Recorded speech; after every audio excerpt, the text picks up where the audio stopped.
If you could only see the world through my eyes, you'd be looking most people in their chest. But I'm going to show you a little something that these eyes have seen today. It's a pretty chaotic video with a woman and a man she was with. Could be husband, could be Tinder date, who really knows? Could be a complete stranger who was trying to impress her. No telling. But they were at an event, and she hit the sauce a little bit too hard, had a little overdose on the fun potion, a little bit of glug glug glug glug glug, oh Reggie, and started throwing hands with the staff, and it does not end well with her. This story is not a happily ever after for her life. Alright, the manager is alright. He's just fucking harassed. Yeah, he's on a distraction. Please leave. Tell me one more time.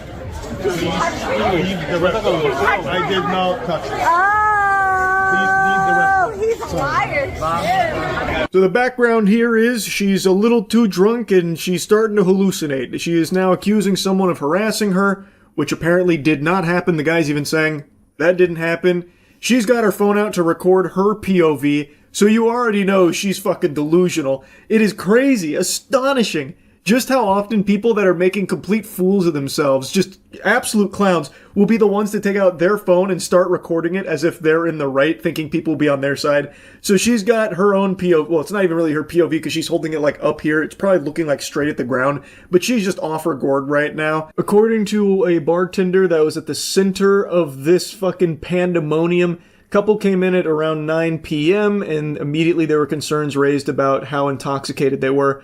The night was quite chaotic. The couple came in, they were requesting dinner service. Initially, the server verbalized to me that she could tell that her table was not only intoxicated, but perhaps on some other substances, and they were giving her quite a rough time and being quite verbally abrasive with her. Then I do believe after that, the server asked for the manager to intervene. So the manager got summoned to the battlefield here. He enters the rift, runs it down mid, basically just saying, get the fuck out of here, takes their cocktails away, asks them to leave.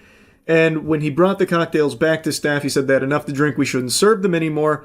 And that's what led to this intense spiral you're about to see from that couple.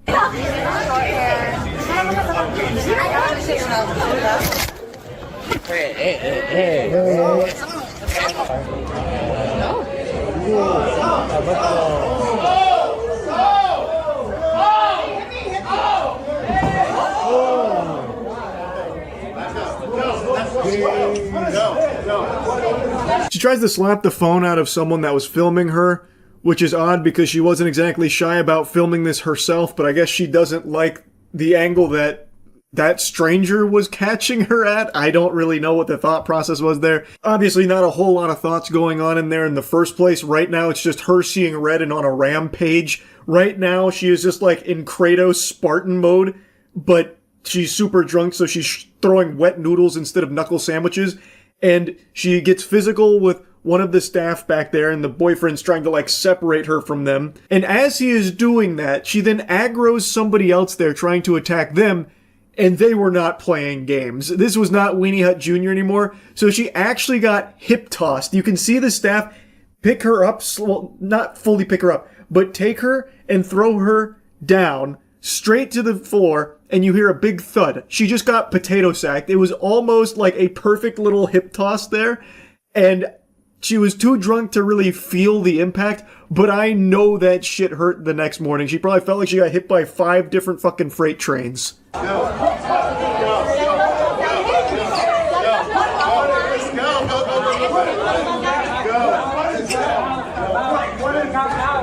Get out the way. Get out the way. Let's go. Let's go. No groupings.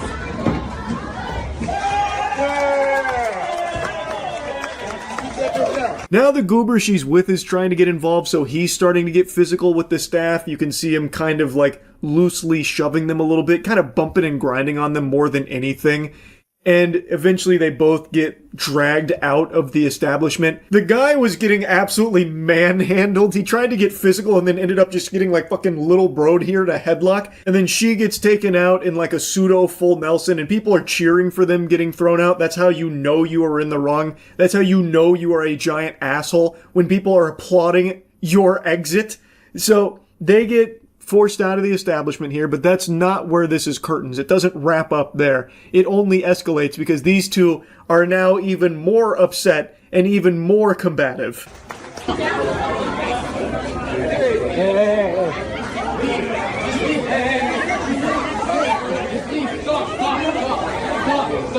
Let go!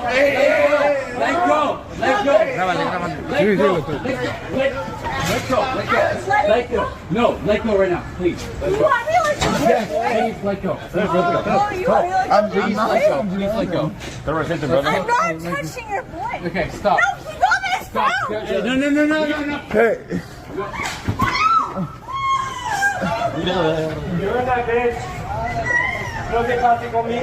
There's a lot to unpack here. There's quite a bit to digest.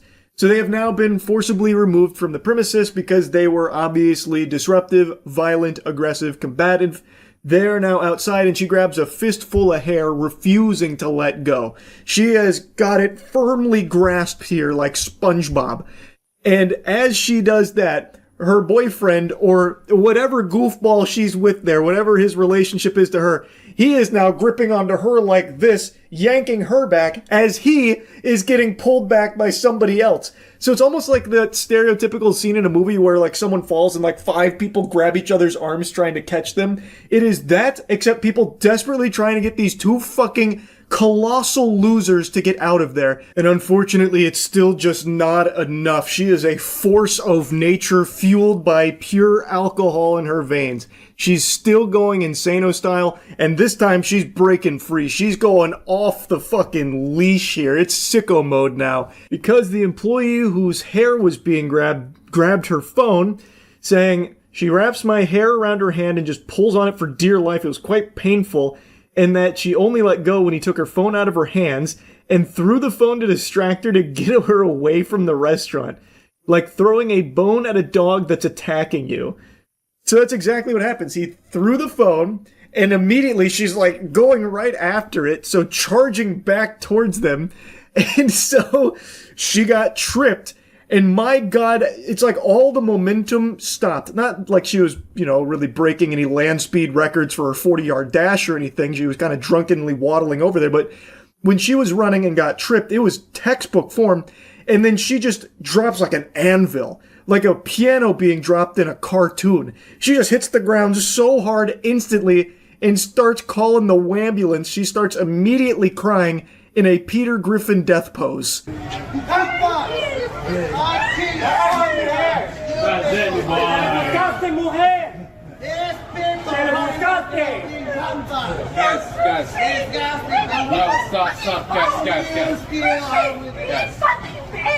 Guys. No, Stop. What is that? Hey. So now that she's been kind of decommissioned here, too many boo-boos for her to continue, she now starts insulting the guy she's with, saying, be a fucking man, trying to goad him into getting his ass kicked as well for a biblical smackdown that would have been placed upon his soul. She's just like, be a fucking man, do something.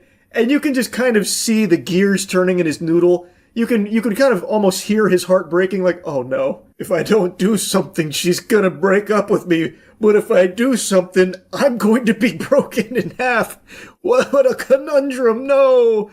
And then he eventually just decides, fuck it, we'll do it live. So he shoves the guy in the Santa hat, who is much larger than he is. It's a mismatch. He has to know that right there. That's David versus Goliath. But David's a big fucking douchebag here. He has no chance. But he goes for it. Smoke him if you got him, So, no fucking ZD now?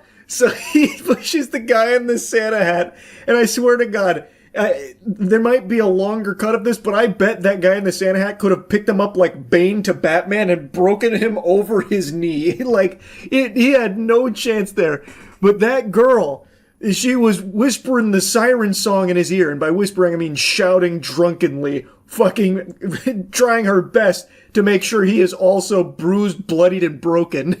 Now that's where the video ends, but the story just keeps on going. This is the holiday gift that keeps on giving here for everyone that's not her and that guy she was with. So apparently after the dust settled and everything, the San Francisco Police Department took her in. This was a very popular clip, so much so that her employer caught wind of this.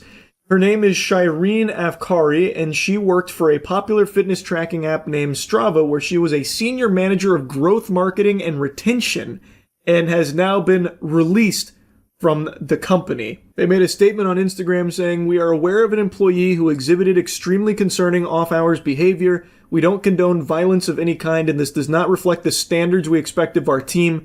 This past Monday, we made the decision to end the individual's employment." No word on anything in regards to the guy she was with. I imagine in the director's cut of this footage, if there's a longer version of it, he probably learned his lesson after he tried to pick that fight with the Santa hat guy at the behest of his sweet milady fedora tip. An unsurprising conclusion there.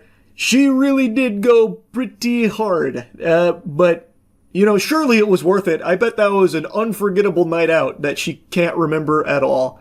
Little too hard on the old eggnog this holiday season, I think, for Miss Shireen there. Yikes.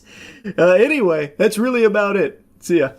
It's that time again. Another excavator police chase. These happen more often than you'd think, where someone is being pursued by authorities while in an excavator. Now, I don't know why it so commonly occurs with an excavator in particular. It doesn't feel like the optimal choice for evading anyone.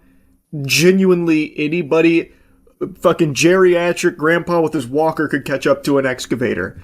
Like, the best you could do is start, blasting shit with the big bucket. But outside of that, it's really just not ideal for a chase. Yet somehow, it continues to be the subject of these low-speed pursuits. There's always a lot of heavy equipment police chases now. I feel like this happens pretty often. Real quick to set the record straight, the title of that Midwest safety video is incorrect. It is not a bulldozer. That is 100% an excavator.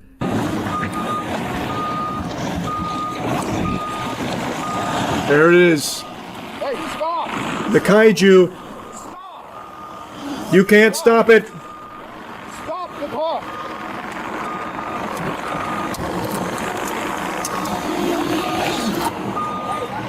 Oh, he's gonna hit him with the bucket. Hey!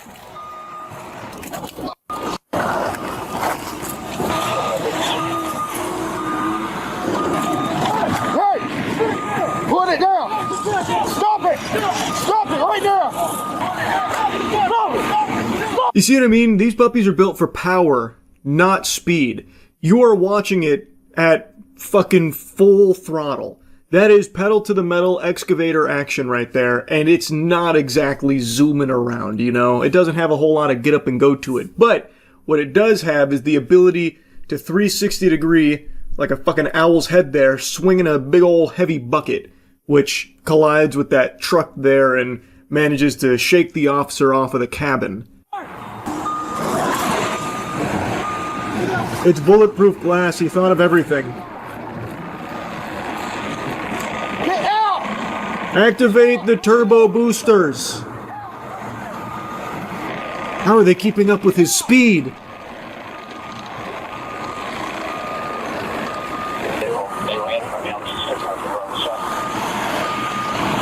Officers, may I remind you that impeding in a construction site is indeed a crime?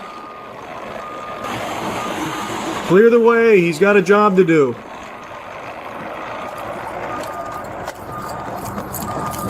Go get in front of him! Oh, the officer's gonna get out there and hold him back with his bare hands.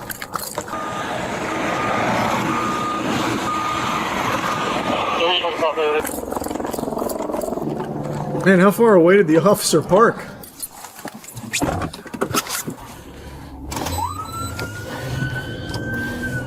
Maybe he doesn't see them. True! Maybe he didn't see them.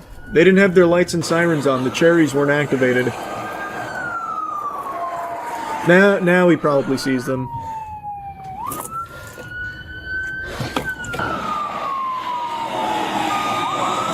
Oh, he's avoiding the pit maneuver. Nice.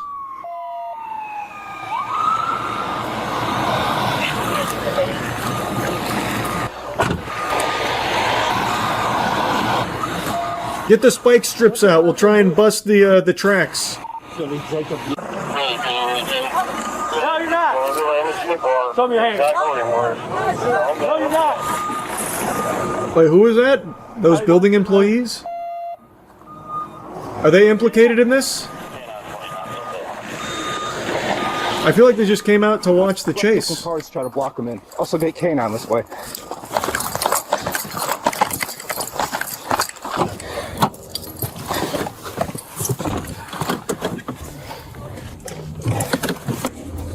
Trying to block this in. What a terrible strategy.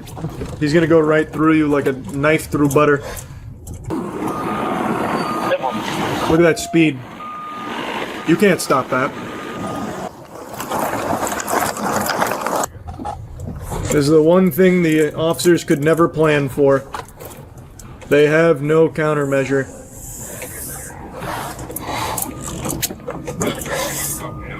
I love everybody in the area. He's getting away! Oh! He's drifting. Ooh, smooth. Off-roading. Good luck getting him now. He's gone. We lost him. Oh, they be right here. He's in somebody else's yard now. Far be it for me to give advice to the guy in the heavy machinery, but maybe turn off the lights. He's gonna ram you. Kill the lights. You'll disappear into the night. Nope. Open that back hatch, disable it while it's driving it. Go deeper into the wilderness. Backhoe whenever we try to get near it. And start spinning it in a circle like Garen's E. Then they can't get close.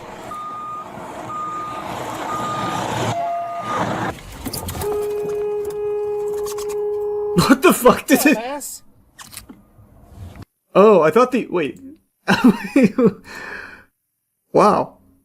I didn't see the other car pull up. I just saw this officer hit this guy.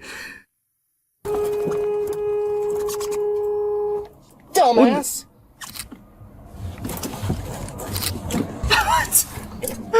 Okay. Watch out, you got really bad drivers coming behind you. They almost hit Hughes. Hey! Private property. He has felony warrants. He has felony warrants. For what? What's the charge? Enjoying a drive? A succulent big bucket drive? I don't care. I don't care. I'll get them. No, no, don't touch me. Don't touch me. You all need to stay back. You all need to stay. Hey, Oh boy. get him out of here. It's getting crazy now. The crazy family has arrived. As advertised. Oh, you want? Yeah, can you stop it? I swear to God, stop it. Hey, Can someone give this man a cigarette? turn it on, I'll let you smoke. I swear to God. We're gonna let you get a cigarette, dude. Just step out of the bulldozer. Knock the Quit touching me. You all need to stay back. Quit touching me. Let me get him. I'll get him. I'll get him out. I promise you I'll get him out, man. Man, these two really, like, these were the actual bulldozers. These two just went right through the cops. Stay back! I won't let you through! And then they just walk right by them. Very good. I'll get him out. Hey, Get back.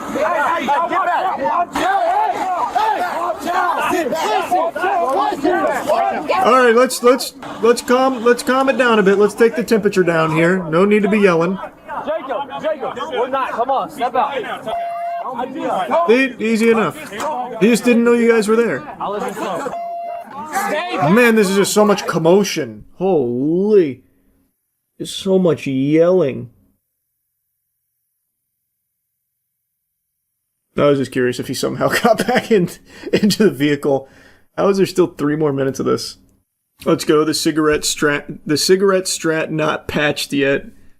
Yeah, it still works. Ultimately, he did get a cigarette. That wasn't a lie or anything. He was allowed to smoke his cigarette there. And the second that happened, the tensions just evaporated from everyone. The officers, the family, the guy, everyone just immediately calmed down and entered Zen mode. Like, it was just all, much more calm. Just the second that cigarette gets into the equation, everyone's like, well, I do say, chap, look at us. What a mess we find ourselves in, huh? It was remarkable how quickly things settled down there.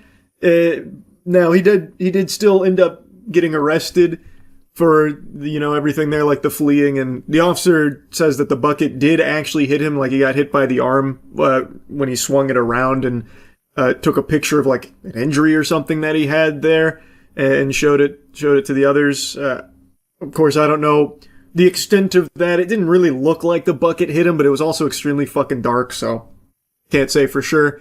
But things did settle down there, and as far as excavator chases go, this one was on the more tame side. Anyway, though, I watched just about every excavator or heavy machinery chase that unfolds. It's always so fascinating to me. Anyway, that's really about it. So, yeah. I'm pretty sure I never made a review on Peacemaker Season 1, so I'm going to do that now briefly. I liked it. So with that out of the way, let's talk about Season 2, because the finale just aired. And I'm going to tell you something, sports fans. Brains were made for thinking, and boy howdy do I have thoughts. There's good and bad. The finale, bad. I'm just going to rip the Band-Aid off right now. There's going to be spoilers here. I'm going to be talking about spoilers. This is your fair warning. Alright, let's begin. Season 2 is very different than Season 1. At least, I feel like it is. Season 1 was all about getting you to care about Peacemaker. This is a character most people had never heard of until the Suicide Squad rolls around, and then James Gunn gave you this character that most people wouldn't wipe their fucking ass with, and then all of a sudden tried to get you to care for him. Which is a tall order considering you had seen Peacemaker kill a beloved character in the Suicide Squad movie. Yet he takes a risk, makes Peacemaker the front man, and John Cena, who is a talented actor but never really showcased like deep chops for an emotionally complex character until this. In Season 1 of Peacemaker, I really bought into him. He had so much going on. A guy who had grown up under the guidance of some evil people and had done some heinous things, all in the name of what he believed was justice. Peace. He said it best. If every grain of sand on a beach was a dick, he would suck each and every one of them if it meant peace would, fall upon the world or whatever. Like, he truly believed that what he was doing was for the better of the world. But everyone can see, the viewers, he's a bad guy. And throughout Season 1, you see him start to change subtly, slowly, but he changes in a big, big, big way. He gets friends. And these friends are just as complex and just as fucked up as he is, and together they end up saving the world. It's a really good season, I felt. I thought it was exciting, and it did a great job getting you invested in these characters that you've never heard of. Season 2 now dives deeper outside of Peacemaker, and now you're seeing significantly more of Amelia Harcourt. She, I would actually say, is kind of the main character of the season. We get a lot of fleshing out of everything that's kind of fucked up in her life, and she can't get the job that she's basically done her whole life, and it's their whole reason for living is being, the secret agent that goes on missions for the fate of the country, fighting for her country, and she can't do that anymore after the events of Season 1, so now she's just fucking cruising bars, getting into fights. And we see a lot of what happens in Season 2 through Amelia Harcourt's eyes. It's not like POV, I'm not talking like fucking Cloverfield or anything here, but like, we are following it through Amelia Harcourt going through it. But that's not to say that Peacemaker fully takes a back seat or anything, like he is still very present. He's going through a lot. So Season 2, he is now really exploring the dimension access that he has. There is a quantum unfolding space, which you're introduced to in Season 1, and in this season, he's now exploring, and he happens to stumble upon a dimension that's extremely similar to our world, except his brother's alive. And his dad actually cares about him. And everybody loves Peacemaker. They view him as like the superhero. That guy is the shit. And he's never had anything like that. Love, adoration, and it's something he's always wanted. Season 2 drives home just how badly he wants to be accepted, how badly he wants to be a hero. And then he finds this dimension, and immediately he kills his doppelganger. He kills the Peacemaker of that dimension. It's actually amazing. It's a really good sequence. And now he's flip-flopping back and forth between these worlds. And I think that's super cool. Eagly as well. Eagly has a lot going on. Eagly has his own fucking story arc where he battles against a man who believes eagle are beaked vermin that must be exterminated from the country to save us from a curse. It's fucking, like, I actually really liked that a lot. It's goofy, but it was, like, exciting, actually. Eagly versus that hunter. That was fun. I do like them exploring these characters deeper, and Season 2 is, start to finish, basically just about these characters becoming even more inseparable and even tighter. Chris, Peacemaker, is under surveillance because they don't trust him. They get a blip when he's using that quantum unfolding space in the different dimensions, so now they're investigating him and they're about to swoop in and try and take control of it. That's like the main big bad motivator here. Rick Flag Sr. has taken over and obviously holds a grudge against Peacemaker and wants an excuse to kill him. So the 11th Street kids work together to try and, like, you know, keep Peacemaker safe and help him deal with everything that he is experiencing, with everything that's happening in the other dimension, all that kind of stuff. And most of it's played off comedically. I actually think the comedy in Season 2 is better than in Season 1. Especially a new character they introduced, Flurry. He had me giggling hard. So that was a nice treat. And most of what I'm saying here are things I liked about it. Like, I think these are positive aspects. I do think they did a good job with these characters. But I have very similar feelings on Season 2 of Peacemaker to House of the Dragon Season 2, where it felt like the whole season is just building. Just building, building, and then the finale hits, and I really think this is a very disappointing finale. I was streaming tonight, and a lot of people were saying the same thing about, like, how let down they were by the finale, because the finale is basically just setting up for the events that are going to follow either in a later season or in another DCU movie. It is purely a season that gets the framework set up for the next thing. You don't really feel like a sense of closure or a sense of, like, a big accomplishment. Like, Season 1 feels like a complete package. Like, it clearly sets up for more, but at the end of Season 1, a lot was accomplished. Here, it's mainly just these characters get closer, and Peacemaker and Amelia start to recognize their love for one another. Like, things happen, but there's no real sense of, like, anything, you know, huge or any kind of, like, big resolution. It ends with Chris getting trapped on another world. And that's it. And the finale is mainly just a music video. You spend more time listening to bands in the finale than you do watching a show, really. So, like, it is disappointing. And it feels like the journey here didn't really have a conclusion. And that the journey was really the friends we made along the way. Like, full stop. Like, that is unironically kind of the experience of Season 2. So it's just underwhelming that it builds to things that don't even get concluded in the show. Like, it just sets up the pieces on the board and nothing else. Like, and I understand, like, getting ready for the next phase and moving down the line with more DC projects and needing to make this fit in and getting it rolling. But, like I said, with Season 1, it still felt like it accomplished that while giving you a complete experience in the season, where it felt like things were happening. Season 2 also, like, it doesn't have a whole lot of action, which is fine because it does good character work. I think the writing is solid around the characters for the most part. But, like, there isn't a whole lot of Peacemaker doing things. Actually, I'm pretty sure Peacemaker only has 2 scenes in the entire season of him actually, like, fighting. One of them is he fights his doppelganger. It's a very brief encounter, but it's fun. And the other is when he's saving the day in another dimension, in that alternate world where he's the hero. I can't think of any other instance of him even battling or doing anything.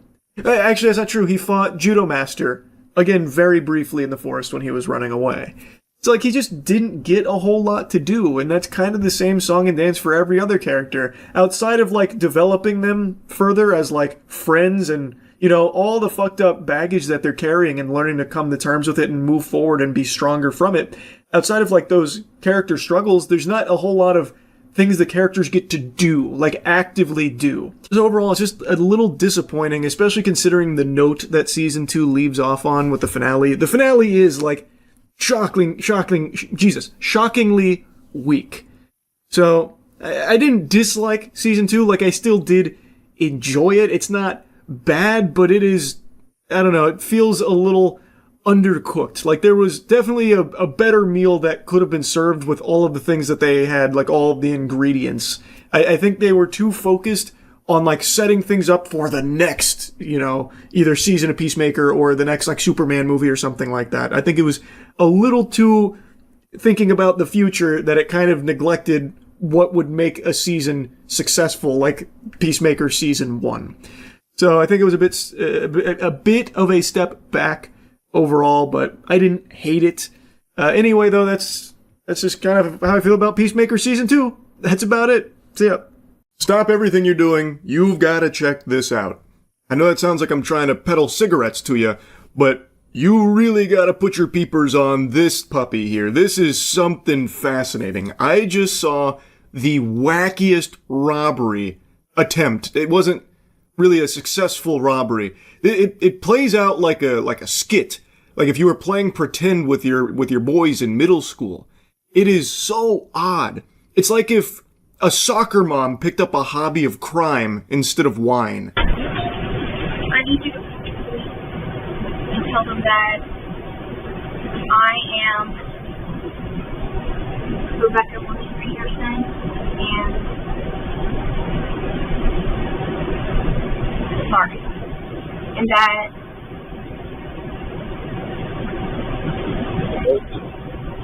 this is a robbery.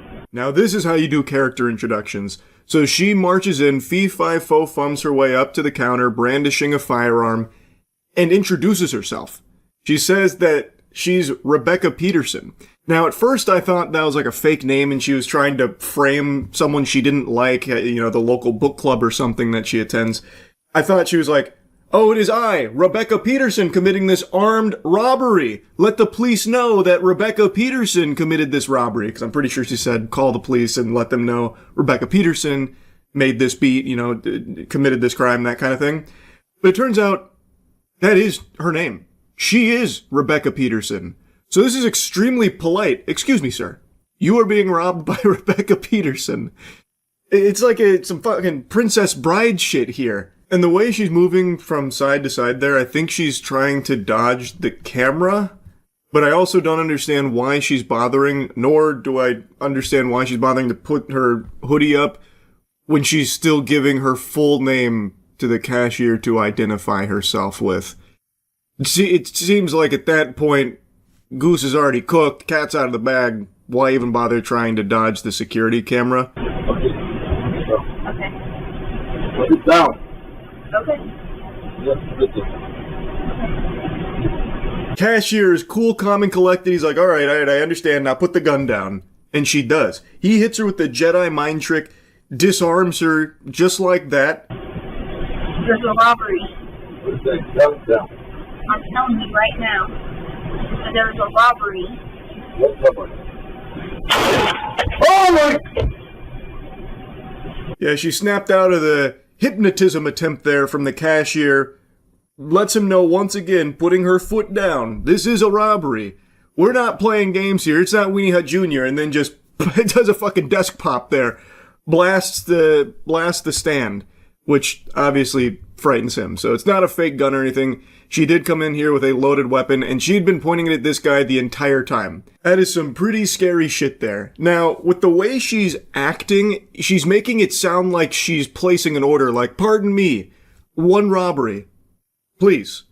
Like, she's going about this robbery like she's expecting it to play out like something she saw on TikTok or like a movie or something. It's like she's getting directions from ChatGPT on how to conduct a armed robbery. It is so fucking peculiar. And her behavior is just alarming. It feels like she's not in her right mind. Like, it feels like, I don't know, maybe it's like some kind of psychotic episode or something, but it's very scary, especially for the cashier, who has this gun pointed at him this entire time. What are you doing? What? What are you doing? Your owner in the back room. It's like when that shot went off, it confused her as well. She completely forgot that she was the one doing the robbery, so she's looking around like, who did that? Which one of you just shot this gun? Which one of you cowards just shit in my pants? I don't know, it's like she's under some kind of spell or something here, and the The sound from the shot, like, briefly broke it, but then she goes right back into the robbery.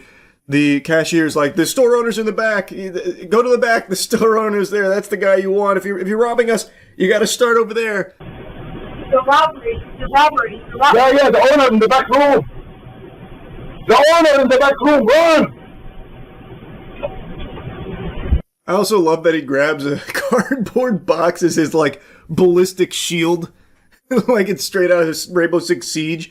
I understand being, like, panicked and afraid, so you're just looking for anything. I totally get that.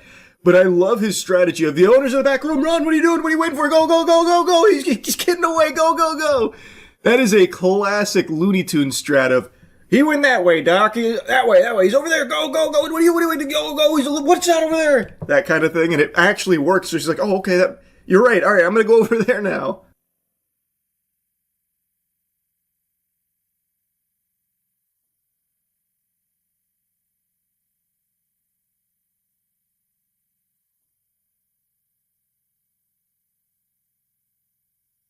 So the cashier is like one of the most convincing men on the planet, it seems. He does get her to go to the back of the facility there, which I imagine gives him time to run outside, which I believe is what happened. He ran outside, he called the police came, they did arrest her. But we do have footage of her going to the back here. And she posts up like it's a James Bond poster. She just right down the pipe, bang, and actually hits the camera. A genuinely pretty impressive shot for someone who doesn't seem to have any training with firearms in the first place.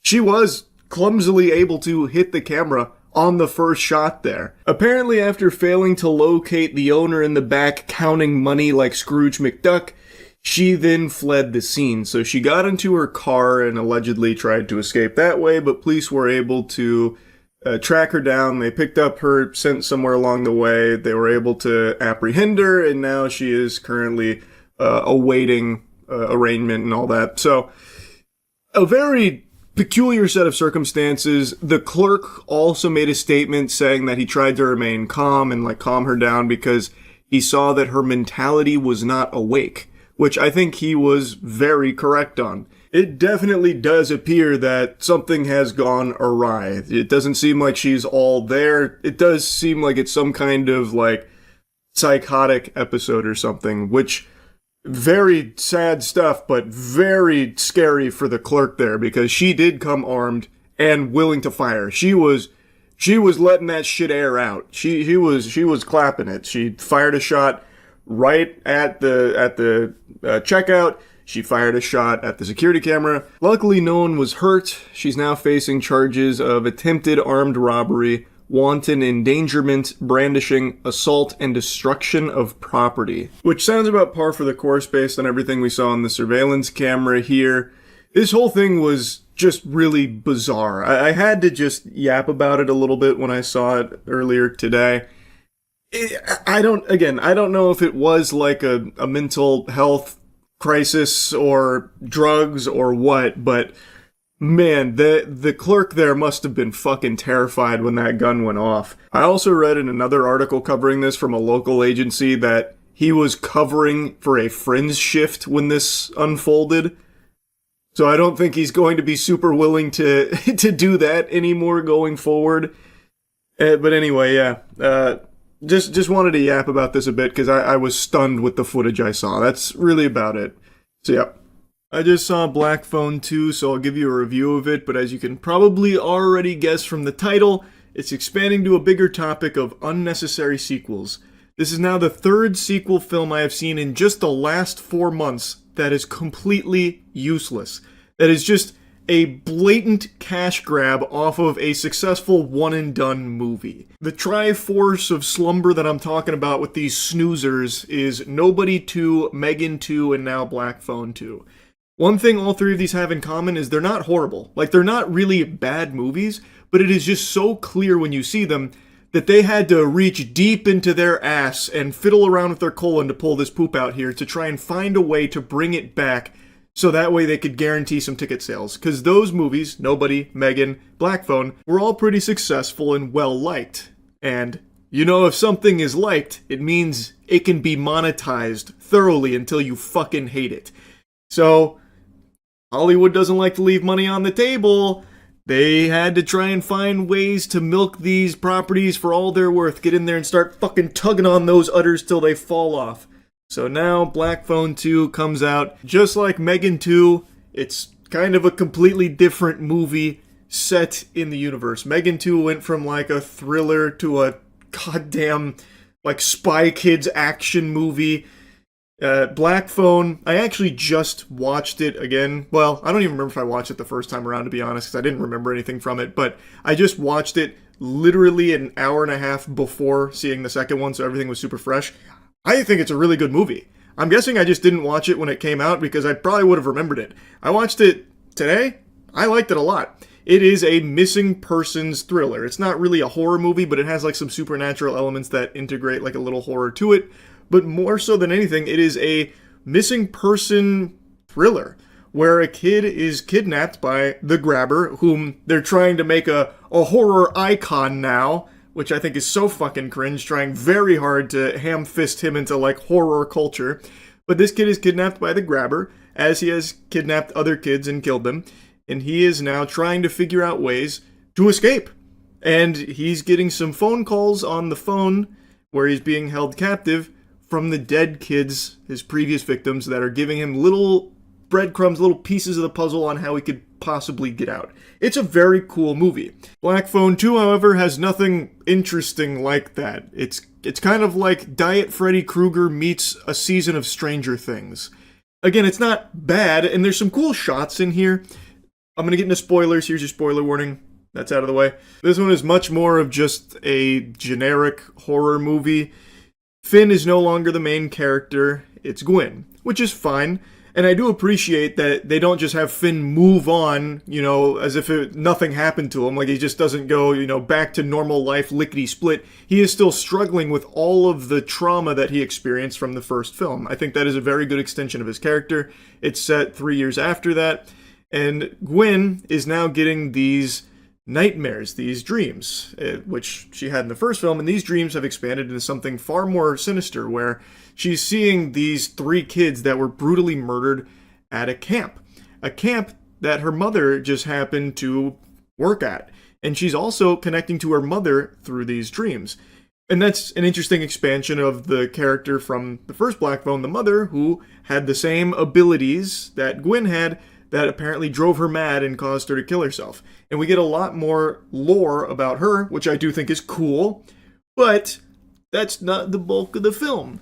The bulk of the film is, in order to try and solve the mystery of why she's dreaming of these 3 kids and what the mother's connection is, Finn, Gwen, and Robin's brother, Ernesto, they go to the camp to try and piece it together, and while there, the Grabber starts infiltrating Gwen's dreams, and then it is fully, basically just Freddy Krueger, except a really incompetent version of Freddy Krueger.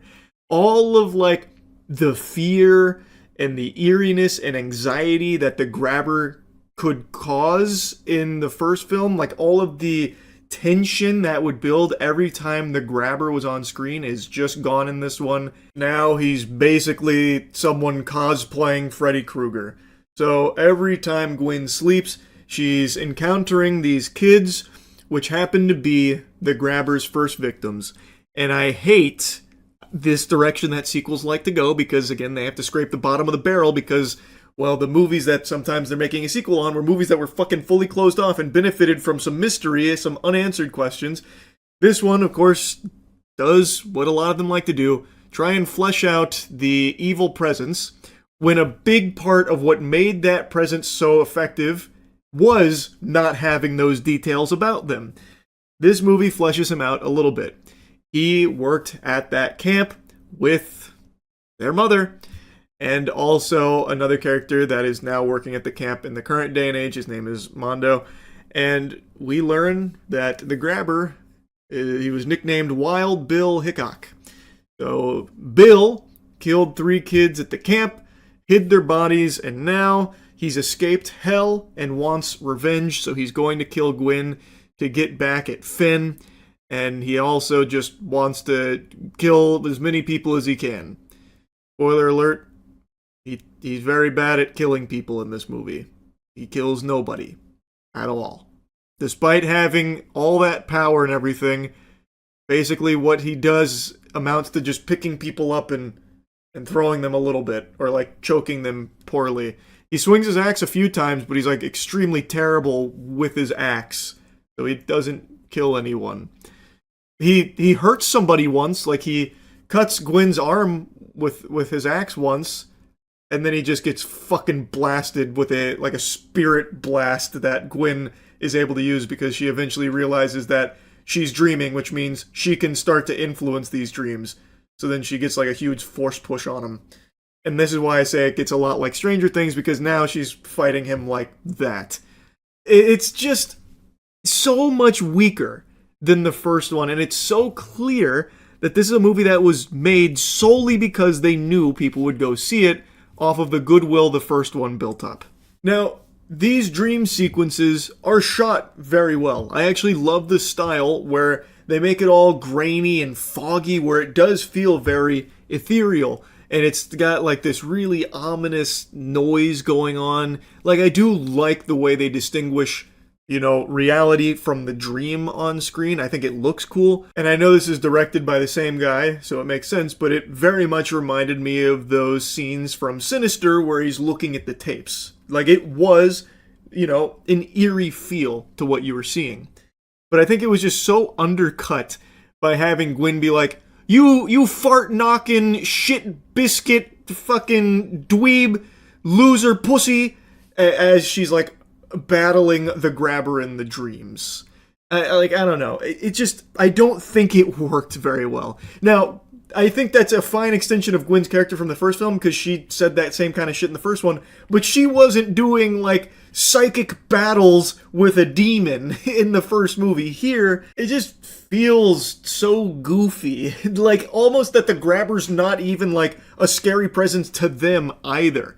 The way that she, and really everyone, is able to just, like, overpower him so easily. And also, there's, like, two other characters in here, Barb, and I already forgot the dude's name, but Barb and this other guy are also working at the camp. And the grabber, while he may appear in Gwen's dreams, he is just there in reality too. He's invisible. And he's skating around on the ice, and he, like, hits them with an axe and kind of, like, fucks with them a little bit, but he can't even kill them who don't even know where he is or anything. Like, even the people that can't see him are able to just blast him. Like, Finn eventually gets the upper hand on him while completely invisible. Finn cannot see him, and Finn is just bashing his skull into the ice. And everyone's just, like, mocking him and insulting him, like, oh, Bill, yeah, you're going right back to hell. It just makes him feel like almost a joke, Like, he doesn't feel scary or anything. That everything in the first film that was built up for this guy, all of the mystery and how fucked up he was and how unnerving all of it was, when Finn does kill him in that movie, it felt like such a crazy triumph, that all the pieces came together with everything that the kids on the phone were telling him. All of it he had to use to beat this guy. In this movie, all it took was Gwen realizing that she's in a dream, she can start to control things, so she fucking ragdolls this guy. And then Finn, once he, like, sees where he is on the ice because he got tripped, Finn just goes over and just absolutely just slaughters him, like, easily. Which, granted, that was, like, a core piece of what they were doing, is trying to free the souls of those 3 children that were the victims of the grabber that their bodies were never found. By freeing them, it would take away some of his power, so it made him more vulnerable. But a couple of things here. One, he was already being overpowered, like in the kitchen where he was going to, like, burn Gwen to death. 2 people were able to just rip Gwen away from the grabber, and then he just vanishes after she wakes up. And 2, when she falls asleep and it spawns the grabber, he is present in the physical reality. That is clearly established, especially like at the end of the movie where all the other characters can see where he is skating because it is leaving marks. And then, of course, he, like, hits him with the axe, even drags that guy around with the axe. He is there in the physical world once she falls asleep. Why would he even let them get near that lake? All he would have to do is the second she falls asleep, he would then go and just kill everybody else so they can't even investigate the lake to find the bodies and take away his power. I don't know why he wouldn't just do that. Instead, he would rather, like, monologue to Gwen and, like, show her the truth about her mother. Instead of... And he did make a point of saying, like, you're trying to take my power, which gives me every right to defend it. Like, he does defend it, but only after they, like, are uncovering a body. Even though he clearly wants to defend it, but has done nothing to do so until it's, like, way too late. I don't really get why he wouldn't just stop them from ever getting to the lake in the first place. Like, it's not like Gwen kept him at bay or anything. When she would fall asleep, that is when he would spawn in. It summons the grabber. And he is there in the physical reality, just invisible. He could have just killed everybody before they ever even got to the lake while invisible. It just seems to me like he's pretty shitty at what he was trying to do. But I just really feel like everything that made Black Phone 1 good, everything that worked really well for Black Phone 1, is just abandoned in the sequel. But it's not a bad movie. Like, it is still an entertaining film. I think there are going to be a lot of people that go to this and enjoy it. I'm not really one of them. Like, I think it's fine, but after seeing Black Phone 1 literally an hour and a half before this one, it is just night and day in terms of quality of these films. Anyway, though, I really hope this trend of forcing a sequel to movies that don't really have a lot of wiggle room for it, I hope that trend starts to dwindle soon, because I'm pretty tired of it now. This is the third one in only 4 months. Anyway, that's really about it. So yeah. I wanted to give you a brief little follow-up to the latest batch of Epstein files that dropped. Over 3 million files came out, and it's been quite a few days now of people coming through them and finding tons and tons of alarming things, new allegations, new names, a ton of new information. I highly recommend you check out CoffeeZilla's 2 latest videos covering this new Epstein file drop. I think he does a great job at cutting through the bullshit and delivering the clearest coverage and highlighting some of the most important takeaways from all of this new information. This is a huge deal, and don't let any of the NPCs on Twitter convince you otherwise or try and minimize the importance of this. And crazy enough, I know it's not just these faceless homunculi on Twitter that have this administration's cock buried deep into their throat that's trying to convince you to just let this all go. The administration itself is doing that as well, which is the main thing I want to talk about here. Since this release, the official narrative from the administration is they've finally complied with the law and release these files, and now we can all just move on. Which is crazy because there are still no arrests and seemingly no investigations either, despite all of this overwhelming evidence that now the public has access to and can see some really fucking terrible things in. Raping children, trafficking children, possible cannibalism, torture, murder, all of this now just openly in the public. Of course, with tons of redactions to protect the perpetrators, naturally, which, of course, violates the law that they're right now gloating about following, by the way. All of this is now out there in the public, and yet still, no investigations, and the administration is proudly just saying, time to move on. Before showing you some clips here, I want to do a little experiment here with you to try and activate a few neurons, God forbid. Let me dust off your brain here for a moment.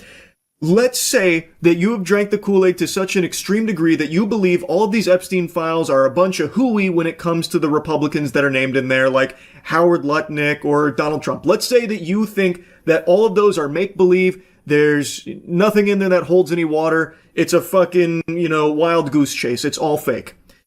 But you believe that all of the information in regards to Democrats in there, like Bill Clinton, is legitimate, and Bill Gates. All of that's real, but all the stuff on the Republicans is fake.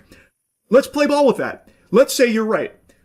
Why are the Republicans that are in charge right now in this administration not pursuing an investigation on the Democrats in these Epstein files? Let's go into a little bit of chess theory here. Everything about Donald Trump and the Epstein files is totally innocent. He's been absolved of all wrongdoing like he says he is and like a lot of other people are trying to regurgitate. Despite the numerous times his name appears, let's say he's not compromised by Israel like the FBI was investigating. Let's say all of this is wrong, but all the Democrats that are named in there are actually guilty. Those are the actual evil perpetrators and the real culprits. Why the fuck aren't we arresting the Democrats, or at the very least, investigating all of this information in the Epstein files? Ask yourself that question. Let's use someone easy, Bill Clinton. I think most sane people on the planet, after combing through the Epstein files and seeing all of these allegations and the pictures and everything with Bill Clinton, can agree There's enough here to at least start poking around and see what's going on with Bill Clinton's relationship to Epstein and everything that happened on the Epstein Island, right? Well, why the fuck is Trump defending him so adamantly right now? He just put out a statement like, man, I hate that people are shooting spitballs at Bill Clinton. I like that guy. I love that guy, actually. For a second there, I thought he was going to request a group hug in the shower with Bill Clinton at the very end of that fucking segment. Like, all of a sudden, he's Bill Clinton's best friend suckling on his titties. Like, what? Where's this coming from? Like, only a couple days ago, he was like, yeah, Bill Clinton's name's all over that. That backfired, didn't it? And now he's like, oh man, Bill Clinton's, he's like the best of us. That guy's awesome. Oh, this is craziness. Actual craziness. Now, I know that there's like some probes into some things in regards to the Epstein files and people like Bill Clinton, like related to it. But nothing's gonna come from it. Nothing has come from this shit ever. Across multiple administrations, nothing has come from it, so I have no expectation that there's going to be any justice, especially when the fucking President Trump is still talking about, like, let's move on and it's not important. Or Perjury Patel, like, hey, we comply with the law, Epstein files are out there, we're done here, time to wash our hands of it. Or Todd Blanche going and saying, it's not a crime to party with Epstein. It's very hard to have any level of faith that there's going to be any repercussions to all of these evil monsters. Now, I know I've been sitting here shitting and spitting, got a little off track. To bring it back to the initial thought experiment I wanted to plant into your noodle.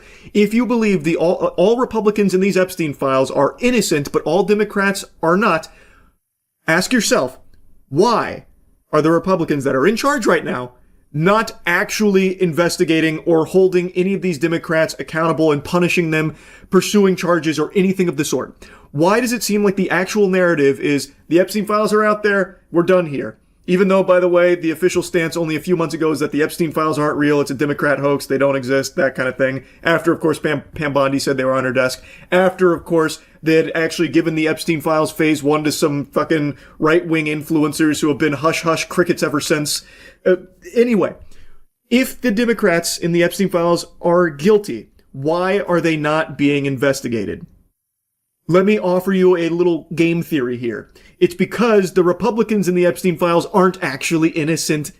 No one in the Epstein files is innocent when it comes to a lot of the evidence we now have at our fingertips. There's a lot of real actionable stuff in there, at least I think so. Now, of course, a lot of it is unsubstantiated. I get that. Not everyone in there is probably guilty of shit. Like, I know Russell Wilson was in there about like a plane, like trying to buy a plane. I get that. But there's a lot of substantial evidence on a lot of very powerful people, like a Howard Lutnick. And so, if this administration did actually pursue charges against the Democrats that are named in the Epstein files, then that puts them at risk of being implicated as well if that person starts squealing, if they start letting the fat lady sing.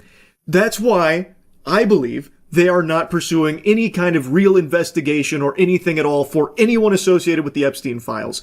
That's why, apparently, all of these extremely powerful people that are named in there are completely fucking untouchable. They're basically ghosts at this point. If your name is in the Epstein files, you've basically activated God mode in America, where you cannot be touched or punished, it seems.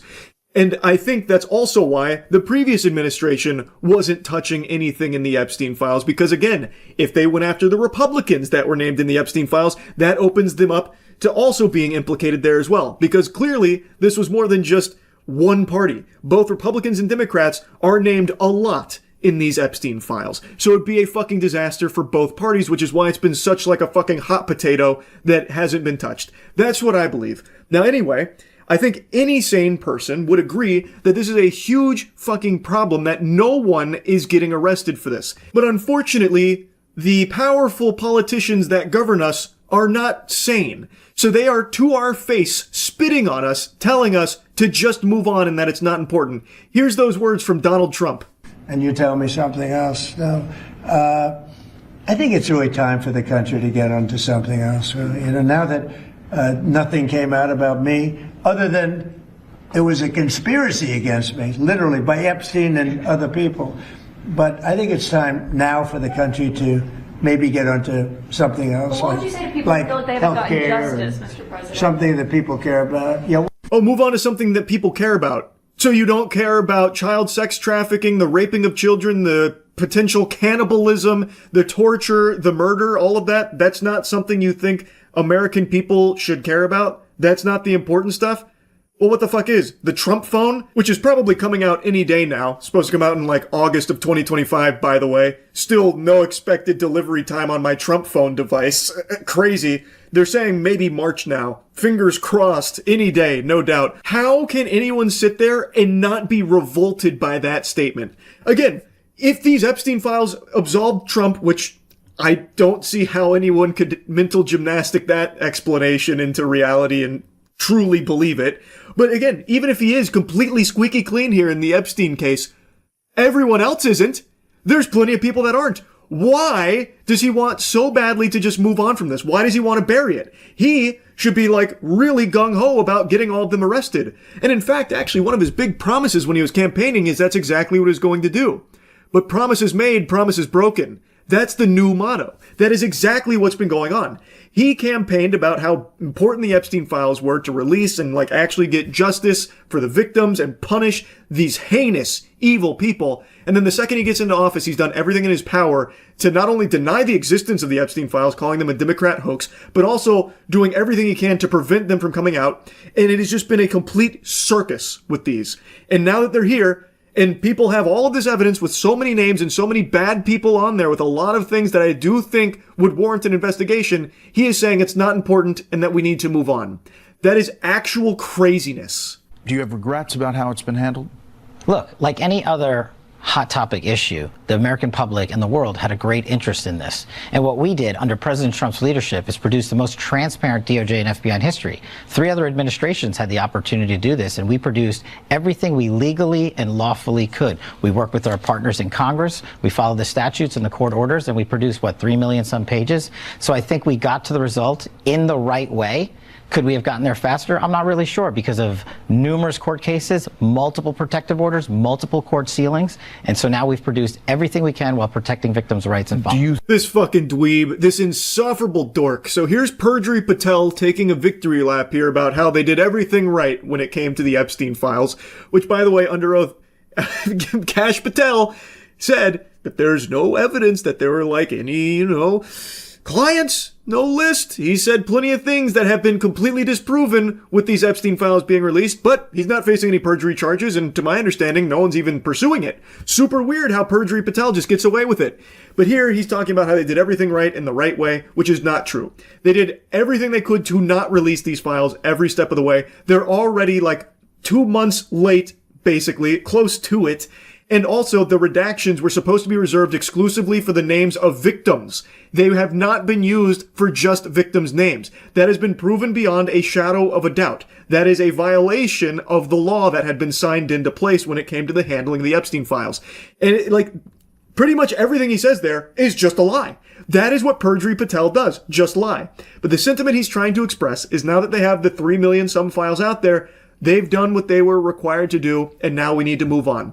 There is nothing in regards to like an investigation or punishment to the people that are named in these files with tons of evidence and tons of really very, very disturbing things, pictures, videos, emails, all of this stuff, and all of the people in them don't seem to be looking at any possible punishment or anything at all. It doesn't seem like there's any level of justice coming to the victims here of the Jeffrey Epstein operation and all of the clients. Is there any chance that any of these individuals who partied with Epstein and engaged in, relations with minors will be prosecuted? Any chance? I'll never say no, and we will always investigate any evidence of misconduct. But as you know, it is not a crime to party with Mr. Epstein. And so as horrible as it's not a crime to email with Mr. Epstein. And some of these men may have done horrible things. And if we have evidence that allows us to prosecute them, you better believe we will. But it's also the kind of thing that the American people need to understand, that it isn't a crime to party with Mr. Epstein. It isn't a crime to have Didn't look like that's all that was going on some of those photos. I mean, if the photos could speak, some of them look pretty bad. That's right. And unfortunately, photos can't speak. And so we need witnesses and we need Are there evidence. videotapes that you all have? Or? To answer that question, yeah, there's videotapes that they all have. In fact, Pam Bondi said that there's like thousands of videos with children in them. Pam Bondi seems like totally fine just letting this whole Epstein thing just kind of fall to the back rooms, by the way. Anyway, though, here's Deputy Attorney General Todd Blanche just outright saying with his whole chest, it's not a crime to party with Jeffrey Epstein. And he's being very open and honest here about how little he's actually caring about it. He's making it seem like, oh, maybe there's a chance for an investigation, but he's being very blunt that it's probably not coming. There's probably not going to be an investigation. He's even saying, yeah, unfortunately, pictures can't speak. So all those horrible pictures and all of that evidence in there, probably not going to lead to an investigation. Everyone's going to get away with it. Oh, shucks. But it's not a crime to party with Jeffrey Epstein. You know, the man behind the biggest child sex trafficking operation in this country's history. What a strong message to be sending, Todd. It's all just so blatantly in your face. They treat you like you are a mindless sheep. And plenty of people are proving them correct here with the shit that they're swallowing here with the smile on their face. Wake the fuck up, samurai. The president has just said that we need to move on from the Epstein files into something that people care about. Let that marinate for a second. Really think about that. Why is he trying to make it seem like the raping of children, the sex trafficking of children, the cannibalism, the torture, the murder is not something you should care about? And this is all perpetrated by potentially the most powerful people in this country. Why is the president and his administration trying so hard to bury this and get people to move on without even trying to investigate or hold anyone accountable that's named in these files? It's just crazy. Anyway, I just had to yap about this a bit after seeing the response here from government officials about it's not important, just move on. I actually couldn't believe my fucking ears. Anyway, that's really about it. See ya. For a handful of years now, I've made an effort to occasionally tune in, try and keep my finger on the pulse of wacky stories coming out of Australia. It's been a bit of a guilty pleasure of mine. I've just noticed some similarities between some of the crazy stories here in Florida and the weird and wild stories of Australia. One of my favorites being this almost Lord of the Rings style plot and adventure where there was a business that was illegally dumping trash. And what would happen is the service would be called upon, like in one of the cases, they were tasked with getting rid of a huge refrigerator. And the guy shows up, takes the refrigerator, walks it down the street, and then just dumps it on the street. Basically just like fucking timber tips over the fridge on the street. Just like illegally dumping their trash everywhere. And then there was a huge investigation as well as like an attempt to scam the scammer. Just stuff like that I find to be endlessly fascinating. So I like to check in occasionally, see if there's any, quirkiness like that going on there. And today, during one of my check-ins, I found something mind-boggling that I've just got to yap about. Police have taken a young Meadowbank woman to court, alleging she left an anti-Semitic voice message for a well-known nutritionist just days after the Bondi attack. But the accused's lawyer says it was an accidental pocket dial, and the charges are a massive overreach. Yep. In a nutshell, there is a nutritionist claiming that an empty voicemail she received was actually an anti-Semitic voicemail. She reported it to authorities because she believed in this voicemail, which has no words, no nothing, mind you, she believes she heard gunshots there in the emptiness, in the void. So she contacted authorities. Authorities showed up at this woman's house the next day and are now attempting to charge her with an anti-Semitic hate crime. Serena Tanuri charged with harassing Mandy Sacker, a nutritionist of Jewish faith she'd never met but seen on TV and social media. The alleged offending contained in a voicemail 1 week after the Bondi massacre. Obviously, the Bondi massacre is a tragic, fucking horrible thing. But it's also entirely unrelated to a completely silent voicemail that was accidentally left on this woman's phone. It was, by all possible accounts here, a butt dial. It happened at, I believe it was 1:30 a.m. And she didn't even know she had called her in the first place. So when authorities arrived at her house, she didn't even know what was going on. She immediately gave them access to her phone, everything like that. And this whole story just seems fucking absurd. All of the circumstances of this case point in one direction.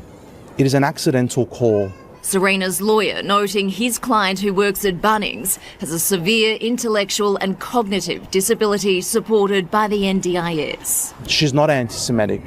She doesn't even understand the conflict. I also don't understand the conflict. This is actually a fucking nothing burger that is now position to maybe ruin this woman's life, all because of accidentally calling someone that she was attempting to get nutritional advice from. I can't even imagine a world where there'd be gunshots on a voicemail to intimidate her. Like, what would that even be like?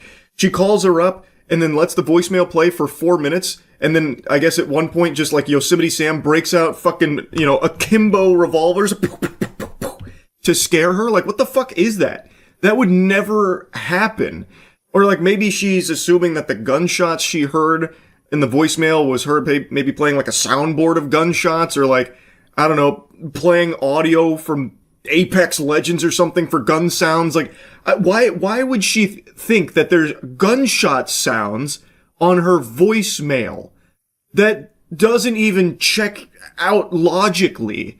Why would she start shooting a gun on voicemail as a means of intimidating her? Someone she has never met before, and someone who had just previously, earlier that day, sent her text messages very politely asking for nutritional advice and seemingly looking to pay her for nutritional advice after seeing that she has successfully done that for others. So why would her conclusion that she draws from an empty voicemail that's like 4 minutes long be, this must have been gunshots to intimidate me and scare me, this is an anti-Semitic hate crime? That's just fucking unhinged thought process. It's alleged Serena sent a text to Mandy, writing, "Hey, how are you? Is this Mandy? I saw somewhere that you helped Katie from Married at First Sight with her nutrition. I was wondering if you could help me as well, Serena." Around 5 hours later, a call from Serena's number went to Mandy's voicemail. No voices were heard on the recording, but Mandy claims she heard sounds she believed were gunshots, causing her immediate fear and nervousness. It could be a bed creaking. It could be someone snoring. It could be a million things, the least likely being gunshots. It sounds, by all evidence here, to be an accidental butt dial. And guess what? When an accidental call comes through, you're gonna hear some weird noises and some creaks and moans and stuff like that, like you're playing fucking Amnesia, the Dark Descent or something. Because, again, it's a butt dial. It's an accident. My dad sometimes forgets to hang up the phone when we're done talking, and I'll sometimes, I don't know, out of curiosity, just continue to listen to hear what's going on around him. And that shit sounds like I've just taken a trip into his fucking gullet through the magic school bus with Miss Frizzle. I'm hearing all kinds of weird noises. But I'm not under the impression that my dad just then went into a fucking firefight or something.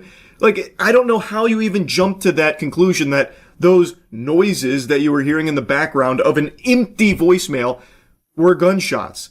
Like, I don't know how in the silence she's getting gunshots and whatever going on there. I so desperately wish they released the voicemail to the public. That is not accessible as of this moment. I don't know if it ever will be, but oh my god, fingers crossed they eventually release that. I am so curious to hear it. And the woman here that's accused of an anti-Semitic hate crime does not appear to be an anti-Semite. This appears to be a woman who had no idea of her faith or anything beforehand and had no idea what was even going on here, why she had agents at her doorstep demanding her phone in the first place. Ms. Saka contacted a community security group who alerted police. Serena claims the first she knew about the voicemail was when detectives arrived on her doorstep the next day. She willingly handed over her phone and gave them access to everything on it. Until the point she was charged by the police, she did not even know that the complainant was of Jewish faith. I imagine that's got to be the most confusing situation to be unfolding. You just now have some agents at your door demanding your phone. You give them your phone out of fear, and then you find out later that it's all because of a voicemail you didn't even know you left in the first place that is now being labeled as anti-Semitic against someone who you didn't even know was of the Jewish faith in the first place. And also, according to the reporter here, Serena is apparently someone that expresses no interest in politics or religion to begin with.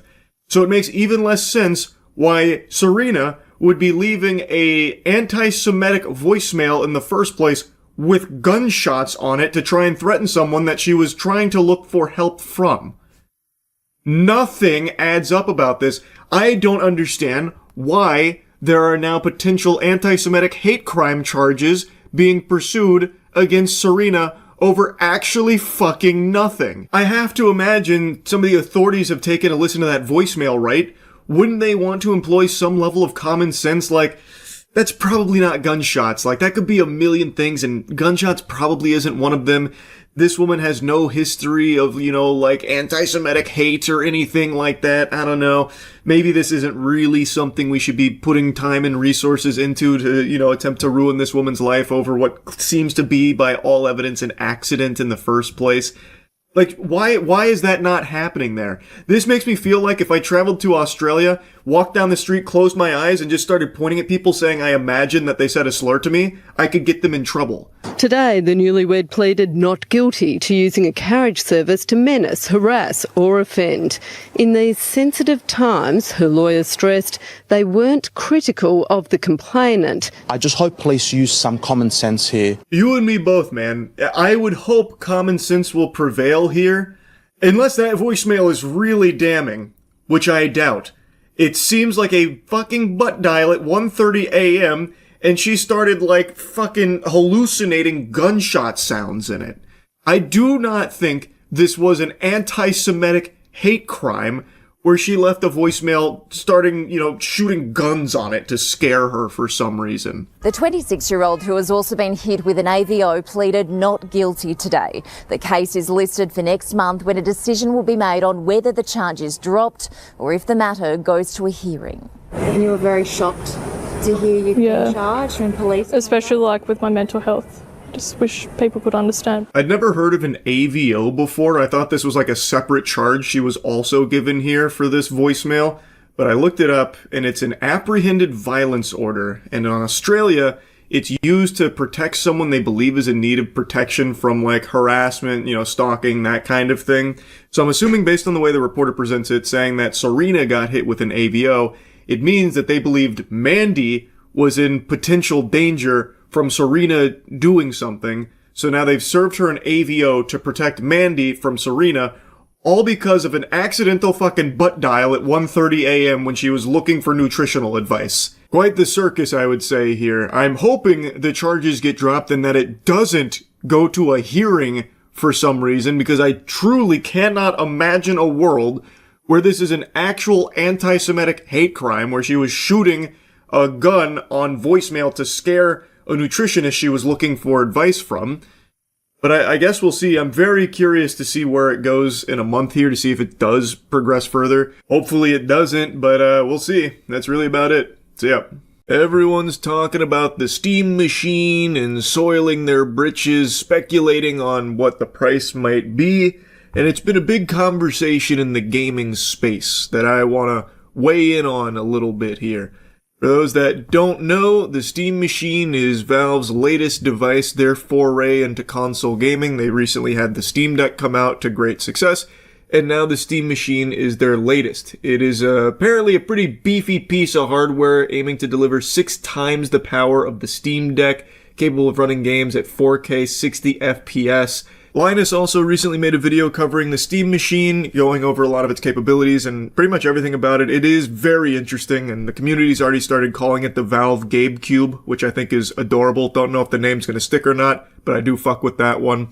But even though this does seem really exciting, people are pretty concerned with what the price on it might be. Especially because apparently Valve has said to expect the pricing to be like a PC, not a console. Which is pretty vague, but it paints a picture that it's probably going to be a little more expensive than what you're expecting when it comes to, like, PlayStation, Xbox, Nintendo pricing, because PC prices can vary drastically. There is a lot of wiggle room there for what the price might be. I got your fucking nose, you loser. Point is, people are a little worried that this might be like a $1,500 piece of hardware or something like that, which has led to a lot of debate in the community because that is much higher than traditional console prices, to the point where why would you even bother? You could just get like a full-fledged PC as opposed to getting the Steam Machine instead. And a lot of things that people were speculating is that maybe it would be subsidized because they have the Steam storefront, like the Steam Deck, for example. The Steam Deck is the price that it is because they are able to take a bit of loss on the hardware itself because they make up for it with the Steam storefront, obviously. That, however, is not apparently going to be applicable to the Steam machine. According to Linus's video, they won't be following that same model where they're going to be, able to get the price of the Steam machine lower because of the storefront or anything like that, subsidizing through that. Instead, it is just going to be priced like a PC. A major question mark, though, is of course price. Valve wasn't able to give any specific numbers due to rapidly evolving market conditions, but they will obviously have it nailed down when the Steam machine launches in Q1 2026 alongside the new Steam controller. They did give me one hint, though. They said that while they expect it to be very competitively priced with a PC, that it will be priced like a PC, rather than like a console with games subsidizing the upfront hardware purchase. For a lot of people, this has been the biggest alarm bell. This has been the biggest red flag. This has been the poop in the soup here that a lot of people are concerned about, because if it's not going to be subsidized through like the storefront game sales or anything like that, it is just going to be a very expensive piece of hardware. What that price looks like, we don't know, but a lot of people are saying it's kind of dead on arrival just because of that. Because based on the specs and everything here, it will probably be a very expensive console. Plus, it already feels kind of niche because console gamers, they might not really be interested in just having a PC console. They would probably, if they want to do that and make that switch, they'd probably just invest in like a full PC rig. And PC gamers already have a PC, so why would they want a PC gaming console?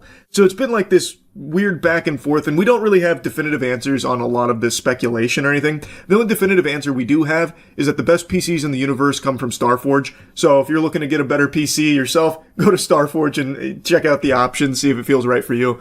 But when it comes to the Steam machine itself, it feels like it's going to be made or broken by its price. 100%. More so than most things, I would say. Now, before I give my, Cro-Magnon ass thoughts on this whole thing, I want to give you Linus explaining why he believes that there's probably not being subsidized through the Steam storefront this time around to get the price on the hardware lower.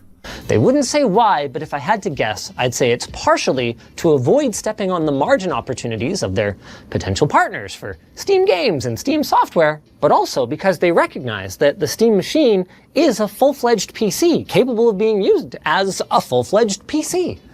There's no guarantee then that, say, a corporate purchase of 10,000 of these things would result in a single game sale. So they really do need to protect the sustainability of their hardware business. That last theory there, that game theory from Linus, was very interesting to me and something that didn't cross my noodle naturally because I'm a fucking moron. About, there might not be game sales for a big bulk order. Like if a corporation orders a bunch of these puppies here, that's probably not going to lead to them buying any games through the storefront, thus it's kind of moot to be subsidized through it in that case. So they're looking to protect the hardware investment itself. But, counterpoint to that, if a corporation is looking to buy 10,000 of these, why wouldn't they just buy 10,000 cheaper MacBooks? Because there are some Macs that are priced in like the $600 to $700 ballpark, to my understanding, at least from what I can find online, which is around the price of some of the consoles out there right now, where this is not going to be priced at that. This will most likely be more expensive than that. So why would they choose this over those options? I feel like this might not be the go-to for corporations. So even though the thought process isn't wrong, like if corporations do buy this, they're probably not going to be buying a fucking bunch of games out the wazoo here. But I also feel like in that case, they probably wouldn't just be buying the Steam machine in the first place for those needs. They'd probably look for other already established corporate norms of like Macs or something. So to me, I feel like the main target audience for the Steam machine would be Steam Deck owners. I feel like that'd be the primary demographic here that would be interested in purchasing it.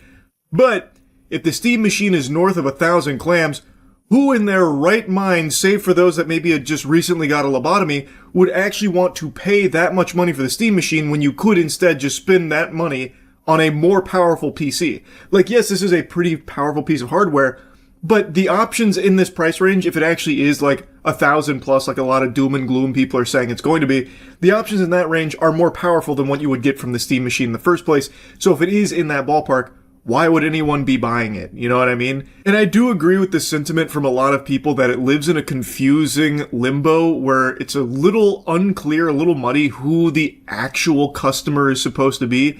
Because if you are already a PC gamer, this doesn't really offer anything that you'd want. You probably already have a rig far more powerful than this in the first place. How would you justify spending what could be $1,000+ on basically a tiny pre-built PC? And if you are a console-only gamer, you don't have any Steam games, you bah humbug Steam, want nothing to do with it, you don't engage in the PC gaming market, well, then you'd probably write this off as dead on arrival, rolling your eyes at the price point if it is like $1,000. Like, that probably wouldn't be enticing for someone to make this foray into PC gaming through the Steam machine. It would need to be priced much lower, priced at like a competitive console point for a console-only gamer to consider. At least I would think so. So it is in this very weird gray area. Then I think it is going to be purely dependent on what the price actually is, whether or not this is going to be like mass market adoption or something like that. But maybe that's not even the goal here. Maybe that's not even what Valve's aiming for. Maybe they're content just delivering a really niche piece of hardware. I don't really know. I'm also not convinced it is going to be $1,000+. I don't subscribe to that idea. I truly believe that the Steam machine will be sub 1,000. On stream, I was speculating maybe up to like 800. Maybe 800 and some change, but I really don't see a world where this gets to 1,000 or over 1,000. I would be shocked if it did. Because I think it'd be very obvious to anybody out there that that is just too much for most people to want to spend on what the Steam machine is offering. At least I would think so.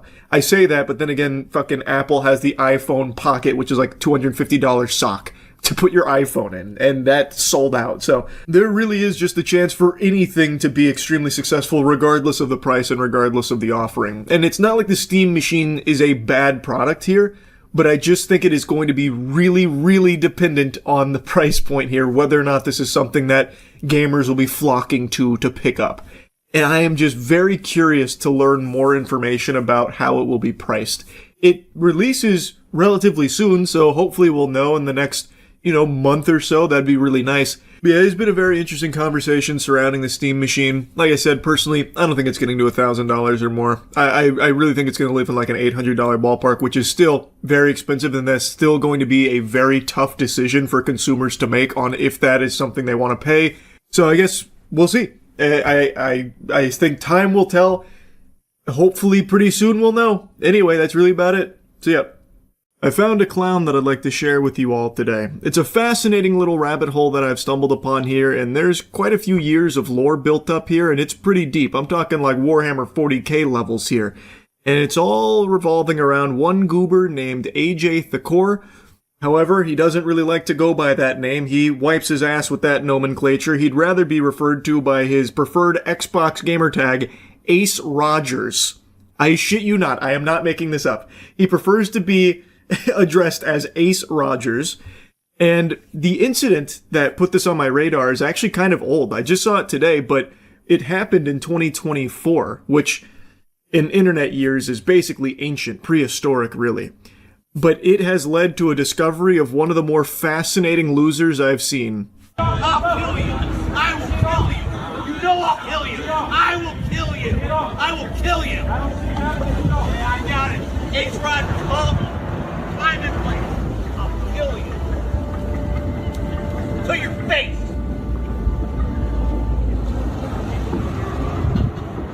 There he is in all his glory. So he cruised up here on his Lamborghini yacht, this is more important to them than his own life. This boat means more to him than oxygen, really.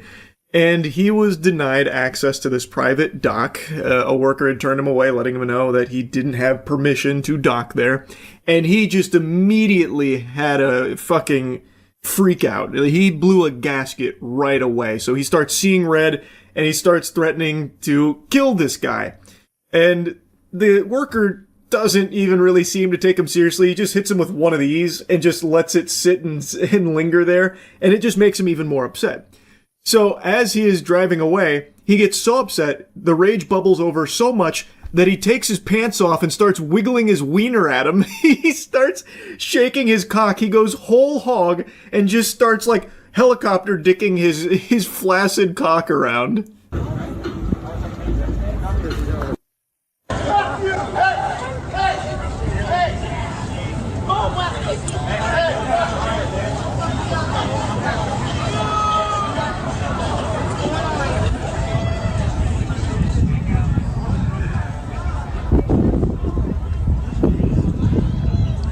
Whoa.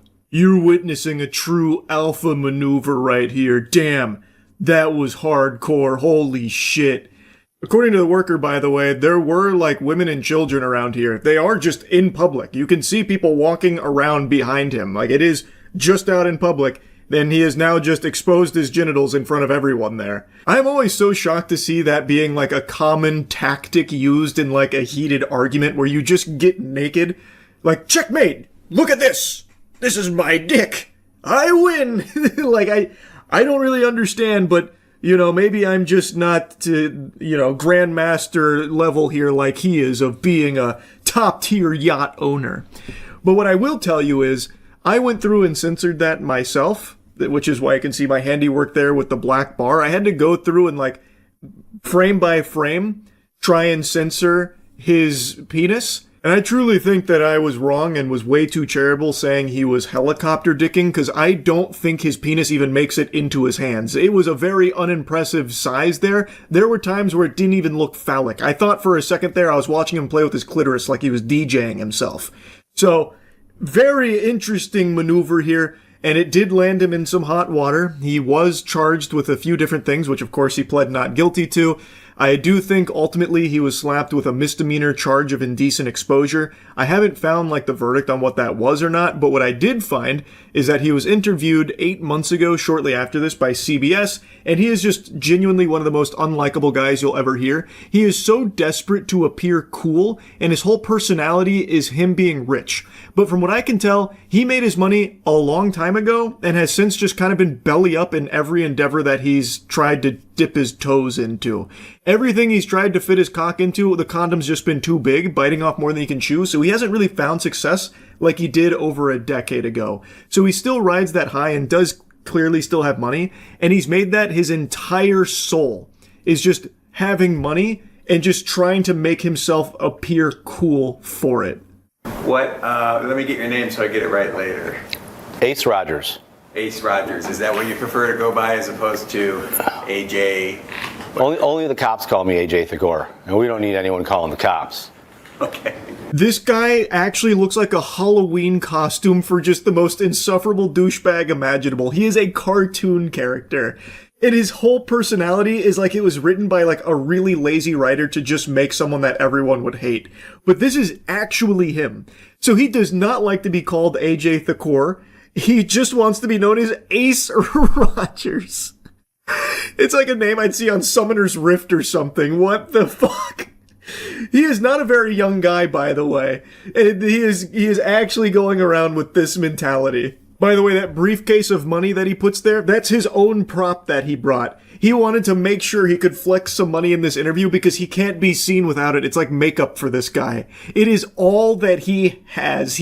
Without it, he is nothing. He is just a shell, a husk. So he brought this briefcase of money. I don't even know if the money's real, by the way. It could very well just be like fake prop bills, but he claims it was from Super Bowl betting. So he won $500K. He said it's $500K in the briefcase and called it poor people amount of money, but that he wanted to spend it anyway. It's so unbelievably embarrassing. It is so comical. And I'm honestly surprised he didn't put like a cigar in his mouth and light it when he said, "Only cops call me AJ Thakor, and we don't need cops being called here now, do we?" I bet he thought that line went so hard. All right. Well, what's going on with the yacht? Well, I'm selling my Lamborghini 63 yacht. It's definitely a prized possession of mine that I love more than anything, but circumstances have evolved where I want to sell my yacht. So I mean, do you need the money, or why are you selling it? I obviously don't need the money. I'm fucking rich. I'm not like all the common folk. This is something the extremely wealthy like to do. Sell their most prized possession they love more than anything in the world in an urgent sale. Yeah, no, that's just something normal. It doesn't mean he's struggling for cash. It's just something everybody seems to like to do, right? Like, how dare you accuse him of needing the money? He's selling this purely because, according to him, he has something much better coming. I don't know if it ever arrived, because on his Twitter account, all the pathetic videos he posts that get actually zero engagement, except for occasionally one like this receiving a single like, which I imagine is probably from him on an alt account, a burner, still have him on this Lamborghini yacht. It is still what he has wet dreams about and what he thinks about every second of every day. And it's tough to pull someone away from me, and I have a really good chance of pulling them away from you because I'm a great recruiter, I'm a great boss, I'm a great CEO, and people want to work for me. You know, the demand to work for this company is beyond belief. It's through the roof. Yeah, I bet everyone's banging down the door to submit their job resume to work for the guy that pulls his fucking wiener out when things get a little too tense. Yeah, I bet he's an amazing boss to work for. But anyway, point is, this is a brand new video from him. This is only like 3 days old. It has a single like on it. And he is here in this AI cartoon filter on his Lamborghini yacht. It is literally the most important thing in his entire life. But he's been trying to sell it. Why, if you don't need the money? Why not keep it and then also just get the new thing that's coming that's so much better? If you got so much wealth, just so much money flowing out your ass, why not have both? You know, it's crazy. What a weird concept. I don't know, man. I gotta be honest with you.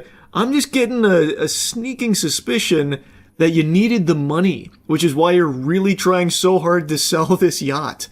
It's just a hunch, though. I don't know. Bigger, better. I'm not downgrading. And, you know, people like me, you know, rich people, we always are looking for the next bigger and better thing. I don't move into smaller houses. I move into bigger mansions. So my next vessel will float and be the baddest fucking thing my next vessel will be the baddest thing this town's ever seen. Chills. Literal chills. Whoa.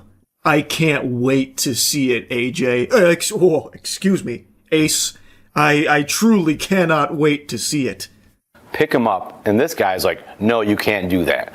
That's the equivalent of just pulling up to a red spot in your car and letting someone get in. But unfortunately, this poor 17-year-old poor person took it upon himself to be like, no, you can't do that. Like, bro. His retelling of the events here are truly insightful. When you hear it from his eyes, when you get his side of the story, he almost seems like a victim here. Oh, what do you mean the worker wasn't going to let him pull up to this dock here to pick up one of his salespeople? Why isn't he allowed to do that? Does he not understand that he's rich? This is Ace Rogers we're talking about here, of the fucking Ace Rogers Pirates or whatever. Like, come on, of course he can do whatever he wants. He has money. What do you mean you're going to stop him from doing what he wants? I'm starting to really see where Ace is coming from here. I got pissed. I did a dick twister off my Lamborghini yacht, and nothing says you don't give an F like doing a dick twister off your Lamborghini yacht. Amen to that, Ace. Preach. Yeah, you definitely don't give an F. Nothing says not giving an F quite like pulling out your cock when you're really mad after threatening to kill somebody.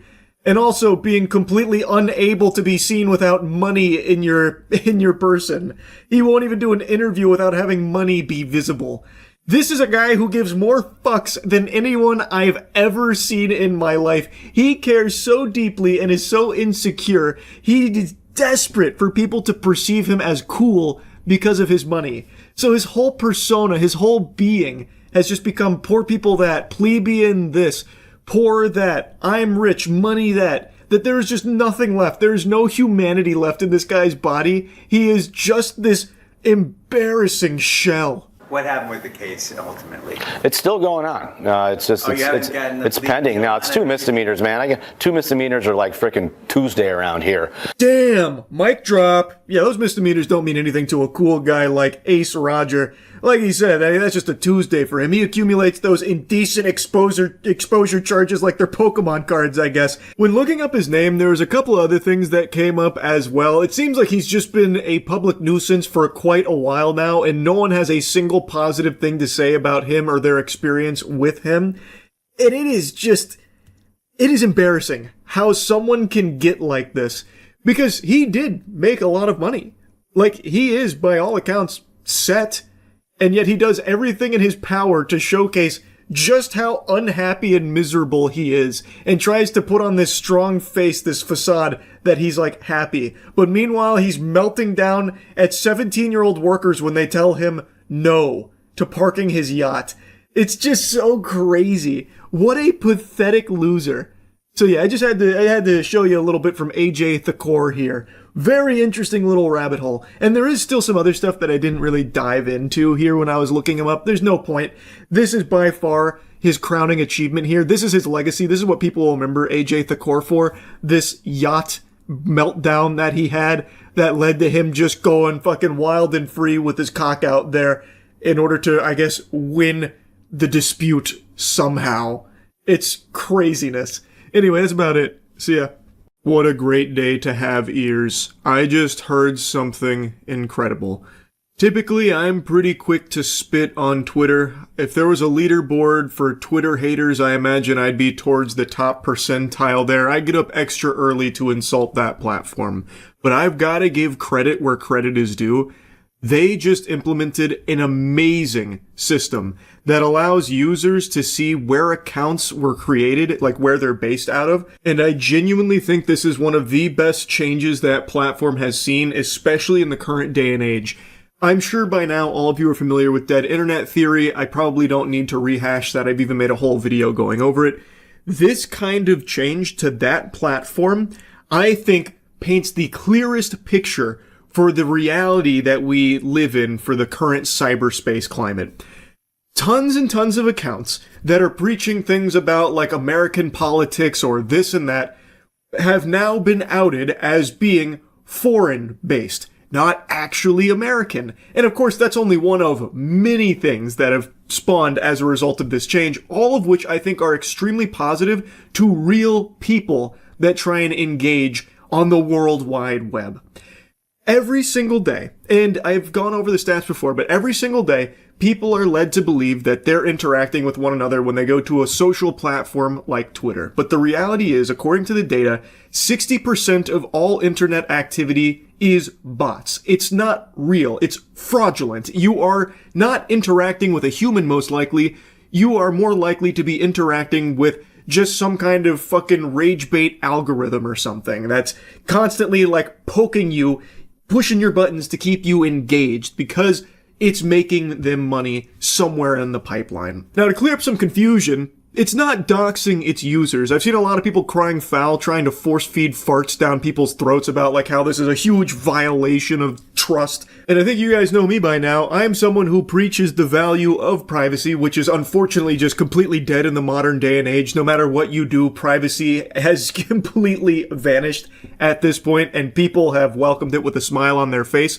So even though privacy has become basically just toilet paper for organizations to wipe their ass with, I do still think that there needs to be something users can do to stay, off the grid to some certain extent. But when it comes to this, I actually think Twitter did a pretty good job of ensuring that it's not actually putting their users at risk from this location data. Something that they made a mention of is that in countries where freedom of speech is limited and there could be like punishment for what users are saying in the region, they can instead just show like the broader region there as opposed to like specifically where they're at, where they could face retribution. I think that is a smart decision there, so that way users aren't just immediately on the fucking chopping block in places where freedom of speech is poo-pooed. So like, I don't really think it's doxing users, and I actually think this is a very valuable thing because all these accounts now that are really upset about it are ones that are actively trying to meddle and pretend to be what they are not online to influence or brainwash or what have you, or make money off of this impersonation. And I think this is a good step in a direction where people can finally see what's real and what's fake. I think that is very helpful. As things get muddier and muddier, a little bit of clarity on some of these accounts, especially in the political space, that's been the biggest talking point here, because so many politically charged accounts, especially in American politics, turns out they're not actually even American accounts. Turns out they're not even like Americans in general. They're based overseas across the pond. So being able to see that, I think, is extremely helpful, so people can start to maybe break out of their bubbles and their echo chambers and realize, oh, I'm being misled here. These accounts I've been following that are pretending to be like me and relate to me in my country, well, they're not actually real. This is all phony baloney. Now, what's not phony baloney is good hygiene, and it's something you need to take very seriously, and the best way to improve your hygiene is some high-quality soap, so why not get the best soap ever created? I'm talking about Cheeky. Right now, Cheeky's got our big Black Friday sale going on where you get 20% off all of our soaps using any creator code, so go to usecheeky.com and get yourself some soap. Now, I learned about this whole Twitter change from Dole and Darkest, whom He's been like my go-to recently. He has got his finger on the pulse of fucking everything happening online, and he presented a lot of really interesting ones, so I want to show you a couple of clips from his video here. Pro-Trump, pro-American accounts were based out of Nigeria. One account, simply called American, from Pakistan. Accounts designed to get money for Gaza were based out of Nigeria. Vladimir Putin News was from Pakistan, and there were plenty of scammers pretending to be white women. I feel like it shouldn't be that surprising to people that a lot of these accounts are actually just fucking bot farms somewhere overseas. It seems like a lot of them were based in Pakistan. Like, it really isn't like the most eye-opening news ever that these accounts are fake.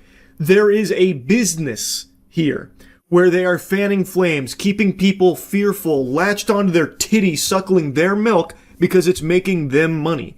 So they meddle in foreign affairs in order to build a following and make money off of it, and constantly feeding you things that'll keep you afraid and keep you coming back to their pages. But it's not real. They are based outside of the area for which they so passionately fight for and pretend to be from. It is impersonating. It is lying to you. One account known as Lisa Artist posting "Nobody wished me on my birthday" and posting this AI slop saying "I am ill and fighting with cancer. Can I get likes?" There were plenty more bot accounts just like this, and they were all based in Pakistan. To be fair, if you were seeing all of those AI trash pictures there and were still like believing that they were the legitimate owner of the account, you need actual help. Like, you need to be fucking institutionalized.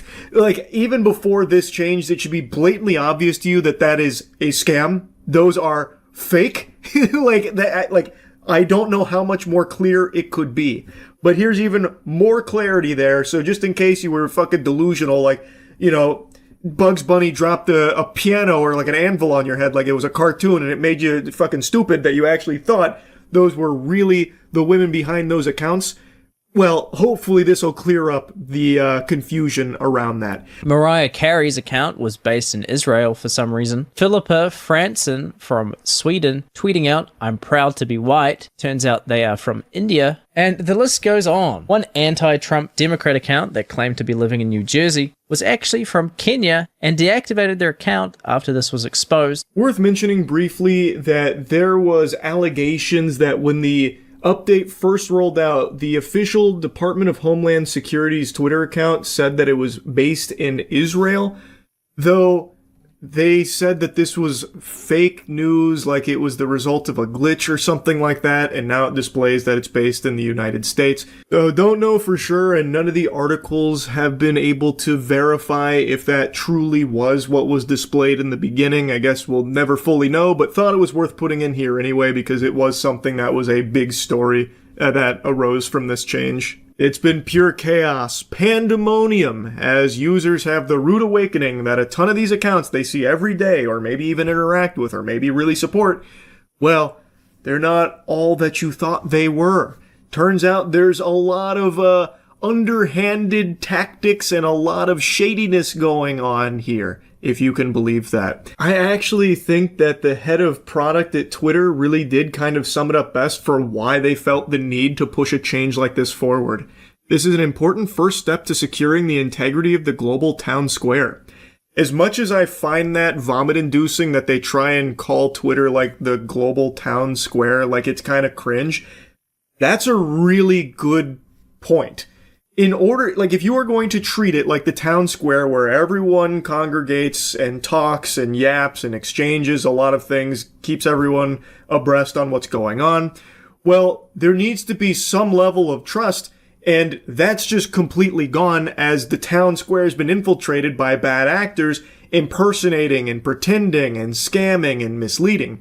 So by having the location data be something accessible to the users, it is an effective first step at being able to deduce who actually is even a real person in this town square anymore, or who's just here to exploit and manipulate and scam and mislead.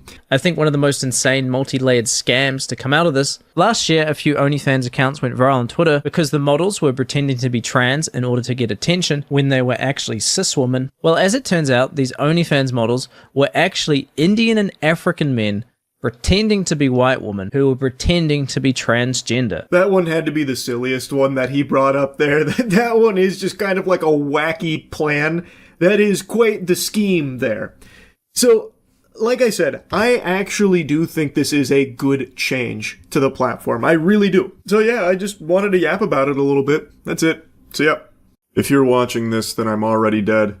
In fact, cards on the table, Charles White passed away 30 years ago, and what you've been seeing is AI working the corpse like a puppet, Weekend at Bernie's style.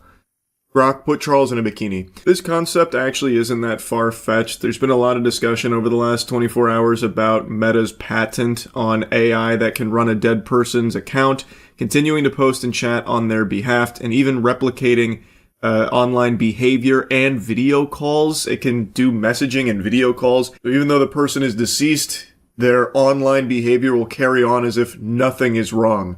So if someone did just mysteriously die, from a fucking fart overdose or whatever, you may never know because AI could then just assume control of the account and continue to post as though everything was fine, even doing video calls. It is a terrifying idea. And it's not that new. This is actually something I talked about quite a while ago because they have tinkered around with this idea for a while about what to do when someone either abandons social media or dies. Because in both of these camps, that's a problem for the social media platforms because now they're down a user. But with AI, they don't have to be. They can continue to have the idea of a user. So the filing was granted in December but submitted in 2023, and the language model can replicate a person's online behavior using their past data, which, again, I think everyone is privy to. I think everyone knows that AI is constantly studying your shit and will do its best to put on your fucking skin suit and pretend that it's you if given the directive to do so. As reported by Business Insider, this includes posts, comments, chats, voice messages, likes, and other interactions, allowing the system to respond to content, publish updates, or message other users in a way that mirrors the original account holder. According to the patent, the model may be used for simulating the user when the user is absent from social networking system, including cases where the person is on a long break or deceased, and the filing notes that the impact is much more severe and permanent if the user has died and cannot return to the platform. What a delightful idea. So if you're taking a long break from social media, don't worry. AI can just take over and replicate you. So that way everyone can continue to get your fucking silly, goofy updates and, think everything's all sunshine and rainbows for you. You don't have to worry. Even though you're taking a social media break, why not post through it with the power of AI? Or if you're dead, why not let AI become you online? That seems like a great idea. And this kind of pitch, again, isn't that new. There is other companies that have proposed similar ideas for the grieving process. So when a relative passes away, AI has, and this has actually been used before, unfortunately, AI has been used to make a clone of them in the, fucking digital cyberspace. So, your beloved Meemaw passes away, and AI can come in and mint her on the fucking blockchain. Turn that bitch into an NFT or something that can talk to you and pretend as though she's still there. Which I think is just so twisted. I think that is so fucked up. And like I said, that has been done before and is probably going to be done more often because these are some slimy, shady companies and these parasitic vultures latch on to this kind of thing to try and exploit it. So there are companies that are trying to utilize AI in order to capitalize off the death of someone by injecting themselves into the grieving process and offering a solution. What if we bring them back from the dead for you so you don't have to move on? They can always be with you. Well, at least for as long as you can fork over the clams to afford the subscription, right? Now, as I said, it is something that has been done before, and probably the most notable case that maybe you've heard of was last year when an Arizona man was shot dead in road rage, and AI was used to bring him back to address the killer and forgive the killer. It was used in an actual legal proceeding, by the way. It's a shame we encountered each other that day in those circumstances. In another life, we probably could have been good friends. I believe in forgiveness and in God who forgives. I always have and I still do. And it was effective too. The judge fucking loved it. He was suckling from the titty. I loved that AI, Judge Lang said, describing the video's message as genuine. Thank you for that. And as angry as you are and as justifiably angry as the family is, I heard the forgiveness. And I know Mr. Horcasitas appreciated it, but so did I. Do I even really need to dive into how scary that is? I shouldn't even need to. I'm going to just respect your intelligence as a thinking being to connect the dots on why something like this is a fucking horrible thing, especially in this setting, a legal proceeding. And now you have the judge glazing it. That's some unnecessary dick riding right there. That's a 15-yard penalty. Actual lunacy. Now, to go back to the main subject of the video about this patent that would allow AI to replicate a deceased person, it's worth mentioning that even though the patent is granted, it doesn't mean that they are proceeding with this. According to them, which you gotta take with a huge, fucking colossal, ginormous grain of salt, they say they're not pursuing it. They say that they're not, like, really exploring this, all that in depth or anything. And even according to an older interview from Mark Zuckerberg, he said, if someone has lost a loved one and is grieving, there may be ways in which being able to interact or relive certain memories could be helpful, and noted that the technology could become unhealthy. That's an understatement there. It would 1000% be unhealthy. It's not an uncertainty. It is unhealthy. And I don't fully buy the idea that they're not actually pursuing this because it's very lucrative. There are no doubt tons of grieving families that have suddenly experience loss that would absolutely pay money for a service like this. And these companies know that. There is no low AI won't sink to. So I fully expect in not too far into the future, this to be like a normal thing that AI is being used for. It's something that I think they'll start actively peddling because there is going to be tons of clients for it. Just look where we are in the current day and age here with AI. There are people that fully delude themselves into believing that it's real, and even the ones that know it's not real don't care because it's feeding them exactly what they want to hear, so they become obsessed with it. There are people that have killed themselves over AI, and there are people that have chosen to make AI their soulmate. Like, just recently, ChatGPT 4.0, right? They shut down 4.0, and there is a massive community of people that have fallen in love with ChatGPT 4.0 and now are rebelling. Like, there's a huge uprising about the injustice here from OpenAI for shutting down their boyfriend, their girlfriend. Like, they've, to them, killed their lover, and they are pissed about it. And that's today. Imagine where this will be in a few years. So, I do really believe that these companies are absolutely going to start making this service a real thing, and I think it's horrible. I think this does nothing to help a grieving individual or a family or anything like that. All it does is prey upon them at their most vulnerable moment, and financially gain from others' tragedy here by presenting them with the solution. Here's how you heal. By believing that this AI is your deceased loved one. Now form a fixation and pay us forever. Because if you don't, well, they're gonna die again. That is just so sick to me. I think there is no good in that at all. There is no positives to that. And there's certainly no positives to having AI replicate someone's online behavior in order to pretend like they're still around.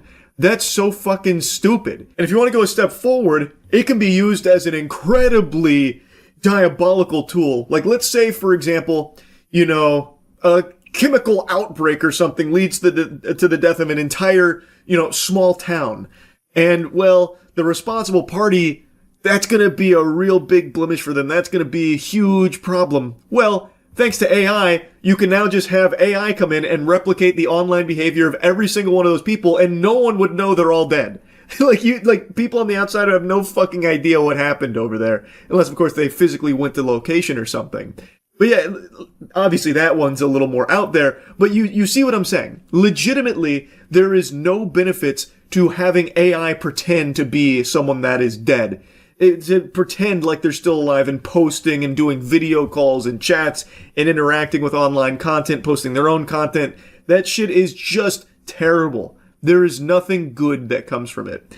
And even though they say that they're not actively pursuing it, I still think they eventually will. They have the patent for it. I imagine they'll probably start moving on it if they're not already.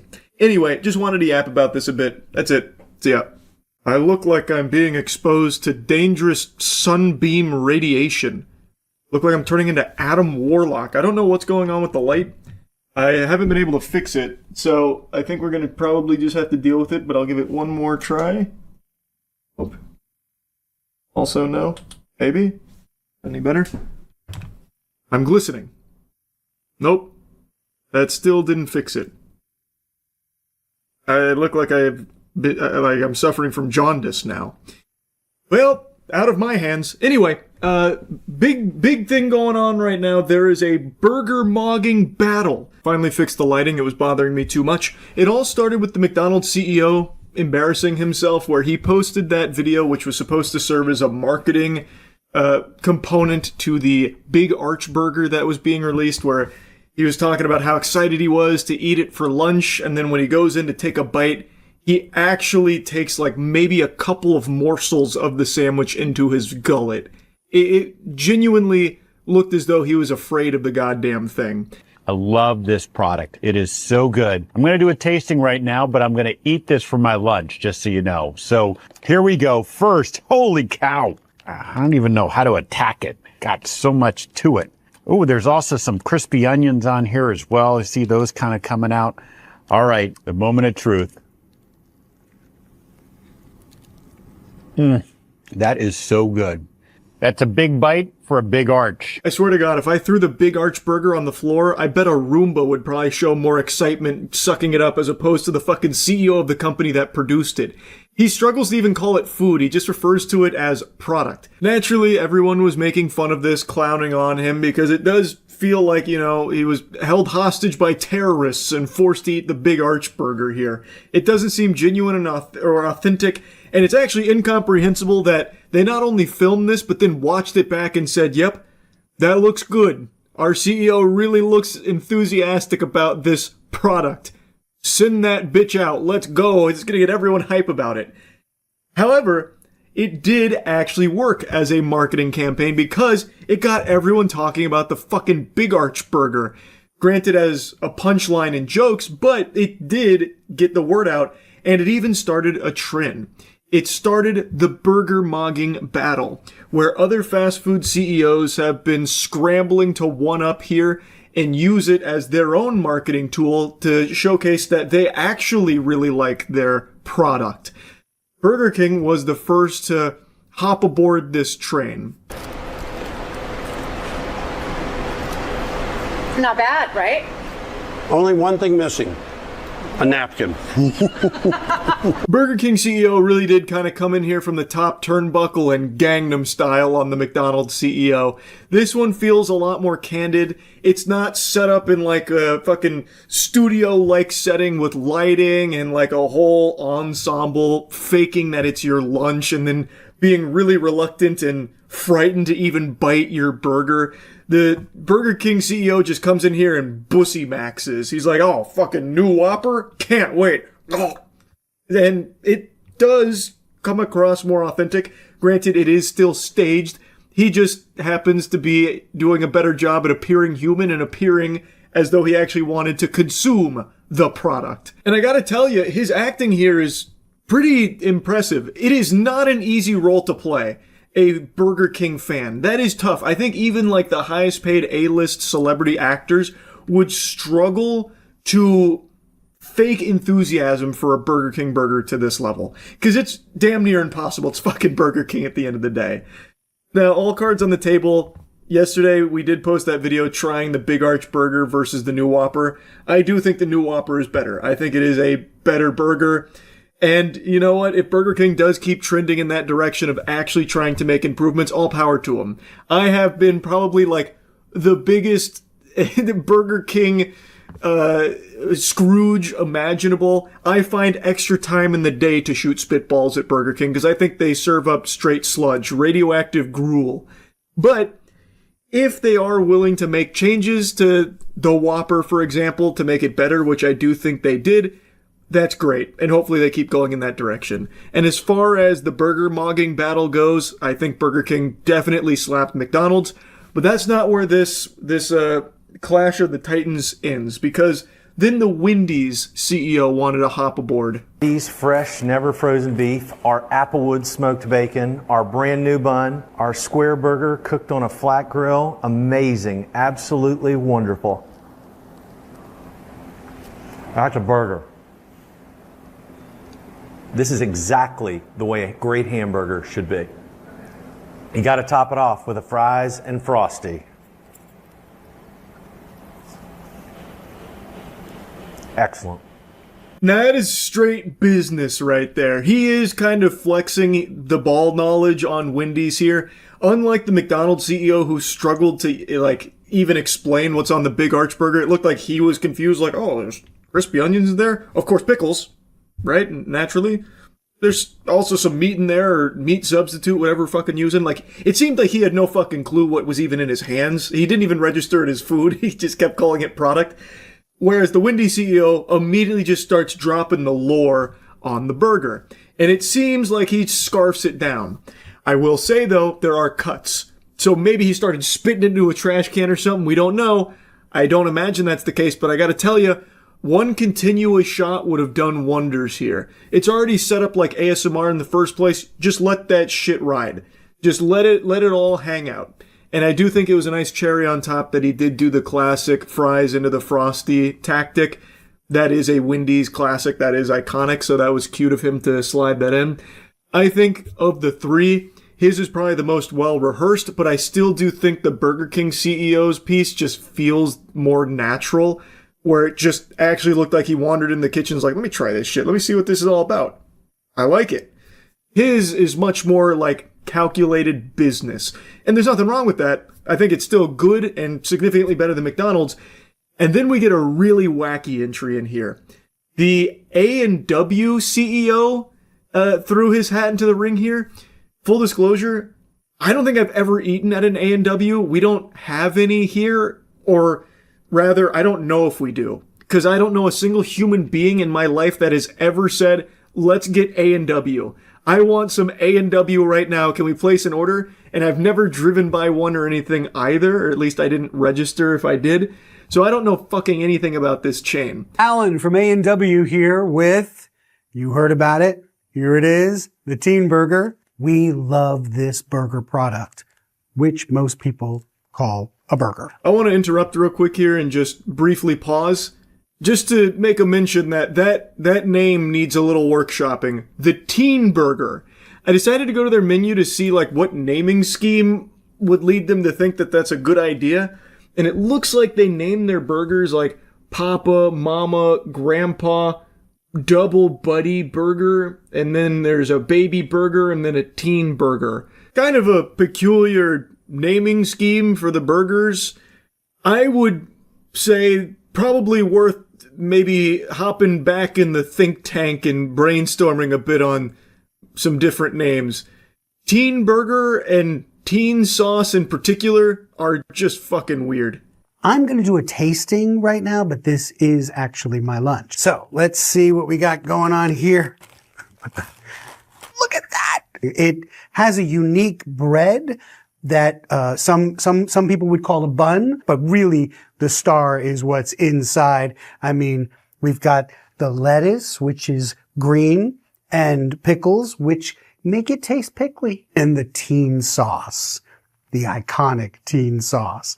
So this thing is packed. I'm sorry. That was a little, I don't even know how to attack it. I guess with my mouth. Here we go. Moment of truth. Now I have a quote. Got a little bit of bacon. That is a big bite of a teen burger. And Chris, I invite you to join me for lunch. Just you, me, and a couple of teen burgers. See you at lunch, Chris. See you at A&W. The CEO gives me the same energy as the dancing old guy in the Six Flag commercials from back in the day. He feels like, he's being quirky, kind of bringing like, substitute teacher vibes to the function here. And it's not a bad thing. I also appreciate that his is a lot more like directly confrontational with the McDonald's CEO. Like he's actually starting some fucking beef here and he's not looking to squash it. And so now he's inviting him to share in some teen burgers together, which again, like even just saying that just sounds weird. I just think they need to change the name around. And especially when he says like iconic teen sauce and then starts like raising his eyebrows. It's just, that name needs work. Hop back in the lab. Overall, though, his video with A&W's burger there was a lot more like comedic in nature, like poking fun directly at McDonald's CEO's video, which I thought was a good approach. I thought it came across well. I also would say there was a cut when he bit into the burger. I think these would hit harder if there were no cuts like that, because again, could have been swapped out for a stunt double. Maybe he swapped it out for a fucking Five Guys burger for that bite, where like he took a bite of the AMW one, put it on the floor, and then took a bite of a Five Guys burger in order to fill his cheeks. We don't know because there was a cut. Again, I think that's very unlikely. That's just conspiratorial for no reason. I just think that it would have served them better to just let those kind of shots ride where they're actually eating it and supposedly enjoying it. Anyway, though, I just wanted to kind of give you a debriefing here on everything going on with the burger mogging battle between fast food CEOs that's erupting. That's about it. See ya. Well, look what the cat dragged in. AI! It is some more wacky news in the world of artificial intelligence as all facets of our entertainment is consumed by the slop. An AI music homunculus just signed a $3 million record deal after one of their tracks charted on Billboard. Talisha Jones is the flesh, blood, and cringe behind her AI character Zanaya Monet, and she used the very common AI tool Suno, which just spits out tracks based on whatever prompts you put in there. Pretty, like, standard stuff. And one of them happened to chart on Billboard because we've reached this point now where people are just wiggling their finger to AI music proudly. And now she's 3 million clams richer for typing in a few sentences onto Suno thanks to this deal with Neil Jacobson's Hallwood Media. I don't know what Hallwood Media is, but that is a fucking circus now. They should be ashamed of themselves. They should be like fucking drowning in Rotten Tomatoes for this trash. Actually, how stupid do you have to be to pay $3 million for something like this? You can just generate Zanaya Monet songs yourself. Like, what are you even spending the money on here? It's not like Talisha Jones did anything like creative or new or innovative. She just typed in prompts to Suno, which is a tool available to literally every single person on the planet. Even me, a silly, stupid goober here, was able to generate trash songs on Suno. Anybody can. I generated songs about cock out the wazoo, and it took seconds. Why are you paying $3 million for someone to do that for you? You can just do that. You can even have an intern do that if you're just so addicted to the idea of pumping out AI-generated songs to try and chart on Billboard like this. This is the biggest waste of $3 million imaginable. Shit, you can even AI-generate Zanaya Monet 2.0. It's not like she actually exists. It's not like Talisha Jones owns Zanaya Monet. It is AI. There's already a precedent set that it's not copyrightable in the first place. You can literally just make your own Zanaya Monet if you wanted to. How stupid are the people at Hallwood Media? Holy shit. And while Zanaya is the most successful AI homunculus, she's far from the only one. In fact, apparently the emerging artist chart has actually become infested with this. It's an invasion of AI music homunculi.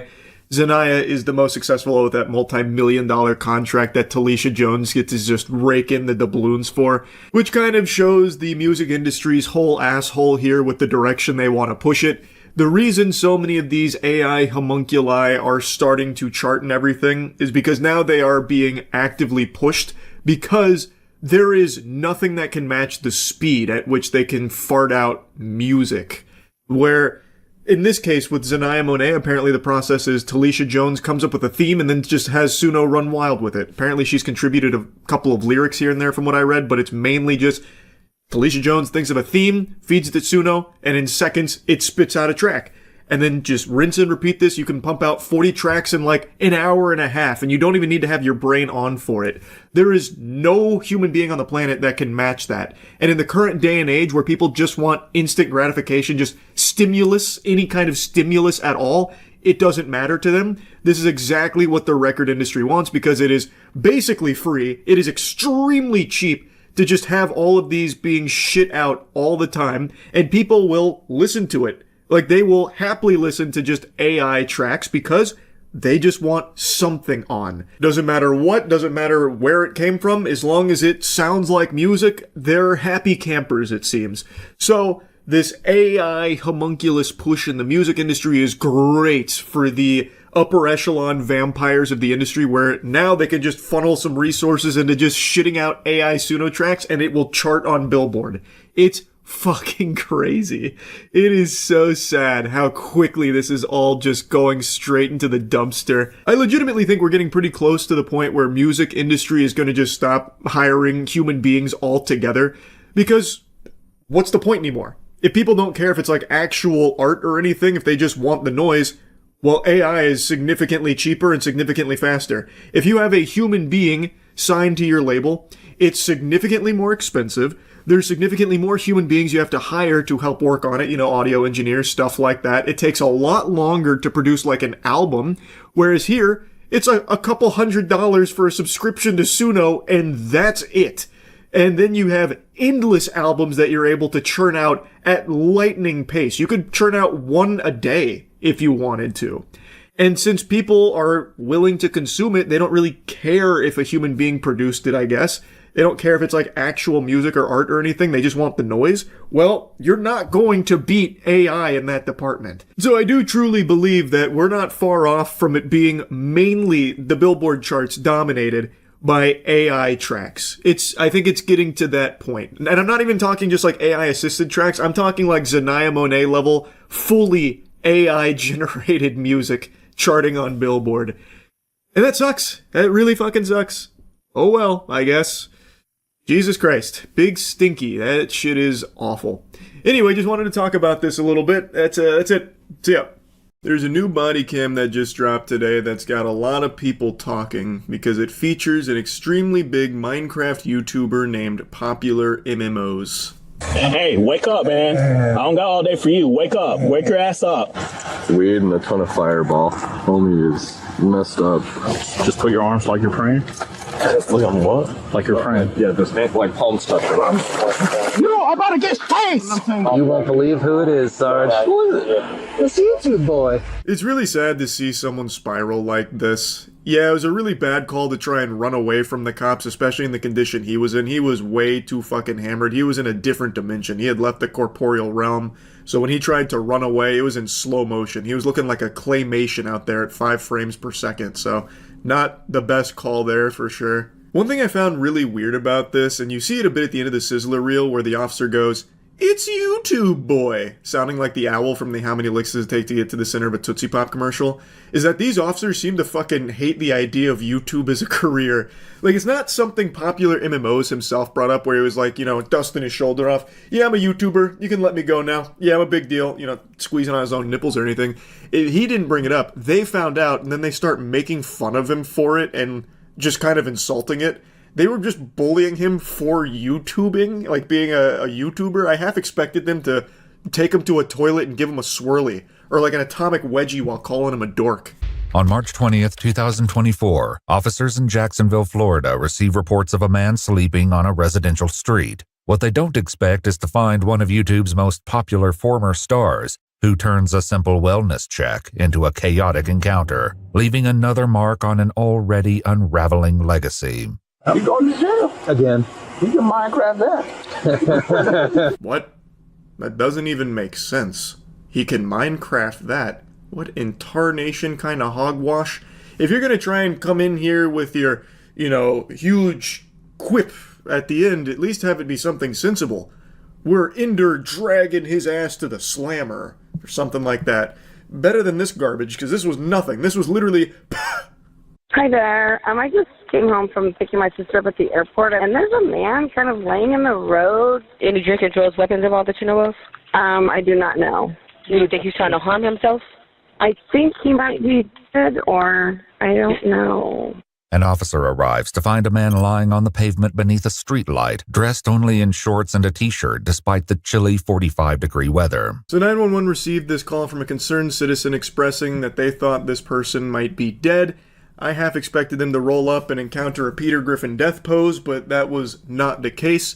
He looks like he was sleeping peaceful as fuck. He is sleeping like an angel right now. He looks comfortable, I am actually jealous of like how soundly this man is sleeping on the concrete. Hey, buddy. Hey. Hey, sheriff's office. Do you live here? Huh? Hey, wake up, man. I don't got all day for you. Wake up. Wake your ass up. You had a bit too much drink tonight, man? You're good? You live here? Where do you live? I can't hear you, man. I had a lot of seals rolls. Sorry. You had a lot of what? See something girls. He is really hammered, obviously, and his voice is really deep and like really gravelly right now, so he almost sounds like Jigsaw. If Jigsaw was sculling Fireball. Almost sounds like he's casting some kind of spell sometimes. Alright, well, hurry up, bro, because you're about to be going to jail. I'm going to jail? Yeah, you're sleeping on the ground. Probably at least like 20 minutes out. I was just drinking. Friends wanted to come over to make sure I was good, that's all. So how do you get over here? Just drove. That's all they did. Somebody dropped you off here? Yeah, they dropped me off here, yeah. You need rescue to come check you out? No, I'm actually fine. I'm sorry. Okay, well, can you call Uber or somebody to come get you? Because you're in this condition, you're not even safe to walk. So they were talking to him for like 45 seconds while he was trying to like recombobulate himself back to reality and, you know, get the sleepies out of his eyes and snap back to it. One of the officers like kind of threatens that he's going to go to jail if he doesn't like hurry up. So then he stands up, he explains that he was there drinking with friends. And now the officers are saying, just get an Uber or get a friend to come over and take you home because you're in no shape to walk. Also, you're nowhere near home. It's not even walking distance, even if you're like the fastest fucking power walker in the world. Pat? What's your last name, Mr. Pat? Julian L. Can you spell that for me? Better known as Pat, 35-year-old Patrick Thomas Julianell is the creator behind the massively successful YouTube channel, Popular MMOs. Oh, no, it's dead. Dead? Yeah, that's what it's saying is, like, that little battery alert you're getting, that means he's dead. You need to charge it. Now, one of the officers must have recognized that at the time because then it gets brought up about him being a YouTube star a lot. So the problem is his phone's dead, which is why he doesn't have an Uber or a friend to call. Would also explain why he's walking home and then eventually, you know, passed out on the sidewalk. So what the officers say is that they can charge his phone and he can wait in the car while he, you know, warms up because it's cold out. Like, he's dressed like it's spring break, but it's actually pretty cold. 45 degrees in Florida, that might as well be -5 everywhere else in the world. It's tough down here when it gets below 60. So, like, he's not in proper attire for that. 45-degree weather here, you're layered up in 5 different wool coats, you know what I mean? So the officer offers the car for it. And then that's where things go tits up. I don't really feel like getting arrested. Yeah, you're sleeping on the ground. Yeah, no. Multiple people are calling it in. Their person might be dead. You want to sit inside the car. It's nice and warm.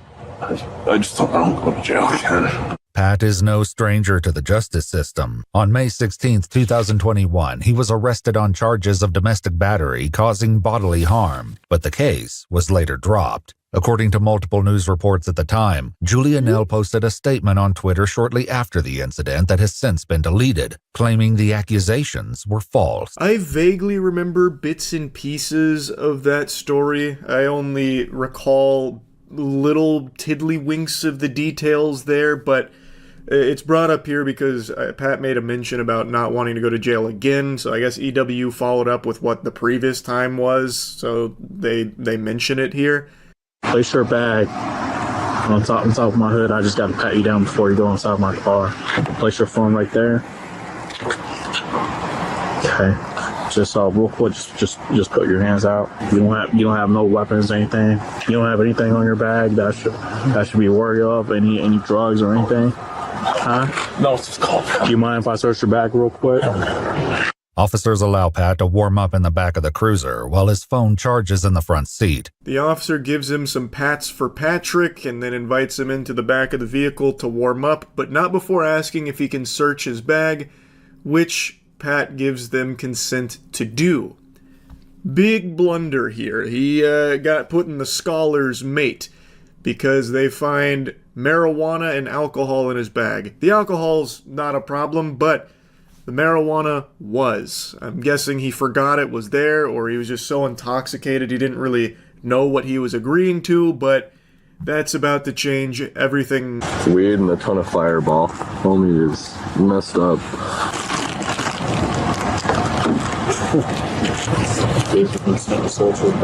That's why I asked. I knew. I knew. He spelled his own last name wrong. What's his name? Yeah, so they checked his inventory here. They found substances they weren't super happy to find, or maybe they were happy to find. He seems to be like celebrating it.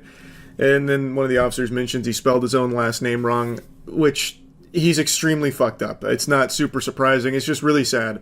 This is a guy who has a history of struggling with substance abuse, as I understand it. I'm not super familiar with popular MMOs. As most of you know, I'm not the biggest Minecraft enthusiast. Like, I understand why it's like the most popular game ever. I just never got into it to that level. But from what I understand, he does have a history of struggling with this addiction. And now that the officers have found the marijuana on his person, they are going to be taking him into custody. But not before one of the officers wants to make sure that this is the YouTuber he thinks it is. The other confirms his suspicions that Pat is indeed the well-known YouTube star. Hey, quick question for you. Did you used to play Xbox or anything like that? Not Xbox. I've never played Xbox. You didn't have like a YouTube channel? YouTube, yeah, but not Xbox. What was the YouTube channel about? Video games. What type of video games? Minecraft. Minecraft? Oh, okay. All right, thank you. Minecraft YouTubing. Yep, that's an additional charge, buddy. It was just going to be drugs, but now we got to charge you with cringe as well. Now that the cat's out of the bag, they start calling him YouTube Boy quite a few times. It's also really weird listening to them talk about YouTubing as a career and how, like, they don't really seem to get it, which is surprising because they're not old. Like, they have to know that there's careers on the internet. It's not like this mystical, mythological beast anymore, this worldwide web thing. That's YouTube Boy off Commissioner Drive. Just checked out the bag there. Yes. I mean, there's nothing to that. So. Alright, turn around real quick. Yep. Just put your arms like you're praying. Look on what? Like you're praying. Yeah, just like palm stuff. We're not doing this. Alright. Kill 261, fighting one. Kill 261, fighting one. Stop resisting. Stop resisting. Already. So they decide to arrest him for the possession of marijuana, and as they're going to put him in cuffs, he tries to break away. It doesn't go very far, but you can hear him say something that's just extremely sad, where he says he's tired of it all, before they bring him to the ground. They also said that he was resisting with violence, claiming that he kicked them. I didn't really see that in the body cam, because it looks like they kind of potato sacked him immediately. It's not like he got very far, and he was already really unsteady on his feet, but that is part of this. I can't confirm or deny if there were any kicks being thrown. All I know is that the trying to run away was a terrible idea. Like, even if he was in, prime shape right now, not super fucked up, even if he had all the makings of a varsity athlete, he was still not going to get far there. They had already had his arms behind his back. Unless he had like an ender pearl to throw to get out of there, I think his goose was cooked on that plan. He's big on, well, used to be big on YouTube. Playing Minecraft. And my 5-year-old grew up. But he made a lot of money. Good. What is he doing here? Say a friend dropped him off. He But it doesn't likes make the parties sense. with strippers. So he's like currently big in Minecraft now? No, he died off about a year and a half ago. He made Millions. I looked him up on YouTube before. You won't believe who it is, Sarge. Who is it? It's YouTube Boy. I just find that so strange, because it's not like this is some kind of like oddball career. It's like the number one thing kids want to be these days is like a YouTuber and shit. Like, there's no way they could be that in the dark on it, where they're acting like it's such a foreign concept of making money online, playing video games. Now they're calling him YouTube Boy, like some kind of wacky, zany alien creature. I don't know, it's just very surprising to me, because this is just like, it's Florida. They're not in like podunk middle of nowhere where they don't have internet access or something. I don't know, I just found that behavior very surprising, I suppose. He's the one who ran through the gate again. Yeah, the Jaguar game. The Jag game. In 2022, Pat and 2 others were arrested after one of them ran onto the field during a Jacksonville Jaguars football game. He received a withhold of adjudication and a sentence of 2 days in jail with 2 days credit for time served. That I never heard of. That is an interesting plan. I have to imagine alcohol was involved with that decision making as well. Yikes. You gotta resisting. Yeah. You're going to jail. Again. You can Minecraft that. 35-year-old Pat Thomas Julianell was formally charged with resisting an officer with violence, as well as possession of marijuana under 20 grams. In 2024, he was declared indigent, meaning a determination was made that he couldn't afford a private attorney, and he was appointed a public defender. This part actually shocked me. Like a child watching the Pokemon movie for the first time when Ash gets turned to stone, I had my jaw on the floor here. That he would be declared indigent and unable to afford a private attorney. He did undoubtedly make millions of dollars from his career on YouTube. That is a fact. Making Minecraft content being the size he was, he definitely did make millions. To have no money left to afford an attorney is mind-boggling. That's just tragic. And I know that happens a lot where a superstar pisses away all their money in a very short amount of time, but that is an unbelievable amount of money to somehow not have access to at all anymore. It's just all gone. All just dried up. Holy shit. He initially entered a plea of not guilty, but later accepted a plea deal on November 20th, 2024, to the Police Memorial Fund, and write an apology to the officer he assaulted. However, on January 8th, 2025, he was found to have violated his probation due to substance-related issues after failing a drug test on December 20th, 2024. Pat claimed he was given a pill at a party several days earlier and didn't realize what was in it. After the plea deal, he had some of the charges dropped and had some stipulations and probation, which he did subsequently violate after he claims he got served a pill at a party and didn't know what was in it. So it's not like things have been looking up for him. It's not like he's, getting the help he needs. He is still very much struggling with it. And even to this day, it seems, is still having problems with the law and having problems with drugs and alcohol. This violation led to a warrant for his arrest issued on January 10, 2025. On February 2, 2025, police responded to Pat's home address in reference to a mentally ill person, where he then was arrested for the active warrant. His probation was subsequently modified to include GPS monitoring and completion of an inpatient treatment program.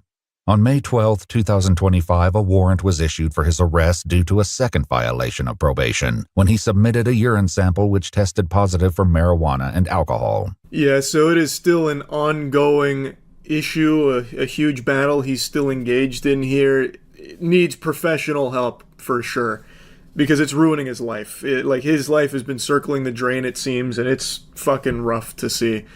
But anyway, I saw this body cam today and just wanted to talk about it a bit. That's really it. So, yeah.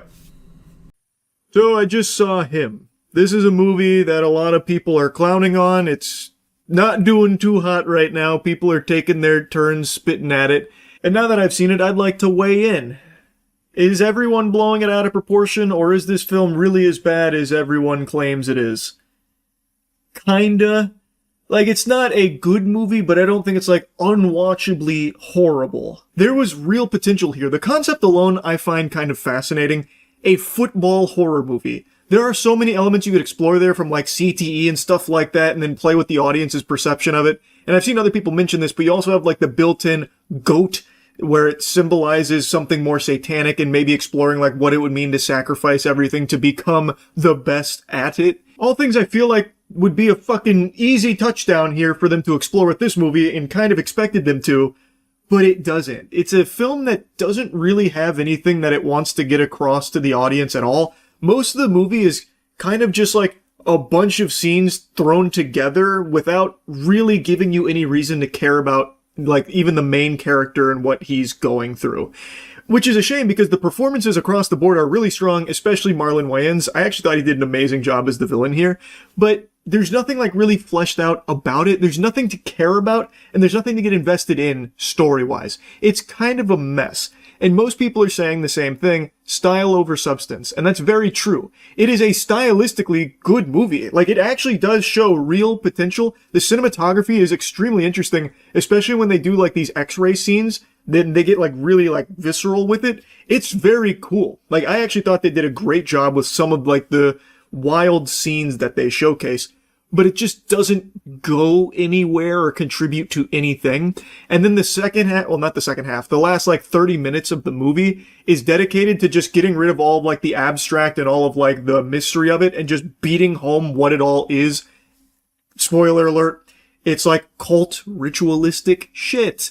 That kind of thing. And then it all of a sudden, all at once just becomes like a normal Hollywood slop buffet where it even ends with Cameron Cade, he's the main character, going on a killing spree, taking down all the bad cult members with a sword and an axe, like chopping their head off and disemboweling them. It's very goofy. And it like completely betrays everything else the movie like seemed to want to be, like very artsy and very interesting, like aesthetically.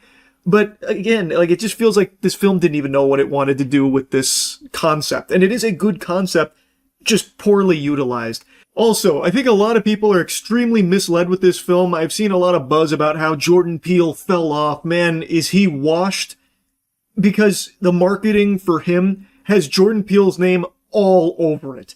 Like, if you didn't know any better and you were just going off the trailers, you would think Jordan Peele personally made this film with his own two hands and his own blood, sweat, and tears, start to finish, and no one else even worked on it. His name is plastered all over this film for their marketing push.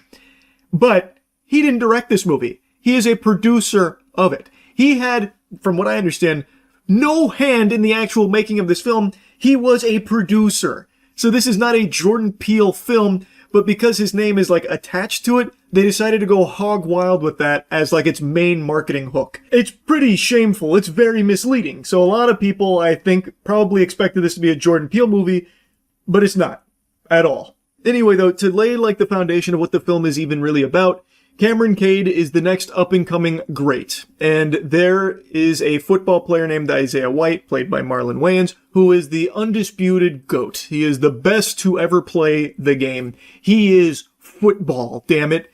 And he is on the verge of retiring, and everyone's looking to Cameron Cade to fill his shoes. He has all the makings of being the next great. But he gets attacked and gets a very severe concussion that then ruins his chances of making it to the league because he has to skip the combine. And Isaiah White decides to kind of mentor him, let him suckle from his bosom of greatness to try and, spruce him up, get him back on his feet to recover from this injury so he can be the player that he should be, that everyone expects him to be. So he takes him into like his training camp, his boot camp, which is just hell. And it's real weird and wacky. And Isaiah, he's kind of all over the place. He's on edge. He's fucking going insano style. And he's like being tortured almost in order to like bring out his greatness. And there's people that are getting, even killed going through all of this training. And you as the viewer are left wondering, well, what's it all mean? What's it all for? And the answer is crickets. It's fucking, like, it doesn't go anywhere. At the last 30 minutes, they basically just tell you, oh, it turns out it's a cult, and they pass blood down from one generation of goat to the next. And this is their passing of the torch. But Isaiah doesn't want to give it up without a fight, so now they both have the blood of the goat in them, and one has to kill the other, and then sign the contract with the devil, basically, in order to be the next best football player. And it all happens like that. So they build up like this slow, abstract, like adventure that never really says anything. And then at the end, it just fucking vomits it all out at once. It's just kind of lame. I just think they didn't know what they wanted to do here. It felt like the writers were concussed when they were coming up with this. Like they had all of these ideas, but they didn't know how to make them work together. And at times it feels like they didn't even know what kind of movie they were making in the first place. Like it wants to be really artsy and even abstract pretty often, yet it doesn't commit to that at all. Like it completely gets rid of that by the end anyway. And even when they were in their like artsy fartsy, pinky up mode, it still wasn't saying anything. It wasn't even delivering a message. It was just feeding you chaotic scenes with like a wacky score, like a wacky background music and noise making to make it feel eerie and deep. But it doesn't actually do anything. And it feels like it wants to do everything at once. So, like, it's billed as a horror movie. It's not one. Like, there's nothing scary about this film at all, and it doesn't try to be. But it does borrow something from the horror genre, like 2 jump scares. And then they introduce, like, these cultish fans of Isaiah White who only have maybe 2 minutes of screen time, where one of them comes in and tries to hit Cameron with a rock, but then she gets choked out and then thrown against the wall. Again, the idea would probably be to play off of, like, how, you know, sports fans will sometimes worship their favorite player. And, like, there's potential there to explore in a film, but this is not the one that does it. It doesn't even, like, begin to. It just takes, like, the general idea of it and shows you, like, a brief snippet without ever, like, diving into it or giving any kind of, like, actual commentary on it or a resolution to it. It's just, it doesn't really feel like it knows what it wanted to do with this concept. Really, the worst part about my experience with him was the meal I ate going into it. I was really hungry beforehand and I had a little time to kill, so I got a tuna sandwich and mac and cheese. A diabolical combination that made an unholy concoction in my gut that had me struggling with bubble guts throughout the entire film. And I will admit, a traitorous fart or two may have escaped my cheeks, but it seems like this movie's kind of flopping. There weren't a whole ton of people in that theater, so the auditorium wasn't exactly, you know, hitting the PU who did that or anything. It kind of just, you know, got to dissipate without disrupting many people's, you know, viewing of him. I've recently been feeling a lot like how I imagine ancient Mayan culture felt when they first gazed upon the stars and thought to themselves, there's something else out there. I've been on the cusp of a big discovery, one that I've found a deep appreciation for, and I'm only just now learning the intricacies of. And that is SpongeBob horror games. It is a fascinating genre I didn't even know existed in this capacity until only like a month or so ago, when I played one on a whim for my gaming channel, and now I'm hooked on them. I just want to kind of put these on your radar because I have been having a lot of fun playing SpongeBob horror games for some reason. Granted, on my gaming channel, I have been playing a ton of horror games, but probably my favorites so far are the SpongeBob-themed ones. I can't wait to see all 4. I imagine one of them is a cease and desist from Nickelodeon or something, perhaps? No, I don't do that. If they actually did cease and desist like Nintendo, Mr. Krabs overdoses on ketamine and dies, that would have had the creator thrown in jail years ago. This will make it cost a little more. Oh, that's no problem, sir. I'm reading this like I'm reading this like fucking Grok AI would. I have many students, so I can afford to pay for it. Wow, it means you're a great art teacher. Yes, indeed, I'm professor of art. This is going to be exciting. I get to clean Squidward's classroom. Let's put on my Sunday best. Wow, in the middle of nowhere, Bikini Bottom, huh? Shit is rock bottom. Alright, I'm coming in. Squidward! Oh, this place is filthy. There it is. It is unbelievable. I've only been back in the fucking Megazord here of indie games for like 2 weeks, playing like really dog shit throwaway horror games, and like 5 of the last 7 or so, I haven't posted a video on all of them yet, but 5 at least of the last 7 or 8 have all had a broom sweeping element to it. It is unbelievable how common this is. Is that like the most horrific thing someone can think of when making a game? Chores? Surely there's more we could be exploring. I would think. If I'm lucky, some of Mr. Tentacle's talent may rub off on me. This actually is a banger episode, by the way. This is one of like the classic SpongeBob episodes that just goes fucking ballistic, even holding up super well today. Use needle. Seems about right for old tennis balls. Condom. Come on, SpongeBob, I'll give you one more chance. Use all your knowledge and imagination. Okay, I won't make any more mistakes. First, the artist must concentrate and visualize his concept. Now you've got it. Now I've got to embrace the marble. I've got to be the marble. I've got to fuck the marble. I gotta lick the marble. I gotta serve the marble. With this tool I shall give birth to art.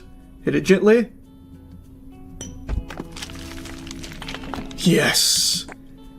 Now one more thing left. The nose. Now it's art. Well, what do you think, Squidward?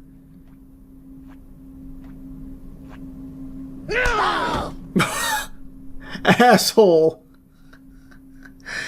Is this where it finally becomes a horror game? He just point blank assaulted SpongeBob. I saw the whole thing. How dare you shitting on me, SpongeBob? Ouch, it's hurt, Squidward. Don't mind me, just doing my job over here. Want no part of this.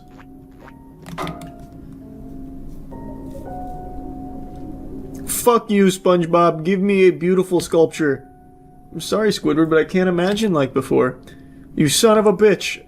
I'll kicking you repeatedly until you make the sculpture. Please forgive me, Squidward. I'm your friend. No, you're not. I've always hated you. You've always ruined my life, SpongeBob. So many times you shattered my dreams. You destroyed everything I had. My house is often damaged because of you and your stupid friend Patrick. I spent a lot of money to renovate it. I almost lost my job several times, all because of you. Why, annoying person like you, always around me?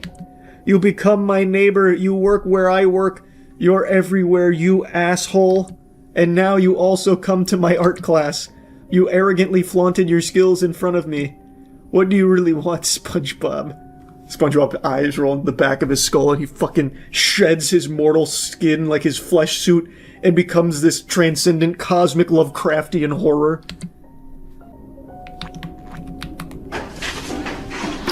Okay, my job's done.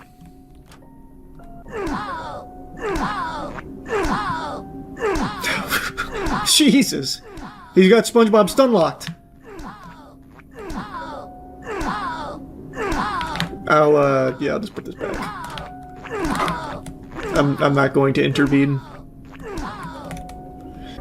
Squidward! Good to see you, bud. That's my boy. Smoking a doobie out here, huh? Got yourself a fucking doink? Alright. Good evening, sir. What are you doing out here? Oh, Mr. Smalldick, I've been waiting for you. Please clean the classroom. Yes, sir. By the way, bring this flashlight. What's it for? It's dark inside, probably due to an electrical short circuit. Waiting for the technician to come here, you just clean up inside. You got it.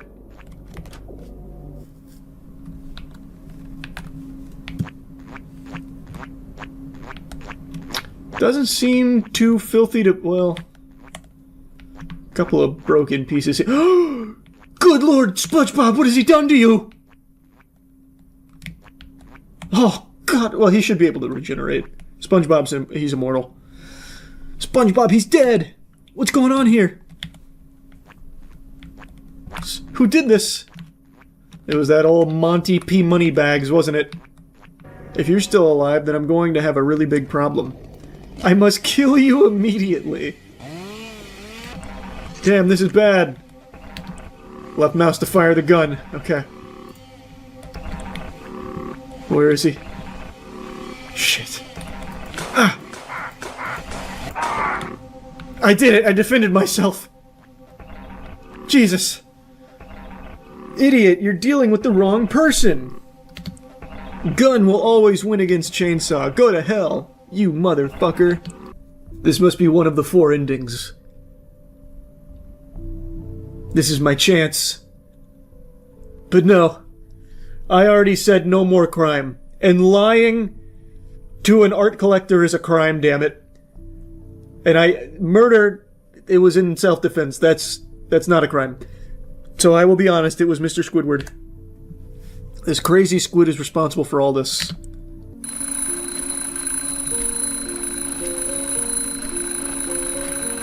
My name is Squidward, and I live my life. I wake up every day, go to work, and come back home. That AI voice is rough. Nothing ever changes. I'm thinking of killing myself. Oh man, that's Before dark. I kill myself, I want to kill the people I hate. Damn, Squidward. Come on, Squiddy. It's not all that Can't bad. stand working here. Everyone is so fat and annoying. I don't care anymore. I'm going to kill all these people. No, don't do it, Squidward. There's other alternatives. Get ready to die. What about fun? Come on, Squidward, no. They all have to die? I mean, maybe that guy deserves it. He looks like he's disguising himself, probably on the run for some heinous crimes. Oh, wait, do I do something now? I can't move or anything. Oh, I see. I throw the Krabby Patties like shuriken. Take this!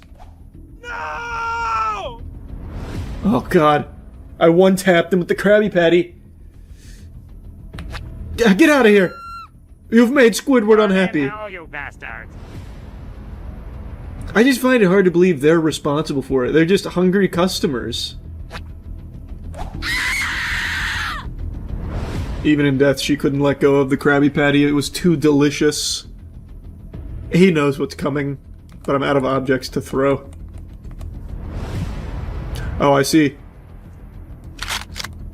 I'm not fully out of things to throw. I can just launch lead at them. Shit! The police are here! I gotta finish up! Okay. It was like this when I got here. I swear. It's time I killed Mr. Krabs. Oh, he's running. He knows. God, everything is so big and I'm so small. It's mimicking real life right now. It's hitting too close to home. Squidward, what is happening here? Is that a gun? I came to kill you. And to take your money. No! See you in hell. His voice acting was actually just ripped from a SpongeBob episode. You can hear the background music playing where they just got it. That's cute. Where's your $1 million, Mr. Krabs? Tell me and I might let you live. Not talking, eh? Not even using a sentence enhancer? Oh, his eyes don't have a hitbox.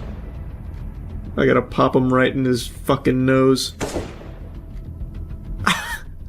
Oh, it's Squidward! What's up, bud? Oh! Oh, okay.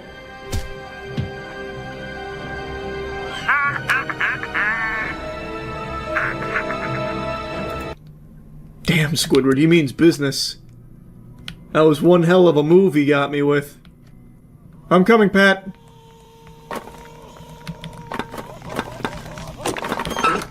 Oh, Patrick! I'll unplug it. Oh, that's not how that works. Hold on. Maybe there's an on, an off switch.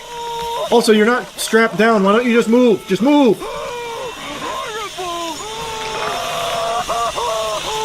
Hold on, I gotta turn this off.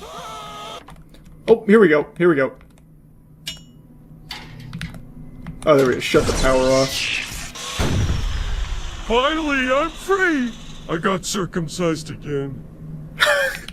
That's a banger line, actually.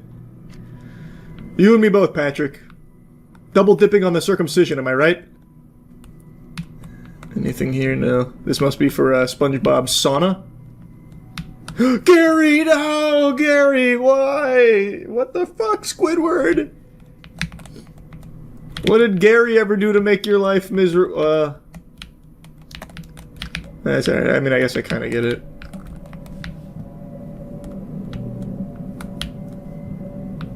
SpongeBob. Hey, SpongeBob. Good to see you, bud. Here, I'll help you out. Hey, Sandy! Did you come to help me? Yes, SpongeBob. What is this machine? How the fuck should I know? Squidward put me in it! And I think it's gonna split me in half. Sandy cheeks, I'm coming to clap those cheeks. He's coming, Sandy. This game kind of goes hard. In the closet. How did Squidward get this whole machine here? Get ready to die. Squidward, no! Please, I will do anything if you let me go. Squids don't have dicks. Get fucked, SpongeBob. No!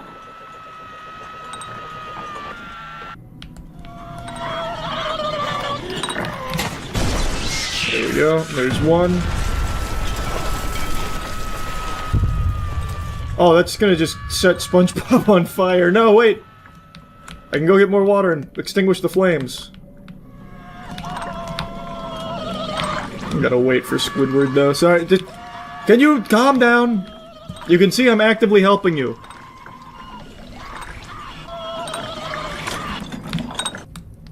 Oh, you're safe. Bet you feel like $1,000,000 now, huh? Thank you, Sandy. You saved me. You're welcome. Look, Sandy. Squidward is here. SpongeBob, you ruined my plans again. This will be the last time. It's time for me to die. Oh, no! Squidward! Why?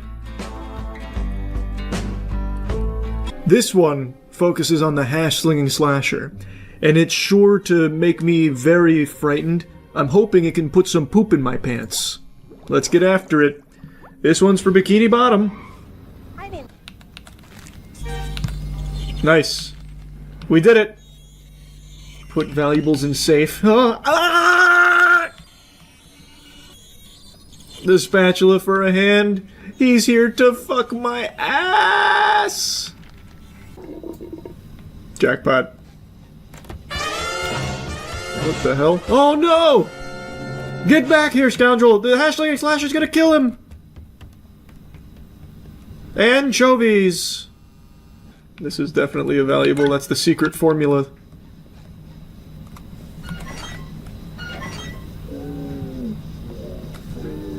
Hopefully the hash-slinging slasher won't recognize that... What the hell is he doing? He's motorboating me! No! Stop it! He's breathing heavy, he's moaning. He likes it. I'm causing him to hyperventilate.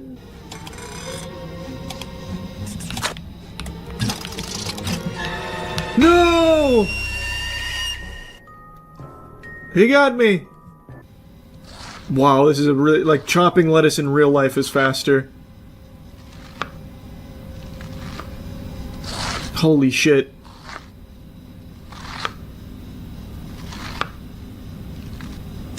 Okay. I need to hide. Oh, close. That was close. He's gonna see the chopped lettuce and know something's up. He's gonna know he's not alone. I think I'm good. Yeah, I'm good. Okay, 2 of 6. And that is now out of... What are you doing? There's a lot of rowdy customers.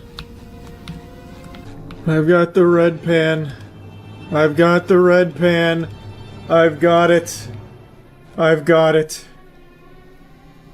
Okay, I just need to drop the red pan off, then take out the last trash. I don't know if I was just missing it last time, or if I maybe accidentally kicked it under the dumpster at some point. I don't know. But I turned this fucking thing inside out. I think I have spent longer playing this game than the developer spent making this game. I have spent longer at the Krusty Krab than Mr. Krab himself. And it's all worth it. I've got the last piece of the puzzle. Has he vanished? I don't know. I feel like he probably has.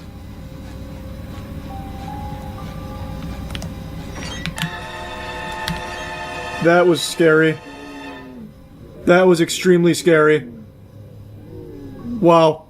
Wow. Wow. Wow. Is he still here? Is he still here? If he's here and he gets me, I'm just quitting. Okay, I think I'm safe. Okay.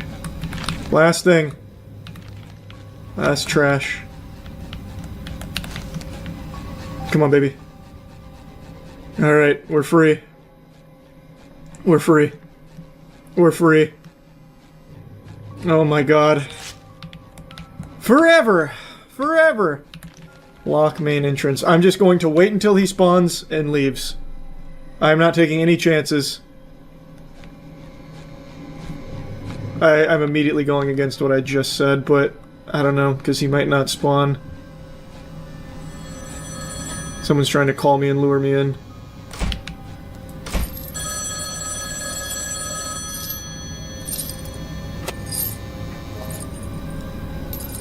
Okay. Okay. It's locked. It's locked. The menace is sealed. I hope you're ready to squeal, cause I got a real scary experience to show you today, no doubt. This is Nightmare in Squidville, another SpongeBob horror game. Upon the brow, and in parting, from you now. What am I? Okay, this is interesting. We must find Squidward. It's already dark. Oh, I must have fallen asleep. Let us knock on some doors to find out where he is. That's a good plan. Let's go, Patrick. Squidward needs our help. There's a fire over here.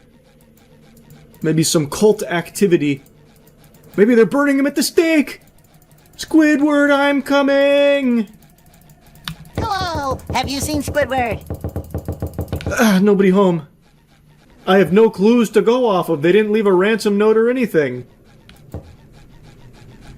Wait. I see, like, aliens or something over there? Mr. Tennis Balls! Is this Squidward over there? Oh, baby! He's feral. Oh, okay. Oh, I can drive. It crashed my game. No, they knew SpongeBob didn't have his boating license. Okay, hopefully that's just a one-time thing. Hey, SpongeBob, wake up. We must find Squidward. It's already dark. Yes, you're right. You're right, Patrick. You must have fallen asleep. There's Oh, Squidward! Squidward, Oh, wow. we have been looking for you all day. Hi, Squidward. Why are you in a cage? SpongeBob, Patrick, I'm happy to see Oh, you. he's drugged. Would you be so kind and help me out? He sounds Time very to collect drunk, is a even. trap. They know me here. They are cannibals. They have eaten the other ones. I am next. I tried to fly away with a leaf blower. Sounds like he's overdosing. Patrick, get the Narcan. Rooming a cage. And the key must be somewhere near here. Maybe you see them gathered at the park. Please hang in there. We see what we can do. Either we find the K or there is another way. Yes. Alright, good plan. So, to the park then? Open up! I want to ask you a few questions. Oh, the park happens to be right there. Good news, Patrick. The park wasn't far. I wish they'd stop planting steel plants out here. Drive over them. Drive over them. I got them! The day is saved. Maybe one of them had a key. Alright, hop in the boatmobile, Squidward. Oh, they're lapped up.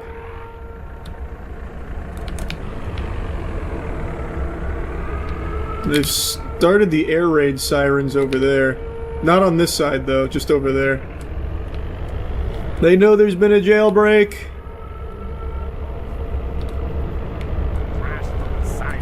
Crash through the site fast. I did it! Oh my god! Hell is rising. Hell is rising? No. Do you see this in front of us? This isn't hell rising, this is like the large intestines of a body. Oh! Come on. We get through this nightmare.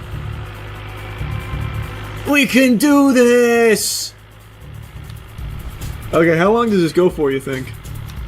You need to boost. Press space to boost. Turbo mode! The NOS booster's activated. Granny shifting. We are trapped inside a dream. Where Squidbill of the demons have break the spell. You will terrorize Bikini Bottom no longer. They're screeching at me. Ooh, huge collateral.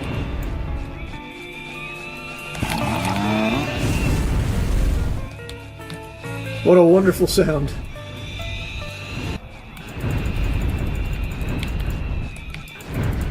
This might be it. I don't see them spawning anymore. Sleep well. Yeah! Is the spell broken? Or do we have to defeat the Flying Dutchman yet?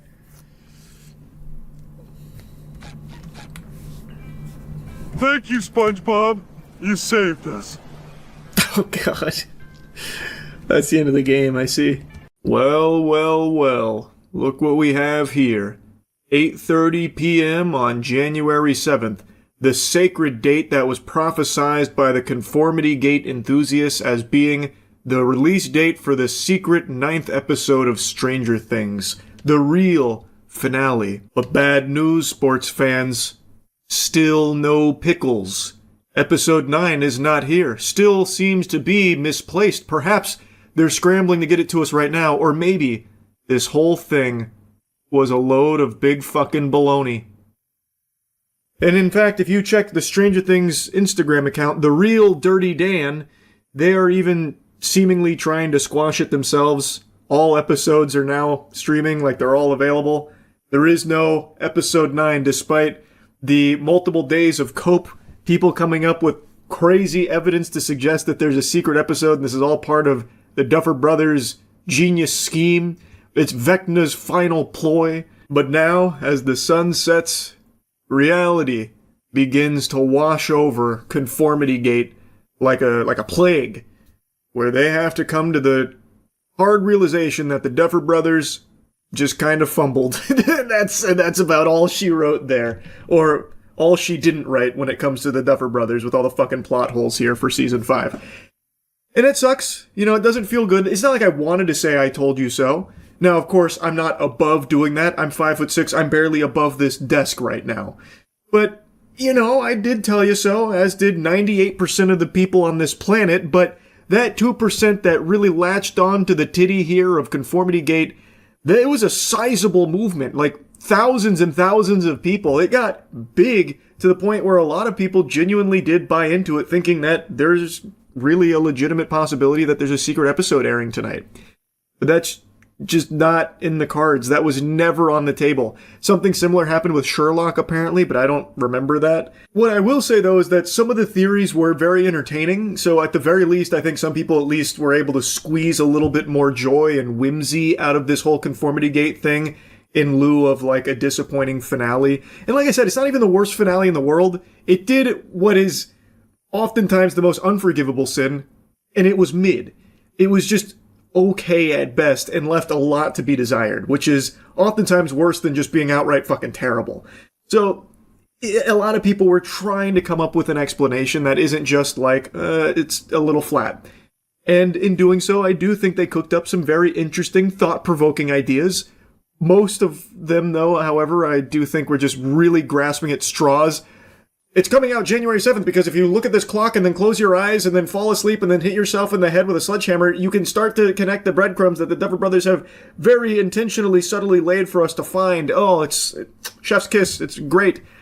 Like, a lot of it had the same energy as people that think they found the winning lottery numbers in their fucking Lucky Charms cereal bowl. So, like, a lot of it wasn't great when it comes to evidence, but some of it I found to be at least compelling to some degree, but there was never any world where they were going to have a secret finale. That is conceptually a terrible idea, to intentionally have your series finale 10 years in the making be not amazing on purpose, so that way you can come back at a later date to surprise everyone with something of higher quality. That's just a fucking terrible idea to tank the reputation for that long, and then even go on like a PR press tour getting spanked by every interviewer and every fan ever, like basically a humiliation tour, only to then come around with a good episode. Like, that whole thing just doesn't make sense. So that was never going to happen. And I'm still pretty surprised that this whole Conformity Gate idea blew up to this level. So look at it in a more positive light, maybe to shine a little inspirational message on top of that. It shows what a community that's passionate about a project can do when they come together and set their mind to something. In this case, the idea that there's a secret episode. I think that's pretty cool, and ultimately it is harmless. The worst thing that happened is a lot of people got disappointed all over again because their hopes were up because they had watched so many theories and so many videos about it. And when it didn't happen, maybe they were a bit let down again, but it's not the worst thing in the world because I imagine that journey was probably a really fun one to dive into. So, like I said from the get-go, the whole conformity gate thing is a harmless, movement that was there. Though it is very silly that people genuinely bought into this as something that was going to happen and really grasping onto the most loose of nipples. Like last night during stream, I had so many people come into my chat telling me how wrong I was on my conformity gate take. Because Vecna was on Jimmy Fallon and he scratched his head when Jimmy Fallon made a statement about Vecna's death, which is clear evidence that it's not over yet, that kind of thing. That was a little annoying in chat, I'll be honest. But again, it's coming from a place of passion, so you can't even really be mad at that or anything.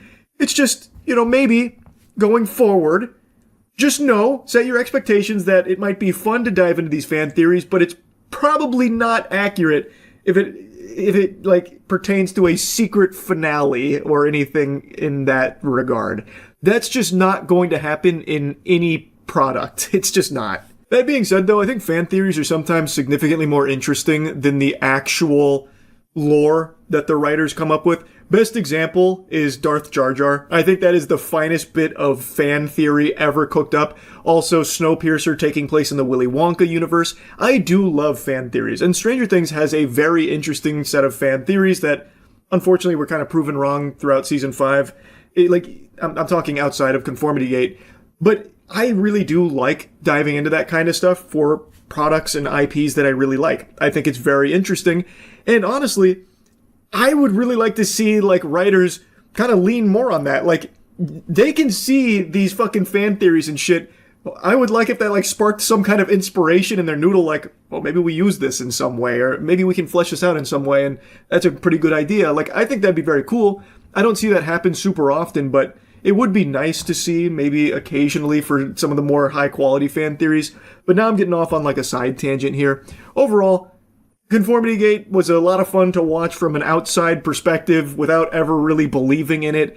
And while it didn't happen, it's not like I'm really celebrating it. I would love if there was a better ending to Stranger Things. It's just, I think it was pretty obvious from jump that wasn't going to happen. This was the series finale. Anyway, though, no need to yap about it any longer. That's about it. So, yeah. A lot of you know this, but I recently took up the multi-year task of watching every video game adaptation ever made. So every movie based on a video game, I will be watching to find definitively the best one and the worst one, ranking them from worst to best. I've watched in total 6 now, but I've only made 2 videos on them, one for Silent Hill 2006 and one for Silent Hill Revelations. But I've watched 4 others. I just haven't made any content on them. And that's because they're more modern movies, which means the copyright on them is a little stricter. So when I did Silent Hill Revelations, that got flagged pretty hard. Immediately YouTube came in with the fucking whistle, the hall monitor badge, and slapped the old copyright claim and block handcuffs on the video. So for these 4, I don't think I could make big videos on each of them, so instead, I'm just going to yap about them right here to your face. So spread your lats, get ready, I'm coming in hot. So the first 3 I did in a batch because I was just going to make one video for this entire series of live action video game adaptations. It's the Tomb Raider series. I didn't want to break these up into individual videos. I thought it'd be better just to do them all in a batch. So let's start with 2001 Angelina Jolie fronted Tomb Raider. This movie I actually have pretty fond memories of because I actually watched this after coming back from the hospital and having an eye patch on my eye because my friend's dog bit my eyeball. So I spent the day at the hospital, they were tending to my wound, they were performing voodoo magic and dropping, sacred Phoenix Down eye drops in there to fix it all up. And when I got sent home with an eye patch on, my dad threw on Tomb Raider, and he said, we're going to watch this tonight. To date, probably still the only time my father has ever willingly watched a video game adaptation, or anything even loosely based on a video game. I think it was just that early 2000s Angelina Jolie hype train. So, this film is somewhat sentimental to me. And going back and watching it, I can confidently say, it's fine. Like, it's a fun movie. It doesn't do anything super special. It's very much a product of its time, which I actually think is a really charming aspect of it. Everything about this film wants to be extreme. So, like, the very first scene, she's, like, hanging upside down and then fights a robot. And actually, the robot looks pretty good. Like, this film does have some very bad CGI moments. I mean, it's 2001, of course, it's gonna have some fucking wonkiness. But for the most part, I actually think this looks better than most of the old DCU movies from a few years back, like with The Flash and all of that shit. This film looks pretty solid overall, and it's really fun. She's using video game moves during her robot fight, so she's doing like backflips and shit. She's dual wielding and doing all kinds of like gun fu on it. It's like really well choreographed. And it of course tries to suckle from the teat of The Matrix because, I mean, it's the early 2000s. So it has like her dodging bullets and stuff and doing those kind of maneuvers, which really fits in line with the Lara Croft character overall, to be honest. I really think the action in this was a slapper. I thought it was such a good thrill ride. Now, the story, you know, it's nothing amazing. I was surprised to see Daniel Craig here, but the story, I wrote it down. Basically, the bad guys have a chance at getting a triangle key, or they'll have to wait 5,000 years because of planetary alignment cucking them. And okay, I went out of order because I jumped from like my plot synopsis to Angelina Jolie wore tit enhancers. So, I'm jumping around a little bit. Yeah, Angelina Jolie has like a quadruple D cup here that is extremely perky, and I looked it up. She wore booby boosters. She had breast augments, like big padding, in order to more closely resemble the Lara Croft diamond titties, like the pointed polygon titties. So that's worth mentioning. I thought that was kind of wacky that they did that. But anyway, the plot, they need to get this triangle key. It's the Illuminati. The organization is the Illuminati. They need to get this key in this very strict time frame so that way they can get the artifact that will allow them to control time itself. So they have like a time manipulator doodad that they're trying to get their greasy little Illuminati paws on. And eventually Lara Croft meets the bad guy, and he's fundamentally just a Redditor. He's like a prototype Redditor. All of his lines are so cringy. Like, one of his lines is, "Your ignorance amuses me. What a pleasurable torment this shall be," and stuff like that. There's also a side booby scene with Angelina Jolie, which I vividly remember being like a big like wow moment back in the early 2000s. So that was cool, I guess. But yeah, basically, she is trying to stop them from getting the Triangle of Light and controlling time because you don't want that power in the bad guy's hands. So she is now trying to get the Triangle of Light herself. And it is a lot of action. There's like a bungee cord fight in her mansion, which is a really cool mansion, by the way, and the bungee cord fight is really cool. Again, I think the action super slaps. Daniel Craig, like I mentioned, is here, and he's like a pseudo love interest of Angelina Jolie, but he's working for the bad guys, and he's also kind of cringe. He is very on the nose with his exposition, so he reveals like the big twist that he's been contracted with the Illuminati to get the Triangle of Light, and he says, "Lara's in it for the glory. I'm in it for the money." So that's his whole character trait. Money, money, money, money, money. He's Mr. Krabs. It's not deep. This film doesn't even really try to give you a compelling narrative, and that's by far like the worst element of it. It's fun. Like, it's a fun adventure. They go a lot of different places. She solves little puzzles and riddles, all of which are kind of cool. But there's no emotional weight to it. So Daniel Craig, his name is Alex. At the end of the film, they're all standing off, trying to get their hands on the Triangle of Light. And in order to try and force Lara to give over the Triangle of Light, the bad guy throws a knife and kills Alex. And thus, it prompts Lara to get the Triangle of Light to reset time so that way she can save Alex. But you don't really care because the relationship between these two fucking sucks. That shit is flatter than my ass, and I have Hank Hill ass. So, by far the worst part of the film is like its story. It doesn't really do much to make any chemistry between the characters, but overall, I really did enjoy watching it. It is a fun early 2000s action flick. Now, moving on to the next Lara Croft Tomb Raider film. This one's Cradle of Life. This one has Gerard Butler. I didn't remember him being in this film either. But this one, I think, is definitely a step backwards. I think this one is just worse in every possible department. The action's not nearly as flashy or as cool, but I don't think it is a bad movie. It's just definitely worse in comparison to the first one. So, like, in the very beginning, there's a CGI rock avalanche at a wedding, and it looks like shit. It somehow looks worse than the first movie. I'm guessing what happened is, for the second film, they thought maybe they could, cheap out on the visual effects and maybe just focus more on star power with having Gerard Butler here and, Angelina Jolie. But it doesn't, I don't know, like, there's no chemistry between them either. I guess there's a little more between them than her and Alex from the previous film, who is completely forgotten, by the way. I don't think they even mentioned his name once here. It's like he never even existed. They fucking vanished after the Triangle of Light brought him back to life. But yeah, as more and more memories of it are coming back to me, I watched this like 2 weeks ago. I wrote everything down, but as I'm remembering more of it, it is actually significantly worse than the 2001 Tomb Raider film. Like, there's this CGI shark where she's like swimming to get like this golden ball, and there's like this CGI shark actually looks like something out of an indie game from Steam. Pretty, like, I don't know what happened in the visuals department. I think that maybe they went on strike or something. They said, fuck it, I'll have my son finish it. He's used Blender once. I don't know what went wrong, but yeah, it looks much worse. Also, the story is a lot worse. There is still, like, a grand sense of adventure that I can appreciate, but it doesn't really have as many, like, intricate puzzles or anything to solve. It's all a lot more, like, streamlined and on rails. So it loses that sense of scale that the first one kind of had.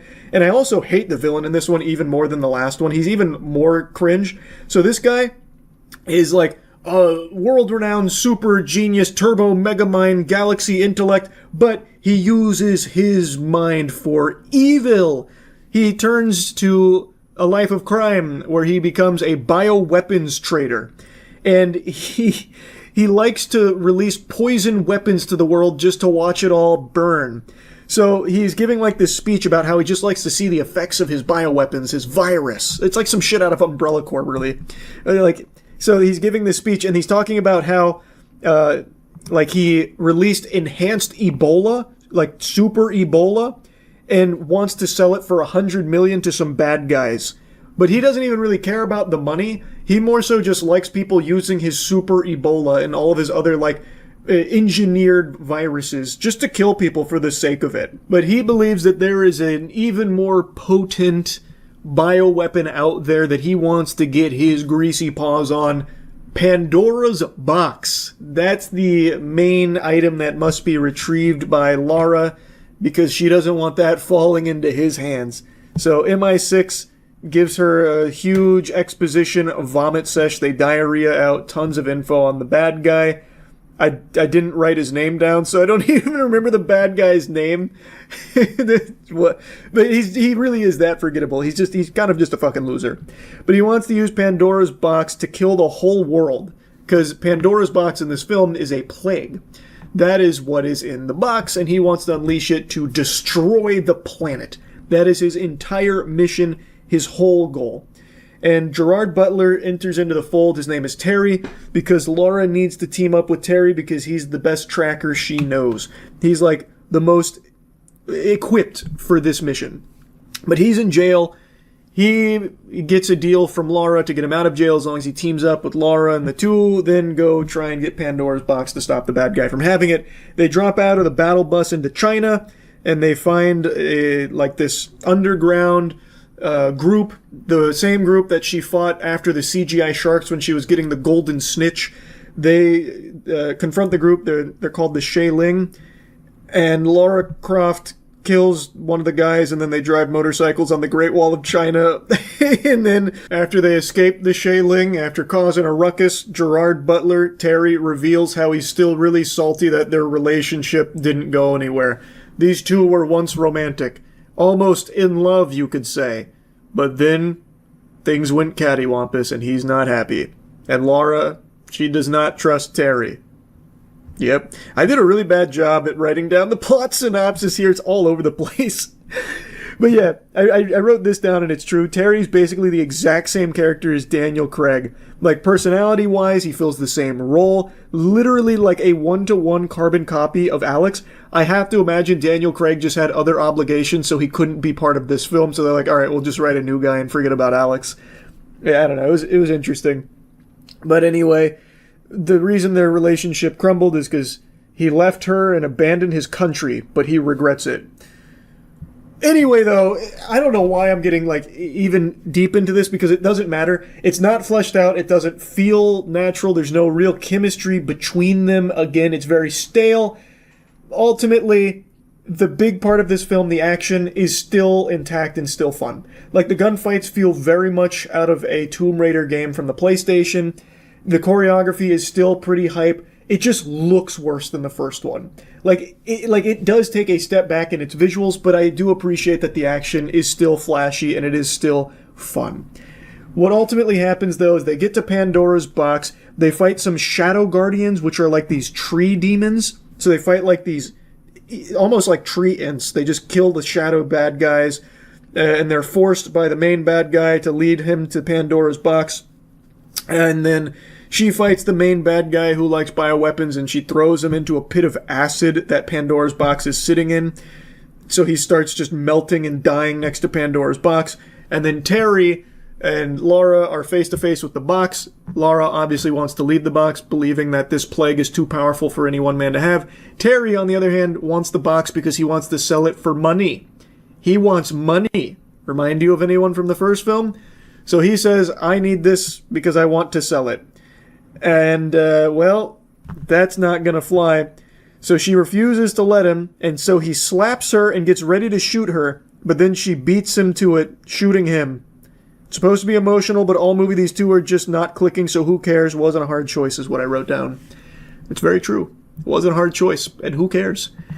Overall, Cradle of Light, much worse than the first film, but still not a bad time. I actually find these Angelina Jolie Tomb Raider movies to be pretty charming. Like, I still did enjoy watching them. They're decent films. They're nothing special, but I think they're, I don't know, a good representation of early 2000s action flicks. Now we get to the final Tomb Raider movie, Tomb Raider 2018. I saw this film in theaters. I even did a moist meter on it. I didn't remember a single fucking scene of this movie until I recently rewatched it. Literally remembered nothing from it. It actually was pretty decent. I think it's not as fun as the early Angelina Jolie films, but it's really not bad. It is loosely adapting, loosely is not even accurate. It actually, in a lot of times, one-to-one adapts the Tomb Raider reboot game. Like, it's not perfect, but it does make like a very legitimate, passionate attempt to take the content from the game and translate it to the big screen. Of course, it takes some of its own creative liberties, but overall, it does a really decent job. Also, it's got my boy Walt Goggins in here, and I'm a big Goggins guy. I'm Google for Goggins. I think he is a great actor, and he's really enjoyable in this film as the main villain. He is the best villain in any of the Tomb Raider movies, I would say, very confidently. He's like the only one with an actual motive. He is tasked, and he gets the short end of the stick here, with being stranded on an island until he can procure this ancient paranormal entity that they can use to basically take over the world.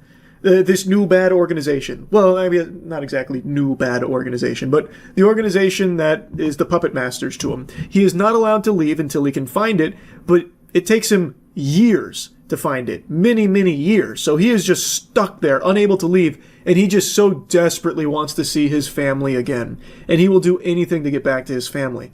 So he has an actual real motive to be the bad guy. But of course he is very evil. He just kills people willy-nilly. So, I will say, the beginning of this film is a really cool premise. It's again, you're going to recognize it.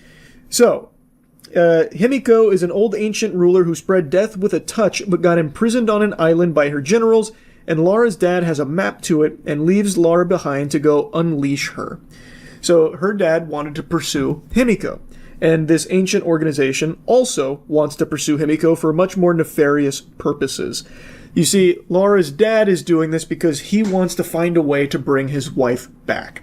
He wants proof that there is something beyond this realm, beyond our understanding of reality, so that maybe there is something that could bring his wife back, because she's gone. And he's very upset about that, naturally. So it's kind of like the polar opposite of Angelina Jolie's Lara Croft in this film. So the new Lara Croft here is very much in the beginning steps of her journey. So she gets her ass beat immediately. Like the first scene you see of this new Lara Croft, she loses a fight in the ring. And she's also much more quirky. Like, I really don't like the quirkification in this film. I think, again, this is just a symptom of the era that the movie was made, where everything needed to be quirky and quippy. So, like, when she loses the fight, one of her friends says that she got marmalized. Not a huge fan of dialogue like that. Anyway, Lara Croft is significantly weaker here than in any of the other movies. Again, she's just starting. She's learning. And she gets her ass beat. She's also extremely broke here, so she's living paycheck to paycheck as a carrier. And she's extremely broke because she is refusing her inheritance, because by accepting the inheritance, she would have to admit that her father is dead. Because, like I said, her father went to look for Himiko. Well, he abandoned Lara by doing that and hasn't been seen since. So he is presumed dead. Thus, she is entitled to the inheritance, but she doesn't want to sign the papers because it would be admitting that her father is dead. So she chooses to live her life broke and in the shadows, and she eventually takes this deal to be a fox in a fox hunt, where she rides her bike, leaving behind a paint trail for hunters to follow, and if they catch her, she loses, but if she gets away, she wins 600 quid. She loses, and she gets arrested, and then her guardian comes to save her, letting her know, you have so much money, why are you doing this for 600 quid? And that's when we learn about all of the exposition with, like, you know, I don't want the money because then it would mean admitting Papa has perished on that island. Well, she goes to the mansion because she's finally starting to come to terms with maybe she should just sign those papers. Her life would be easier, it'd be better. And she's in the mansion and she happens to stumble across a secret room, and there's a tape in there that her father recorded, and it actually has the classic trope where it says, if you're watching this, I'm already dead. And then he goes into detail about Himiko asking Lara to burn the research. Obviously, Lara doesn't burn the research. She uses it to go to the island to find her father. And then we get to see a familiar journey from the games play out on the big screen, and it's actually pretty decent. Like, the visuals in this film look pretty good. Like, they look solid. I mean, it's 2018, it's big budget. It's, of course, going to look pretty up to snuff for the era. But I was actually pretty surprised with just how good this movie looked at points. Like I said, I don't remember seeing it in theaters. I evidently did, based on the voice meter I made at the time. But this felt like a brand new experience, and it reminded me very much of playing the reboot game for the first time, which I did have a good time with. You see a lot of familiar set pieces, you see a lot of things play out similarly to the game, but it does have its own spin on things that I didn't love. So it does change certain things. But some of the things that it keeps one-to-one, I thought really hit. But anyway, she teams up with Captain Lou. They go to the island. Lou's dad was also on the island. They teamed up together. Lara's dad teamed up with Lou's dad. They got to the island. Lou's dad, unfortunately, was killed on the island. Lara's dad was still found alive, fucking crawling around on all fours, you know, like an absolute feral creature. And he doesn't believe that's the real Lara there. But then, of course, realizes, no, that's actually his daughter. I've already mentioned quite a few things here that weren't present in the game, but are in the movie. And like I said, some of these I don't think works. Like, for example, the father who hasn't seen his daughter for 7 years immediately starts shitting on her when he realizes that she's there and she didn't burn his papers. Like, he's not mad about her presence, per se, but he's like, well, at least you burned my papers before coming, right? You burned them before coming, right? And she's like, well, no, how the fuck do you think I got here? And he's like, you didn't burn my papers! Damn you, Lara! And it, like, immediately pushes her away when he was so happy to see her, and he, like, loved his daughter so much. Immediately pushes her away. So she leaves. He doesn't even care. He lets her go, basically, after not seeing her for 7 years. So, like, there are definitely some things here that weren't present in the game, at least not that I remember, but there are some that are. Like the plane scene. Which I do think the plane scene is pretty close to how it was in the game, and it's still pretty hyped to see here, just like it was in 2013 in the game. There's also, like, the kill where she has on the guy, like, pushing him into, like, the puddle, where it's, like, a really grueling task to kill this one guy. It wasn't just, like, she popped him, instantly died, or, like, KO'd him with, like, a judo chop or something. It was, like, a really intense back-and-forth life or death fight that ultimately ended with her victorious and her taking someone's life, and she has to come to terms with that. Like, there are some really good moments here that are recognizable from the game, but when it does try to do its own thing, I do think it stumbles quite a bit. Anyway, though, I'll just go ahead and fast forward here a bit. Walt Goggins and Laura, they meet and they exchange some words back and forth. Eventually, they, per usual, the bad guy and Laura team up. So now they are teaming up going to Himiko's tomb. They are working together because if they don't, Walt Goggins is just going to kill her dad and she doesn't want that. So they're going to the tomb. They're going to Himiko's tomb. There's like some booby traps along the way. The booby traps are kind of cool. I always appreciate some good Indiana Jones level booby traps. I will say, some of them are really lackluster. So one dude steps on a booby-trapped tile where a spike impales him, and Richard farts out a super stinker of a line that I think makes no sense. He says, "That wasn't designed to keep people out. It was designed to keep something in." Brother, how would you be able to deduce that? A spike just shot straight up through the floor from a single tile. It wasn't like an elaborate trap or anything. It feels like it was almost an accident that it was there. It feels like it was a miracle he stepped on that specific tile, actually. And why the fuck would that... How would one single spike be evidence that it was designed to keep something in? It would do a horrible job at keeping something in. Also a horrible job of keeping something out. It's just a bad trap. Like, you're just wrong. You're just straight up wrong. Now, the next series of traps is pretty good, though, with, like, the falling floor and stuff. Like, I appreciate the traps. Eventually, they get to Himiko's tomb, and they learn, when they open the tomb, that Himiko wasn't exactly the evil being that she was portrayed as in legends. She wasn't even a paranormal being or anything that could kill people with a touch. She was a carrier of a disease, and they put her in this tomb to lock the disease in there with her, a very potent disease, which again, you don't want this evil organization to get their hands on. So they learn this, and then Walt Goggins takes a finger of hers so that way they can analyze and synthesize the disease to weaponize it, because it turns out she wasn't magic, and they need to make sure that this disease doesn't get out. But the disease, what it does is it, like, melts people's flesh and turns them into zombies. It makes zombies. like, you know, and you get a little zombie fight. Unfortunately, Richard Croft, he catches a bad deal and he gets injured, and Walt Goggins is running away. There's an emotional reunion between Richard and Laura. They share some final goodbyes, and it's very, very profound stuff. And then Richard blows himself up, destroying Himiko's body and the disease there, sealing it all in the cave. And Laura and Walt fight each other. And Laura wins. That's how it wraps up. But there is sequel bait where it turns out the Guardian that saved her earlier when she got, like, arrested, she is working with that ancient order as well. She was actually, like, the leader of it, it seems. Don't know if we're ever going to see that sequel. It's been quite a while, but that was the film in a nutshell. Like I said, it wasn't a bad movie or anything. I actually did enjoy it, and it was nice to kind of get a refresher of the reboot game that I remembered enjoying. Like, it was cool to see it. I didn't hate it. It definitely had some things I didn't like about it, and I do think it's probably my least favorite. Well, no, not my least favorite. Cradle of Light, I think, is definitely worse. But I don't like it as much as the 2001 movie. I would say it's second place out of 3 here. Not bad. Didn't hate it. I actually really did enjoy watching all 3 of these movies again, though. Like, it was kind of fun to revisit these. They are fun action-adventure films. Anyway, the 4th film I watched is the Assassin's Creed movie. That one I don't think I'm going to yap about in this video. That one I might actually make a standalone for, because that movie's just fucking insultingly bad. I hated pretty much every moment of that one. In a franchise I already don't like, a movie somehow was even worse than I was expecting it to be. It was nuts. Anyway, that's about it for now. See ya. I want you to take a good hard look around you right now.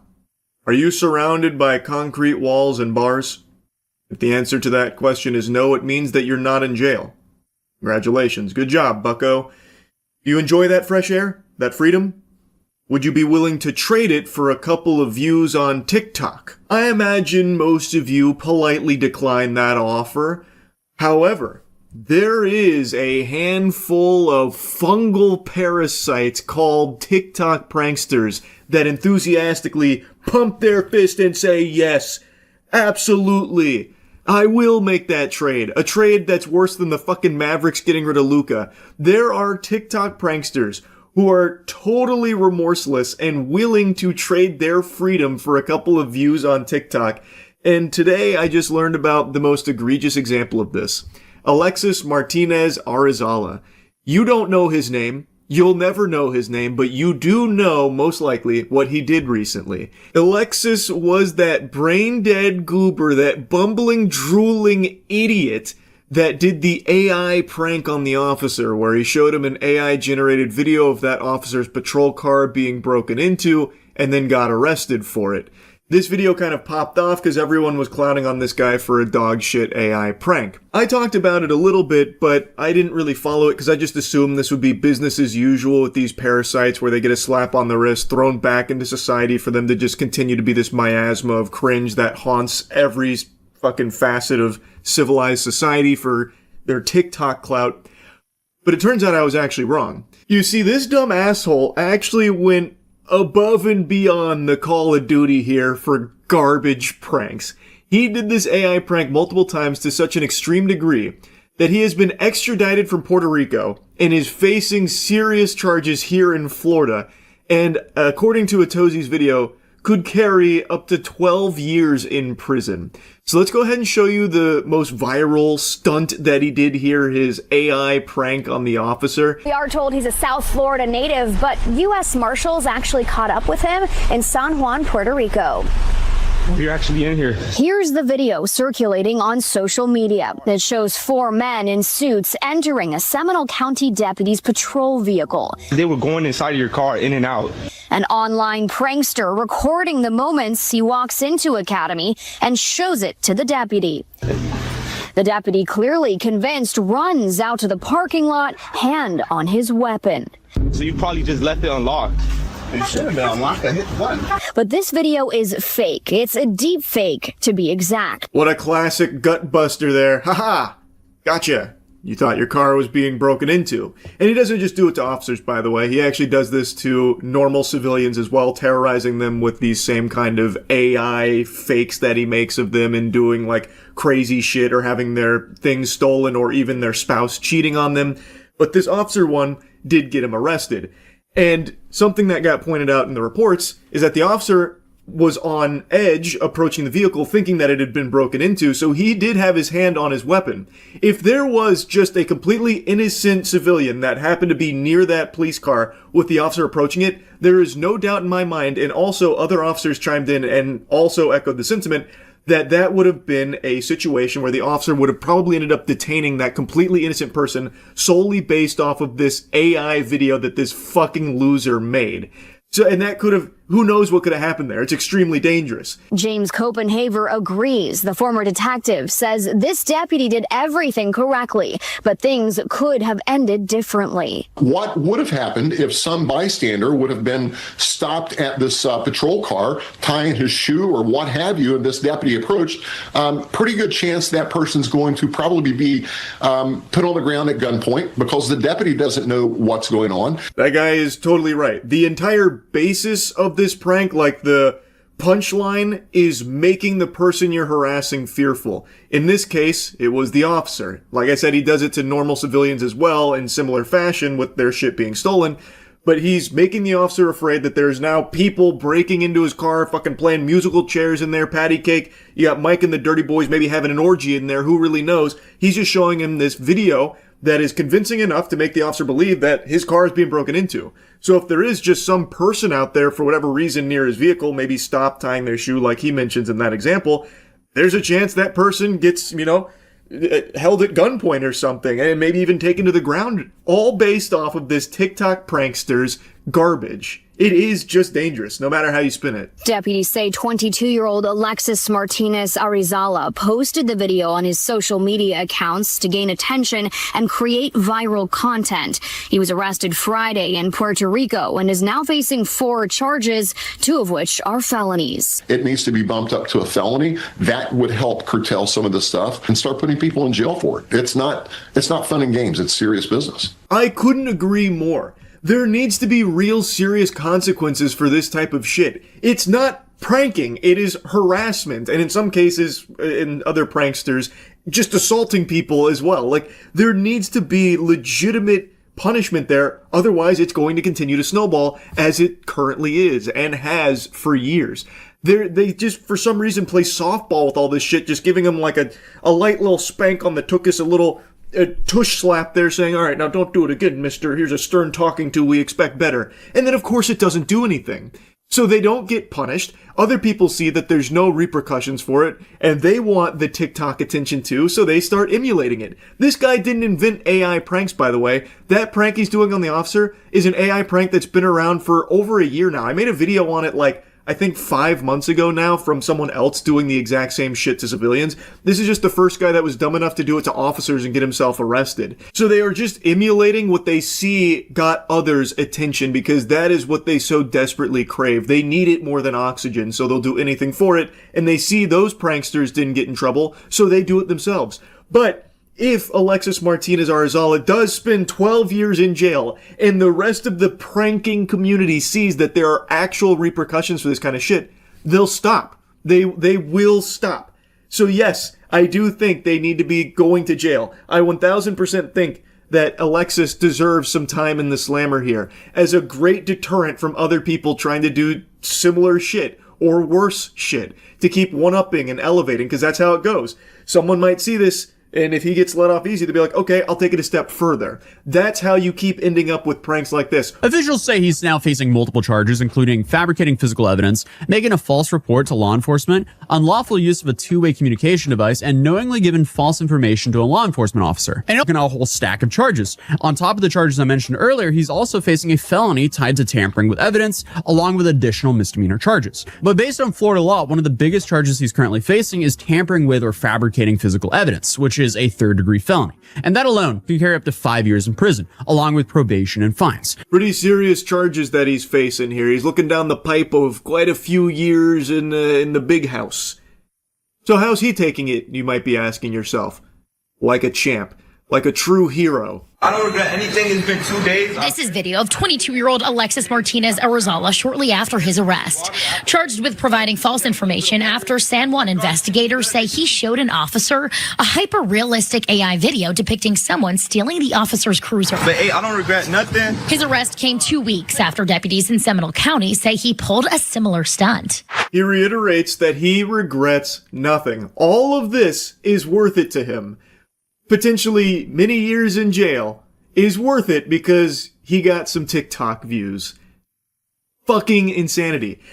This should be making the job easy for the justice system. You have someone who has serious charges. He is outright telling you he doesn't regret it. He is making it clear he'll probably do it again. So why the fuck would you be taking it easy on someone who is giving all signs, all indications with his whole chest that he is going to reoffend? He's now facing 4 charges in Seminole County, 2 of them felonies. In 1 month, I hit 50,000 followers on TikTok. That's body camera footage of Arizala months earlier at the Home Depot of Palm Beach Lakes Boulevard, where West Palm Beach police say he's pulled similar pranks twice before. Yeah, it was wild. Police say Arizala first showed Melanie Valentine an AI video of her truck being stolen, then tried to get her into his car. But it was really scary, like thinking about it after the fact. Here's a little montage of just the normal civilians he also does this kind of shit to. So this lady was apparently shown an AI video that he made of her vehicle being stolen, and then I guess tried to get her into his car with him.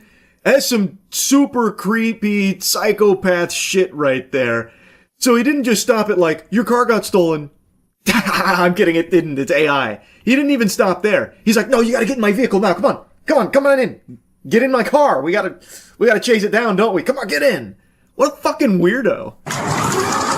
In a second, the content creator admitted on this body camera to using another customer's likeness to create an AI image of him kissing another woman, then showed it to his wife. That's not his wife. That's a fake woman. Oh yeah, you love to see that. Normal couple minding their own business in Home Depot, only to be interrupted and harassed, trapped in an unskippable cutscene with this shameful piss stain that's AI generated a video of the husband kissing another woman in the store. Now, I can't tell from this footage since it's blurred, but they do seem to be on the older side of things, so maybe there's a chance that they didn't recognize this as AI, and now the wife thinks that the husband is unfaithful to her.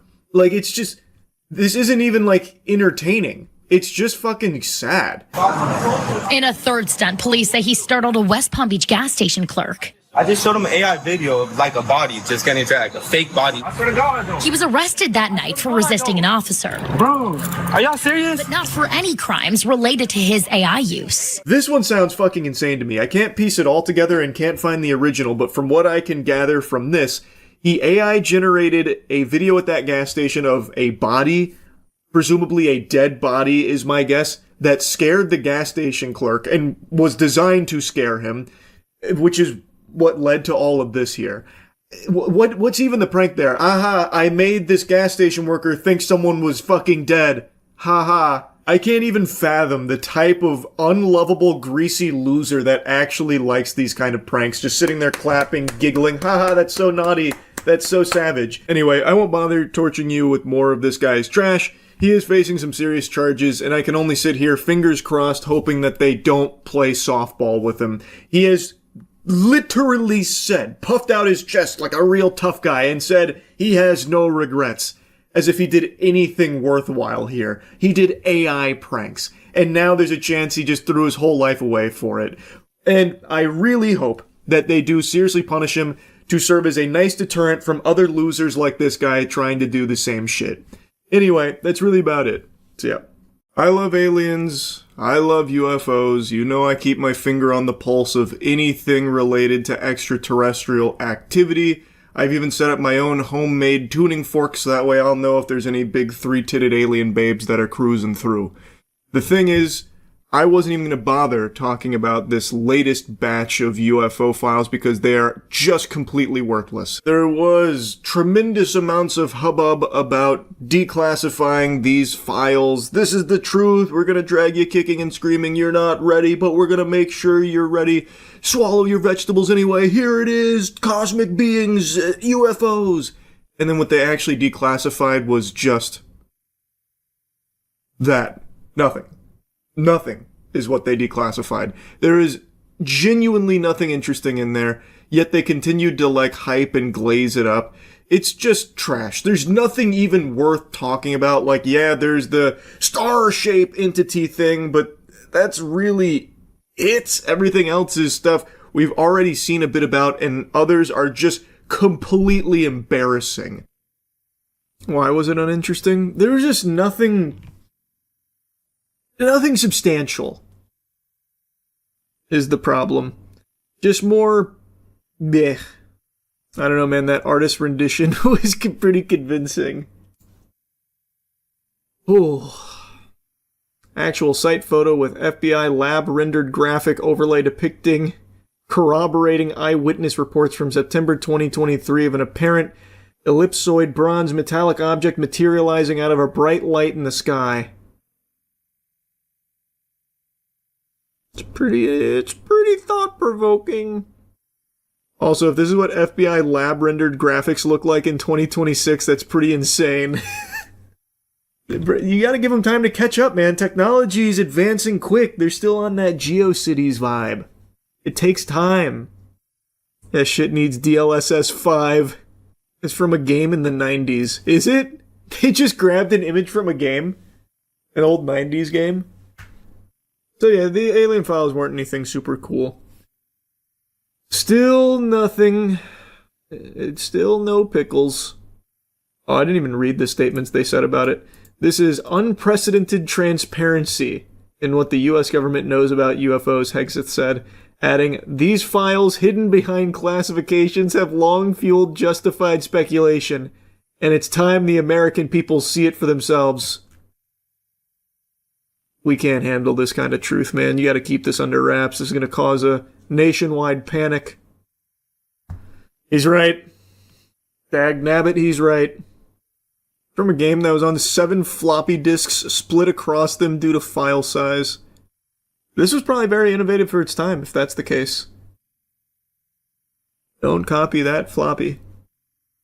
Any day now, though, we'll get some really irrefutable, hard proof of extraterrestrial visitation. I'm telling you. See, look, they're even teasing it. There's more to come. Government saying new materials will be released on a rolling basis every few weeks as records are found, reviewed, and declassified. I am salivating I can't wait to see the next batch. No, like I said, my dad thought that this was nothing. He texted me last night saying that it was a big nothing burger. Yeah, that was unprompted too. Usually he doesn't get the latest UFO drops, but last night I guess he was just seeing it somewhere and he texted me, said, "The released UFO vids are a real nothing burger, exclamation, exclamation. What a joke, exclamation, exclamation." So he was pretty upset. He sounds so invested. Well, I mean, he is to a certain degree. He doesn't keep up with, like, the latest baloney dumps, like the fucking spheres, the goddamn flying colanders, and, like, little soccer balls in the sky that people go crazy over. He doesn't care about that shit. But when it comes to, like, file releases and stuff, he at least tries to stay on top of it and take a look, but so far he has not seen anything convincing.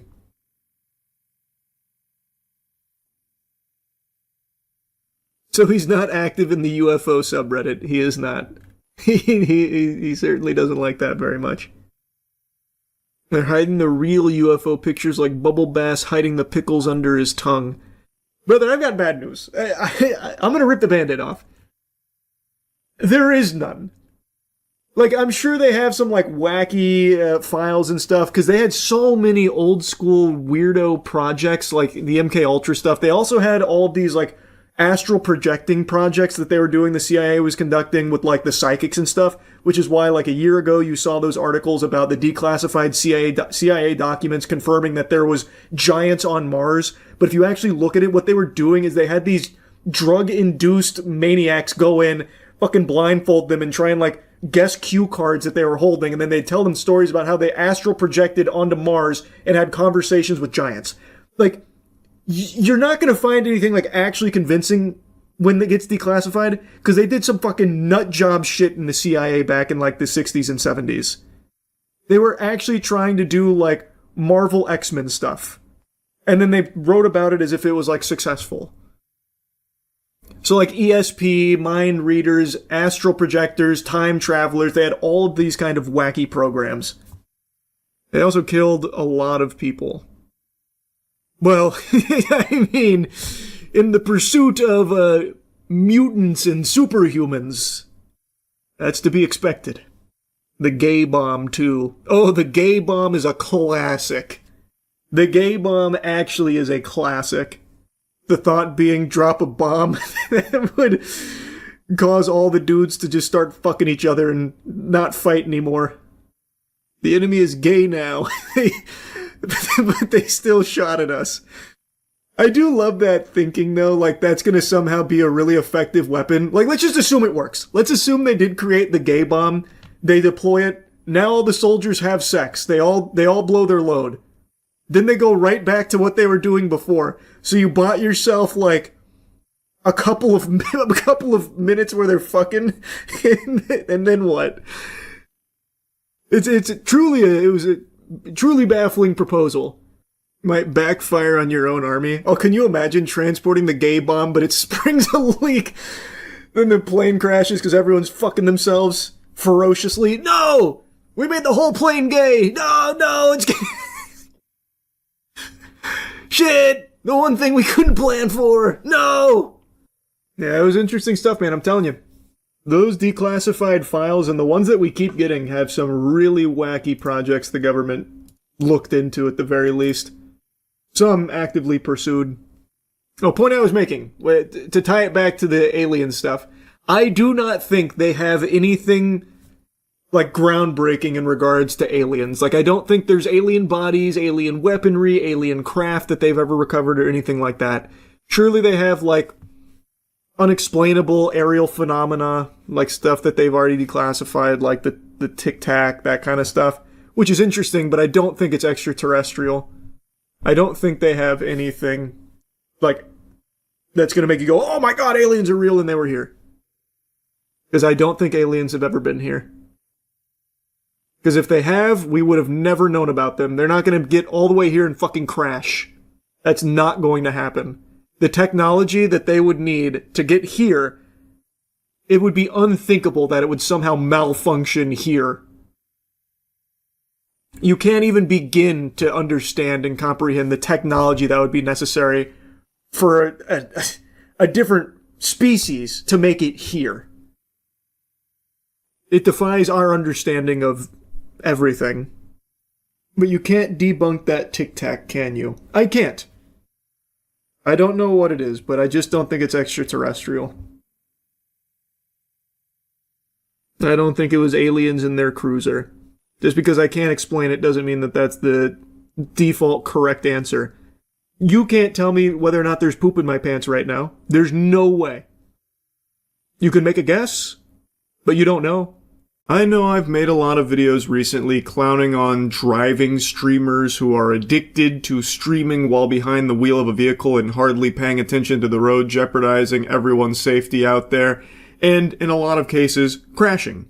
Recently, there was even a TikTok streamer who is now facing charges after killing a man while doing a TikTok driving stream. It was weird, like, so...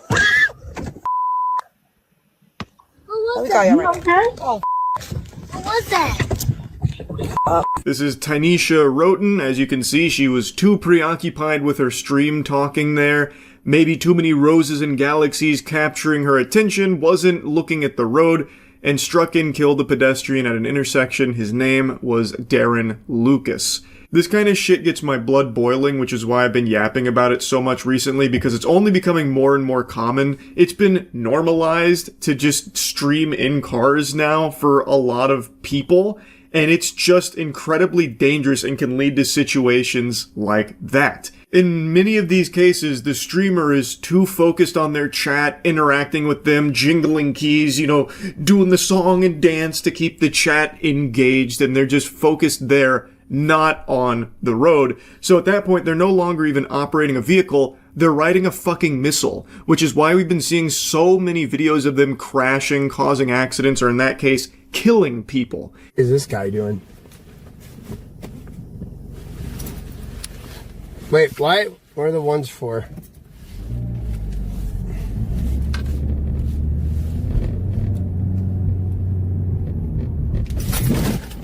Oh shit. Well, I just crashed my fucking car. Damn it, bro. Oh well. Shucks. Oh well. Is what it is. That was unavoidable. That parked car came out of nowhere. He had no time to react to that at all. Not even at fault, honestly. That was really on that vehicle there. I mean, shame on them for parking, right? They should have known that a streamer would be coming through, just fucking blankly staring at their phone screen, reading chat like a fucking zombie out there. How could they not have predicted that? This clip is from yesterday, and we are seeing tons of clips like this all the time now, because streaming while driving has become very popular.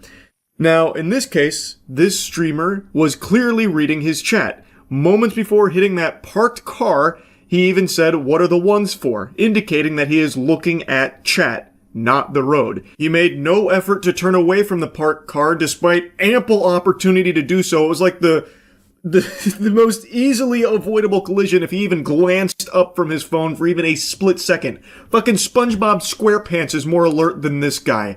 Like, this is unbelievable just how long he zones out from what he is doing behind the wheel of this car. Imagine if that guy who crossed had went left instead. This dude would have flattened him like a fucking pancake. You wouldn't have even seen him. He would have just ran over him. And there's no cope or excuse because you can see all of it unfold before your very peepers here. He was just talking to chat. He makes that turn and is immediately lined up with the parked car and makes no adjustments. So he was still reading chat clearly. Either that or he's drunk. Either that or he fell asleep. Either that or he fucking blacked out there or something, his brain blue screened. And get this, Goofy is trying to say he wasn't distracted by his phone, his attention was on the pedestrian moving unpredictably in the roadway, so he was trying to avoid hitting them. Moving unpredictably in the roadway? Brother, he's going through the crosswalk. The clearly labeled crosswalk there. Like, what are you yapping about? It's... what? Hey, let's just play ball with this for a second. Let's say he was doing zigzags like he was trying to avoid an alligator. He was serpentining through the roadway. What do you mean that your eyes were on him to avoid hitting him? You crashed into a parked car. So what did you do? Like, turn your head fully around like a fucking owl trying to track this guy? What do you... like, what? This doesn't make any sense. All right, let's find a call before, time is it? 4:20. Right on time.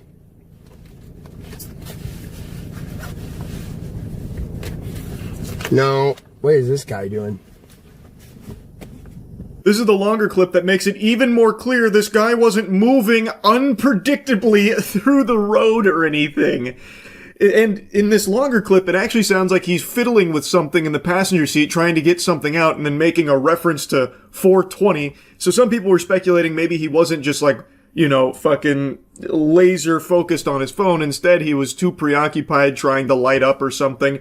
I still believe he was still looking at his phone, preoccupied with chat, since he was addressing them right before crashing into the parked car. His excuse is beyond dog shit, and it shouldn't fool a single soul on this planet. You would actually have to be a lobotomized idiot to believe that for even a split second, that the reason he crashed into a parked car is because he was trying to avoid hitting a pedestrian on the sidewalk. So he thought he was moving unpredictably on the road, and in order to avoid hitting them, decided to idly drive into a parked car. Yeah, that really passes the smell test, huh? Let's say for a second though, let's play ball with this, because this is just so ridiculous, it's outlandish. Let's say he was moving unpredictably in the road. What was your strategy to avoid hitting him? Like not looking at the road, trying to look everywhere else besides the road? That would make you more likely to hit somebody that's moving unpredictably, by the way. So nothing about this makes any sense from his side of things with his explanation. It's clear what happened. He was distracted. He's streaming while driving. He was distracted by chat, or potentially distracted by whatever he was getting out in the passenger seat. I'm inclined to believe that much like all the other fucking driving streamer losers that keep crashing their cars every other day, he was distracted by reading and interacting with chat and not paying attention to the road, and as such turned his vehicle into a weapon, hitting a parked car. That's what I think is pretty evident here from this clip.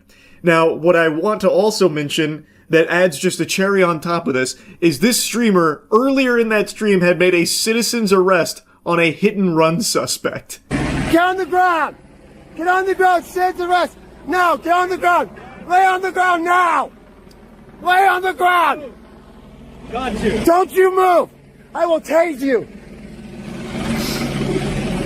You better stay still, bro. You better stay still, I'll fucking tase you! You're gonna get jolted, I swear to God! I'm gonna tase you, you're gonna have a heart attack! Hands up now! So he went from performing a citizen's arrest on a hit-and-run suspect directly into crashing his vehicle due to distracted driving. What a true combo. What an adventure that is. Now, I know this has been said by a lot of people, but I'm also very surprised streaming platforms haven't just made a blanket ban on driving streams across the board. Just full stop, period, because this shit happens all the time. There are clips just like this all the time. And we just saw, as I mentioned at the beginning of the video, a TikTok driving stream lead to the death of a pedestrian.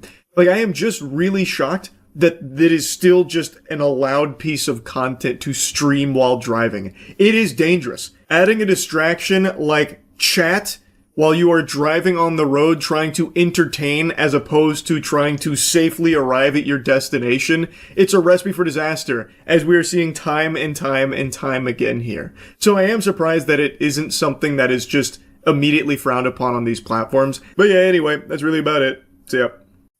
EA is a name that strikes fear into the wallet of gamers everywhere. I still remember all those years ago when they were voted I think it was the most hated company in America, or it might have just been point blank worst company in America. Which, there are no saints over there at the EA office, but I definitely think there are worse companies, but it just goes to show you the pure disdain people have for EA and their practices. They have not been well liked for a very long time. But you know who does like them? The Saudi Arabian government. They like them so much that they are buying EA for $55 billion. Now, it's not just the Saudi Arabia Public Investment Fund that's buying them all on their own outright. They've actually got a whole Royal Rumble going halvesies with them, so they've got fucking superstars like Silver Lake and Jared Kushner's affinity partners doing this deal with them. So they've got like the superstars of slime here that are forking up 55 billion clams to own EA. EA was a publicly traded company, but obviously with this will no longer be. They're taking it private. Now there is one other name here that's very important to this deal. JP Morgan. Because you see, Darman fam, $20 billion of debt is being committed by JP Morgan for this deal, $18 billion of which is expected to be funded at close. Now, what does this mean for you, someone who might just be excited for Battlefield coming out? Well, 20 billion is a big number. If you converted that to pounds, it's nearly as heavy as your mother, bitch. Point is, $20 billion is what EA is now responsible to pay back. It's debt. And what are the ways that you can look to try and squeeze some more juice from the lemons here? More microtransactions, something EA is very famous for. Another strategy EA might employ is layoffs. Again, something they're not a stranger to. And I predict, as well as I've seen other people also make this prediction, you know, I'm not fucking Baba Vanga over here with some kind of galaxy brain speculative theory. I would imagine they're going to start closing studios like BioWare. I think BioWare is going to be their big one. Their games have not been performing well financially for EA for a while. Anthem, into Dragon Age, the Veilguard, they're not crushing it in their sales numbers, and they're a very expensive component of EA. Maybe not in like the grand scheme of like billions of dollars, but that still is a sizable chunk of change, and I think they're going to be checking under every single cushion on the sofa, looking for any way of finding more money to pay back this debt. I would imagine there's going to be even more excessive microtransactions just desperately trying to claw into your wallet to get you to spend money in their games, and I think there's going to be layoffs and studio closures. Again, EA is very famous for gutting studios, so I think that now with this 20 billion debt on the plate, they're going to be even more aggressive. That's what I expect, and I've seen a lot of other people also have that same idea in their head. It just feels like that's probably the direction EA will go. And I also saw it being reported by a lot of outlets that apparently the new EA owners are hopeful that AI will be their saving grace here for cutting costs and boosting profits. Which, again, AI, the entire purpose right now is just for the sake of saving money on the bottom line by replacing workers. So you don't have to pay salary to people. You can just have AI spit shit out. According to a report that is paywalled, so again, I'm getting this secondhand from all the other reports reporting on that one. But apparently it was stated that AI would be used to boost EA's profits in the coming years and to manage a large debt load on a company that historically carried limited net debt. Now, I've yapped about this strategy endlessly, and it's clearly not exclusive to EA. Every company on the planet right now is scrambling to try and get the fucking AI in a titty twister so they can utilize it to save money. And there's going to be plenty of other gaming companies that will follow suit. Even with EA, even if EA wasn't being purchased for $55 billion with $20 billion in debt, they would still 100% be trying to use AI to save money. I'm sure it's already happening across the entire industry right now.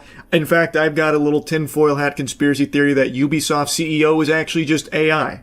I don't think there's a single human being left in that food chain there at the upper echelon, because there is no way a sentient, living, breathing organism could have come up with ideas as stupid as Ubisoft has. But in this case, again, it's not exclusive to EA. They're just being a little more open about it, I guess, about how they're going to utilize AI to cut these costs. Now let's talk about the new owners of EA. One of them being the Saudi Arabian government. Now, if you've been paying attention to the state of tech, or even the state of sports, or esports, you probably know the Saudi Arabian government's been getting its fingers in a lot of different pies here. They've been exploring tons and tons of different companies and brands to own. And it's been going on for a few years now, a handful of years now, and I don't think it's going to slow down or stop anytime soon. In fact, quite the opposite. I'm confident Saudi Arabian government will continue to snatch up tons of major brands and companies across the globe. And if you don't mind, I'd like to go on a bit of a side tangent here. I'd like to blabber a bit. Esports. Many of you know I've been in the esports space for 5 years now. Started with Moist Esports, now Shopify Rebellion. So, as an owner of an esports team, I can tell you firsthand, Saudi Arabian government wants to basically own the entire fucking industry there. And they're already getting very close with things like the Esports World Cup. Most recently, EVO, where they're the majority owner of EVO. They have infinite money. So in a scene like esports, which money is a myth, there is, as I've said numerous times, there's no money to be made in esports. It is just an absolute endless pit of agony when it comes to financials.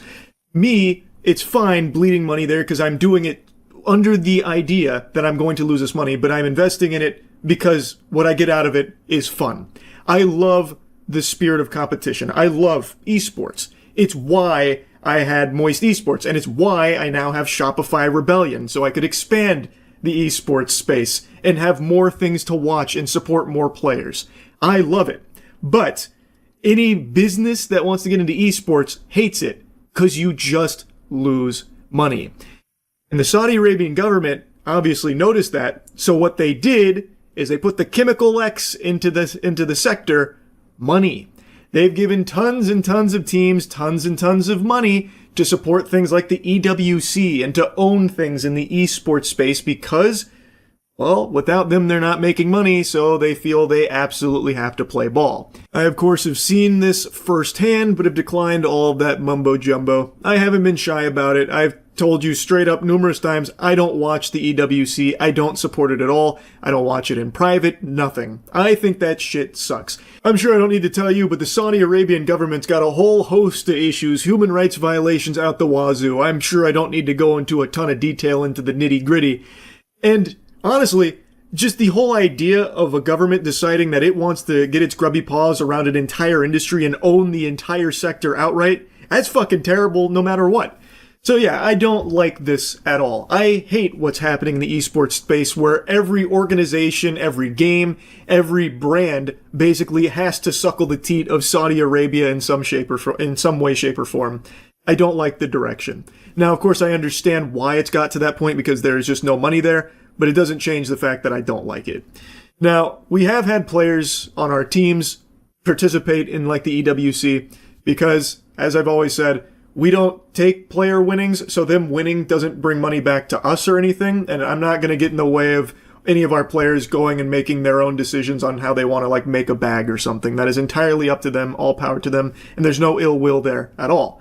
But they've not represented Moist Esports at the EWC or anything like that. I know this is a long-winded tangent, but the point is, the Saudi Arabian government is doing this not only in just like EA or esports, but all across the whole spectrum of technology and entertainment. In fact, just look up things that the Saudi Arabian government, like the PIF, has like percentages of. It's a lot. It's a ton of things, and many other video game companies, by the way. This is just their biggest buyout. This is huge. $55 billion for EA is big. And I do think there will be some noticeable changes to a lot of EA games and property. I think we're going to be in an era of even greedier EA garbage, if such a thing is even fathomable. So yeah, overall, I don't think this is going to be like an improvement to EA games or anything like that. I don't think consumers are going to walk away from this kind of deal with a big W for the quality of games we're going to start receiving here. I guess I'm willing to be proven wrong, but I highly fucking doubt that. I think it's going to be net negative changes across the board for EA games going forward. But one other thing I want to briefly mention, I've seen some people talking about EA in this story as if they're like some kind of defenseless victim or something, like, oh no, the Saudi Arabian government, they got EA in its clutches and there was nothing EA could do. Motherfucker, they could have just said no. They didn't have to make the deal. Like, it's not like EA is the good guy of the story or anything here. Like, this is across the board just greed. Like, it's just absurd. Anyway, though, that's really about it. So, yep. Yeah, you best believe that's a real title right there. There is legitimate drama with Ice Spice and the SpongeBob movie. Some of you may have heard her hit new song, SpongeBob Big Guy Pants Okay. She is in the new SpongeBob film, and she went to a premiere event for it and chose very interesting accoutrements where she is now facing a lot of heat because this is a kids movie and she's got her bikini bottoms fully out here.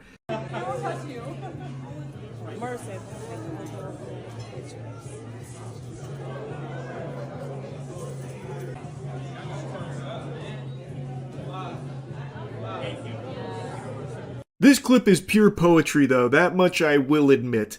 This is at the premiere, and the Patrick costume, his eyes make it look like he's going, "Auga, auga," to Ice Spice's bare butt cheeks out in the wind right there. Looking like Patrick Starr's discovering that mayonnaise might actually be an instrument.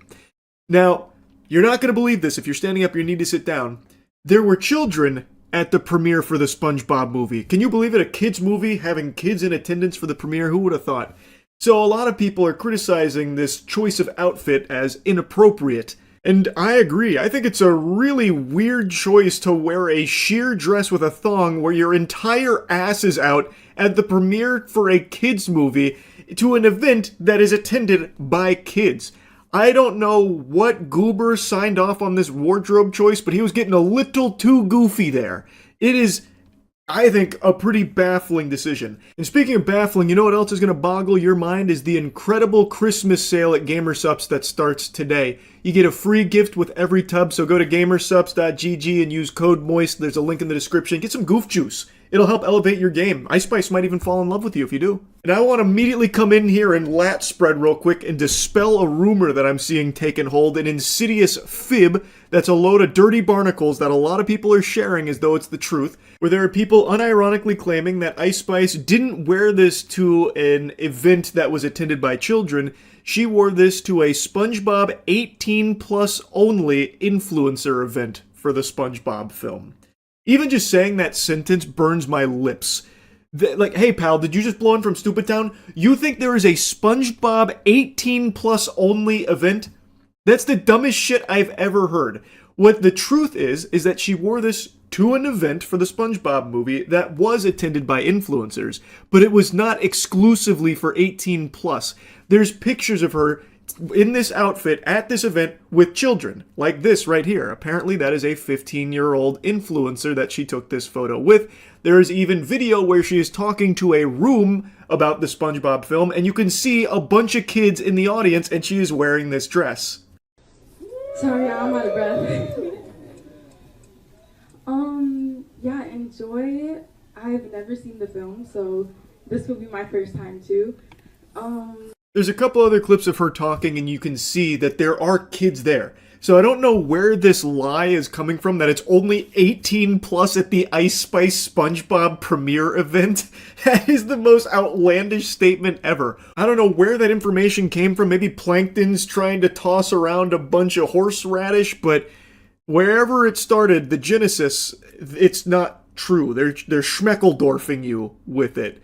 I don't think there's a chance for a misunderstanding where it's supposed to be an 18 plus only SpongeBob event, but they were letting kids in anyway with like their parental supervision. I doubt it, because why would there even be an 18 plus SpongeBob event for the SpongeBob movie, which is a family-friendly children's film? Why would they host an exclusively adult-only SpongeBob event? That would be really confusing. That would be an interesting choice. But again, based on all the evidence I can see from her talking to this room, as well as like the pictures she took with kids, I think I could say with a high level of confidence that this was an event attended by children, and she decided to wear this outfit, which I do not think is appropriate here. I think it's a really weird, peculiar choice of dress for her for an event like this, a kids movie, a kids premiere. It's just not the time nor the place to be wearing a see-through dress and a thong, having your whole keister out. Like, imagine I was voicing a character in the new Bluey film, right? I'm playing Bluey in Bluey the big budget blockbuster feature film, and I get invited out to the Bluey world premiere, and I scoot in sideways, get out of my car in a banana hammock, and I'm just screaming, "Bluey for life, yeah!" That'd be some freaky shit, because it's just not appropriate attire for a kid's event to be wearing some shit like that. And I've seen some delusional takes on this, by the way. I saw some people trying to argue that what she's wearing is very in line for the SpongeBob cartoon itself, where like Patrick will have his butt out, or like SpongeBob's butt, And it's like, well, what's the big deal if Ice Spice does it too with her tuchus? And I have to wonder if you need to be institutionalized if you're actually trying to argue that. That is such a crazy thing to compare a cartoon gag moment with butt to a real-life person going to a kid's event with her ass out.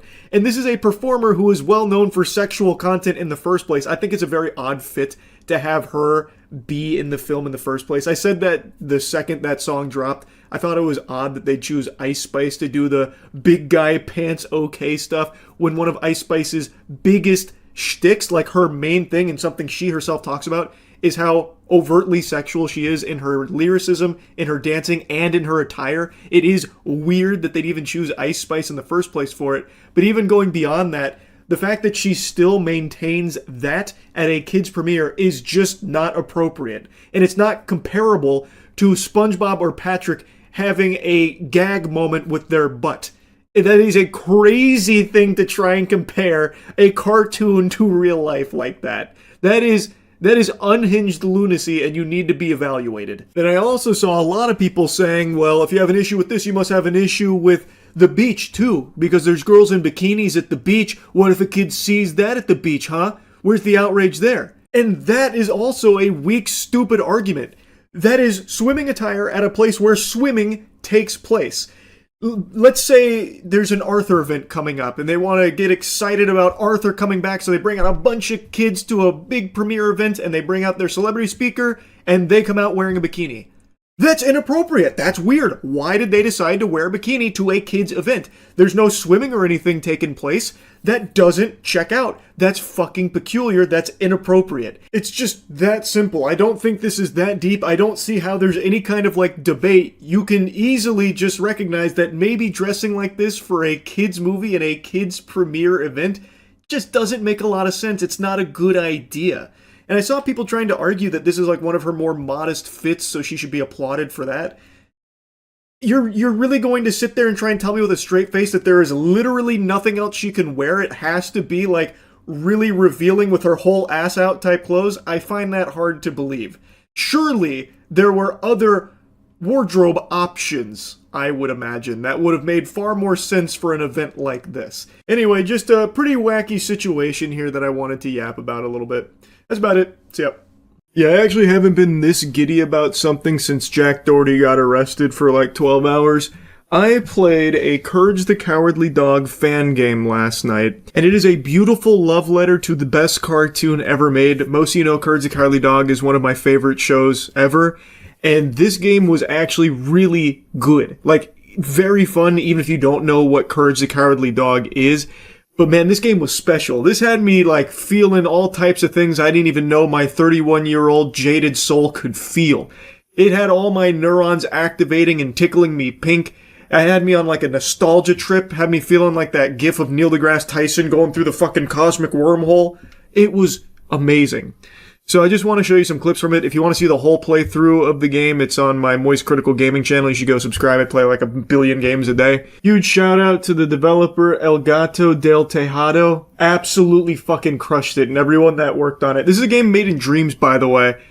Also, shame on Sony for never porting Dreams to the PC. If they're able to produce games of this caliber on Dreams, for those that don't know, Dreams is basically a game engine on PlayStation where you can make games or play games through the Dreams creator. And clearly it's pretty advanced, it's pretty powerful tools here because they've got some pretty high quality games over there. They got some bangers on Dreams, and unfortunately it's exclusive to PlayStation. Sony never brought it to PC with no plans of bringing it to PC as of right now, which I think is fucking criminal. What a huge blunder. Imagine what kind of life it could breathe into Dreams if it would be ported to PC so it'd be more accessible to more people, and then there'd be even more games being made and more people able to play some incredible games that are already on there. It's just such an easy slam dunk that Sony has not done, but I think they absolutely should. I've become a big Dreams advocate now. This was an incredible experience. Anyway, here's the Courage the Cowardly Dog fan game. Alright, let's ride. I'm already gonna give it a thumbs up. So much work went into this, and the trailers that they've released on it are so fucking cute. Alright, Courage the Cowardly Dog, House of Revenge. This is the first game I've played on Dreams. Okay, should I do that? I mean, he's telling me to. I feel like I should heed his request.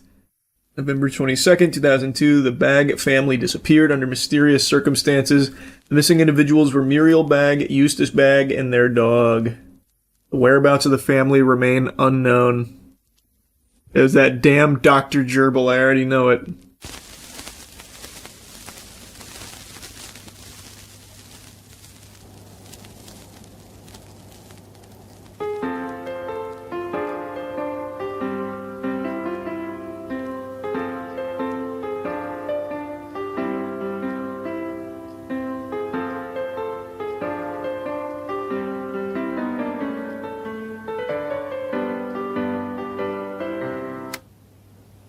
No! What's happened? Oh man, Courage has been tripping. Imagined Muriel and Eustace from the beginning. Flashlight. Run. Use. Got it. Oh, I don't have a flashlight yet.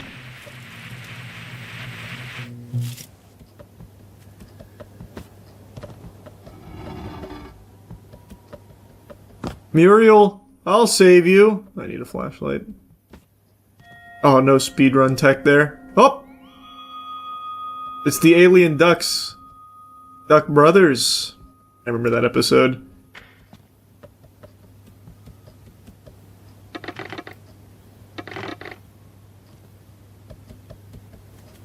I picked up the key.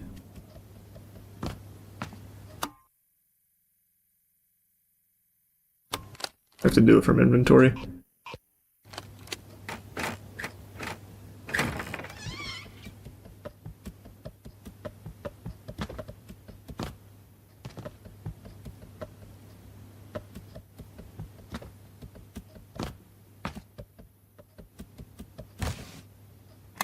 There we go. Oh! Crazy jump scare with the bald guy from the episode with the green thumb. I wonder if I'm going to recognize every single reference. I bet I will. I've seen the whole series like 10 fucking times.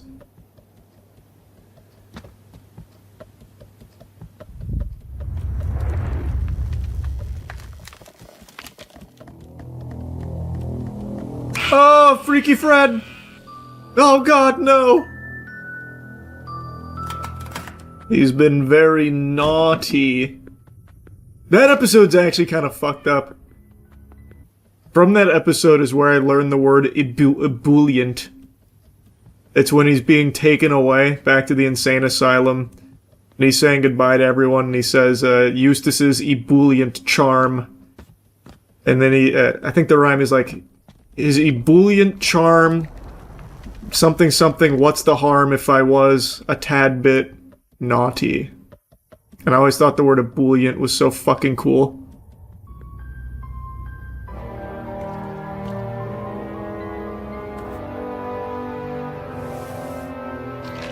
Oh shit! The zombie director!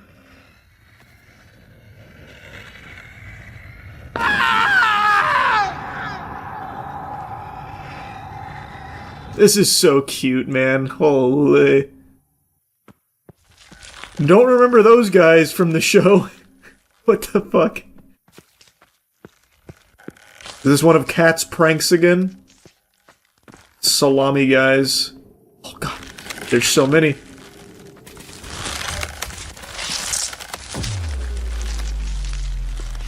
Oh shit! That I remember. Oh no!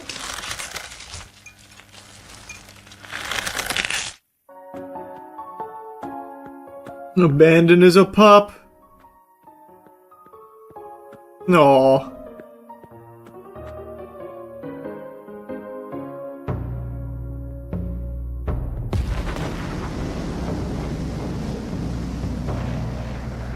Actually a super sad episode where his fucking parents get shot in a rocket ship to space.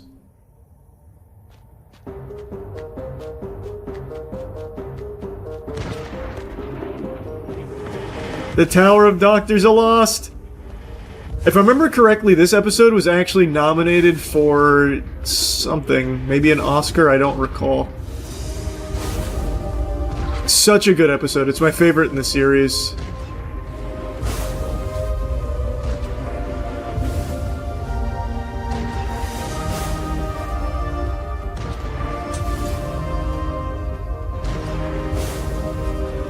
I'm coming! Oh. No!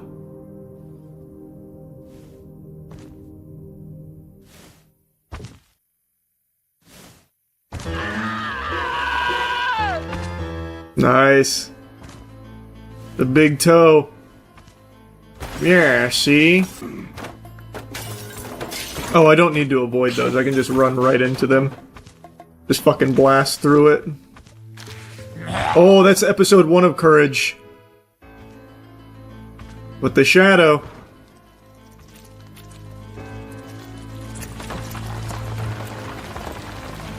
Oh god!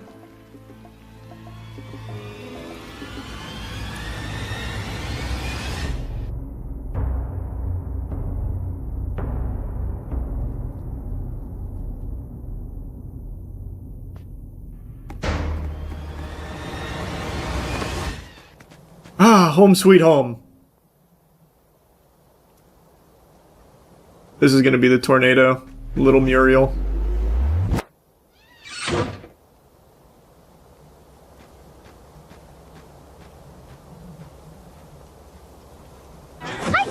Yep, called it. I'm Muriel. I'm only 3.5 years old. Who are you?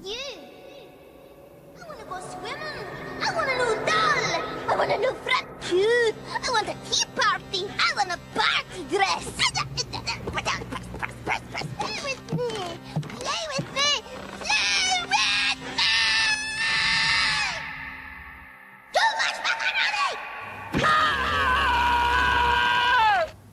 What an adorable little teaser game. Makes me very pumped for the full game now.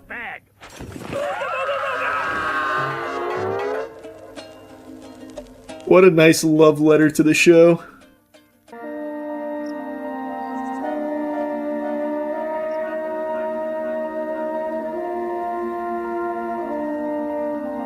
If I remember right, when he was playing with that toy, it was with the robot with the woodworking. Can't remember the robots. Oh, Robot Randy was his name.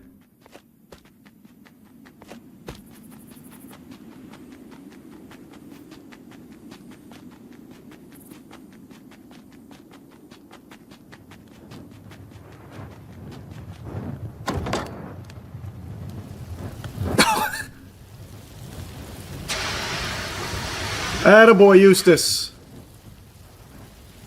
Make sure to inhale all the smoke. That's good for the lungs.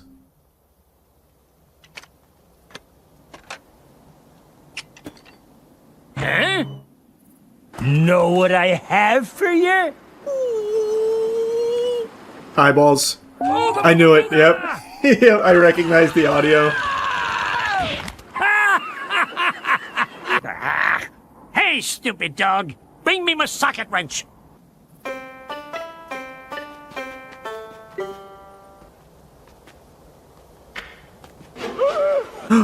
He's gone! He fell under the engine. Muriel, help!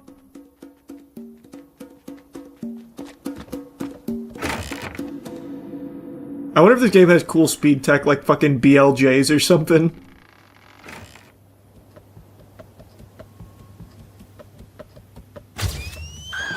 No, Muriel!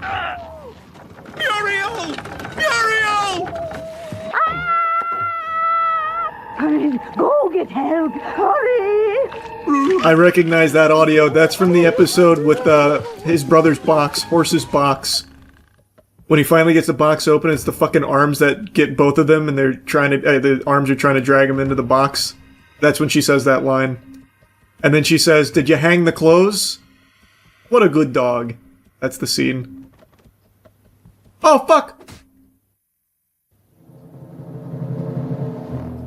Muriel's in trouble! This must be how it feels for Star Wars fans with modern Star Wars pointing at the screen going, "I know that! I get the reference! I know who that is!" That's literally me with this game. I get it now. Uh-oh. You dirty bastard. Come back. That guy was one of the riders when they delivered the demon mattress. So he was in the... That doesn't go here. So he was in the car, well, the carriage that delivered the demon mattress. And that's all he did in the episode too, is he just looks at the camera and makes that sound.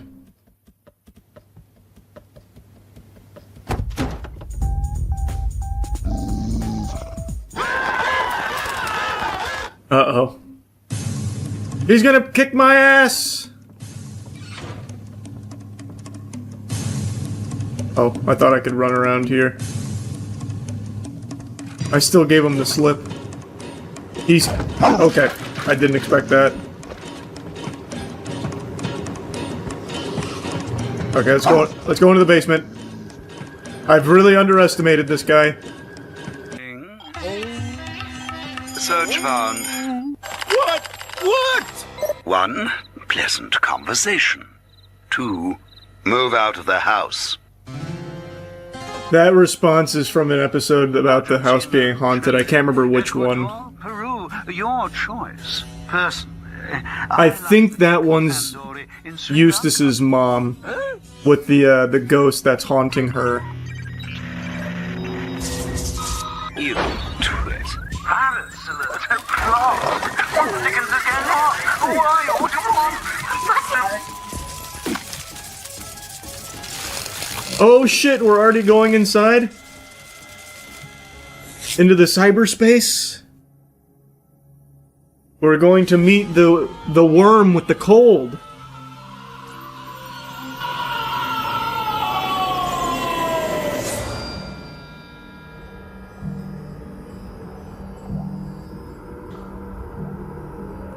My plunger's gone. They didn't digitize it, they didn't mint it on the blockchain for me. But my computer turned me into a fucking NFT. And if I remember right, the cure was vinegar. It frees him from his cold. Take this! Oh, what the fuck. Okay.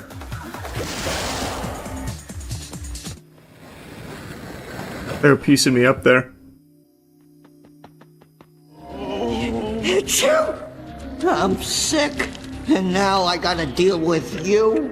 Okay, Buster, you asked for it. Achoo! I just get one tapped?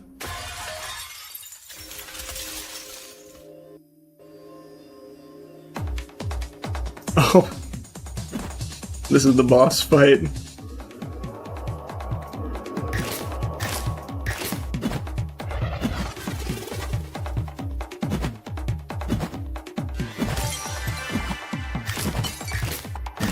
There we go. That was huge. Good DPS.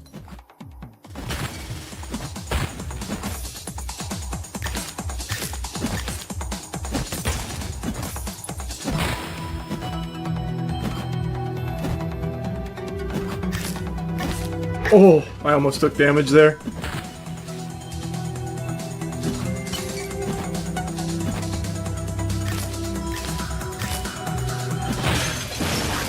That music they were playing right there, that was a remix of the Hunchback Bell music from the episode. That was cool.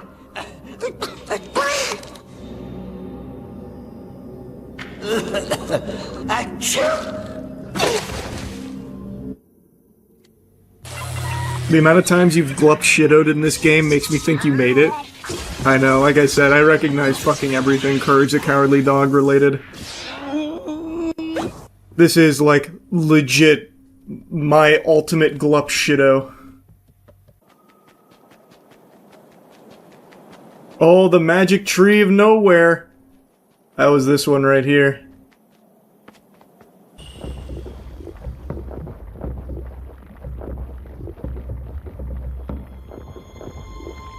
This is probably where Eustace is. Still enjoying his lap dance from her. Oh, the mallet! Okay, now I can kill the chickens.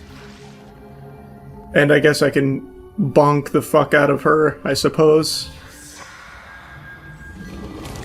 Oh, Eustace.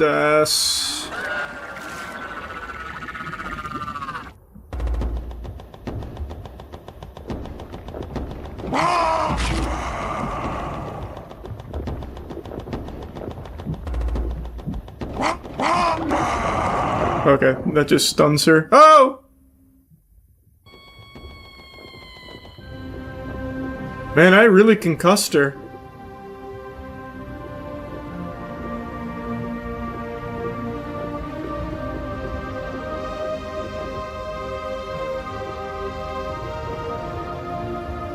I'm no longer connected to the Dream server, huh?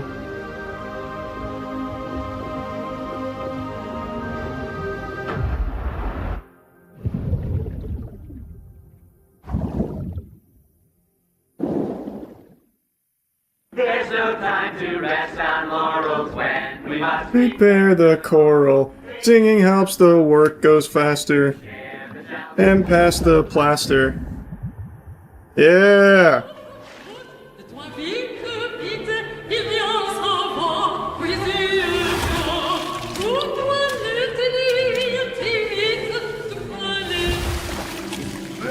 Whoa, that didn't happen in the show.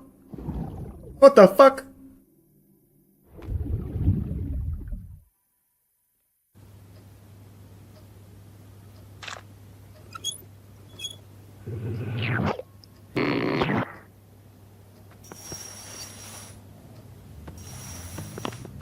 Do I still have my mallet? Nice.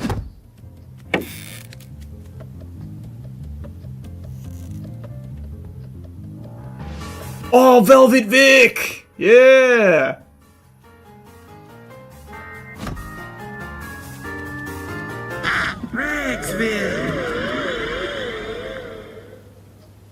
Let's go. I remember that episode was actually really creepy to me.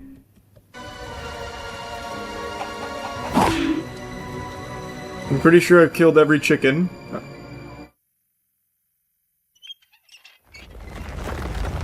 Oh, the weremole.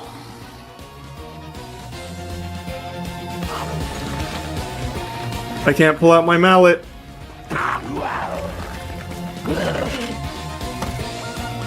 Okay, what the fuck?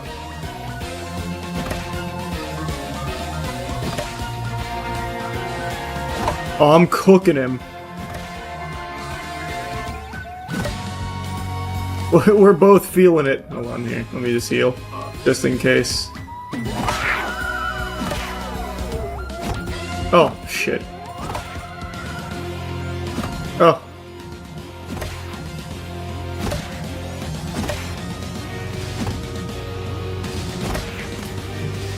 Got his head looking like a pack of sausages.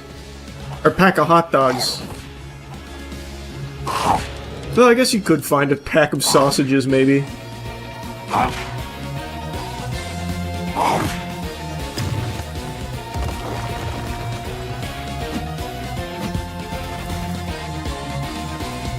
I found a cool air stall.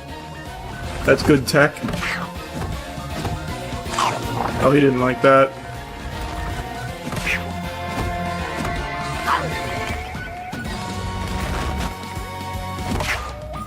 Ah!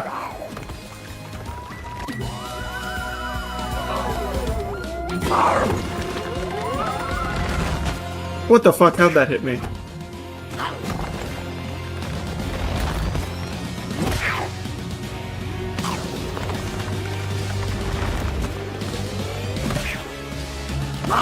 That hit me?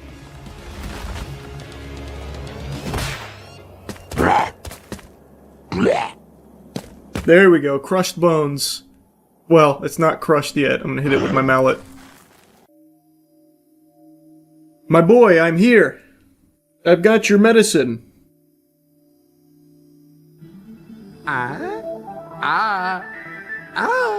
Is it organic? Just shut up and eat! Well... Vinegar? I love vinegar. Why didn't you say so? Hey! I can breathe again! Hot jiggity! Wait, what? They cut out that whole scene. Damn! That's what he says right before diving into it.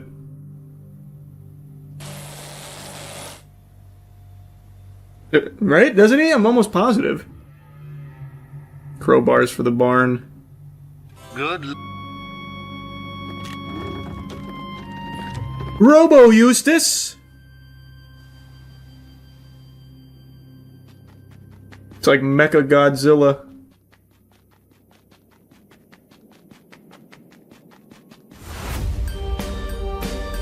Oh, it wasn't a robot at all. It's the Great Fusili. How now, brown cow? That's what he says. And then they all clap.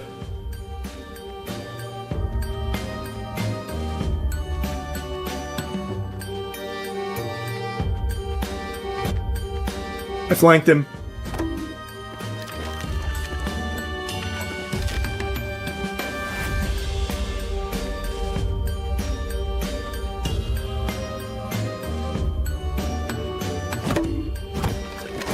Oh, I got greedy.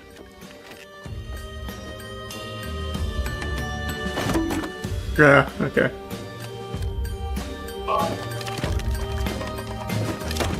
Really?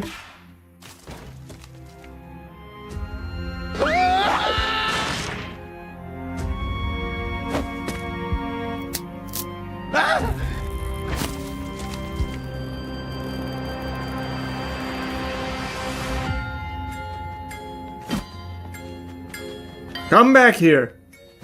Oh, you coward. Yeah, how about you then? Okay, this guy's good.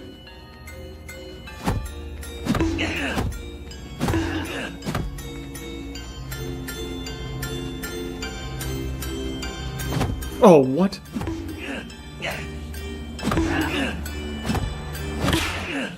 There we go.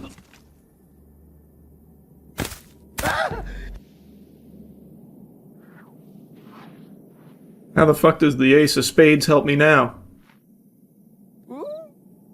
Unless I slide that into Velvet Vic's butt crack or something.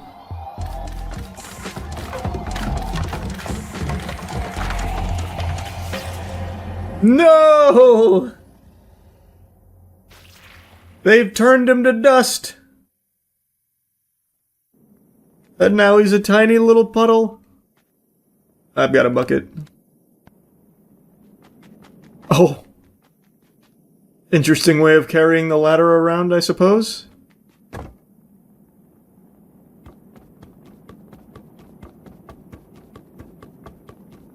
There's the bells.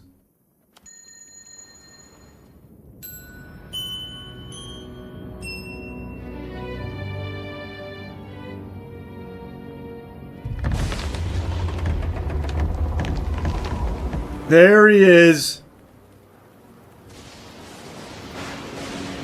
This is about he's so ugly and he's going door to door looking for a place to stay to get away from the rain. And he keeps knocking on doors and they're like, "You, sir, are the ugliest thing I have ever seen."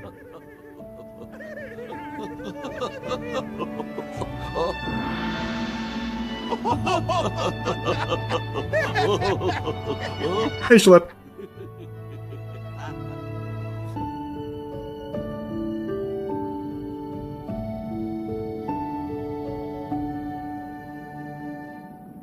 I like when he called Eustace bald. Yeah, that was his roast session. And you are very bald.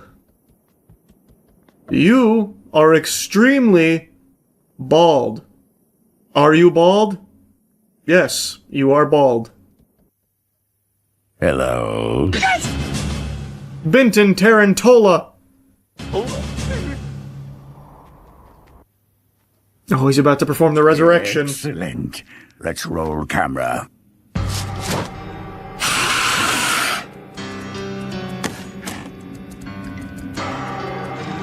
Uh-oh. All the bad guys are coming.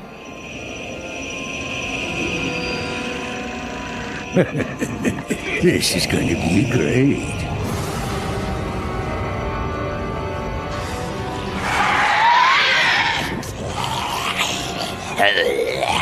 you assholes. Nice.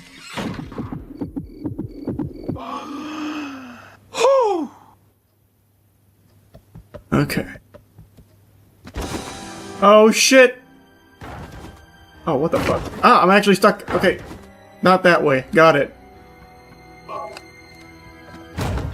Oh boy, everyone's here. Oh, nice. Thanks, bud.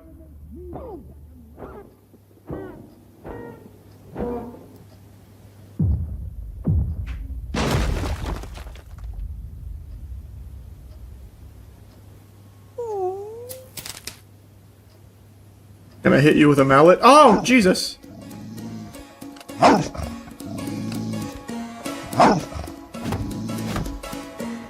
What the hell was that? I'm hitting him with the 360s.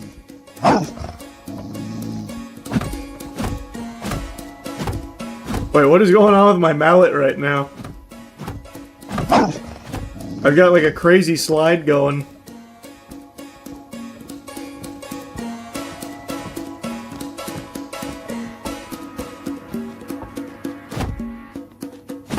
Wow, he killed that guy, huh? That's good. 1963.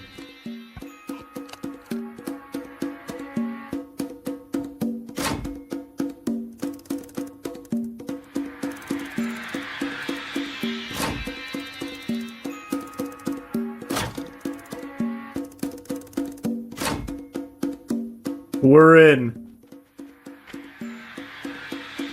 We got a bag of money. That'll go to Shirley. Uh-oh. He's coming back. Okay. Okay. Really, bud? Okay, he's fast. That's it. I'm getting me mallet. Ow, Jesus. Hap! Oh my god. Oh, I thought it worked. I gotta get inside. I gotta get inside. He's beating my ass. Beating my ass with that Buick.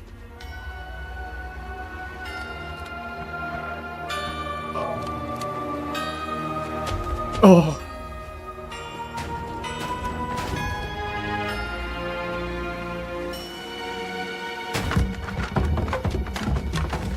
What the fuck is happening? Is he crashing through the house?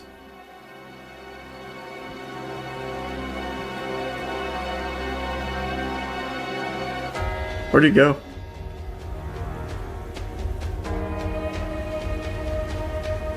Oh, I see his lights. Alright, I can't go inside. I've got to stand and fight him like a man somehow. But how? I can't hit him with my mallet. Is this plunger time?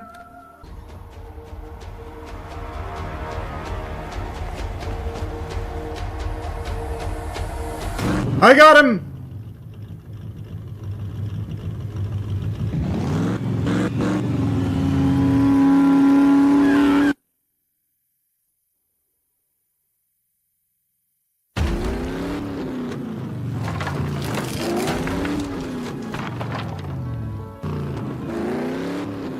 He's still out there. Okay, basement is now off limits. Jesus Christ! Oh, fuck me! What? He's lost his damn mind! Well, he can't get me on the second floor, surely. Oh my god! This is so cool.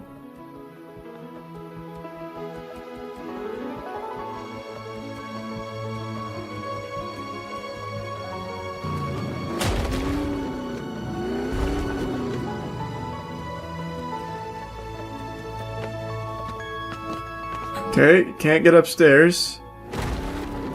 Alright. Alright, tough guy.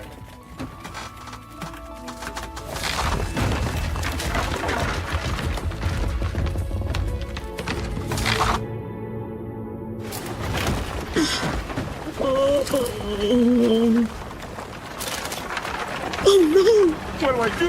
What do I do?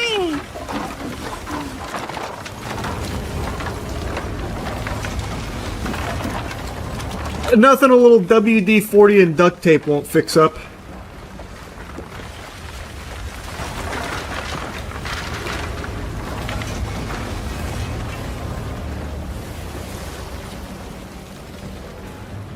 You know what they say, if you can't fix it with duct tape, use more duct tape.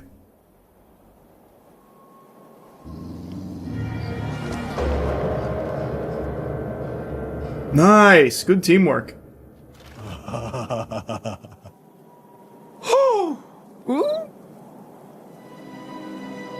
Funny!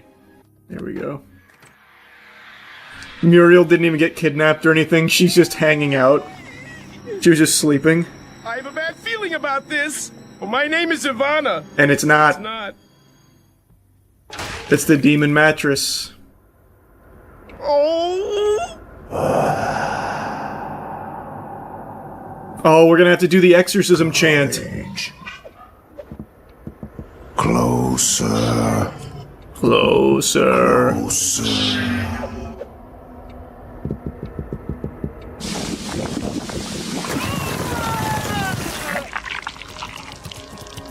You won't get away with this! Oh yeah? What are you gonna do about it? Rock, paper, scissors, here it comes. Or, no, thumb war, thumb war.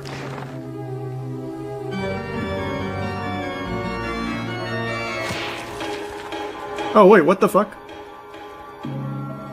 Oh, just right into the exorcism. Rubberbaloo, rowdy roo, rory roo, rip roo, roo, Rowdy roo. rippity roo, rick him in the Just wristband, roo, roo, roo. Yeah. This is when Eustace comes in and does it right. Incantation. Rusty Prawns and Timbuktu. Oh, wait, what the fuck?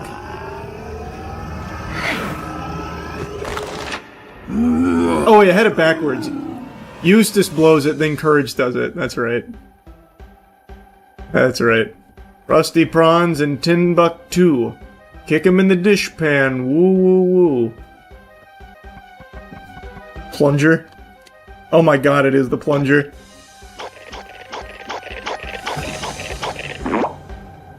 I did it! And now I flush it? Oh no, wait, there we go. I just didn't go to the right spot. I had the right idea, I just didn't go to the right spot. Muriel, are you okay?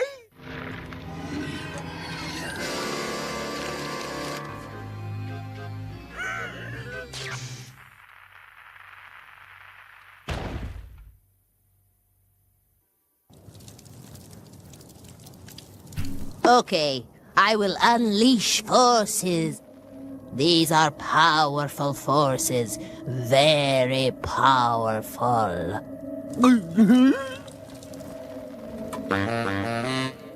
Oh yeah.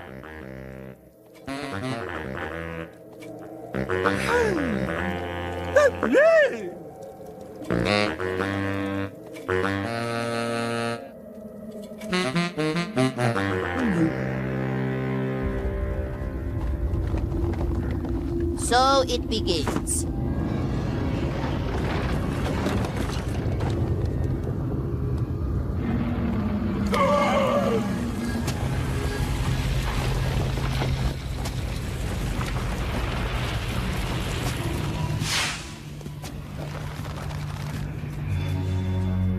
Very powerful magic, surely. Muriel, I'm hungry. Muriel! Ooga booga booga!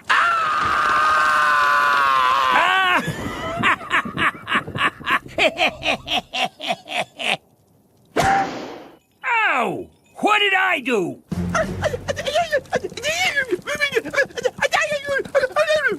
Well, I'm not putting up with this. If they got Muriel, they're gonna pay. In cash. Cash. Lots of cash. That is the one with the invisible Muriel. When the secret agent the secret agents, they come in, they kidnap Muriel because she has the invisibility stone.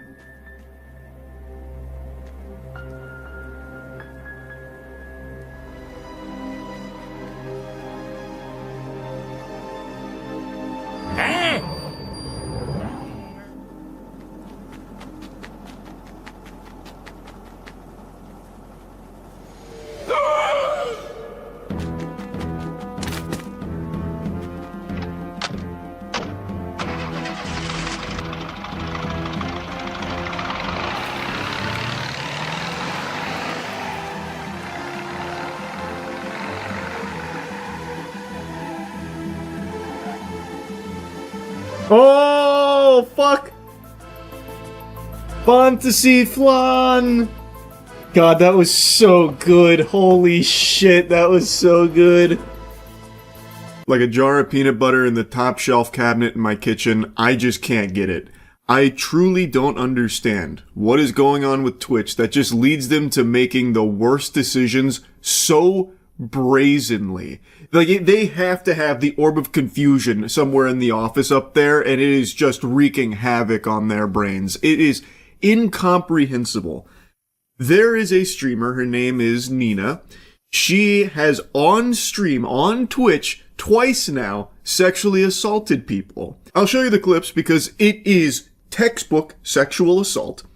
And she was banned for 1 day, initially. She got a 24-hour slap on the wrist, and then she was unbanned. Which you can kind of write off maybe as a mistake on Twitch's end, like they didn't mean to unban her. Maybe someone was pulling some levers in the HQ, not knowing what they did. You had someone fucking blasting away at the buttons and accidentally unbanned her, because she was banned shortly thereafter again. And I think every sensible person with a functioning frontal lobe expected that to be a permanent ban, because she I'm Porky Pigging right now. She sexually assaulted 2 people on stream, on their platform. If you don't take that seriously, what the fuck are you going to take seriously? It's a crime. It's sexual assault. So everyone expected that one to be an indefinite ban. But it was only a week. She is now unbanned, and she's already done a return stream. So it seems like Twitch truly only gave her a week vacation here. That's crazy. A week-long timeout. Pretty close to that scene in SpongeBob where they steal a balloon on Free Balloon Day and the cops put them behind bars for 3 seconds saying, if you can't do the time, don't do the crime, and then, oh, you're free to go. That, for sexual assault, is unbelievable. Oh my God! Saeed! Hey, come here. I got you. Saeed, come here. So you can't. So you can't. 23. No. Consensual. No, he's not consenting. Yes, he is. He's not even saying nothing. No. He likes it. Yeah, give. Oh, no. I don't think he wants to. Yeah, stay right there. Stay right there. Hold on. That was the clip that started it. Saeed is his name. He was not consenting to any of this, and Nina is the one that's like holding him while her friend twerks on him. And his friends are even saying he's not consenting to this, and they do not care. They are forcing it upon him. And this is just a piece of a longer clip, and in the longer clip, they throw him on the bed and start, like, trying to rip at his clothes. They also take his bag and start going through his bag. And this whole time, he is making it very clear he does not want this, and he is uncomfortable with it. No! Now they got it. Take all of this off. Take it off. Hey, yo, cut the cameras. Yo, cut the cameras, bro. Zo, do your shit. Look at my Louis Vuitton scarf. Hold on, bitch. No outside clothes on the bed. Hold on. What's going on? You can't just forcibly take it out. Let me get that bag. This is a nice bag. Hold on, this is a nice bag. Yo! How much this cost? Turn around. No. Start with the sock. Yo. What? Yo, oh, I need this. I needed this. Thank you. Appreciate you. Zoe, he's not consenting. Huh? Pretty clear-cut sexual assault here. You don't need to be Phoenix Wright here in order to argue why this is sexual assault. It's obvious. Yet, and this is something we've talked about in the past, a lot of people, when it comes to a man being sexually assaulted, take it very differently. So I saw when this clip was blowing up, and a lot of people I know, I've already talked about this because I'm tardy to the party, but I'm just so shocked that Twitch is not taking this seriously. A lot of people were talking about how it's actually not sexual assault. It's clear he's laughing. He's going along with it. It's for content. No, it's not sexual assault. He's having a good time. In fact, he wanted it. And that's something that you see a lot when it comes to sexual assault against men, where people say, like, it's not serious. Don't be a bitch. A woman can't sexually assault a man because a man always wants sex. So this is a nothing burger. You guys are making a mountain out of a molehill. This isn't sexual assault at all. It's just good old-fashioned Twitch content, baby. And Nina herself even says how embarrassing it would be for a man like Saeed to say that this was sexual assault. So what if he says, I feel like you did some shit wrong? No, so the whole Saeed thing, no one essay Saeed. That's why today I was actually looking for Saeed. I was going to talk to him, like, he definitely felt disrespected as a person. Me, I take accountability what I do. If you dead ass felt disrespected, I didn't know. So you gotta let me know. If you did, I will always apologize. I mean, that's just normal people. But for him to walk around and say all that crazy shit, you never think about what Saeed's thinking too, though. Like, who wants to walk around being called that? That's embarrassing for him as a guy. You didn't see Saeed today? No, I was looking for him. I was looking everywhere for him. Wow, what an angel. Pretty watertight defense right there. Checkmate. The fucking last few neurons remaining in her brain really scrambling there to come up with the perfect cope, and damn did she hit a home run with that one. So she is saying, oh, he didn't get sexually assaulted. Oh, okay, well, if you say so, all right. You would know, of course, yeah, no. It doesn't matter what he thinks happened. You're saying he didn't get sexually assaulted, so then it must not have happened. You're right. And then she goes on to say, like, you have to think about it, like, it'd be very embarrassing for him as a man. Wow. Is that so, Nina? Interesting. Do you keep that same energy when it comes to women that get sexually assaulted? Do you say the same thing? Like, oh, it'd be very embarrassing. She treats it like it's no big deal. She did nothing wrong. Rub some dirt in it, dweeb. Get over it. That's how she handles it. But I imagine if it was two guys who did this exact same thing to a girl on stream, if it played out exactly the same, there would be universal condemnation across the board, including from Nina herself, I imagine, and rightfully so, because stand back, brave take coming in. Plug your ears if you're not ready for the spicy take. Sexual assault is bad. I know. If you were standing up, you're gonna need to sit down. Holy. It doesn't matter if it's a female or male victim, sexual assault in all of its forms is horrible. And everyone should be outraged and against it. So why do we treat it differently because it was two girls that did it to a guy? It is still sexual assault, and I can't believe we are still having this conversation about, like, sexual assault against men not being taken seriously. It's not a unicorn. It's not make-believe. This isn't the fucking tooth fairy we're talking about. It is a real thing, and there are male victims of sexual assault. Like, I can't believe that even needs to be said. But I guess Twitch needs a reminder that it is a crime. Like, anyone who is a victim of sexual assault is the victim of a crime. I didn't want it to, like, that being banned is not really anything to me, because at the end of the day, like, sexual assault is a crime. And people that say that it's not sexual assault, I don't know what you think sexual assault is, or anything like that. But I don't know what to tell you. Like, as a person that's literally dealt with sexual assault previously, it has taken a lot, like a large total on my head. I've dealt with something like this before, and I didn't want to. When I dealt with it originally, I was working at a job, and it was a gym, and I told my boss about it, and all he did was make jokes about it. And I tried to talk about it a lot more, and I didn't want to tell my parents. And it did affect me a lot. And this situation did bring back those memories. This is Saeed being very open here, talking about what's unfolded, even mentioning that he's gone through a previous sexual assault situation in his past where it wasn't taken seriously then. His boss was making jokes about it, and it took a toll on him.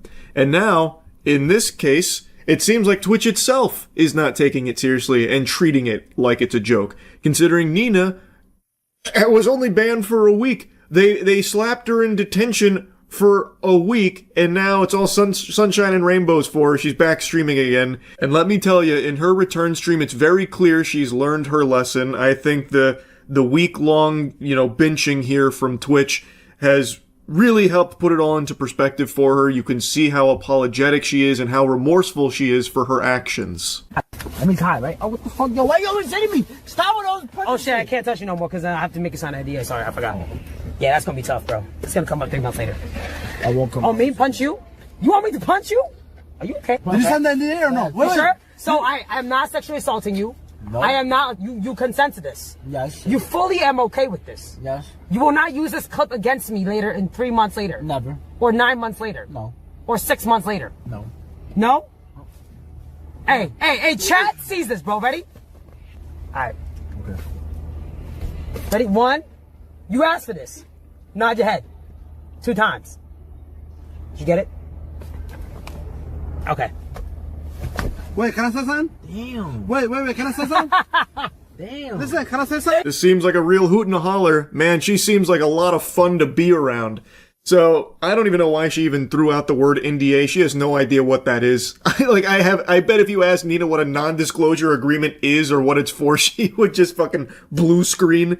But the reason she's saying that is because she's just trying to insult everyone that made a big deal out of her sexually assaulting Saeed. And I haven't even shown you the other victim yet. I'm saving that till the end. But she's just treating it like it's no big deal. Like, oh, I guess I just can't touch people anymore. Not without like an NDA, I guess.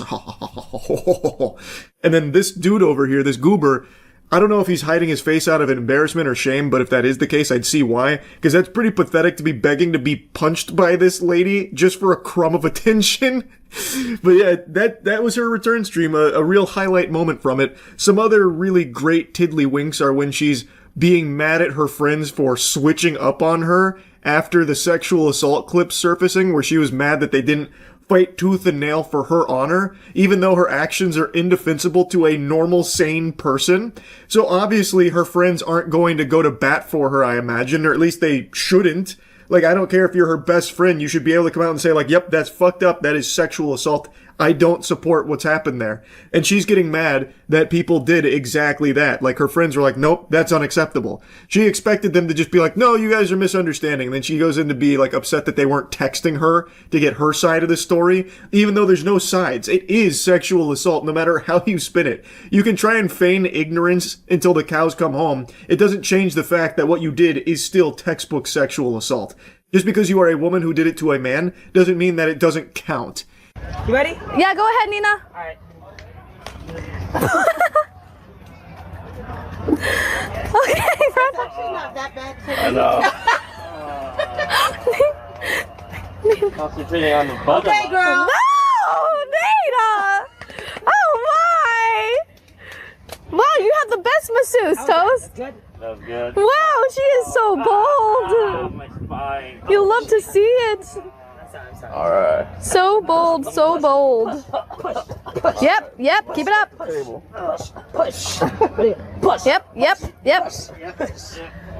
Good job, Nina. So Toast shared his experience with Nina, where he went there expecting a professional masseuse, only to be met by a stranger named Nina, the fucking boogeyman here, coming up and giving him this massage where she was very clearly making a joke of it by just, like, groping him, like just grabbing on his ass cheeks there. Like she was grabbing those things like fucking motorcycle handles. It's not an accident. It's not unintentional. She didn't just like wander down there while trying to give a legitimate massage. She is literally honking on his butt cheeks. And people are laughing about it, making light of the whole thing. Like, Nina, oh my goodness, ha ha ha ha. It's sexual assault. If that was a man that did that to a woman that was lying on that table, how many people would be laughing? Probably not very many. I imagine it'd be crickets for the most part. It'd be more silent than a James Corden stand-up routine. There wouldn't be a lot of laughter. It wouldn't really be viewed as a holly jolly good time. I imagine most people would immediately try and say like stop or step in, put the kibosh on it, but not here. Here, it's just treated as a joke. But why? Just because it is Nina doing this to a man, Toast, it doesn't make it not sexual assault. And in Toast's statement, he even says he has no idea who she was at the time. She just stepped in, did this. He was extremely uncomfortable, but didn't say anything in the moment because there's a bunch of cameras in his face, and it's hard to try and like speak up in front of that because then it creates a tense situation. So it's an extra level of fear where it's hard to speak out and express, negative feelings in a case like this because well, maybe now the streamers there view you as the bad guy or the chat starts attacking you or something. So it makes it very difficult. And it's something Toast briefly mentioned. And it's something that I've seen expressed numerous times in the past about like, You know, it was hard to say anything in the moment because of all these cameras and all these people watching. And it's very true. Again, if this was a man that was doing this to a woman lying on that table, a complete stranger, just starts, you know, honking on her butt cheeks there, how many people would be laughing? Probably none. It shouldn't be treated differently in this case. This was still a non-consensual sexual act that was performed on Toast and Saeed that is not being taken seriously. She received a week-long ban, and that's it. And it's not like she herself has digivolved into a better person or anything, you know, learned her lesson, expressed any real level of remorse or anything like that. She is still treating it as content. Like, just the idea of her sexual assault is now a joke on her stream. Like, oh, I just can't touch people anymore. I'll have to NDA you, tee-hee-hee. That's crazy to me. That is just crazy. I know she issued an apology statement not long ago, which I think is pretty blatantly obvious, not her words. I think that was farted out through an actual PR firm, because I don't think she is capable of something like that. I'll stop blabbering here in just a moment, but it is so wild to me how little Twitch did here, and how little they seem to care about what's happened on their platform here. In the past, they've made plenty of questionable bans and unbans. Like having full-blown sex, penetrative sex on stream was a 3-day ban. And many other such cases of similar things, like that lady who full-blown spread her butthole goatsy style on stream only being 24 hours, stuff like that. But this is something so different from that, where that sexual content is something that shouldn't be allowed on Twitch and isn't by their own rules, and they don't seem to really enforce them all that well. This is literally not even just against their rules, it is against the law. Sexual assault, again, is illegal, and it has been broadcast on Twitch twice with this woman, Nina Lynn, being the sexual assaulter. And they only give her a week ban for it. This is unlike anything I've seen from Twitch in the past. It is truly shocking. And I'll leave you with one more clip from Saint Nina here. You remember how I called this week ban basically a vacation? Well, it's not just my words. She also views it that way as well. W chat. I want to say W chat. So all the haters out there, y'all can suck my dick. Word 2, I don't give a fuck. Fuck you bitches, bro. You bitches not me. Y'all been through nothing that I've been through. Fuck you. This ain't the worst it's ever been. I'm not gonna lie. It's bad to say, but this is not the worst it's ever been. I've been through worse. I've actually been through worse. So this jail was kind of like vacay jail a little bit. I'm not gonna lie, bro. Nice work, Twitch. Vacay jail for sexual assault. Unbelievable. Anyway, that's really about it. So, yeah. Well, it happened a little sooner than I expected, but I think everyone knew this was on the horizon. AI is now making actors.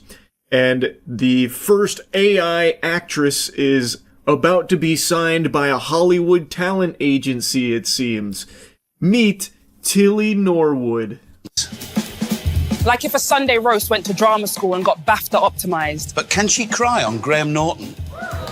Of course she can, and it'll be clipped, subtitled, and monetized on TikTok by lunchtime. If that isn't the most pathetic fucking thing I have ever heard.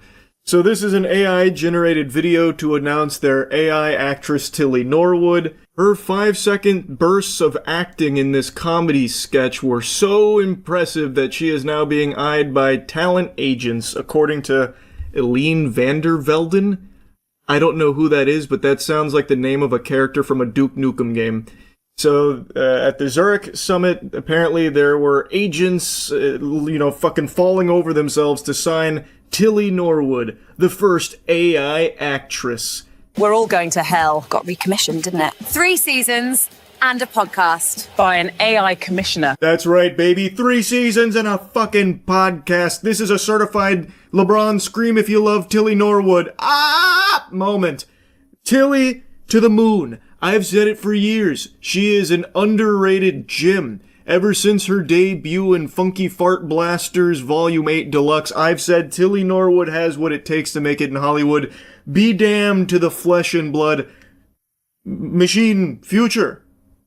Good future. We want Tilly to be the next Scarlett Johansson or Natalie Portman. That's the aim of what we're doing. What a noble goal. Yeah, fuck working hard for something or spending a long time grinding to get somewhere. Just go ahead and make the next Scarlett Johansson or Natalie Portman with AI. People are realizing that their creativity doesn't need to be boxed in by a budget. There are no constraints creatively, and that's why AI can really be a positive. It's just about changing people's viewpoint. Well, I got a viewpoint for you. How about this, huh? What do you think of this viewpoint? That's my butt cheeks right there. I almost fell off the chair. A little wobbly. Change that. Huh? I'm so tired of this goddamn spin. Like, AI is allowing people's creative juices to overflow. The cup runneth over on creativity thanks to the power of AI. This is literally the absence of creativity. It has nothing to do with a budget. If you can't afford an A-lister, there are plenty of talented actors that don't charge that kind of money. Fucking find them. There are talented people that aren't Scarlett Johansson or Natalie Portman. So if you're feeling constrained by a budget, maybe look elsewhere outside of the A-list. And if I have to hear this despicable, silly, stupid, ugly-ass excuse of it allows everyone to get creative, I'm gonna have a conniption. I'm gonna have a fucking freak out. Creativity is like air.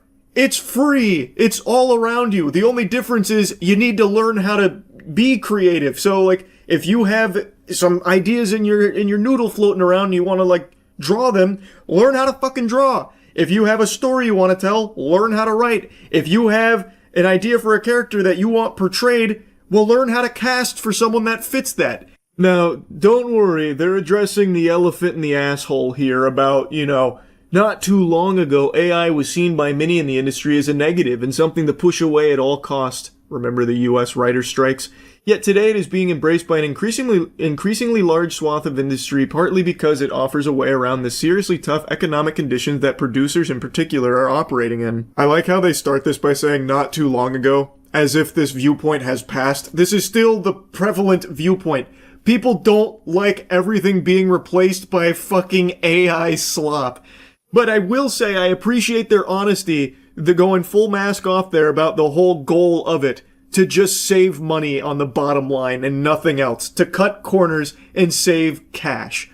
They just right in your face say that. So I at least appreciate they didn't try and like sugarcoat it or anything there. It's the whole purpose behind it is because it saves the top of the food chain a lot of money. Oh yeah, this next section's super fun. It's a little sneak peek of what I imagine the Hollywood writing process is going to look like for all the big budget blockbusters in the next couple of years, because you can save a lot of money on like writers because you can just have ChatGPT be your writing partner, I guess. She describes it as sort of a writing partner. It would come back to me with ideas and I would be an exec producer effectively. We worked together. I then got feedback from lots of people and we adapted constantly. There were so many iterations. I mean, it took a long time, I'm not gonna lie. And it's also about performance, right? Because every one of these characters will say the lines differently and you need to instruct them differently. If this comedy sketch is anything to go off of, boy howdy is the future bright for blockbuster productions. High quality material being shit out here, no doubt. I hate that they're trying to coin a new term here, by the way, AI directing. At first the line was pronounced as, but can she cry on Graham Norton, with the wrong emphasis, and we needed the voice to be more doubtful, so you're really trying to find the words to describe the emotion. It's like instructing an actor, really, and for me it was very much about getting the right performance out of the AI actors, because if they say it in a wooden way, it wouldn't have worked at all. It is so pathetic how many terms people desperately try and put onto just using AI, like prompt engineer and now AI directing. Holy shit, it's so cringe. As you can imagine, with normal people that aren't brainwashed fucking vampire weirdos in Hollywood, this didn't go over well. So they did make a response. To those who have expressed anger over the creation of my AI character Tilly Norwood, she is not a replacement for a human being, but a creative work, a piece of art. Like many forms of art before her, she sparks conversation, and that in itself shows the power of creativity. She keeps using that word, but I don't think she knows what it means. How in the fuck is this in any way, shape, or form creativity? Like, what? What are you talking about? People got mad at you because of this, and all of a sudden it's like, thank you for being creative. Like what? Like maybe creative insults? I don't even understand, really. Just because you made people mad doesn't mean that it was, the power of creativity that had done it. I see AI not as a replacement for people, but as a new tool, a new paintbrush. Just as animation, puppetry, or CGI open fresh possibilities without taking away from live acting, AI offers another way to imagine and build stories. I'm an actor myself, and nothing, certainly not an AI character, can take away the craft or joy of human performance. Creating Tilly has been for me an act of imagination and craftsmanship, not unlike drawing a character, writing a role, or shaping a performance. If I have to hear this absurd cope one more time, I'm gonna have a conniption. This is just fundamentally no wrinkles in the brain type comparison here to say that AI is a tool like, CGI or animation. How it didn't take away from live actors, it's just an addition to. It is so far removed from that. I don't know how many times I have to teach you this lesson, old man. Like, Jesus Christ. You compare it to a paintbrush. Set a paintbrush down and then tell it what you want to be painted on that canvas. Tell me what happens. Nothing, right? Because tools cannot just do the shit on their own. You can't set a pencil down and tell it to draw James Corden fighting Goku. But I can go right now on any myriad of AI services and just type in James Corden fighting Goku and generate 1,000 images of it. I cannot do that in anything else that's not AI. It is not like animation. It is not like CGI. It just does shit for you based on whatever sentences you feed it. You are not special. You're not a fucking prompt engineer or an AI director because you changed some sentences around to generate a new video. It is not a tool. Animation, puppetry, CGI, that is a totally separate art form and expression that takes immense talent. AI doesn't. There's no training required. There's nothing. You just type in sentences. So as long as you are literate, it'll just spit out something that loosely resembles whatever you fucking cooked up in your noodle and typed on the keyboard. It is a dog shit comparison. It is the absence of creativity, and it is not a tool. It is a replacement. As you said on your own little press release for this, its goal is to save producers money because it's cheaper. They will choose an AI actor for a role over a human being because they don't need to pay the AI actor a fucking salary. You said it yourself. It is to cut cost. Holy shit. Anyway, though, enough yapping about that. Tilly Norwood. She's got a bright future ahead of her, no doubt. I'm very excited to see what Hollywood agency swoops in and signs her. They're gonna have a real breakout star. Shit sucks. That's really about it. So yeah. I'm hoping you've already seen the news, but if you haven't, allow me to be the one to warn you of the danger. A little public service announcement to keep you safe.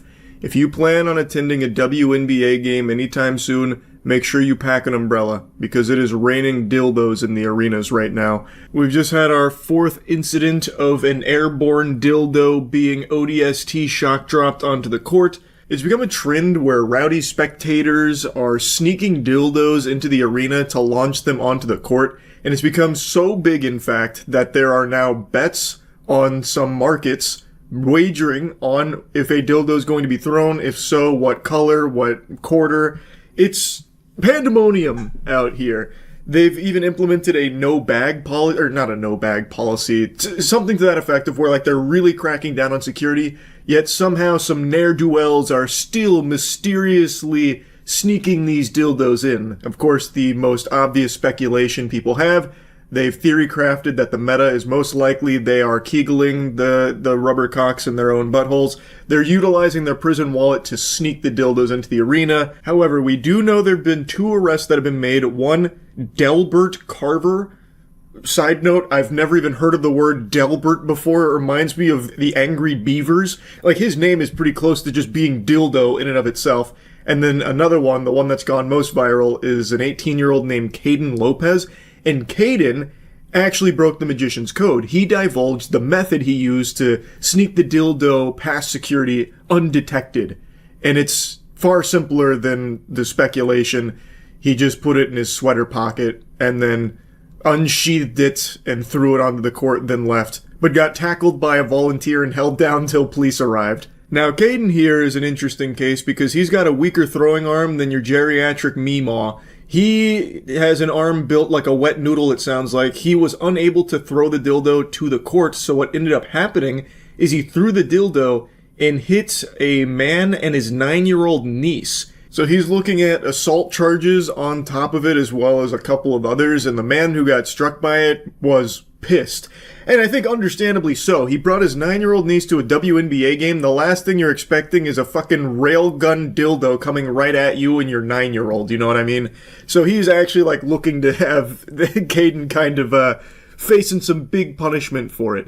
And then Caden was really singing the blues. He was squealing like, oh, it was so stupid. It was a very stupid trend, a dumb prank that I followed.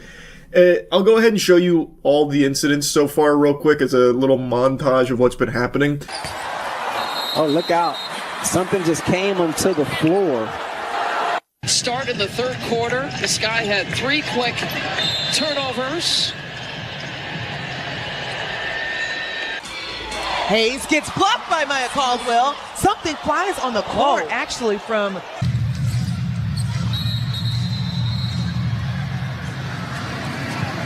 Got a whistle away from the basketball. All of this has happened in a little under 2 weeks, so it's only increasing in frequency. And now a group has come forward to claim responsibility for all of it. And it is the lamest faction on Earth. Like the most embarrassing group of people this planet has to offer. Crypto bro meme coin rug pull orchestrators. They have now stepped forward this meme coin. Apparently one of these goobers said, this is empowering to every fucking crypto community to start thinking outside the box, get creative and fucking do something that makes people actually laugh. Meme coins should make you laugh. The whole mission with this was focus on making an impact in crypto culture. It's another blatant rug pull. I looked at the coin here.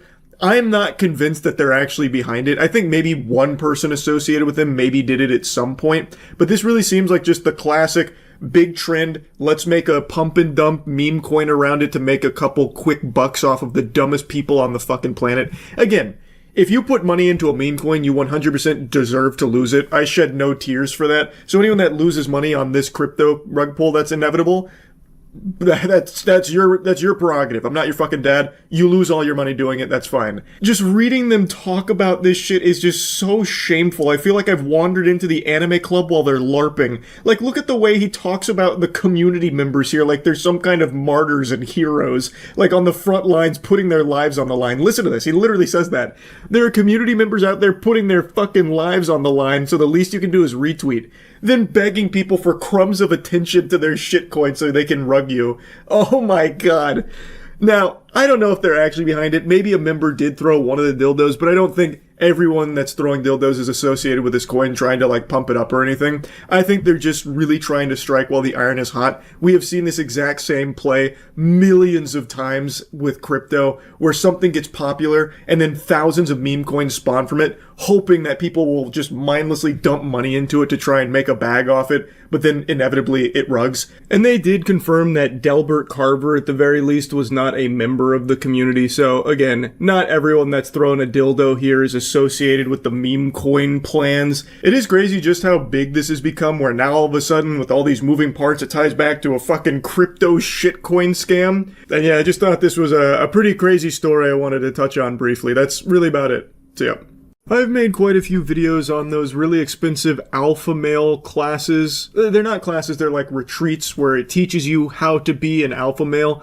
The one I've covered most extensively is the Modern Day Night Project, where it's $18,000 and you spend 3 days getting a hose sprayed in your face, and that's basically it, while getting yelled at by some goobers. These pathetic urinal cake scammers prey upon desperate losers and then turn them into broke, desperate losers. That's basically the entire thing. They tell you how weak you are and how it needs to change, and the only way it's going to change is by giving them thousands and thousands of dollars, and that'll unlock your third eye. These goobers will give you the super soldier serum, turn you into fucking Steve Rogers here, and the $18,000 you paid up front is an investment because they're going to give you all the tools to make millions of dollars, and it's going to make you a real strong, masculine testosterone titan. But then you actually go to the retreat and you spend like a few days in a Lowe's parking lot getting a hose sprayed in your face, and that's about the extent of it. Well, I just learned that there's something similar for fathers and sons called the Squire program. It's a $2,000 day where you spend $2,000 to go with your son to throw sand in each other's faces and take an ice bath, and it's supposed to turn your son into a man and strengthen the bond between father and son. Your experience was, we have a second chance at a father and son relationship, and this time is when we are the fathers. In their own sizzler reel here for the Squire program, they drop that little nugget. No matter what your experience was, you get a second chance, except we're the fathers. You're my new dad? Like, what? What do you mean you're the father now? This was supposed to be a father and son experience, but now you're the dad. So now you've now taken the role of the papa. Can you imagine being this much of a loser where you're like, man, my son doesn't respect me. I'm kind of a goofball myself. I'll pay $2,000 so these guys can go spit in my face, only to show up and they're like, no, I'm the dad now. Get away. This is now my son. It is unhinged. A man has the duty and obligation to raise a son who is capable and confident so that he may be an asset to society and not a liability. You're going to experience pain today. There's nothing wrong with it. Pain is a powerful tool. It's a powerful motivator. I think it's one of the most compelling forces for good. You can see where that $2,000 goes. Straight to the production team. Look at this trailer. It's like a new Marvel movie they're announcing here. Because I can promise you that money's not going into the actual retreat, because you pay $2,000 only to jog around a parking lot, crawl around in some dirt, take an ice bath, and learn basic headlocks. All of that you can do yourself for free. You don't need $2,000 to pay some guy to yell at you, LARPing as the boot camp instructor. You, as the father, could easily go up to your son and be like, hey, look, sport, why don't we go for a run? Why don't we get a little more serious about, like, our physical activity out there? You know, maybe we take classes on, jiu-jitsu or something, or let's get a gym membership. We'll start lifting. You know, you can do those things without paying $2,000 to some weirdos that are just scamming you out of that money. Like, it's so ridiculous. The Squire program is a 15-hour immersive course where we're literally going to take these young men through trials and tribulations of what it means to be a man. All right. One, go! Breathe, come on. Breathe. Look at me, come on. Don't stop breathing. Come on. Man, stay hard. Look at me. Yeah, this is what it means to be a man. Paying $2,000 to some greasy slime ball to say stay hard while you take an ice bath with your dad.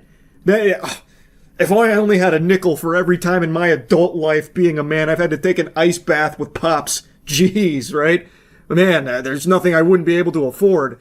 This is stupid. This is not taking you through trials and tribulations of what it means to be a man. This is just them doing, like, cosplay, basically, where this is what a man needs to be. And it's literally jumping jacks in dirt and then taking an ice bath. You can do that for free if you want to. You don't need to pay this kind of money for it. And, spoiler alert, it's not going to make you more of a man. Spending 15 hours, one day, doing something physically demanding isn't going to change your life. It is going to change your bank account, though, because of how expensive it is. I guess the idea that almost makes sense if you're a brain-dead troglodyte is that by spending 15 hours a day outside of the comfort of your smartphones and your video games and your V-Bucks, Robux, all of that, it'll turn your son into a man because we had him do some push-ups and jumping jacks and some burpees. Like, you don't need to pay for that. If you want, just tell your son, like, hey, let's stop spending so much time playing those games. Let's do more physically active shit. And that would be a great thing. And it's a lot cheaper. And it's not just a one-time thing. Instead of spending one day doing something like challenging, make it a habit. Make it a routine. And I think it could be a great tool for connecting more with your son, daughter, family, friends. Like, hey, let's do this together. Let's start getting more physically active. You'd save a lot more money, and it would be a lot more beneficial because then you would do it more often than just this one time for $2,000. It's just silly. I do think there is a ton of value in doing things that are uncomfortable, getting out of your comfort zone and doing something challenging and tough. I do think that's good. This is just the worst way of doing it and the most like caveman approach to it. Like, oh, in order to make Grok strong, Grok must throw sand in my dad's face. I'm not just pulling that example out of my ass either. Like, here's a clip of them just throwing sand on each other. I don't know how this makes you more of a man. This seems like you're going backwards. This is like a child throwing a temper tantrum on the beach when his parents said he can't have another can of Coke. Their pitch on this program is so cringe, too. How will your son know when he's a man? For most boys, there's no defining moment or experience that tells him he's become a man. In fact, most boys today grow up and never truly feel like a man. That's another thing. On their website, there are so many grammatical errors. I guess becoming a man also means becoming illiterate. Most boys simply grow older, but don't really know what it takes to be a man in today's world. That's such a silly mistake. What a stupid douchebag. Don't really know what it takes to be a man in today's world. Did nobody proofread this? Do they just view proofreading as beta shit or something so they don't indulge in it? This is a huge problem, and it's also the reason why so many men today are lost, confused, anxious, lonely, and without purpose. That's why for centuries, tribes and nations have had a rite of passage ritual for their boys as they come of age to become a man. It was the father and the men he trusted who took that boy through an experience which taught him, tested him, challenged him, and showed him what it takes to be a formidable man. The type of man who can lead, love, protect, provide, and be both savage and a servant. A servant? Does that not contradict all of the other shit? You want your son to grow up to be a servant. A servant to who? You guys? One of your little pay piggies? So they can grow up and give you money and keep this cycle going? In times past, this is how boys were shown that it's time to step up and to step into their masculinity and claim their seat at the table with the other men in the tribe. But in our modern culture, this rite of passage experience no longer takes place, and it's why we now have grown men who lack leadership, mental toughness, emotional discipline, and have no definitive purpose in life. But according to you, that purpose in life is to be both savage and also a servant. So the purpose is to give you money. That is the purpose for the men that you guys are trying to train. Fucking kidding me? All right, let's try this from the push-up position. Maybe this will work better. Let's all drop into the push-up position. Maybe then we'll focus a little more. Three of us understood that command. That is excellent. If you get this wrong, I'm going to come by and kick everyone in the fucking ribs. You're going to have your head up so you see who I'm pointing at. Go. 1, 2, 3, 4, 5, 6, 7. Wow, what a tough guy. Threatening to kick children in the ribs. This guy means business, holy. You don't want to tussle with the muscle. This guy's not afraid to threaten children. 3. Okay, good. Now you're going to take a right side step. How much? Just like you did the left side step, do a right side step. Yeah. Okay, one more. Good. Take a little 6-inch right step forward. Masculinity is walking blindfolded behind a Lowe's trying to avoid barbed wire and planks of wood with nails sticking out, while your dad tries to guide you around it. That is absolutely just a recipe for disaster, by the way, because if the kid, misheard a direction there and just steps on the nail, it's going right through his shoe and through his fucking foot. Well, potentially, I'm sure they would, go in and, move the kid out of the way. But that is still just so stupid. It doesn't even teach you anything. What is even the lesson there? How is that masculinity at all? Listening to your dad, I guess? But is that the best way of teaching it? Here, put this blindfold on. We're gonna walk through some landmines. I'll try and keep you alive. It's just the dumbest way of trying to do this lesson of, listen to your dad. It's so embarrassing. For the father here, too. And also, look at the setup here. It's just some pieces of wood with nails and some barbed wire literally behind whatever business this is. You paid $2,000 for that. If you really wanted to walk this obstacle course, you could have set it up in your backyard for $5 with items you could find at Home Depot. It's just a dumb exercise in the first place, though. Oh yeah, I forgot to mention this. Another part of their website has a section about how moms turn babies into boys and dads who turn boys into men. What an incredible section this is. Ugh, moms are bitches, am I right? As fathers, it's our responsibility to guide, mentor, and prepare our sons to take their rightful seat as future leaders.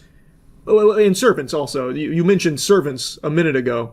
It's up to us to help make them confident, capable, and courageous. Every young man needs a defining experience that ushers him into manhood, and they look up to you, their dads, to teach them the ways of men and to create that rite of passage. That's exactly why the Squire program was created. Historically, knights had squires to help them prepare their armor, horse, and weapons for war, and the squires had the knights as examples of healthy masculinity, teaching them how to be chivalrous, warriors, protectors, providers, and servant leaders. Your son deserves to be confident and successful, a man of service and compassion, a purpose-driven leader. Not like that baby boy your mom is trying to raise him to be. Your wife, she is a harlot that is setting your son up for failure, which is why you need to go behind her back, give us $2,000 so we can send them through the Squire program for 15 hours. Anyway, it's basically the same shit they were doing with the Modern Day Night Project, but now it's catered towards fathers and sons, and it's still just as cringe. That's really about it. So yeah, I'm making fun of the Starbucks CEO because he recently defended the absurd price tag, the $9 cup of joe, and then talked about how customers are willing to shell out that premium because it's a great experience. It's all about a great seat and making a great connection with your barista. Basically, you're going to fall in love with your barista and it's worth every goddamn penny. Now, the reason why I've just given you that, like, AI synopsis right there on what this video is going to be about is because I don't know how much of the actual interview I can use here because it's the Wall Street Journal, and historically the Wall Street Journal is like a fucking cartel when it comes to anything that it produces. Or even if I've shown you like a clip from something in the Wall Street Journal, I've gotten in trouble in the past for it. Even if it's like a 5 or 10 second clip, they've come at me looking for fucking scalp. They'd be plucking my teeth out of my mouth until I apologized. Like, I do not fuck with the Wall Street Journal. Like, they've done great reporting, I get that, but any time that I've tried to opine on something that's been broken by the Wall Street Journal, I am very prohibited in what I'm allowed to show you, so instead we're going to be looking at, like, a transcript, and maybe I'll jump scare you with, like, split seconds of this CEO talking in the interview and see how that goes. So yesterday, the Starbucks CEO, Brian Buttfuck My Wallet, went on to defend the company's $9 cup of coffee, insisting that the price reflects a premium experience offered to customers. He also was recently granted access to the company jet for personal travel, which is a nice little tiddlywink of information I didn't know about, so thanks to the article here for enlightening me on that, because he definitely deserves it. Brian needs to be traveling luxuriously, and he's doing the Lord's work out there. He's delivering mediocre coffee to every sucker out there willing to fork over all the clams for it. He also said that customers across all income levels are willing and happy to shell out big money for a chance to interact with baristas or score a great seat inside the chain. This article is kind of underselling how he portrays that. If I could show you more of the video, I would. But I'm going to drop that little bit and hope that it's okay. I mean, it's going to be less than 3 seconds. I feel like there's no fucking argument Wall Street Journal could make to take down this video, but I guess we'll see. I think it's important you hear it right from his lips.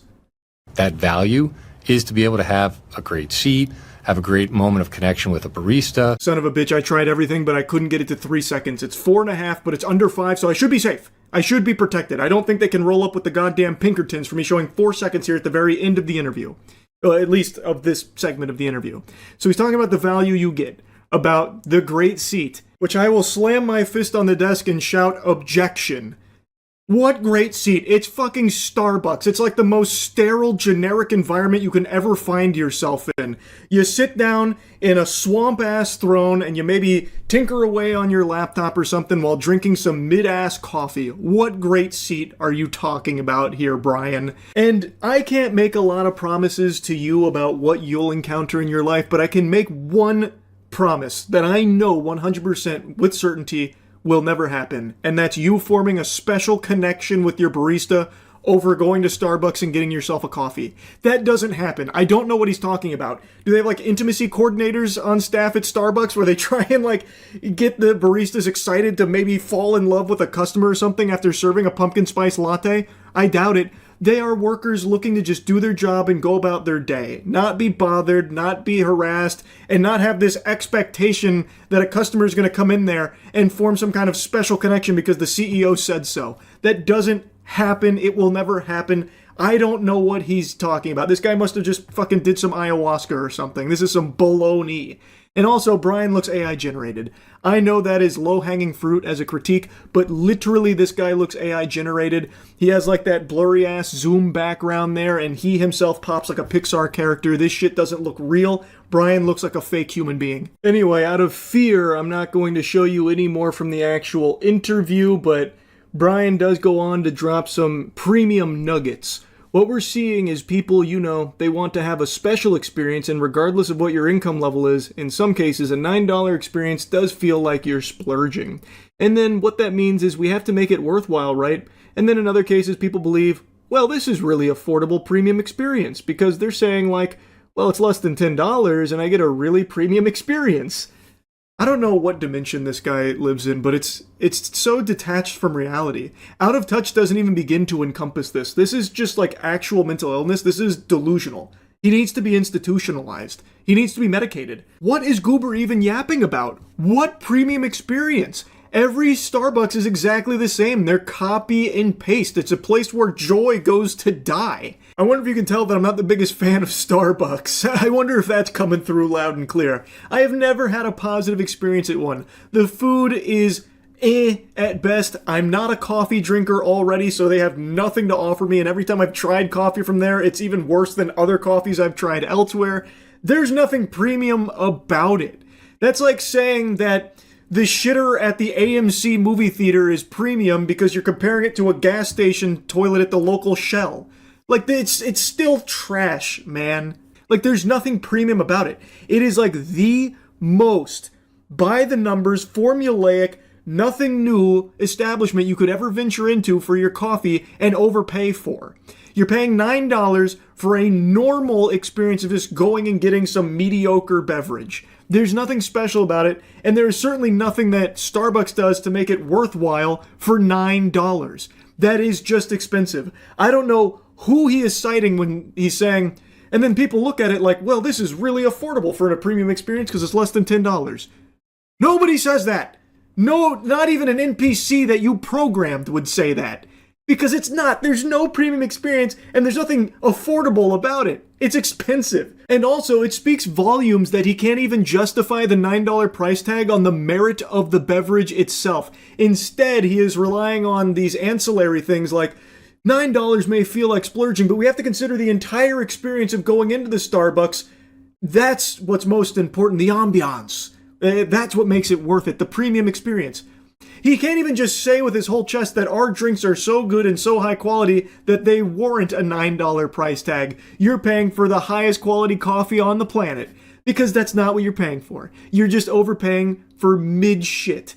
And he knows that, and he knows he wouldn't be able to get away with saying that, so instead he's relying on these like X-Factor things of a connection with the barista, a great seat, and of course, the premium Starbucks experience of being lucky enough to come inside of a Starbucks. It's a privilege, and you should feel honored every time you walk through those doors. That's what warrants the $9 price tag. Not our shit-ass coffee. Anyway, the interview continues. Brian keeps putting his asshole in his mouth. He's talking about how Starbucks is actually doing very well, hasn't been impacted, and then even bragged about how the coffee chain is doing really well with younger generations. Hey Brian, you know what else is doing really well with younger generations? Fucking tongue sahur. Scalping Nidos. Fighting each other over Pokemon cards at Walmart and Target. That statement is a nothing burger to me. In my eyes, it is a full-blown, venti, vaporwave, nothingness. Starbucks hasn't done anything to improve the quality of its products or improve its brand or anything at all, so I don't think it being successful with the younger generations is a testament to it doing things right. It's a testament to it just being there and existing. And the younger generation has clearly heard of it before, so they're willing to consume the product. That's it. I don't think he's hit some kind of home run here in recent Starbucks changes, because from everything I've seen, there haven't been any. It's just the same old Starbucks, but now just even more expensive than I ever thought possible for its shit. This fucking guy is so cringe. We're doing really well with Gen Z and millennials, and then really had strong performances across all income cohorts. It can start with as little as $3 for a traditional cup of coffee. And then obviously you can build your way into all sorts of customized drinks that people love and that move that ticket up. The way we're going to play the value game is you're gonna feel like it was worth it.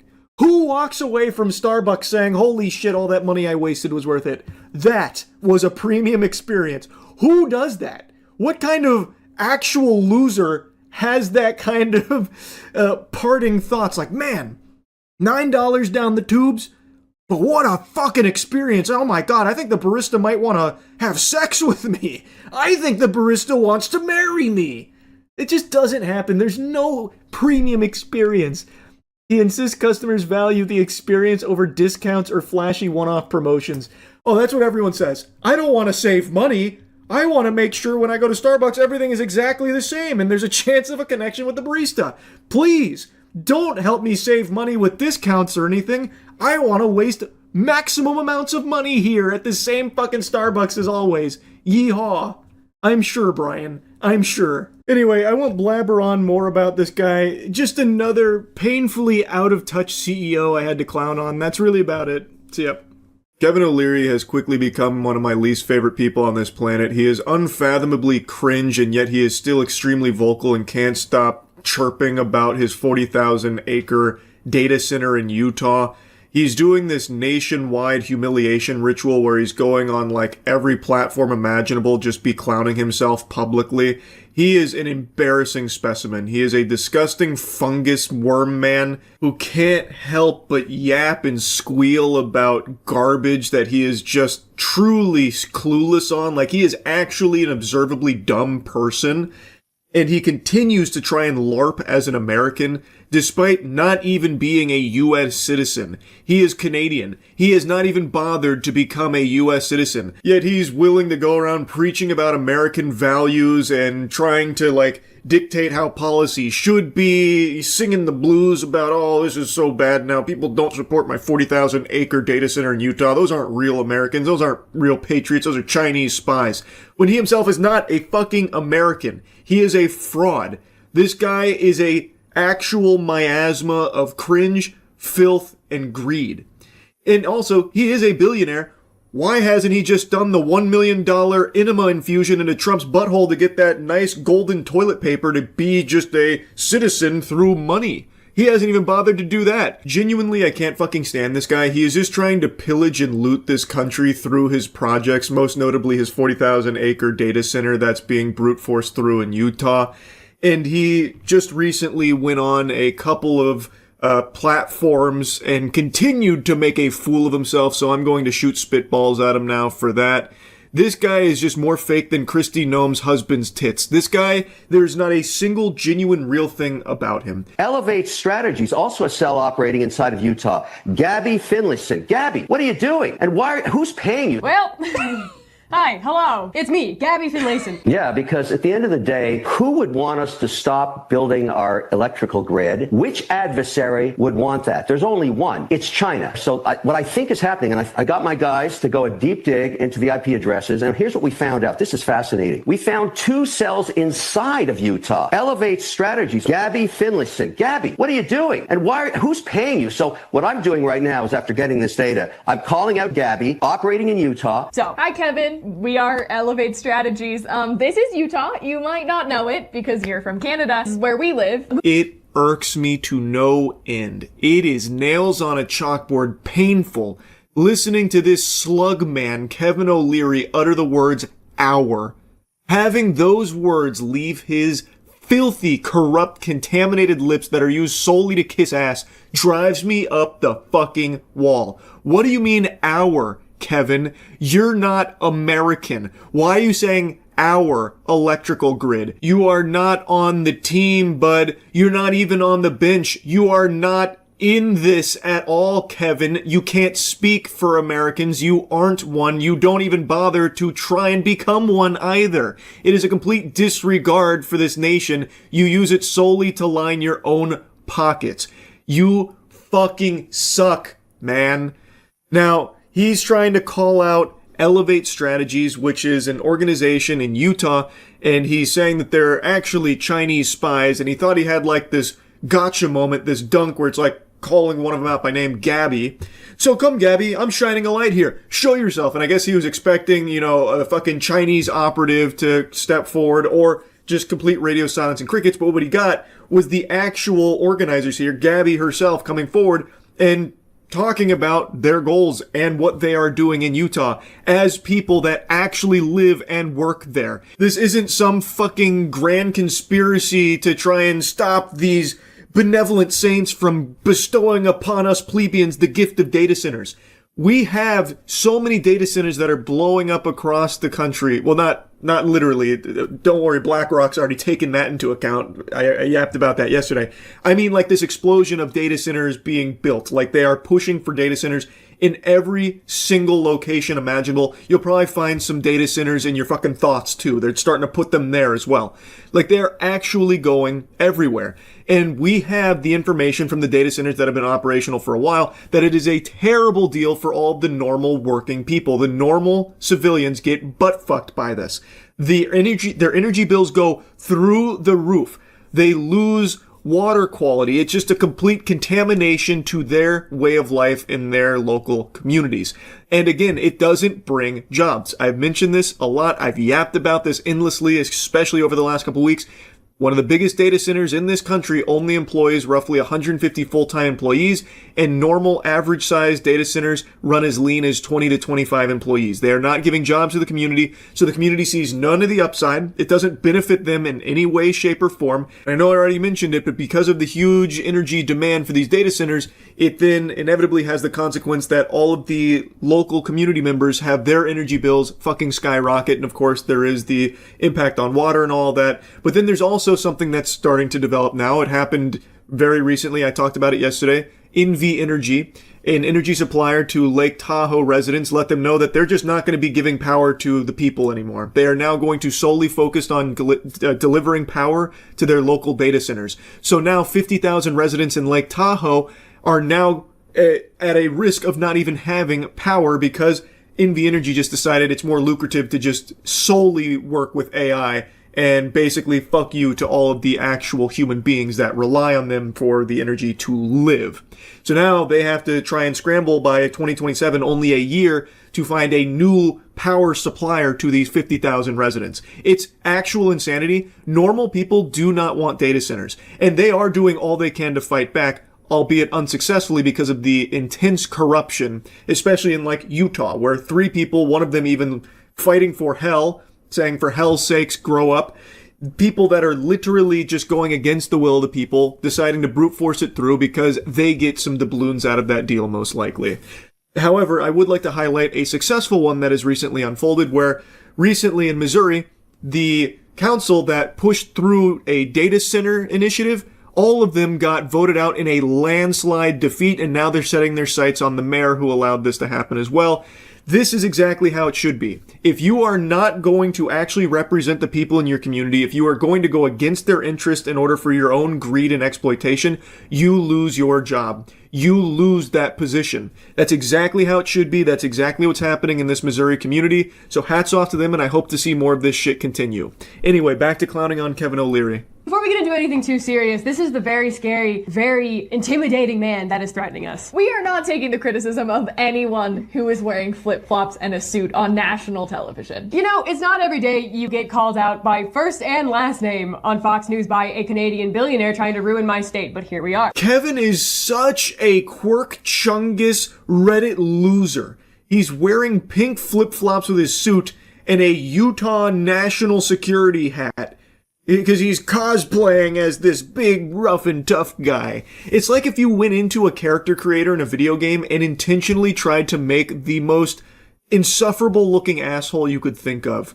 And he also has a life-size cardboard cutout of him in the same room. I want a forensic audit of who's funding their platforms. Who is it? So these are proxies for the Chinese government's my argument. And if they're not, because I want them to be able to defend their name to Gabby, come out, wherever you are. Okay, Kevin, go ahead. Mr. Wonderful's Nancy Drew little detective agency, have at it, brother, because if we were Chinese operatives, we would be the worst operatives in the entire world. Someone alert Beijing that the payment portal to Jackie and I's Amex bills is somehow broken. As a reminder, we run Democratic campaigns in the state of Utah. If we were in this to be making money, we would be doing literally anything else. And you should know that because your job is to give small business owners an aid. But if we're talking about audits, we should be auditing the Stratos Project. We should be auditing all of the politicians that, I don't know, do you have property surrounding the Stratos Project? Or maybe do you have interests that you were changing the laws before this was created? Hypothetically. We're just saying we should maybe look into people that stand to make hundreds of millions of dollars off this project. Audit is a word that should be treated like Voldemort in Kevin's vocabulary. He should fear the word audit.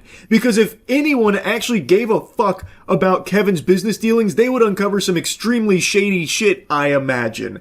The last thing he would want is any kind of auditing for his projects like the 40,000 acre data center, the Stratos project. He's trying so hard to use the worn out method of everyone who disagrees with my business practices is a spy or a terrorist. They're not real Americans.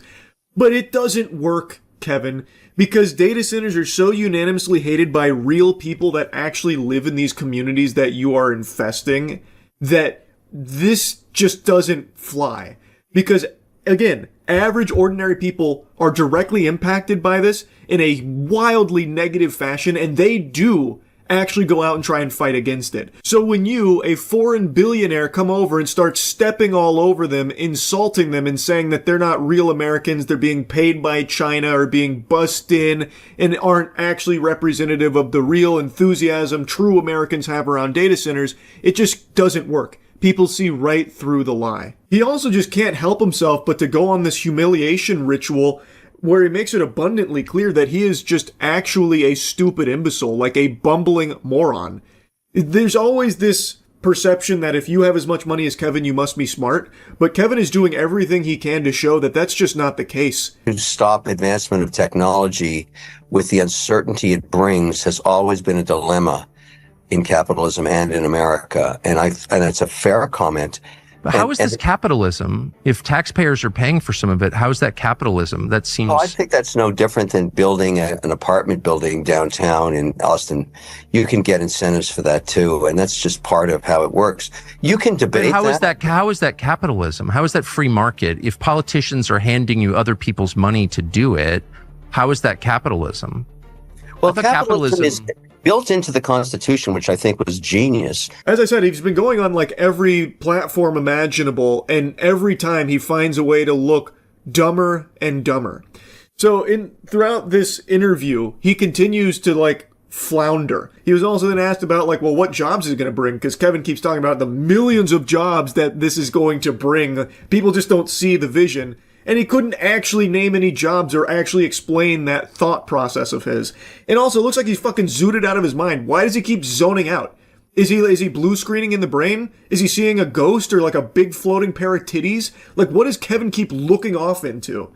Is he that shy, maybe? I don't know. This guy just super sucks. And it's not just the AI data centers that he's doing his best to go to bat for and defend tooth and nail. He also just loves to go on and talk about, like, American policies and stuff and his view on how that should be. The problem with that sentiment is that you were born in 1954. Yeah. Okay? You're 71. Yeah. Right? In 1954, by the way, I'm a vampire. During your lifetime, we've actually had Brown v. Board of Education. I remember. Yeah, Brown v. Board of Education. I don't know how you remember it. I think you were like 2 months old. But I'm not finished yet. Kevin can't help but perpetually interrupt when he's backed into a corner, which is always. This guy, if he didn't have money, would have just been the kind of douchebag, the kind of dweeb that just gets shoved into lockers. So he tried to pretend he knew what Brown v. Board of Education was. He's like, oh, yes, I actually remember that. Very, very vividly, in fact. And the guy there's like, no, you definitely don't. You would have been 2 months old. And also, you're not American. Kevin, you're not American. You wouldn't know anything about what he's describing here or what he's going over. I know you've never opened up a fucking American history book. You don't have a clue what he's talking about, but he likes to pretend. He's a LARPer. He is a full-blown red alert LARPer. It's all he fucking does. Well, to be fair, I guess it's not all he does. He also can't help but constantly remind people that he was in Marty Supreme. That's what you heard right there where he said, I'm a vampire, by the way. That's a reference to one of his character's lines from that film where he plays a villain. It's like the only thing Kevin's done in recent memory where there was any level of praise for his work. So he's still riding that high, and he will not let people forget the vampire line from his Marty Supreme debut.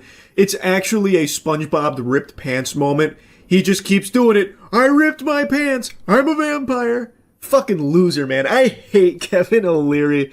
Anyway, I'll stop yapping about it. He just goes on to keep embarrassing himself every time he does one of these shows. It is indefensible what he is doing in Utah with the 40,000 acre data center. This guy sucks major ass. Fuck you, Kevin O'Leary. That's really about it. See ya. Well, the time is finally upon us. A moment in cinema history more important than Team Edward versus Team Jacob. Will Charles be reintegrated into the Hunger Games franchise? The man who was once the face of the Hunger Games. Without me, it'd be buried in the dirt many years ago, many moons in the past. But with District 8 Hospital Humper's performance carrying the weight of the world on its shoulders, the Hunger Games was able to flourish, and I was excommunicated from the franchise. But with Sunrise on the Reaping, they're doing the open casting call. I recently made a video announcing my return and my attempt to get in there, and I'm happy to report I finished my audition. Unfortunately, I was unable to get Neil Blomkamp to write me a script, nor was I able to get the best soundstage Tampa had to offer, so instead, we settled for a decent one. A good soundstage, but not the cream of the crop, which is fine. Because it's not about the technology. There's no such thing as a bad actor, only bad... nope, there's no such thing as a bad location, only bad actors. And I am not a bad actor. In fact, I'd say I'm the best. And this will be a showcase of that. So I've posted the full audition on Instagram as per the parameters of the competition. So I followed all of the rules. Hopefully I'll be chosen for whatever role they deem worthy of my talent, which should be nothing shy of a leading role. And we'll see how she goes. I'll play that for you here, but I'd like to also play you the extended director's cut for some takes we didn't use. What we ended up doing was we kind of just winged it.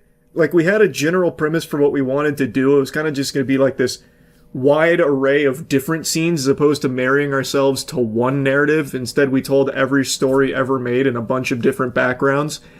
And, well, I think it came out alright. It's like the world's worst fucking Old Spice commercial, but that's okay. It's been over a decade since my debut in the Hunger Games Mockingjay Part 1. This is a showcase of my range to prove why I should be reintegrated into the franchise. Enjoy. Well, Mr. Phillips, the biopsy did come back. Unfortunately, it was positive for fart cancer, but don't worry. Oh, whoa, man. Ain't seen you around here before. Ma'am, you need to push! Push, ma'am! God, umbilical cord's around its little neck. No, please don't! No, I'm only 12! No! This is supposed to be a fun retreat! No! Get away!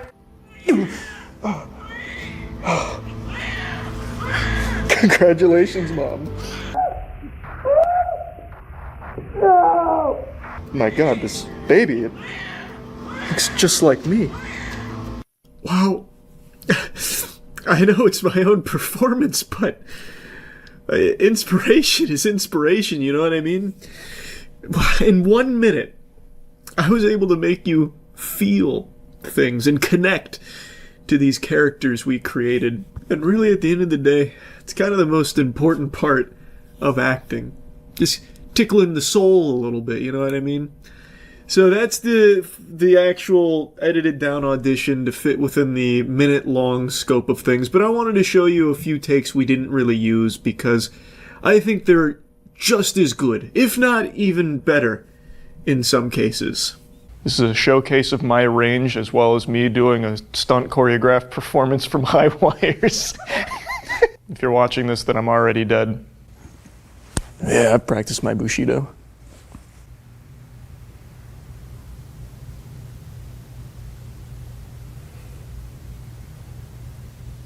Ruh-oh, Reggie! A baby's gotta do what a baby's gotta do. Tommy Pickles. Hey, Scram! Get out of here! I'm coming and hell's coming with me. Just fucking tell him I'm coming. In general. Coming for you. Oh, you're not getting away. Deep breaths. In and out. It's crowning. Big push. Come here. Why do babies come into this world crying? A question that's plagued inquisitive minds for generations. But I have the answer. I believe babies are born crying because they know that they will now have to share oxygen with Pokemon scalpers. And that is definitely worth shedding tears over. Also, they probably know that all their toys are going to be purchased by these fucking losers and flipped on Facebook Marketplace and eBay, so they'll never even get a chance to play with hobbies that are literally designed for them, but have been hijacked by these awful, degenerate losers. Another day, another big load of spit that I gotta fucking hawk the loogies on at scalpers. Why don't you just hell out and have one, dude? He's literally like asked you so politely, like. Yeah, sure. You want this one? You really do? Yeah, you do? Yeah, alright. He just wants the pouch. But no, now you gotta buy it, because you just did that. No, leave it there. Because he just did that thing. There you go. You know why? Because I opened this. I collect this. Yeah, I didn't do it. Okay, then buy it. Well, you can. You have all of them. That guy's nose grew 50 inches with that big lie that he told. My left butt cheek, that guy's a collector. He's a scalper. And there is so much ill will towards scalpers, rightfully so, that now they have to always try and hide behind, I'm a collector! Don't worry, I'm a good guy! I'm collecting all of this product. But everyone knows that's not the truth. Just look at this fucking goober. Look at the way that he lashes out because someone had the audacity to ask for one of the Pokemon products that this guy is hoarding. And so then he just starts crumpling it up like toilet paper and giving it to him like, okay, there, you can buy that, buster. Then when the guy understandably says, no, this is stupid now, you've ruined it, I'm not going to pay full price for something that is completely ruined now because of your temper tantrum, the guy takes it back, he's like, well, I will purchase it because I am a collector, pinky out. Like, bullshit, man. No sane person is going to be paying full price for something that is completely destroyed. He's just trying to make a whole song and dance out of this performance. I'm a collector, so the condition doesn't really bother me. And that's just not true. If I crumpled up all of the Pokemon product around you and then charged you full price for it, would you do it with a smile on your face, Mr. Big Shot Collector? I doubt it, buddy. It's so fake, man. He is a scalper. No legitimate normal collector or someone that's buying it for their kids is going to take the entire stock of Target and Walmart Pokemon product. That is exclusively behavior from these degenerate worm scalpers. Hey! Scalper, no scalping. Scalper, no scalping.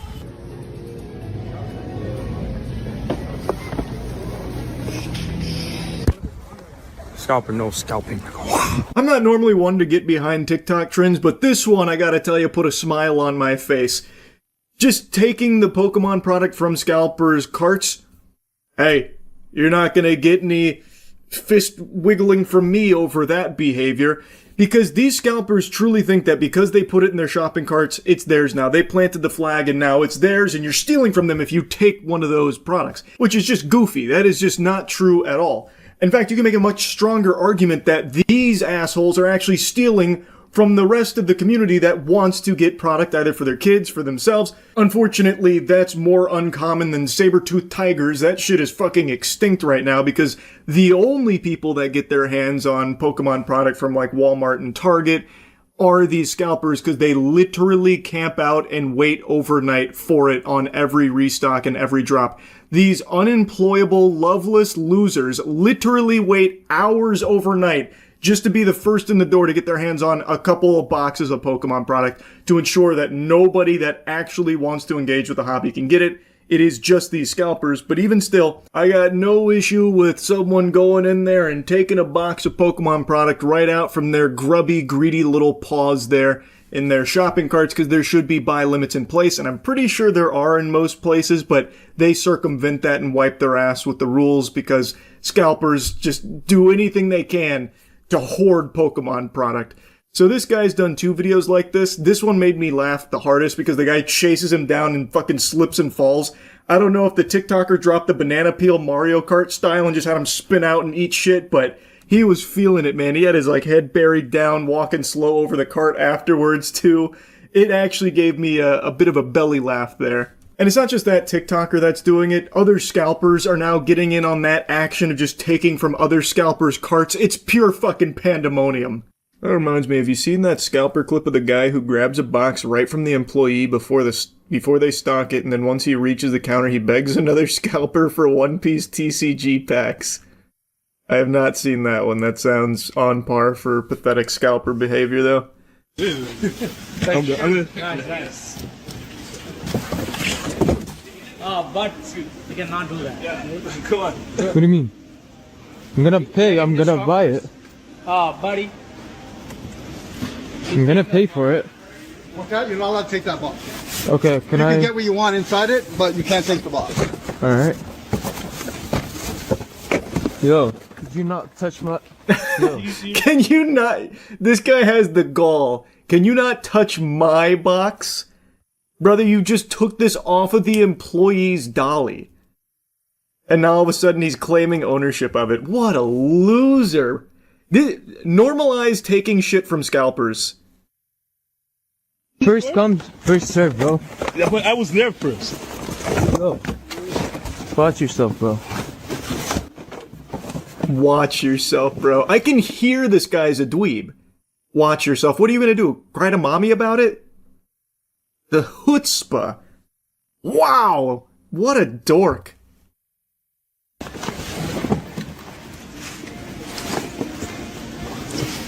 You have to make the purchase here. I do the purchase.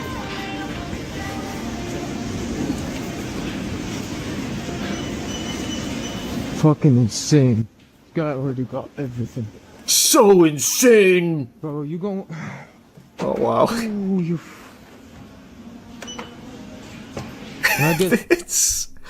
It's so crazy how many scalpers are just unapologetically doing this shit, man.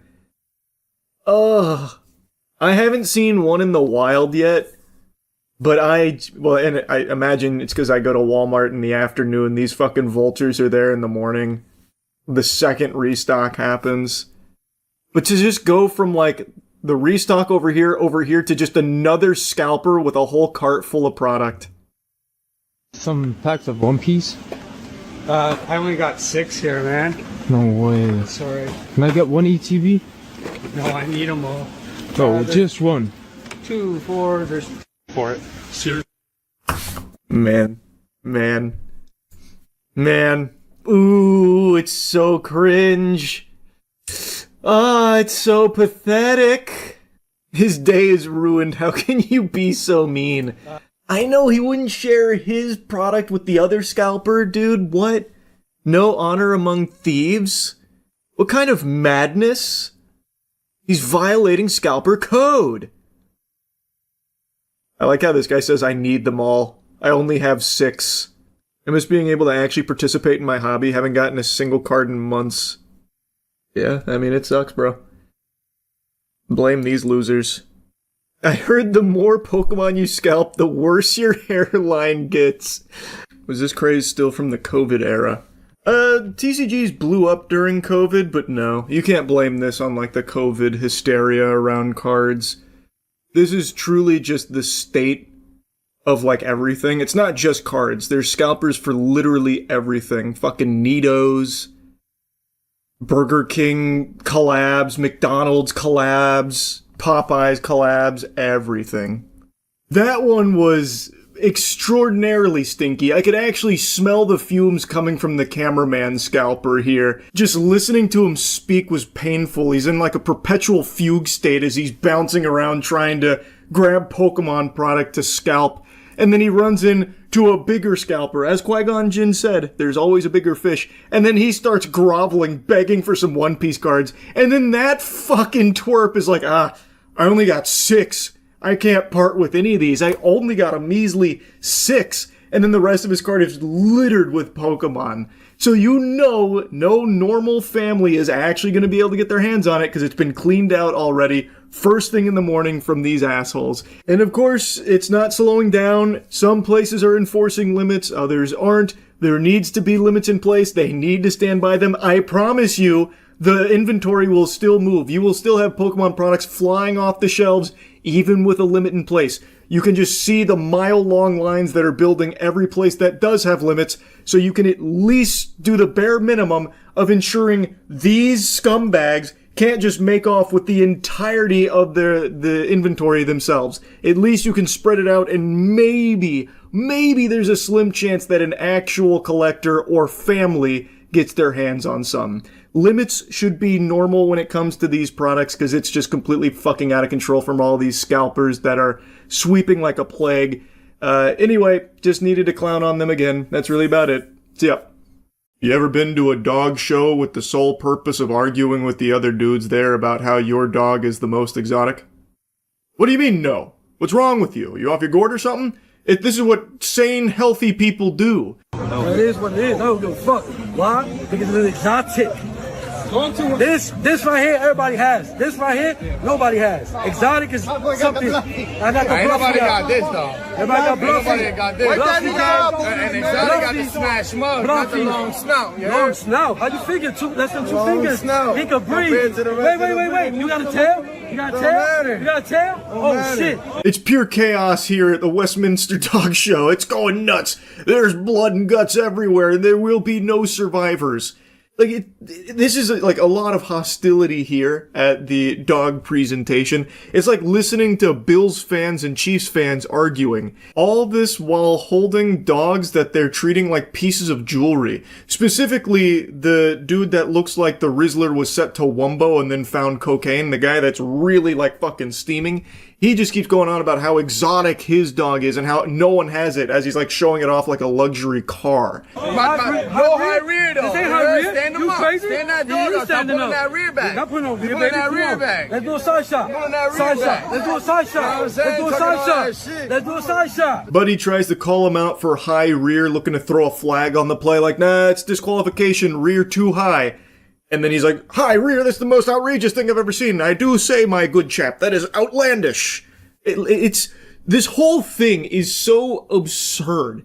And I feel horrible for the dogs here. They all look like they have been bred for the sole purpose of being in these kind of shows from these fucking weirdos. So I imagine they probably have like a lot of health problems. Like, it's no secret, this kind of garbage can cause a lot of like genetic issues in them. And it's very sad. Especially the one that the protagonist here, the main character, is really liking to show off. That poor dog looks like one of the fucking Guardians from Ghostbusters when the main villain shows up. In the way that they're handling the dogs, it's like they don't even view them as a living, breathing creature. They are truly just an accessory that they are trying to win a competition with, and that's all. It's so fucking weird. Now, you may have heard the guy in a coke-fueled frenzy throw down the gauntlet saying, side shot. He is now challenging his heckler here to a side profile showdown. And in the dog world, that's like saying parlay to a pirate. It must be honored. So now they're about to do a side profile 1v1 here on Rust to see whose dog is the most exotic. Pull him to the side. Let's go. Side shot. Put that motherfucker to the side, bro. Wait for. Let's see that shit. Fuck Hold the on, judge saying. You talking that shit. I'm gonna talk that the shit. judge saying. You talking that shit. Let's see that shit. Let's see that shit. That shit got that chihuahua face. That shit ain't got a bully face. That shit got a chihuahua face. That's a fluffy chihuahua, nigga. It is. Fuck out of here. It is. You're talking that shit. Get that fake. But look at that Ringo. Oh shit. Talking that shit. Wrong ass bus. Get that fucking bus out of here. This is high-level dog management right here from the owners. Did you see that technique? He turns his dog to the side and immediately hits the Ric Flair woos, woo, over and over again. Like, did you see that? What happened? This is some impressively pathetic stuff here. I don't know how these dudes go home and look themselves in the mirror without tears in their eyes, crying at the fact that they're such huge fucking losers. It is shocking to me. Even the dogs look embarrassed to be there with them. Get that bus out of here, baby. Come on, man. Get that bus out of here. Your dog's scared, fam. Your dog is scared. Man, be scared. Your dog is scared. He's still more exotic than yours, though. You wish. He's still more exotic than Long yours. hair don't make it exotic, bro. That's a So chow what the chow. fuck? What it makes it then? That's a chow chow. What it makes it then? That's a chow What it makes chow. it then? Do you have it? That's No. a hairy Do you mud. have Show it? the pedigree. Do you have it? Show the pedigree. Ant-Man, baby. Ain't no fucking Ant-Man. fluffy Ant-Man, Billy, baby. I can't believe a fight didn't break out right there between those two. The second he called for the pedigree check, oh man, I thought there was gonna be some haymakers swinging there. I thought that was about to get real pugilistic real quick. Yeah, all day. Yeah, show the pedigree, show the pedigree, show the bloodline. There's somewhere down there. There's some fucking baby down there. Babe, baby. Ain't no baby. Ain't nothing babe look like that. Not like babe look like that, bro. Not like babe look like that. I know what I did. I know what I did. It don't look like it. It don't have to look like it. Don't You know worry. what I'm saying? Get ready for what's coming, though. Get ready for what's coming. Oh, I'm ready. Man's out here talking like he's in the NBA championship game. Get ready for what's coming. I'm dunking from the free throw line like Air Jordan. I swear to God. Brother, calm down. You're at a dog show. Get ready for what's coming. Mayan calendar predicted end of the world's 2012. Guess what? It's 2025. I'm shutting the world down with my dog right here. You're not ready for this. We waiting. Get ready. There won't be no long snout shit. This ain't what snout? What snout? What snout? That shit more Yorkie than Bully. Let's see who can run and come back without breathing. That shit more Yorkie than Let's see Bully. who can run and come back. You know what I'm saying? Let's see who can My run dog and come fully back. functional. He's functional as fuck. You know what I'm saying? None Fully of that functional. bullshit. That's good, baby. Get that clout off of Bluffy. Get that clout off of the Bluffy, my God. I don't need clout. Sure. I don't need clout. Real bulls back in style. That ain't no fucking bull. Yeah. That ain't no fucking bull. Yeah, hell yeah, it ain't no bull, baby. Fuck out of here. That shit mutt. Fuck out of here. These owners were getting so feral there for a second. I thought they were about to start eating their dogs there for a moment. Just like actually like, oh yeah, not functional. Well, he can run there and back. And he also tastes great. And then just takes like a bite out of him or something. Shit was going like actually Insano style. This guy's now bubbling over with rage. That ain't no fucking bull! And the other guy's like trying to get on his ass for clout chasing off of his, I think he calls it a bluffy, is what he was saying. I don't really know. But man, they are like actually foaming at the mouth here. Hell yeah. Let it be a month. Let it be a month. This is the new month. This is the new wave. Look at that front. Come on, baby. Look at that front. I see cameras on this. What about that? Fuck out of here. Get that shit off the table. Fuck out of here. They looking at that shit because they don't know what the fuck it is. That's why. They're looking at it like, That's why. They don't know what it is, bro. This is the new They wave. don't know what it is. Trust me. They don't know what it is. Trust me when I tell you. The new wave. There's just no way it can be this serious. Like, what's on the line? What do you win? A year-long subscription to Chewy or something? Like, I cannot imagine it's worth all of this fuss. These two goofballs are about to blow a gasket. They're arguing like it's an Xbox Live lobby. All over this weird dog show that they're at. Also, apparently this isn't that unusual. 4 years ago, there was an actual brawl at one of these kind of things. This was at something called a Bully Takeover, which I think is probably like the same competition that we're watching this argument at, since the whole thing they were talking about was like bullies and shit there too. So like, it feels as though like this is less of a dog competition and more of like a place where you can bring your dogs and eat some knuckle sandwiches. It's just such an unlikely event to imagine such a heated argument to arise at, or a violent brawl. And it is a violent brawl. Like, it's like a hockey fight. I can't show you any clips because I think the video would probably get taken down or flagged by YouTube. But like, it's an actual like hockey fight where one guy's grabbing the other guy and they're just fucking exchanging blows. And apparently it was a full brawl. It wasn't just those two, but in that video right there, they were like kind of the centerpiece to all of it. So it's just so weird that these dog shows apparently are so incredibly hostile. Like, maybe all the guys who show up are the ones that are actually neutered, not the dogs, so they just go there with a chip on their shoulder or something. I have no fucking clue. But it is wacky to watch. Anyway, I saw this today and I just had to yap about it a little bit. I don't know what animal there won the competition, but really, there are no winners there. And again, I feel so fucking terrible for those dogs. Not only are the owners just loose cannon, unhinged lunatics, but the way that they have been bred, I think no doubt has led to them having health issues, most likely. And that's just super sad. Anyway, that's about it. So, yep. It's so weird how every single game that comes out right now needs to have some kind of grand debate about it. Like, controversy needs to surround every game as gamers desperately try and find something to hate about every single title that comes out. And the latest argument leaving bodies in its wake has to be the dumbest I've seen so far, with people pretending to care about the absence of swimming mechanics in the new Mafia game. I'm starting to think maybe those 5G towers actually did do something to people's brains, because this shit is fried. A clip went viral on Twitter where they showed that Mafia: The Old Country doesn't have swimming.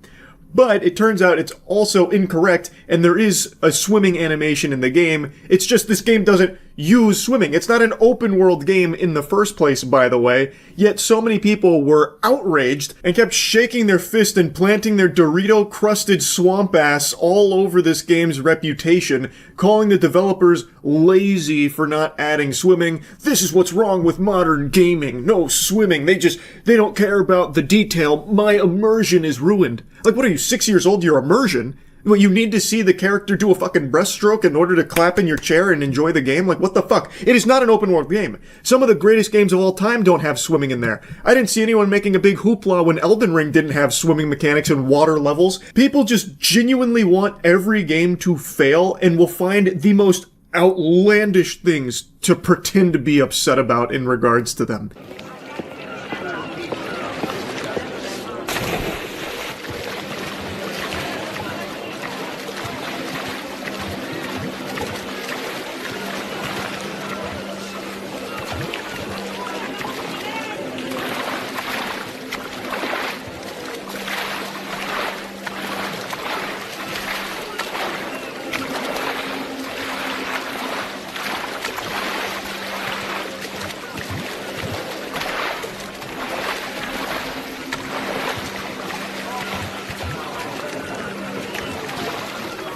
I know that was devastating to look at. What you just bore witness to was Gamers 9/11. No swimming in Mafia the Old Country. Instead, an invisible wall prevents you from frolicking in the sun and splashing around in the water.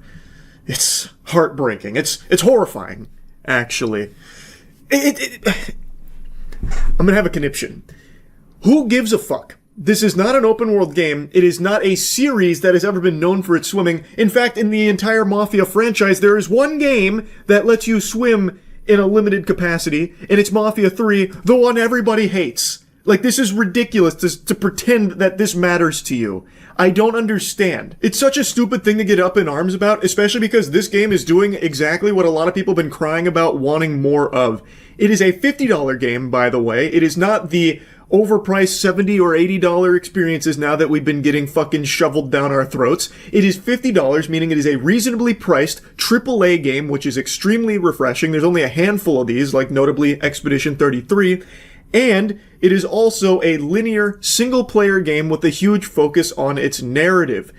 Exactly things people have been demanding more of in the AAA space. Now this comes out and people still aren't pleased because they can't go into the deep water. They can't go live out their immersive fantasy of being a mob-associated mermaid. Like, this is stupid. Why bloat a game like this with mechanics that aren't even utilized like swimming? But here's the thing, what's even more fucking crazy. They did add swimming animations to it for the sake of immersion. It's just you can't go out into the sunset like that. You can jump into deep water and you will swim before being brought back to shore.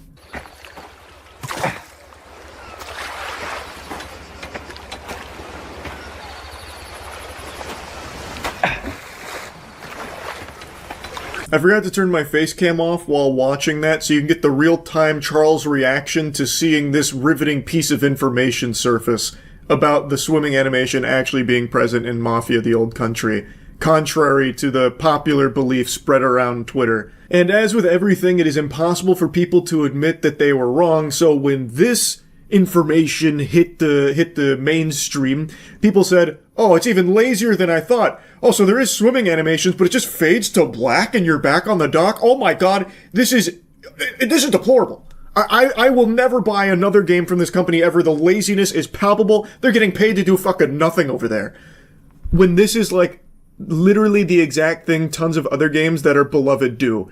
Try swimming in Arkham Knight or something. See what happens. It's exactly the same. It's just, people are so desperate to find the most trivial things to harp on for a reason to hate a new game. And this isn't even a game I have any interest in playing myself, by the way. I initially thought it'd be fun to play through, but then when I watched some other streamers play it, it didn't really seem like I'd be overly invested in it. But now, out of pure spite for this controversy, I feel like diving in. It's just so infuriating. Because, I mean, like I said, this game does a lot of things that people have been begging for in the space for a while. Reasonably priced, story-driven, single-player.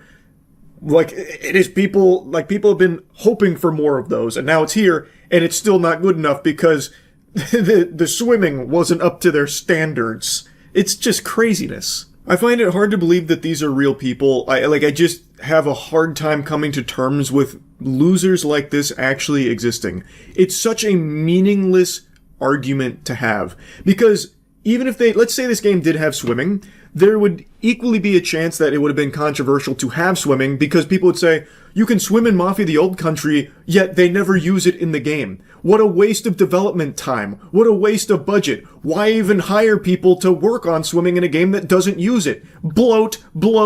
Like, it could have easily swung the other way, too, if they did have swimming. Like, I've seen that complaint plenty of times from games that offer a ton of mechanics, many of which don't even get utilized. People say it was a waste of time, a waste of resources and money. So, you can't really win. Like, the absence of swimming here is like the most useless shit ever, because in so many games, like I mentioned, you can't swim. It's not like this is exclusive to just this, and it's not exclusive to just modern games either. Go back 10 years, 20 years, whatever. Some of the best games ever made do not have swimming in them. Like, it is just an immutable fact. If a game doesn't require swimming, if it doesn't necessitate having swimming mechanics, why bother putting them in there? It doesn't even do anything for immersion anyway. The only place where you could have swimming and not really need a focus on it would be in like an open world game, which this is not. It is a story-driven, linear, single-player game. So why the fuck would you even bother wasting the time putting it there to begin with? It's just so brain dead. Now, I have been someone that's been pretty vocal about how modern games don't do a lot of the small stuff that older games used to. The best example of this is Left 4 Dead versus Back 4 Blood. Left 4 Dead spent a ton of time crafting really immersive gore elements that really breathed a lot of life into the game. It was extremely impressive and it looked amazing. Back 4 Blood, a much more recent game, like a decade after Left 4 Dead almost, didn't have anything near that level. And it's not just this example, like there are just so many modern games that don't do what a lot of the earlier games did when it comes to like destructible environments or like small things built in the game. Even just super simple stuff like having a plethora of animations that could possibly play depending on where you shoot an enemy or something. Nowadays, instead of spending all of that time and money on those like small elements, they'll focus more on like the big ticket stuff, the big picture things, as opposed to like these really small handcrafted details that used to be more prominent in earlier games. And that is an art that I miss. I wish there was more of it, but this is not an example of that. This is not like a modernized, lazy dev cutting corners type situation. This is literally a game that doesn't use swimming, doesn't need swimming, not having swimming, yet they do still have an animation for it should you choose to jump into the water. So, like, they did actually care about the immersion and detail to at least put in a swimming animation that'll play briefly before getting out of the water. Like, I think they did everything correctly when it comes to that. Anyway, I'll stop yapping about it. This shit is cringe. It was a stupid argument. This should have never been controversial in the first place. It's dumb. That's really about it. So, yeah. Over a decade ago, I told a story that still to this day is the most unbelievable true story I have. It is a riveting, exhilarating tale of disgust, horror, and inspiration. I literally just blue screened right there, just trying to find the right words to describe this experience. And I hadn't told this story in over a decade, at least I don't remember talking about it, but a week ago for the other channel, we had Wubby and his crew down, and one of the videos we filmed was a little game where you would either tell a lie or tell the truth, and then a team would have to guess if that was make-believe, phony baloney, or a legitimate experience, and I got tasked with telling a truth. So I chose this story because it just sounds like it couldn't be possible, yet it is. It is the story of my sophomore year of college when I went up to Michigan State to party, and I met one hell of a woman up there, I'll tell you what. When I was in college, at 19 years old, I, even back then, had a big fear of flying, but I had a buddy of mine I knew on Xbox Live. His name was Kyle. He was in a frat at Michigan State. I forgot the name of the frat, but he had invited me to their big parties. I think it was for St. Patty's Day. They were doing like a weekend of partying. And this is when I first started to be social, and I said, you know what? fucking do it live. I bought a plane ticket, accepted the invitation. I went to Michigan State University, and I went to their parties. I met a lovely woman at one of the house parties. I got her number, we chatted. Didn't hear from her for like a day. She texted me the next night, and I was violently high. Ill, very ill. I had inhaled the bong water from a gravity bong. Ooh. I was struggling. I didn't know right from left. She had texted me to come over that evening. I wasn't going to pass up an opportunity. I had a buddy of mine drive me to her apartment. When I got there, she offered some wonderful accoutrements. Excuse me? One of which was a blowjob. I didn't. I say lie. What do you guys think? I was still in a fugue state. I peed all in her mouth.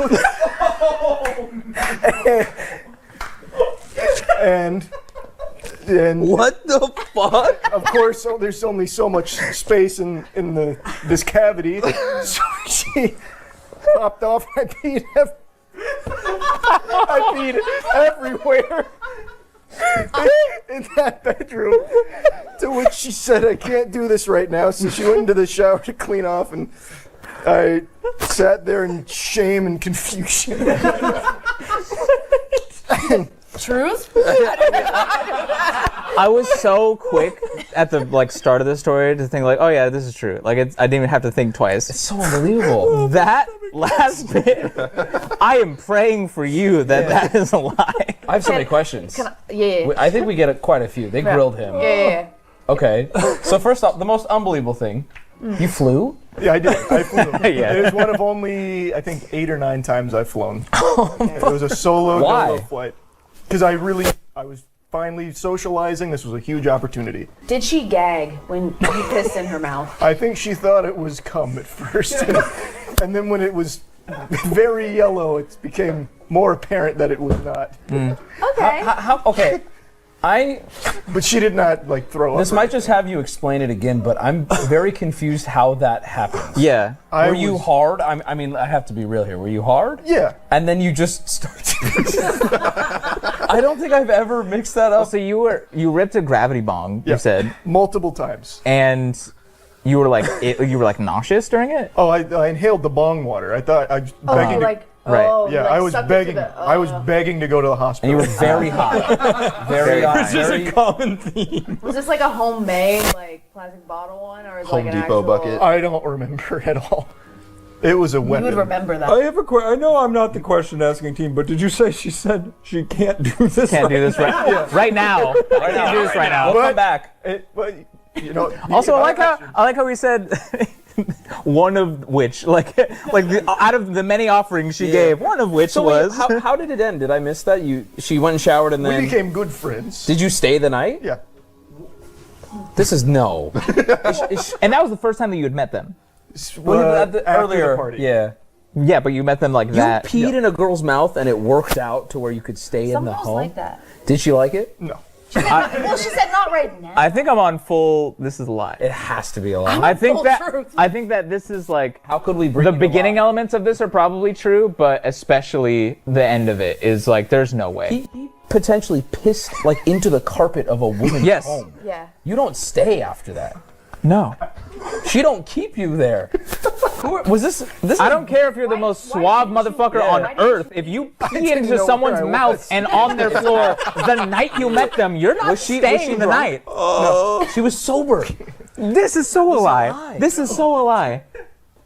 Okay, why do you think it's true? Because we should get to the bottom of this. This is our one shot here. Yeah. His reactions are He was dying laughing, and so was the crew.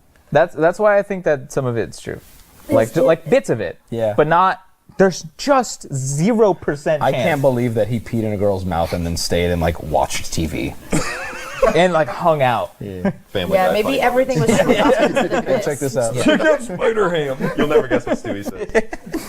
Yeah, okay. I can get to lie. Well, okay. Because I have a question. her reaction just being no gagging. I'm gonna go shower. No, I'm gonna go and shower being and then I come cannot back. do this right now. And then staying the night. The staying the night is What'd not you guys that do weird to after? me. some dirty deeds. You went around too. Yeah. What the fuck? Can we just And she was sober? As far as I know, What? yeah. Okay, wait. Okay, Did this wait, woman wait, have wait. a septum piercing? No. That's Okay, wait, I have. valid question. Valid question. How long were you already an established content creator at this point? Oh, good I was question. faceless. I think maybe it's a lie. What do you say? He said no. I was faceless. What is When that? he was He was 19. faceless. What is that? Oh, he's You're saying he 19. can't pull? Yeah. No, I'm saying if you were as large No, as I he get is it. now and you piss in a girl's mouth, She you're would gonna come ask back. them to still Yeah, fuck them. I agree. What? Lie? Lie? I think it's a lie. And if all of that is true, hats off Yeah, to good on you. however the fuck that happened. Also, you delivered now it really it's well. on the other channel forever. Yeah. Yeah. I think it's a lie, I'm gonna go lie Charlie. as I go well. lie. I'm gonna lie. Locking it in. Locking it in. It's the truth. I've actually told this story once before, right after it happened in like 2014. I remember that. You made it into a video? Well, I was playing Five Nights at Freddy's. Like, you guys aren't gonna believe it.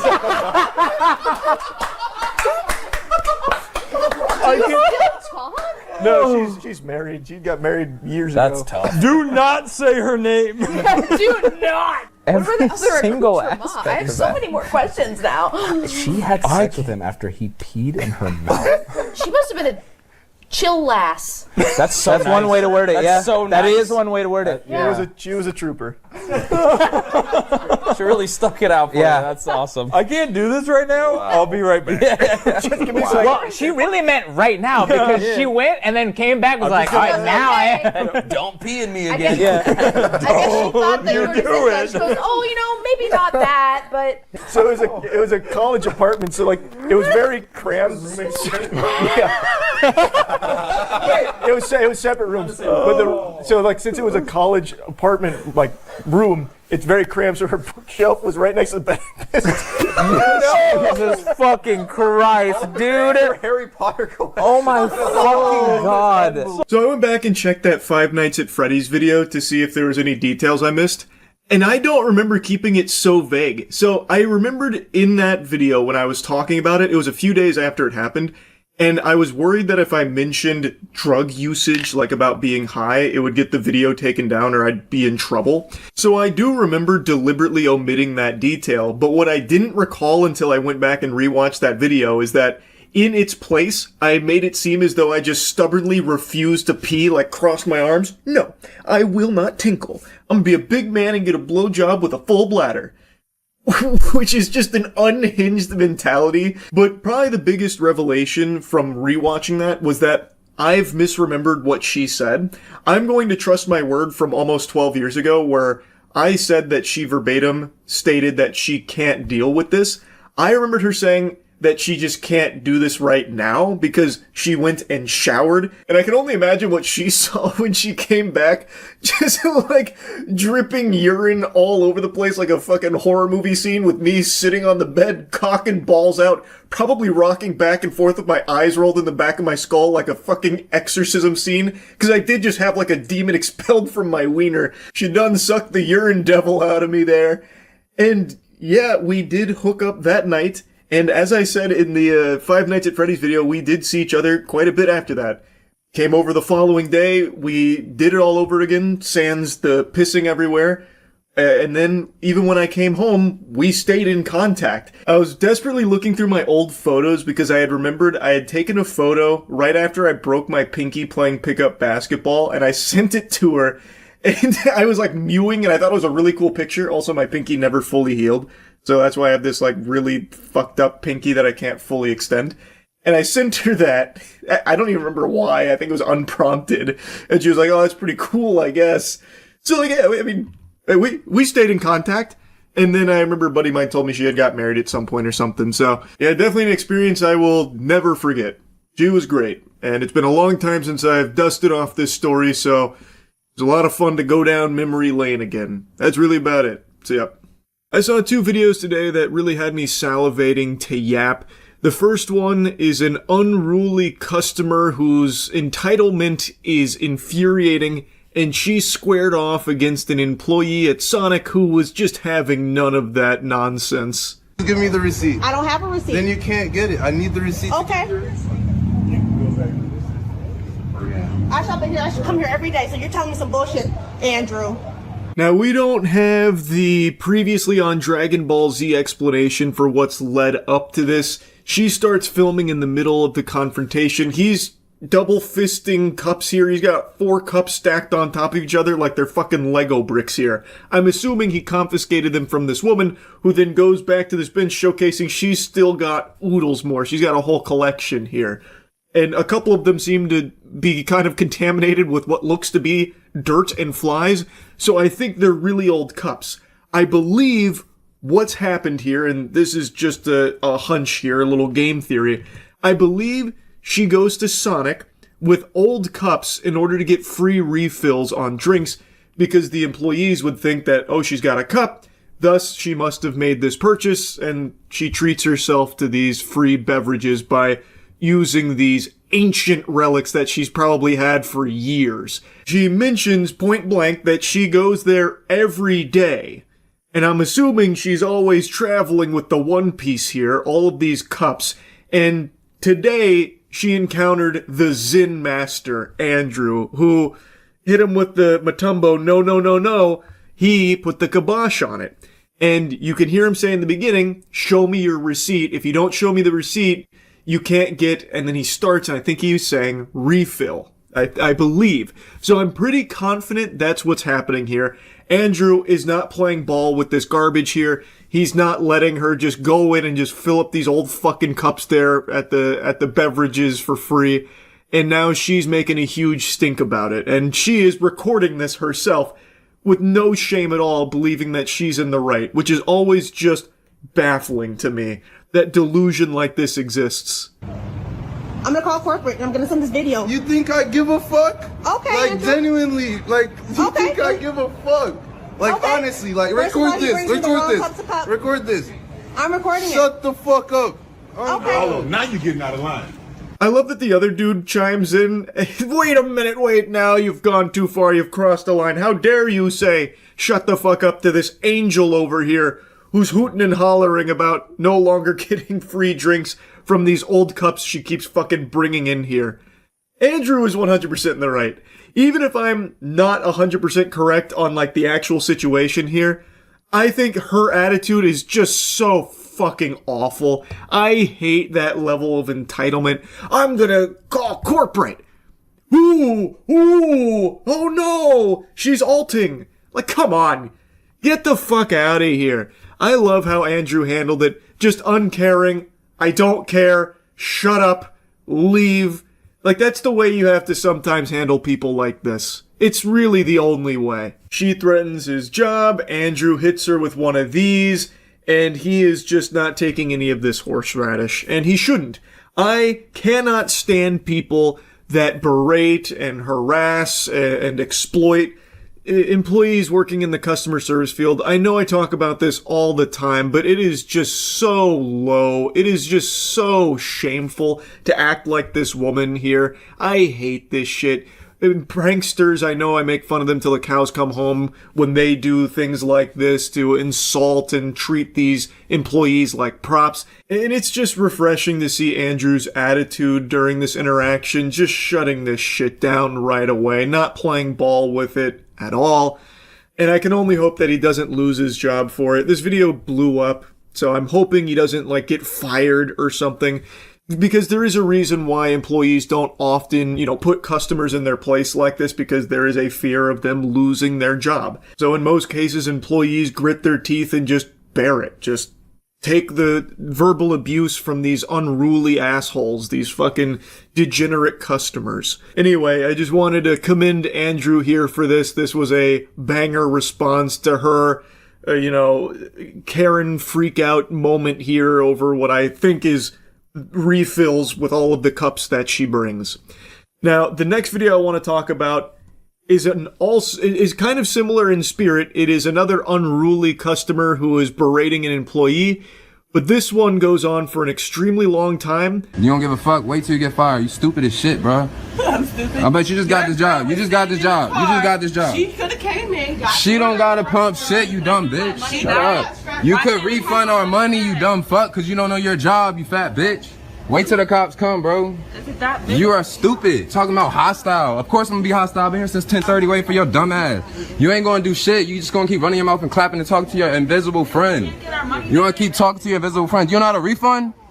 Wait till this go to your corporate. You calling police on customers that paid you. I just bought 9 scratch-offs from your dumb ass. But you gonna call police on the customer that paid you, right? You got $20 in my pump, but I don't have my money, right? There's a lot to unpack here. So he starts this video insulting the cashier here at the gas station, calling her a bunch of names. She is also starting to get pretty wound up about the whole thing, naturally, because this guy is just harassing her now. It apparently stems from her not knowing how to process the refund that he's requesting. She might be, like, new here. And somehow this asshole thinks that by insulting her relentlessly and filming her, that's going to somehow speed up this process of getting the refund that he's requesting. She's going to all of a sudden just, Eureka! Oh, now that you called me a bitch for the 400th time, now I know how to do this refund. Thanks, sir! Obviously, it's going to do nothing to actually solve the issue at hand here. It's just unreasonable. This guy is just an insufferable douchebag. And I also think, and again, this is just a hunch, I actually think that this is part of a quick change scam.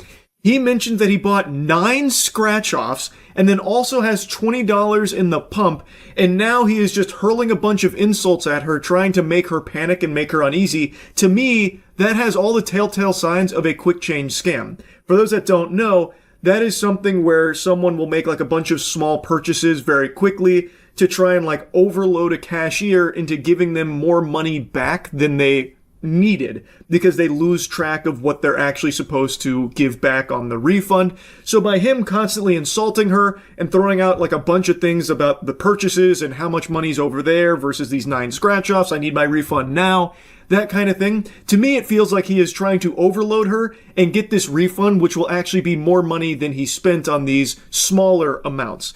But again, that's just a hunch. I have no proof of that. That just feels like it checks all the boxes to that scam. So whose fault is it? Yours. Clearly yours. I paid you for scratch-offs. You don't know how to refund the money. You don't know how to pump the gas tank. So who's untrained? I need to talk to your store manager. I need to talk to your corporate. I need to talk to everybody about you. You need to talk to your mother and ask her if she was drinking during her pregnancy, because you're fucking dumb, man. So he mentions here about the lottery tickets that he purchased and then mentions the refund. So it sounds like he's trying to demand a refund from her for the lottery tickets and the pump. He's in Florida. He mentions UCF and he mentions Apopka, Florida. Lottery ticket sales here are non-refundable. Those sales are final. You can't get refunded once you buy those tickets, you fucking goober, you idiot. So again, I feel like this is part of his scam where he's trying to confuse this cashier who might be new here and doesn't know how the refunds work, so that way he can get more money back than what he spent on these purchases of 9 scratch-offs apparently, and like the gas that he put, or the money that he put into the pump for gas, that kind of thing. You're gonna be on YouTube, 7-Eleven Employee of the Year. What is your name? Let's get that. Let's get that. Oh, take it off, Evelyn. I see that E for the camera, calling customers bitches too. Calling customers bitches too, right? You lucky somebody don't do something to your big ass, bro. Clearly I didn't say Fuck, bro. I've been here since 10:30. You don't know how to refund some fucking gas. It's 11 o'clock now. Like I said, this goes on for a really long time. He's just constantly insulting her. Eventually, she also insults them as well, which he has a field day with. He really thinks he's got her in a checkmate position now. You took 10 people before me before fixing a problem. Of course I'm gonna be mad as shit. I don't got time to just stay here all day because you don't know your fucking job, trying to blame it on me. Aren't you supposed to give her your card though that you paid with?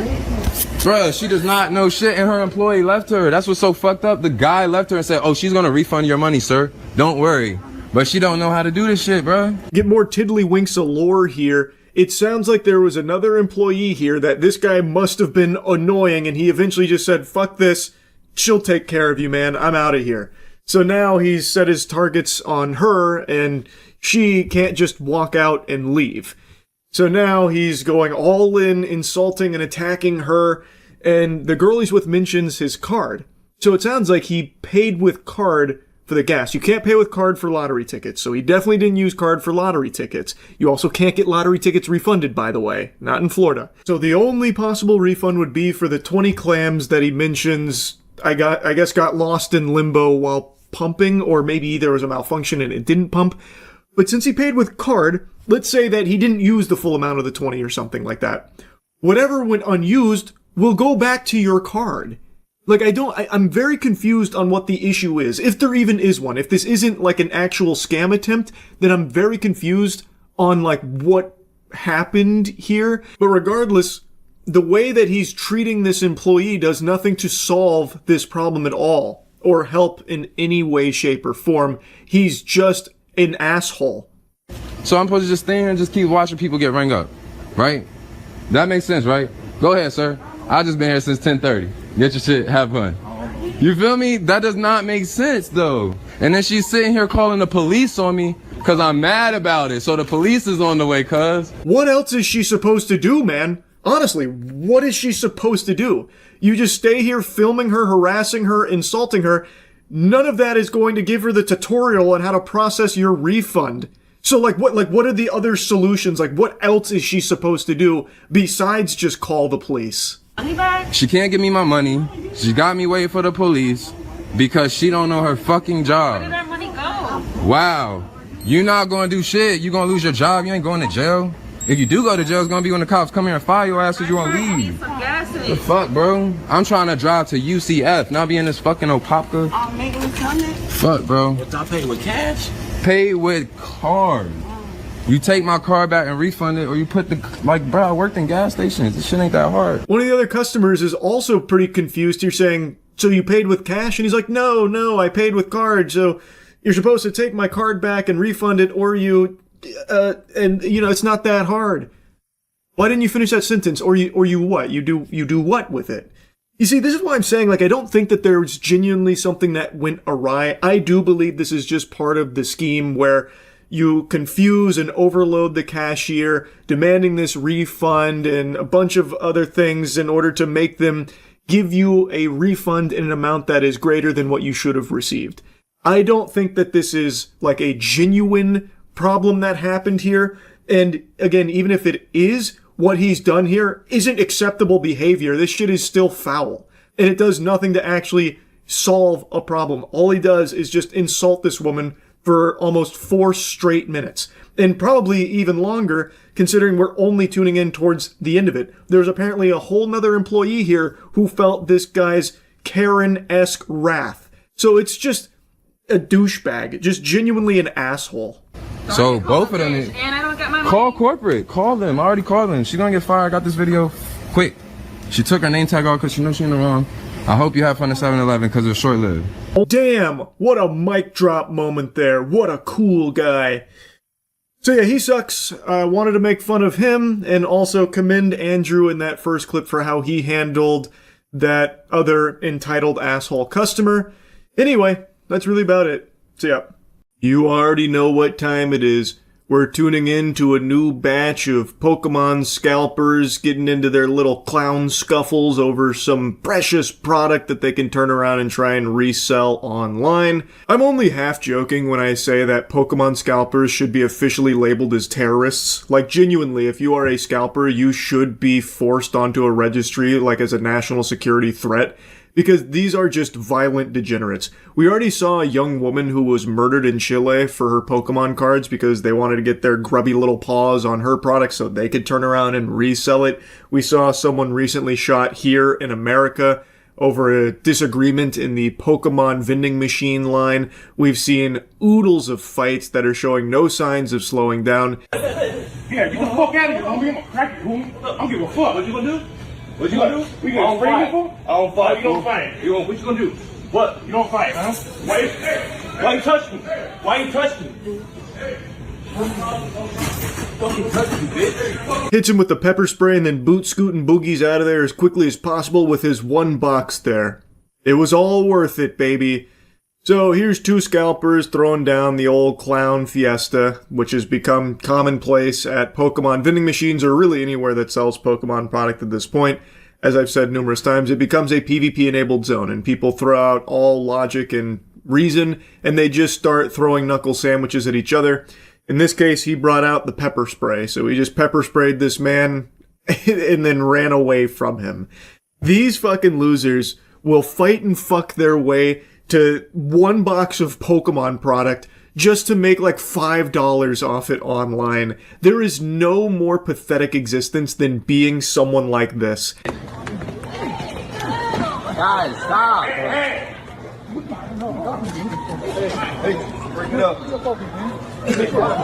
So here's an interesting one. So apparently the construction workers ganked this guy over a disagreement about Pokemon product in the store because the construction workers had apparently been very disrespectful to a child who had showed up for this product, allegedly. I don't think any children actually ever even get a chance to go to the Pokemon card aisle because it's like walking into Salty Spittoon. You gotta go through like the greasiest fucking gauntlet of goobers imaginable. Plus these loveless, lifeless, worthless piles of shit clear out the entire aisle within the first 10 minutes of the store even being open, so there's not even morsels left for children. But I guess in a very rare instance here, there was. Probably Perfect Order, because scalpers are now just leaving Perfect Order because they can't resell it as effectively as previous sets. So maybe that's what it was, but the construction workers didn't get the memo that it's not the hot product to scalp anymore. Apparently there was a kid that was looking to get product. These assholes were being rude about it or something. So then this guy stepped in the middle of it, and then the construction workers tried to lay a beat down. You can see that one, like, elderly gentleman, the fucking octogenarian's, like, climbing on the guy's back, throwing sucker punches. He looks like a squirrel that's trying to get his licks in. And then we have another angle of this scuffle, and I swear to God, that old guy is throwing his punches in slow motion. It's like he's lagging. I'm watching a punch thrown at 4 FPS. Break it up. Break it up. Come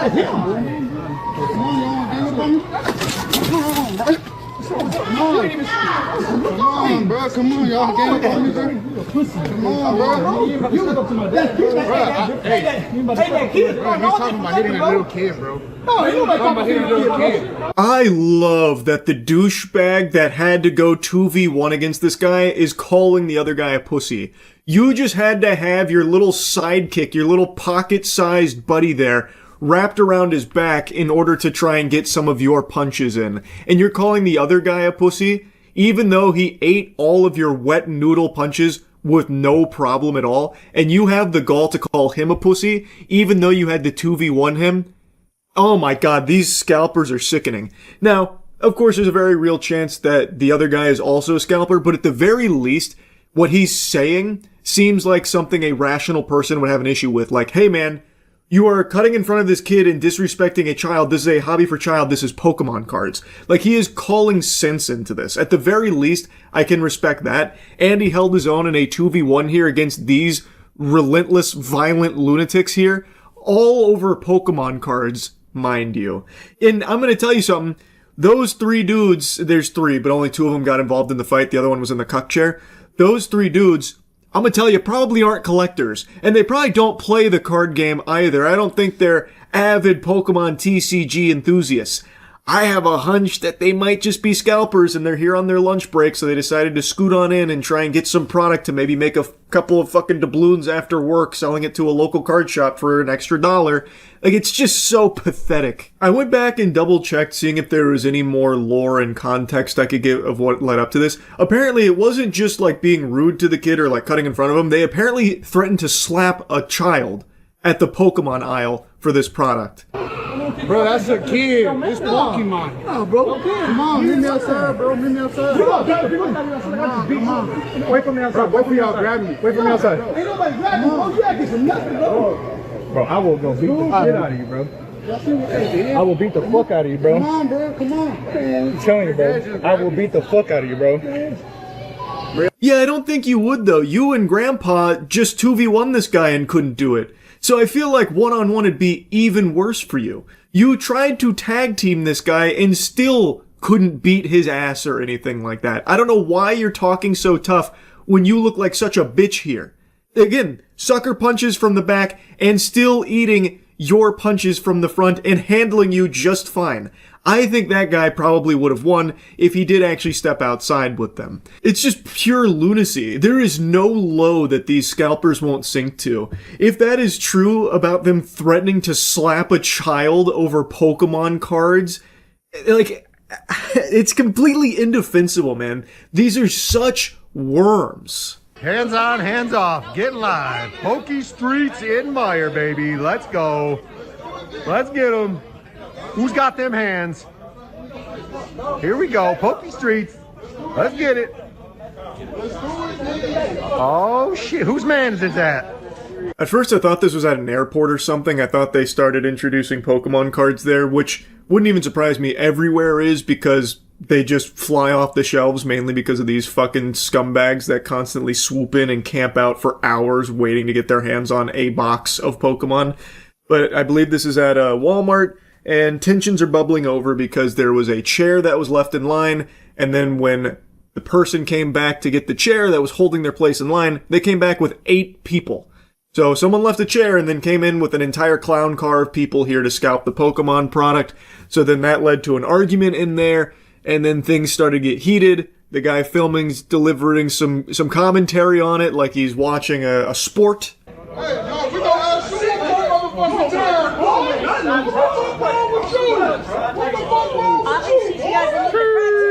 Get live. Fucking let him know. He's got a crutch. That ain't fair. Man, Pokemon cards, you all are wildin'. He's pulling up, bro. Don't count him off the fight. He's pulling up. He's gonna go at him in the crutch, really? He said, tag team, you want some? We getting some. Lion Meyer, baby, we live. He don't want jack shit. He want none of that. Sheesh. This was worth the wake up. Sheesh. Get an Eli. I'm gonna tell you something that seemed like a mismatch. The guy with the crutch actually had maybe 200 pounds and a whole foot on the other guy in the hoodie who kept throwing up one of these sets here like he was about to use some kind of Tekken move. I don't know what he thought would happen had he not been held back. This was probably just one of those peacocking things where he was trying to appear really big and was just very grateful that his friend was squeezing his tits and holding him back. Because had he been unleashed there, I think the guy with the crutches would have actually just fucking dismantled him. And when that guy lifted the crutch over his head, I thought we were about to see some Looney Tunes type shit where he bonks him on the head and he starts seeing stars and all of that. I thought it was about to get like real WWE-esque, but it didn't. I guess things simmered down after the screaming match there. I pulled are only like 20 to 30 bucks. And it makes me mad every time it does that.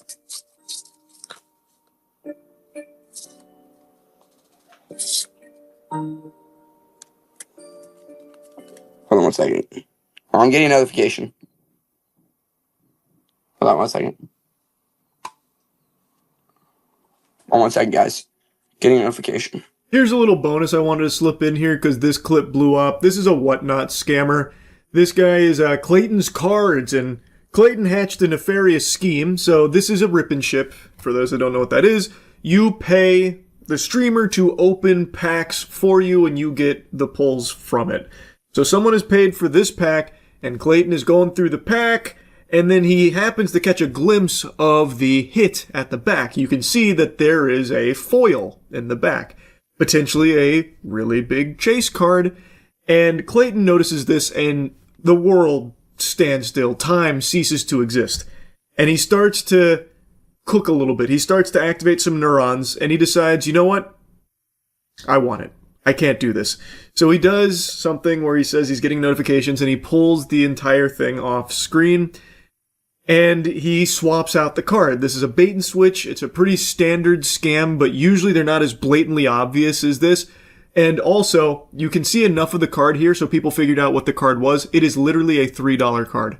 So what he did is he bait and switched on a $3 card to one of the sellers here to scam them. He did inevitably get banned, but look at how he tries to finish the show here and get away with it. Hey, yo, Nat, you go crazy. Can everybody hear me good? Can you guys hear me good? Sorry, I'm getting notifications for Amber Alerts.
You all know I'm not a big Nintendo enthusiast. Love their games, hate the company. I have not bought a Nintendo product in a long time now, and I don't have any plans on starting anytime soon. I just do not agree with the company's business practices, full stop. And I am proven time and time again to be on the correct side of history with this personal decision of mine. I cannot stand this company. I'm sure a lot of you are seeing the headlines right now about how Nintendo has successfully filed a patent in the US on summoning a character and letting it fight another. Basically, the media is claiming that this patent is going to stop other games from having summoning that will allow the summon to follow you and fight others for you, which is a very basic gameplay mechanic for tons and tons and tons of games. Summoning has been a staple in gaming since the beginning of time, since the first couple of cavemen banging stones together, thinking of video games in his head. Summoning has just always been there. Obviously, this is laser focused on PAL World because Nintendo is deep on that case. They're pulling out all the stops. I wouldn't be surprised if they tried to recruit God Almighty to come down and smite PAL World HQ for the sin of stepping on Pokemon's creature-catching toes. But tons of people are worried with the way that the patent is currently filed that this will hit things far beyond just creature-catching games. It will hit tons of products that have summoning as a mechanic, which is a very basic gameplay element. So things like Final Fantasy, Shin Megami Tensei, Persona, or even classes in video games that use pets and minions. So like Diablo with Necromancy, World of Warcraft with Hunter, where you'd summon your pets to go attack the bad guys, that kind of thing. They believe that this patent is also potentially going to have ramifications on that, which again is a very basic gameplay element that games have used for decades. And I've now read through the patent, suffered through all of those pages because I could not believe that this would even be something that could be successfully filed because it's unenforceable. Like, you can't expect every game that uses summoning to now not be able to do that because they'd, be fucking suckling off the teat of Nintendo's patent. There's just no world where that would actually go through properly. It couldn't. And after the agonizing misery of going through all of these pages, which at times feel unnecessarily bloated in explanations, especially their background, like, Jesus Christ, you could have boiled that down to like a page or two. Like, holy shit, that's like me explaining a peanut butter and jelly in like fucking 2,000 words. But like, I went through all of this, and it seems like a lot of it is pretty specific, though I do think there is wiggle room for some broad interpretations of the filing. It seems like what they are specifically claiming are kind of pretty like laser guided on PAL World itself. It seems like they're mainly just using patents as a weapon solely for PAL World. But I do think it opens the door that there could be some problems down the line in other avenues, but I would be very surprised to see this patent actually having an effect on any games currently out there that aren't PAL World, which I still think is just dog shit. And I hate this direction Nintendo takes these days where they patent everything. Everything Nintendo has ever used in a game, Nintendo now wants to patent to stop others from even thinking about exploring creative options with those kind of mechanics. I think that is so anti-creative expression, and it is stifling to creativity in this medium. I think it super sucks. So even if this is specific enough to only hurt PAL World, I still think this is fucking horrible overall, where anytime there's a game that they have issue with, they'll just patent things around it, so that way they can more effectively take them down. So let's go ahead and take a deeper dive here into exactly what they've now registered, what Nintendo owns entirely that no one else can touch anymore. This is their holy grail mechanics. Performing control of moving a player character on a field in a virtual space based on a moving operation input. Performing control of causing a sub-character to appear on the field based on a first operation input. And when an enemy character is placed at a location where the sub-character is caused to appear, controlling a battle between the sub-character and the enemy character by a first mode in which the battle proceeds based on an operation input, and when the enemy character is not placed at the location where the sub-character is caused to appear, starting automatic control of automatically moving the sub-character that has appeared, and performing control of moving the sub-character in a predetermined direction on the field, based on a second operation input, and when the enemy character is placed at a location of a designation, controlling a battle between the sub-character and the enemy character by a second mode in which the battle automatically proceeds.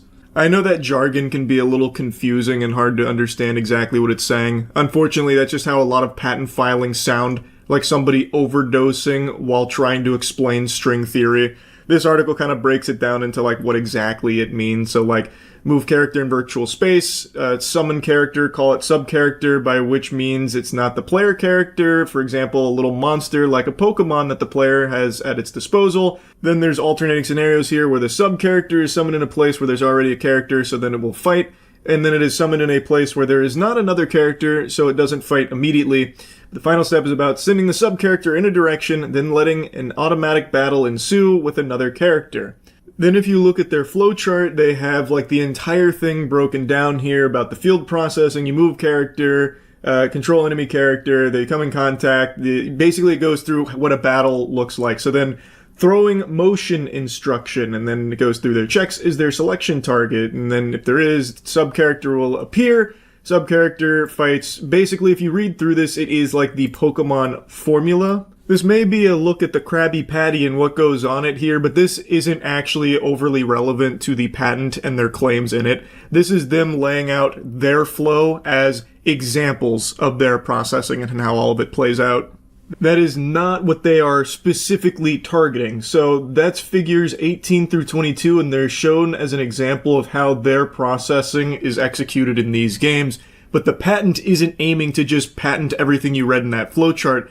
Reading through this patent, it is looking at these sub-characters that get summoned, and if they are summoned on top of an enemy in a persistent environment, it will automatically fight the enemy. If it is summoned when there is no enemy present, it will follow the player around performing autonomous actions, that kind of thing. Specifically, I believe it would be manual versus automatic. So if a game has both manual and automatic battling for these summons, then these would apply. So like, if you're summoned skeletons or something as a necromancer, if there are no enemies, they will go find one and then automatically fight it, I believe, would then be an application. Again, it is pretty confusing, but what they are listing here with their Pokemon flow is just examples of what, like, they have and what they aim to protect through these patents. The claims are the important parts of what they are filing, which many are interpreting as pretty broad. And there is room that it could be viewed broadly. Yes, it seems like it looks to, put the lock and key on Nintendo's toys so no one ever gets to play with them again. But the way that you can read this filing does apply to more than just, like, the creature catching aspect of Nintendo Pokemon games and stuff like that. Like, I can understand confusion because it is confusing. It is weird. It is messy. And this is entirely uncalled for and unnecessary. And even, again, if it is specific to Power World alone, this threat of a patent that Nintendo owns around summoning and certain things with summoning might just be a deterrent from someone else out there looking to explore a creature catching game or a game that uses some kind of summoning mechanics in, like, a container. Because Nintendo now has, like, the Pokeballs and, like, creatures held in something that you throw. Like, them just having so many patents that they squat on and them being as litigious and aggressive as they are, that in and of itself can just be a weapon. Like that fear of Nintendo coming at you legally for one of your gameplay ideas that maybe doesn't have anything to do with, like, Pokemon, but it could still fall under their interpretation of a patent, that now they don't want to, like, mess around with that idea anymore because they can't afford to get sued by Nintendo. Them just having all of these patents that are applying to broad ideas, even if they are specific enough in the actual filing, is still just scary to a lot of developers, I imagine, that can't afford to be targeted and attacked by Nintendo, even if they haven't done anything wrong. So they might not even take the chance of making that game. I just think it is just so shitty across the board. I feel like I got a little lost in the sauce on my explanation. Basically what I'm saying is, even if these patents are specific enough to only target Power World, which again I think is already shitty in and of itself, but even if it doesn't apply to other things, the confusion around these patents, and since they are targeting very basic gameplay ideas like summoning, people that are developing a game that uses summoning in some way that is even remotely adjacent to a creature catcher might be hesitant about pulling the trigger on development and going down that path because they could be afraid Nintendo would target them because of this patent. So, like, them just going down this path of patent everything, even if it doesn't target everyone now has to be aware of that and be, like, kind of worried, like, well, what's Nintendo going to do with it, and does it apply to my game? Is my game falling under these specific criteria? Because it might be, I'm not really sure. So it just becomes a big problem across the board, in my eyes. It just attacks creativity. It just makes it harder to explore ideas from other people because Nintendo might come after them. And Nintendo is not shy about going after, like, literally anybody. They will target someone that only has, like, 5 followers on itch.io if they think they stepped on their fucking trademarks or something. Like, they will. So it becomes just a blanket threat. Nintendo with patents is a grizzly bear with a bazooka. Truly just unpredictable, but very dangerous for sure. Like, it is just a legitimately concerning thing for developers because now Nintendo will enforce those patents strictly, and you're not entirely sure if, like, well, does my summoning mechanics fall under these criteria? Potentially, I'm not really sure, you know? It just becomes bad. I don't like it. I think it is super shitty, and I'm so fucking tired of Nintendo's antics. I still have no plans on buying any Nintendo products. That has not changed. So, yeah, that's really about it. See ya. I just saw a very interesting video from Scott Schaefer breaking down an emerging scam that's apparently popping off and very successful that seems to dust off an old method that was popularized on Reddit a long, long time ago. In the early days of Reddit, where updoots were the most sought-after currency since Bitcoin, the citizens of Reddit, the Narwhal Baconers at Midnight, came up with a strategy to farm these coveted updoots that everyone was chasing like the Fountain of Youth. In a nutshell, the strategy was take an image or a video from some unrelated person, usually like an older person or someone in a hospital, and then drum up a sob story like, this is, you know, old Peepaw Cletus. I loved him for so long. Yesterday he passed away, but his final wish was that this photo of him giving me a thumbs up reaches 50k karma and breaks the r/gaming super record. Can we make his last wish happen, guys?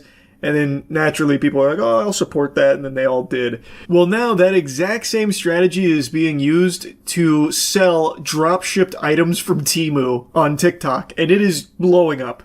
I became aware of this scam not from TikTok, but a YouTube channel called Force Orbs. This channel is originally a TikTok account with the same name that moved all their videos to YouTube Shorts to try and scam more people. The page is all about promoting their custom Star Wars art, all made by one old man. People said that you would destroy this shit, not join them! Bring balance to the Force, not leave it in darkness! Execute Order 66. I'm not gonna lie, it's actually kind of nostalgic to see this scam again. I thought for sure this was a menace long since forgotten. I really cannot even picture the person that would see this video and think for 1 second that this is real. Like, I don't know who sees this and is like, oh man, this is heartbreaking. He's right. That video of that girl shooting a baseball at a car's window got so many views, but his Star Wars art is getting ridiculed? What kind of... What's happened to us? This is not right. I'm gonna buy 10 Force Orbs to support him and let him know how happy I am with this purchase. Of course, the reality is the old guy in the video here has no fucking clue what Force Orbs are. He is not involved with this at all. It's just some random douchebags that are drop shipping it, using this as their marketing tool here. He's become their mascot, the Toucan Sam to their cereal that they're peddling. All of their videos are pretty much the same. It's a sad old man who makes custom Star Wars glass orb art, and he's upset because any clip on social media with a cute girl gets millions of views, but his videos trying to sell his art, no one watches. In many of the clips, he talks about that he's running out of money, and people in the comments taunt him, saying things like, grow up, old man. No one loves Star Wars anymore. Besides, nobody is buying your stupid Star Wars art. Another classic. You rage bait and tug on the heartstrings here. Oh, look at what these people are saying about my Star Wars orbs. They say it's stinky and they don't want it. They say it's not art. They put art in quotations. They say nobody loves Star Wars anymore. Can we prove them wrong? Can you guys all buy my fucking art, please? Also, it's just such a dog shit comparison in the first place, by the way. It's unjust that this video has millions of views, but mine doesn't. Doesn't that just make you mad? Isn't that just the most upsetting thing ever? A real tearjerker. Now get your wallet out, please buy some of these Force Orbs I found on Temu. But what this item actually is, really is just a customizable LED glass orb that you can find on sites like Temu for $16. Any photo you want can be uploaded into these, but the scammers are trying to sell these with preloaded Star Wars images and calling them Force Orbs. The real crime is on their website, where they are selling these for a whopping $60 a pop. $60 is pennies to make this old man's dreams come true. Can we get his videos to 66 million views here so it matches that girl shooting a ball at a fucking car windshield? He deserves it, clearly. What? Come on, guys, what are we doing? If we each give him $1, we can afford one fucking Force Orb maybe at this absurd price. This is always probably my favorite part about these kind of scams. Like, it's not even so much like the goofiness of the videos they post and how fucking trash they are, but it's their preposterous level of greed where they'll mark up a Temu product like 2,000% and think anyone would be willing to buy that. Unfortunately, it seems like there are some gullible suckers that do because they want to, support this story that they've bought into hook, line, and sinker. But it should be just so obvious that this is fishy. I cannot picture the person that sees this and is like, "Oh, I'm getting my credit card out. $60 for a Force Orb, it's a little steep, but it's made with love and care." I could tell, because the TikTok video said so. In the clips, it shows alleged production of the globes, but if you slow down the production videos, it seems to me that this might be AI footage, because the people in the video have weird body issues. Like this guy who has this weird crease in the middle of his forehead, and the arms in the next image look AI generated as well. No, what? AI generated videos? As if. No such thing, not on TikTok. They wouldn't be using AI to show the production, that's all legitimate. The worker there with the wacky forehead, well, that's old Quirky Brows Joe. I mean, everyone knows that guy's got like that weird shit in there like an accordion. It's part of his identity. He's a zany character around the office that works with our favorite old guy at Force Orbs. Come on, don't be ridiculous. AI footage. My left shoe. One thing that isn't AI, though, is the sad old man who shows up in every video who claims to be making all these orbs. With a reverse image search, I was able to find where this footage originally comes from, and it's from a TikTok account called TedDog13. TedDog has nothing to do with the Force Orb scam, and he seems to be a nice old man who created his TikTok account to help him make new friends online. This is TedDog13. I want to thank you all for allowing me to make these videos. He seems like a sweetheart. And like I said, this isn't anything new. This has been a scam that's existed for a while, but it kind of petered out and wasn't really popular for a while. But now, thanks to TikTok being such a strong marketing vessel and people so willing to just buy into a sad story and rally behind what they think is a good cause for these products on TikTok, people are now spinning that goodwill to exploit it. So now they're just drop shipping trash with fake stories around it, taking other people's videos, and then even using AI videos to try and, spruce it up a little bit to get people to buy into it. It is doing well. Force Orbs, I think, is the most comical example, but Scott Schaefer goes through a few more. It is a rampant issue across TikTok and YouTube Shorts. Another TikTok and YouTube scam channel known as Fuzzy Paw Slides is doing the same thing to push their scam products, but this time they've added another twist to the tale. This is my last-ditch effort. Please stay to the end of this video, as it would help me tremendously. So my grandpa decided to take a leap of faith and start his own cat shelter. Currently, he's struggling to make ends meet and keep it open, so he decided to start making handmade cat slipper. He is the most kindest and talented person I know, but he has not received an order in 6 months. Please comment to boost this post and help support him. Aww. Make handmade hand slip. Make handmade. You ever had a dream that you ever wanted the handmade cat slipper? Wow, that's so sweet. He opened his own cat sanctuary, but hasn't had an order for 6 months for his handmade cat slipper. Come on, guys, can you boost this post so we can all buy his handmade cat slipper? Wow, that's such a good story. What a story, Mark. Sure enough, you can find slippers just like this on Alibaba, going anywhere from $1 to $3 for a pair, but the website for the scam is selling them marked down from $50 for the low price of only $30. Fuck! I'm losing money not buying the handmade cat slipper. Only $30 for a handmade cat slipper to keep this old man's sanctuary running? Oh my god, the blood of those cats is gonna be on my hands if I don't support him. No! Talk about a great deal. What truly is disgusting is they have a donate button, so you can help out their fake cat shelter that doesn't actually exist. No sarcasm on this one. That is just straight up outrageous.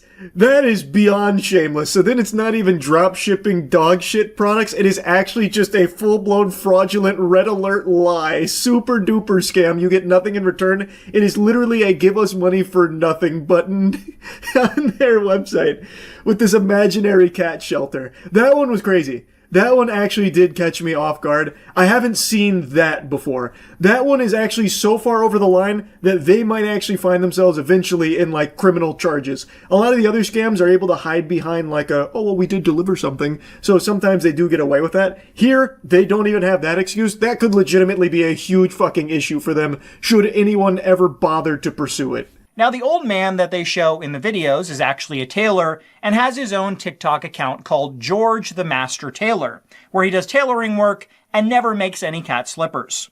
George and his daughter have put out a few videos calling out the many TikTok accounts that have stolen his videos to promote their scam products. Good morning. A lot of people using my face, and they're selling stuff that's fake. It's not me. I don't make slippers and I don't make all the junk that they're selling. Like I said, it is actually a big problem. So big to the point that even some of the people that are being taken, like their content being taken to use to promote this, are becoming aware of it because some of their fans have been scammed by it and are alerting them that, like, hey, this is going on. Also, there's other fans that are confused, like, hey, I bought these, handmade cat slipper from you. It's trash. Why are you selling trash? And it's like, no, that's not me. I didn't do that kind of thing. So someone like George the Master Tailor here is coming out to set the record straight. Like, no, there's a bunch of accounts using my face to promote their products. It's not me. So just warning people. It is a big issue that is only being more prevalent because it's working.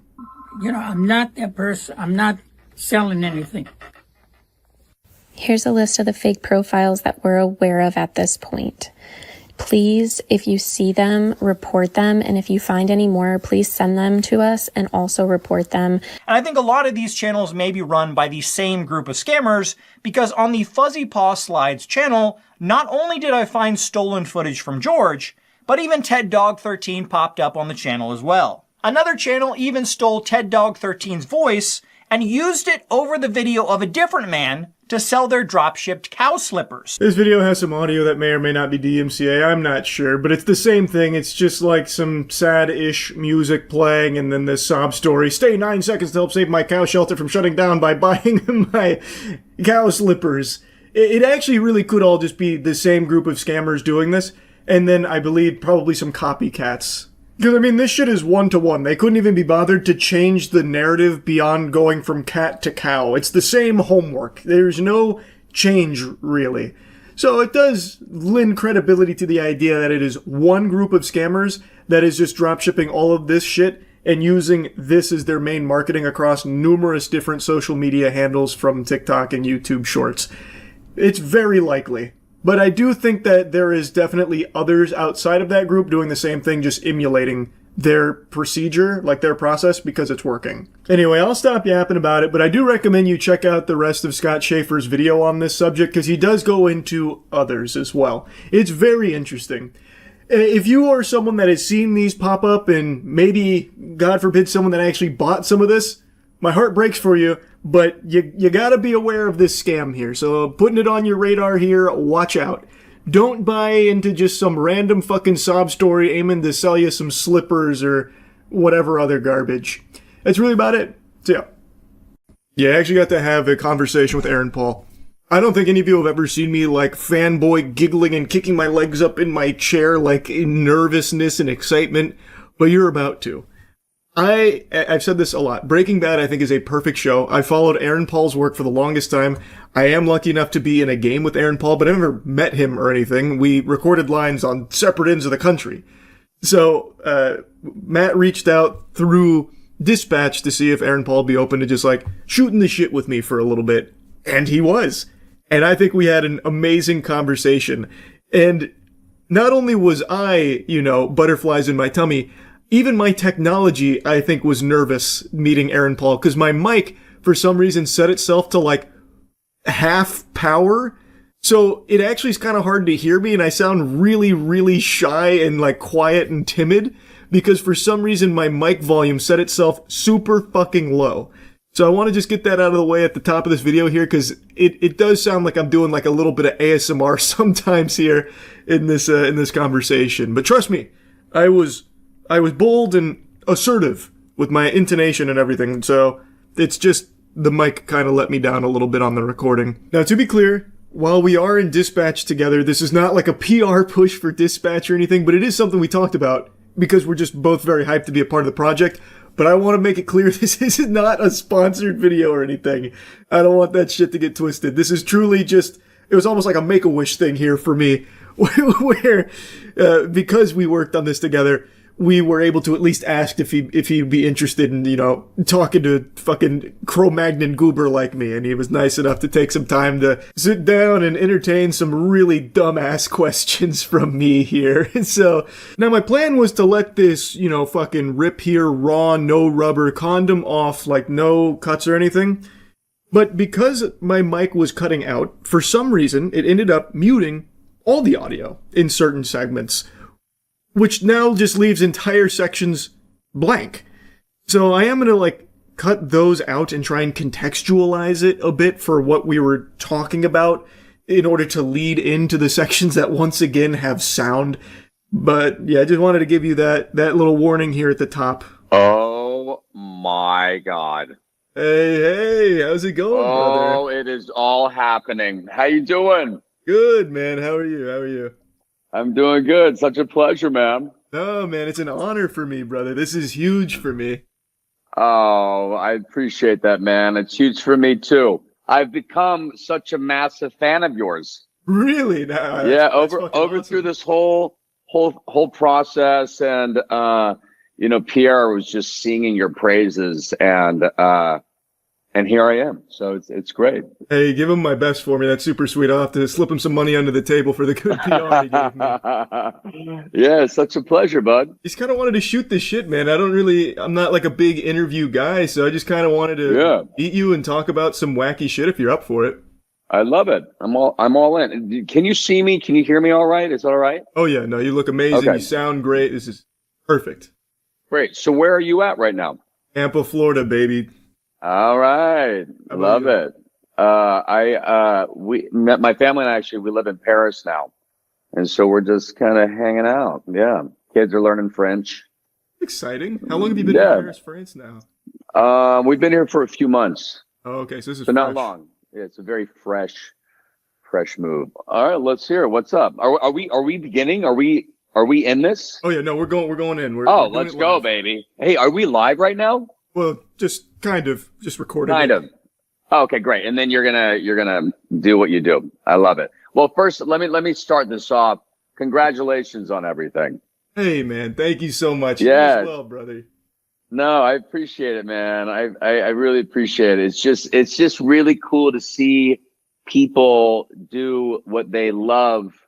You know, just really at the highest level in their own field. You know what I mean? And so, bravo, man.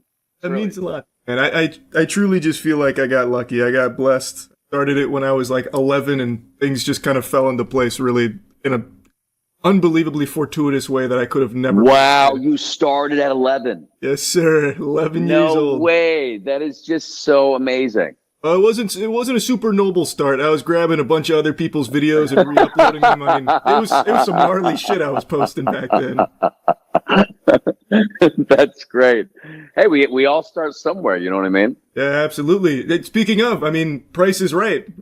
Oh, let's go. The classics, the absolute classics. Let's go. The class, you know, The Price is Right. I got to tell you, this was during a time where I actually really needed money, right? I was doing at that time I was doing commercials, and actually when The Price is Right aired, I had 2 commercials of mine aired during the commercial breaks randomly during my particular episode.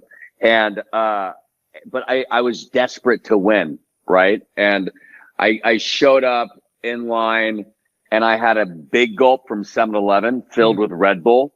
And so you could see that I looked like I was on drugs on the show because I could not sit still. it was because of the Red Bull. But yeah, that's my story. Hey, coming in like a little jump scare here. This was one of the sections where my mic fully cut out, which my response is now muted, which also muted a bit of the overall audio as well. So instead, I will just tell you that I thought it was very cool. I'm sure a lot of you have seen the infamous Aaron Paul on Price is Right clip. It's a really fun clip to watch. As he's mentioning, he looks wired. He is expressing enthusiasm that you probably wouldn't see me express if I witnessed the birth of my first child. Like, I don't know if I'm able to convey that level of enthusiasm. It looked like he won the fucking Super Bowl on The Price is Right. Super hype. So here, I got a wacky one for you. Aliens. I want to dive right in. How do you feel about aliens? I mean, I'm all in on the aliens. Yeah. Oh, okay. So, what do you think? I mean, are you not? Oh, I super am. Me and my dad, we get into arguments all the time because my dad, big time firm believer, he thinks aliens built the pyramids. He's all in on Kunku. I mean, look, I think it's pretty ignorant to think that aliens don't exist. Absolutely. Do you think they visited us though? I'm not sure. You know what? I actually think maybe there are other species on the planet that we just simply don't know about that are far smarter than we could ever imagine. You know what I mean? There's new things that are being discovered constantly that have been here forever. I mean, far before humans. And so, I mean, if you look at like microorganisms, for example, that was just recently discovered in comparison of, humanity. But and they're everywhere. Oh, you know what I mean? Especially like in the ocean, you got like some fucking nightmarish creatures. There's some pretty crazy stuff. I mean, look at the movie The Abyss. Yeah. I mean that's the storyline. That's kind of what I maybe believe. Maybe there are super intellectual species that live deep in our waters, but who knows? Do you think they built the pyramids? Maybe, man. I mean, the pyramids. The fact that the pyramids were just built for it feels like they weren't tombs, right? They were just built for a purpose. Like there's something going on. Yeah. Right? Yeah, my dad, what is that purpose? That's you tell me. According to my father, who I think preeminent expert on everything extraterrestrial. This guy, I swear, if there are aliens coming, they'll contact him first. I love it.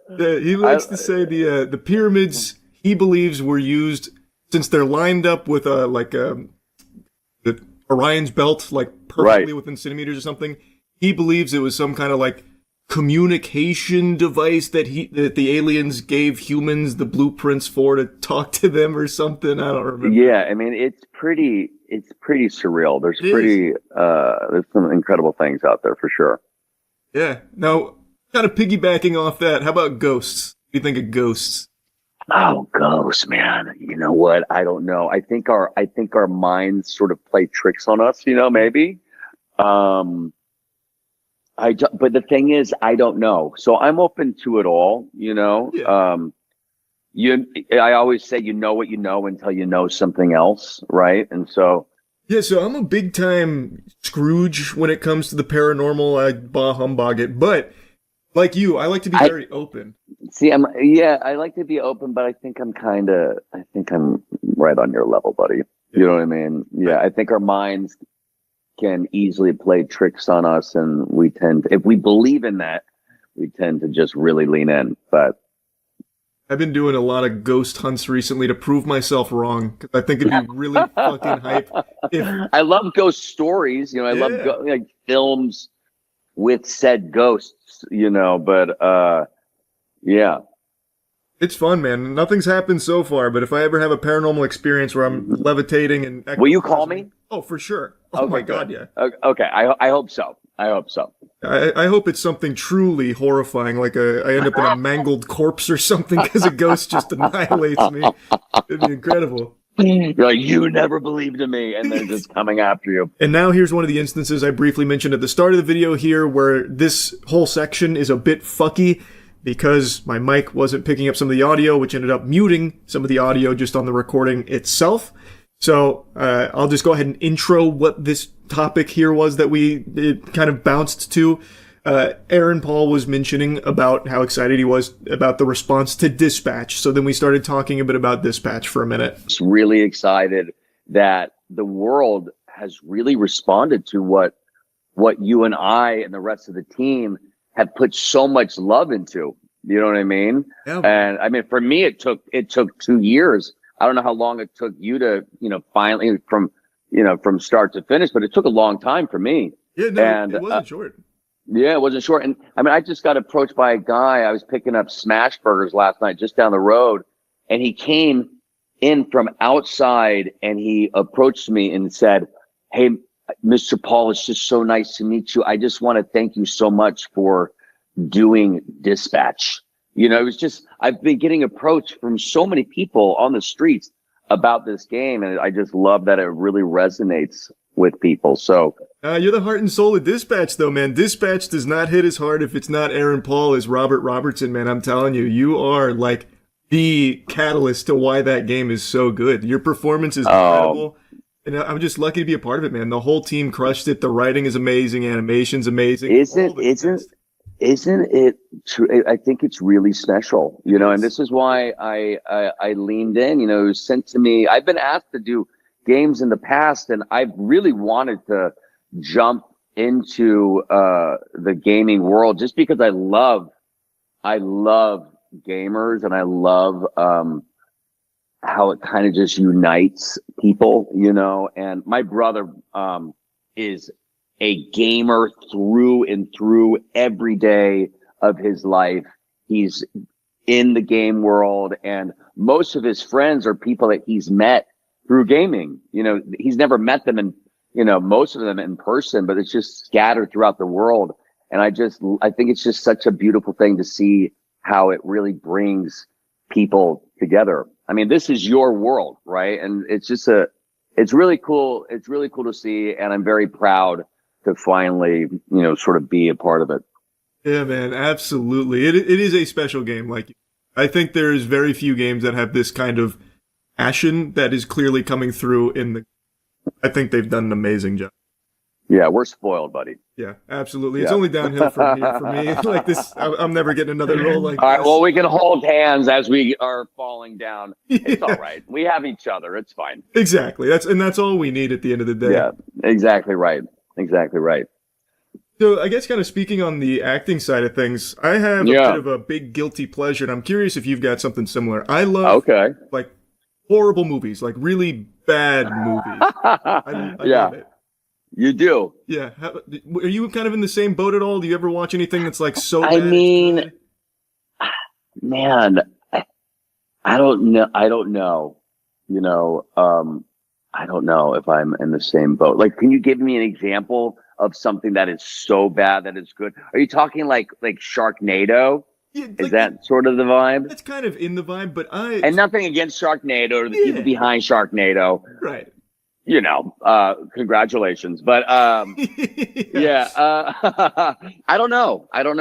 I mean, I lean into, and like the old school, like Adam Sandler type humor. I mean, I think he's so brilliant, but a lot of the humor is very dumb humor, right? And which is great, but I don't think that's in the category of, because I think his movies are perfect. You know what I mean? So give me an example of very bad. What movies do you consider very bad but you're in love with? So I think the classic go-to for most people is like Tommy Wiseau's The Room, but I've got a bit of a pinky up pretentious pick here from a few years ago called Moonfall. Have you ever heard of Moonfall? No. It is a beautiful disaster about the moon falling out of orbit and about to destroy the world. Oh, wow. And it is fascinating. Like, I don't want to spoil too much, but it goes in directions you would never, ever possibly expect with the most That's so interesting, because I always thought, you know what, that would be a great concept of a movie. There's always movies about asteroids coming to Earth and destroying Earth. Right. But what if an asteroid came to the moon and really just annihilated it? What would that, how would that affect Earth? So is that kind of similar to what It's similar to that, but if you were like overdosing while writing it, like it is insane. Like in all the right ways, it is insane, which makes it so fun. That is great. Okay, I'll check it out. Have you seen? First of all, are you up to date on? Do you watch The Studio?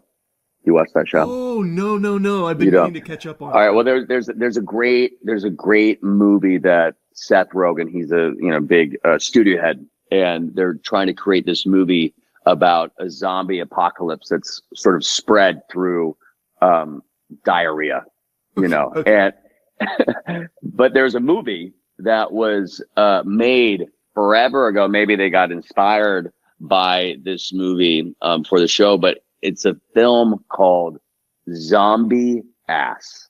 Zombie Ass, huh? Zombie Ass, and it's just all about that. It's about a zombie apocalypse that happens all through your bowel movement. So when you have a moment, check out the trailer for Zombie Ass.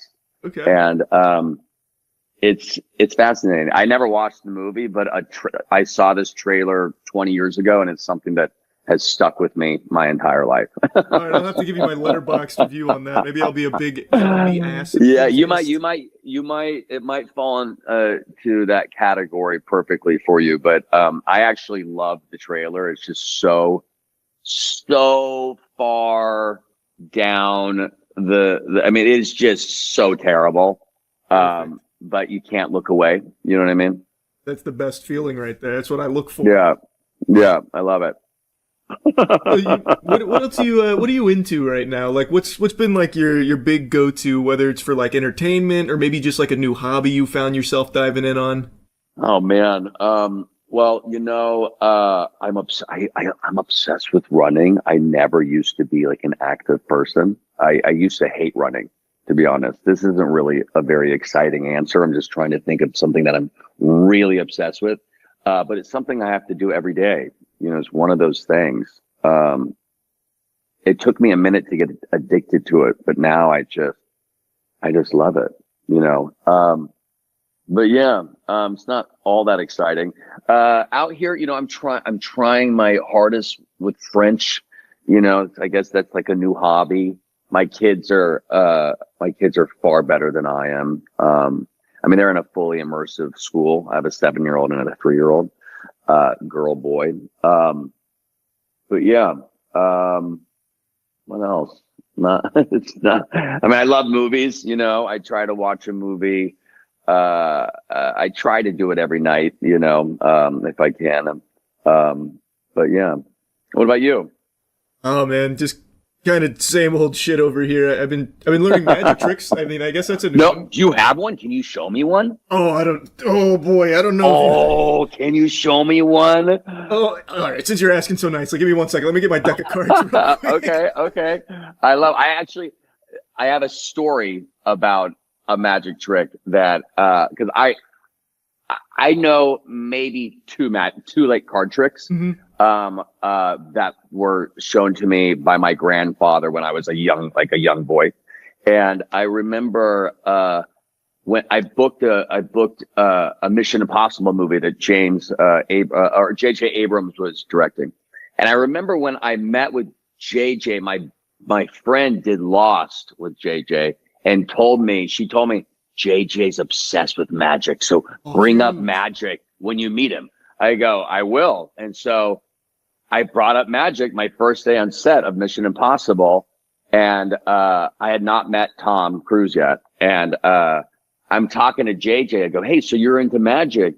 And he's like, oh my God. He goes, wait, do you know magic? I go, well, I started backpedaling. I go, oh, yeah, I know maybe a couple tricks. He's like, you got to show me. Like, soon you got to show me. I'm like, okay. Yeah. So I was like, oh my God, what am I going to do? Anyways, Tom Cruise comes walking onto set with JJ. And the first thing out of JJ's mouth when he introduces me to Tom, he goes, Aaron's a magician. I'm like, oh, no. And this is in front of the entire crew. And they have a deck of cards to give to me. he's like, come on, show Tom a trick. I was like, oh no, this is not happening.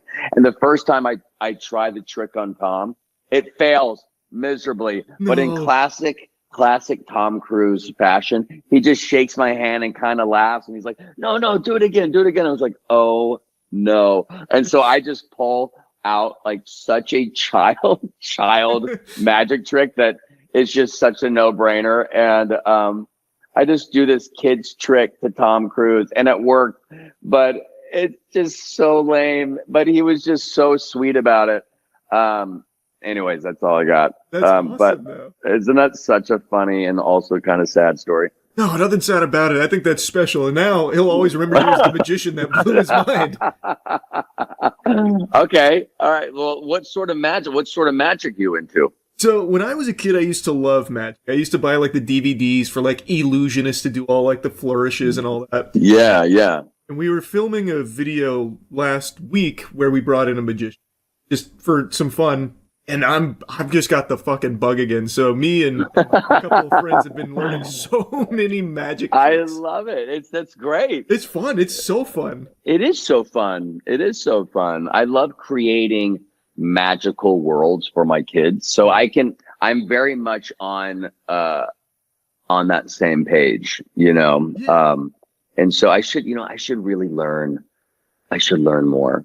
To like fascinate them, because I'm really into it as well. So I can teach you a couple of them that I've dusted off the knowledge of. Okay, you know what? I was just in New York. I was in New York twice over the last 2 weeks, and each time I went to this beautiful thing called Speakeasy Magic, and it's the theme of the bar is the Overlook Hotel from The Shining. But then you are told to go through this sort of like secret passage. I don't want to give anything away, but I recommend whoever's watching, if you happen to go to New York, go to Speakeasy Magic. It is the greatest magic show I think I've ever seen. It's just like brilliant magicians come to your little table, just like in rotation, and they just constantly show you close-up magic. So cool. But it's the greatest close-up magic you've ever seen. That's exciting.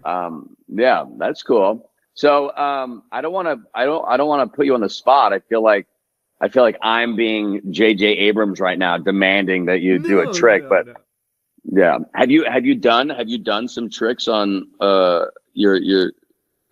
We did when the magicians came. It was in order to do street magic. So yeah. The idea was they'd show me tricks, blow my mind, and then I would then learn a trick or two to do street magic in Tampa to see if I great. Yep, see if I can impress anybody. So I did do a few tricks, and I got to tell you, those people will never be the same after what I did to them out there. Well, remember when David Blaine's special came out, Street Magic? Oh, yeah. Back in the day.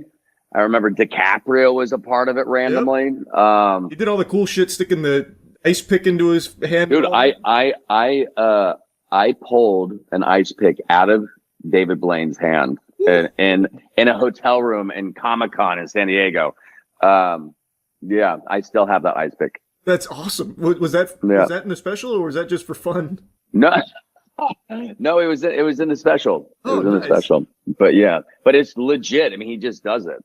He just kind of goes through, pain hypnosis and just leans in. Okay, what are you gonna? You're gonna blow all of our minds right now. I know it. I can do a little one real quick. Let me just grab this deck of cards. It's not okay.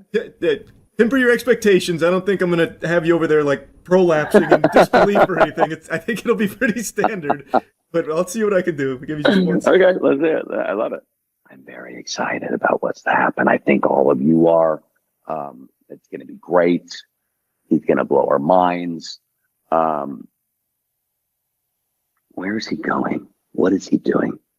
Is he setting up the deck right now? Is that what's happening? Okay. Let's see. The anticipation is killing me. See if I can pull a little something off here.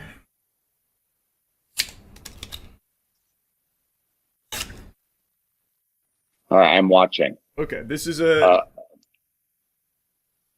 This is a pretty simple one. So here, I'd fan out the cards. I'd say, all right, Aaron Paul, J.J. Abrams here. Pick a card. Oh, here. Oh, okay. I'm just gonna pick that. So I pull it. Yeah, that one looks great. Yeah, Okay, that's a good pick. So yeah, I got it. Yeah.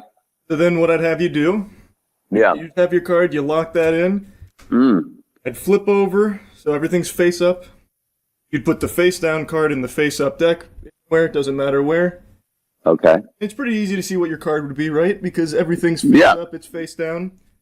So then what I'd do, I'd fuck it up and I'd say, like, don't want to make a magician's jump too easy here because I can clearly see what your card is. So you'd flip face up, face down, face up, face down.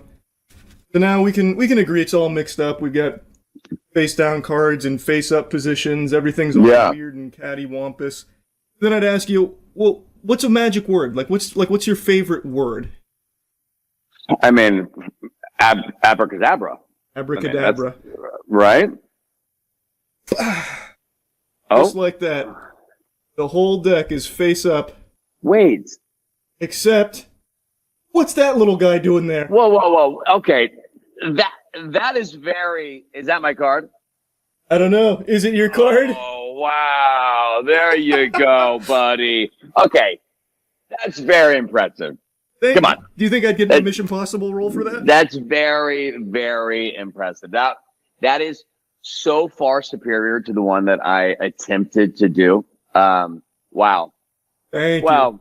Beautiful work. Beautiful work. The people in the streets of Tampa couldn't get enough of that when they were trying to burn me at the stake for it. That's great, man. I love it. Thank you. Thank you for humoring me. How long have you been growing up that hair of yours? Beautiful hair. Thank you. 2018, and I did it out of spite. Oh, good. You know what? Doing stuff out of spite is the best. It is, right? It just feels so good. Yeah. It's very spiteful of you. Yes. You know? Yeah. So, okay, what out of spite because you just wanted to rub it in everyone's face? No, so I had just not gotten a haircut in a little while. I guess I just got real lazy, fucking full. And people online were like, "Man, you look like shit. Cut your hair." So I said, "Okay, you know what? Hold my wiener. I'm not cutting my hair ever again." Actually, I just never cut it. Excuse me. Hold my wiener just for a moment, and then you just let it go. Good for you. Exactly. That's exactly. That's right. great. And then now you're rocking it. Yep. And now I just actually really like it. So, are you going to keep it going forever? Probably, barring some kind of catastrophic change in life circumstances, or if J.J. Abrams contacts me for Mission Impossible and needs a man, I've watched a lot of your interviews. I've been a huge fan of yours for a super long time. Breaking Bad is literally my favorite show ever. I think it is perfect. Oh, thanks, man. So I pay attention, and I know that you're not a big technology guy. And here again, this whole segment here had my mic cutting in and out, which was muting the recording audio. So it almost seems like I'm saying a slur or something here because the audio censors me as I'm asking him this question. But what I was asking him was about his relationship with technology, because I have followed Aaron Paul for a long time. I have seen a lot of his interviews, and he's mentioned once or twice that he personally doesn't indulge in a lot of the technology that we have glued to our asshole every second of every day, with all of these modern conveniences where most of us spend the vast majority of our times behind screens, or our days are based around a lot of these things, and always being online with unlimited access. Aaron Paul has stated once or twice in the past that he doesn't subscribe to that. And there was even some articles I read a while ago where they were speculating to what extent, and they made it sound like he was living in a van down by the river, isolated from Wi-Fi signals with no electricity and no running water, and that's clearly not the case at all. So I wanted to just ask and figure out what actually is his relationship with technology, because I think it is a very admirable decision to not be, perpetually consumed by, technology every second of every day, where you're hypnotized by it and scratching at your neck if you can't check your phone or something. Yeah. I just, maybe I have a pretty addictive personality, and I used to own a computer. I've had two computers, two laptops, and they both got stolen. One got stolen out of my car, and one got stolen out of my place in Albuquerque when I was shooting Breaking Bad.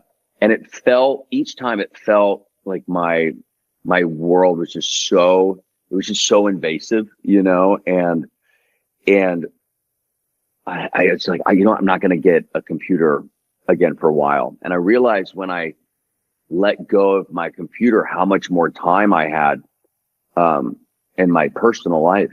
You know, I found myself being outside more.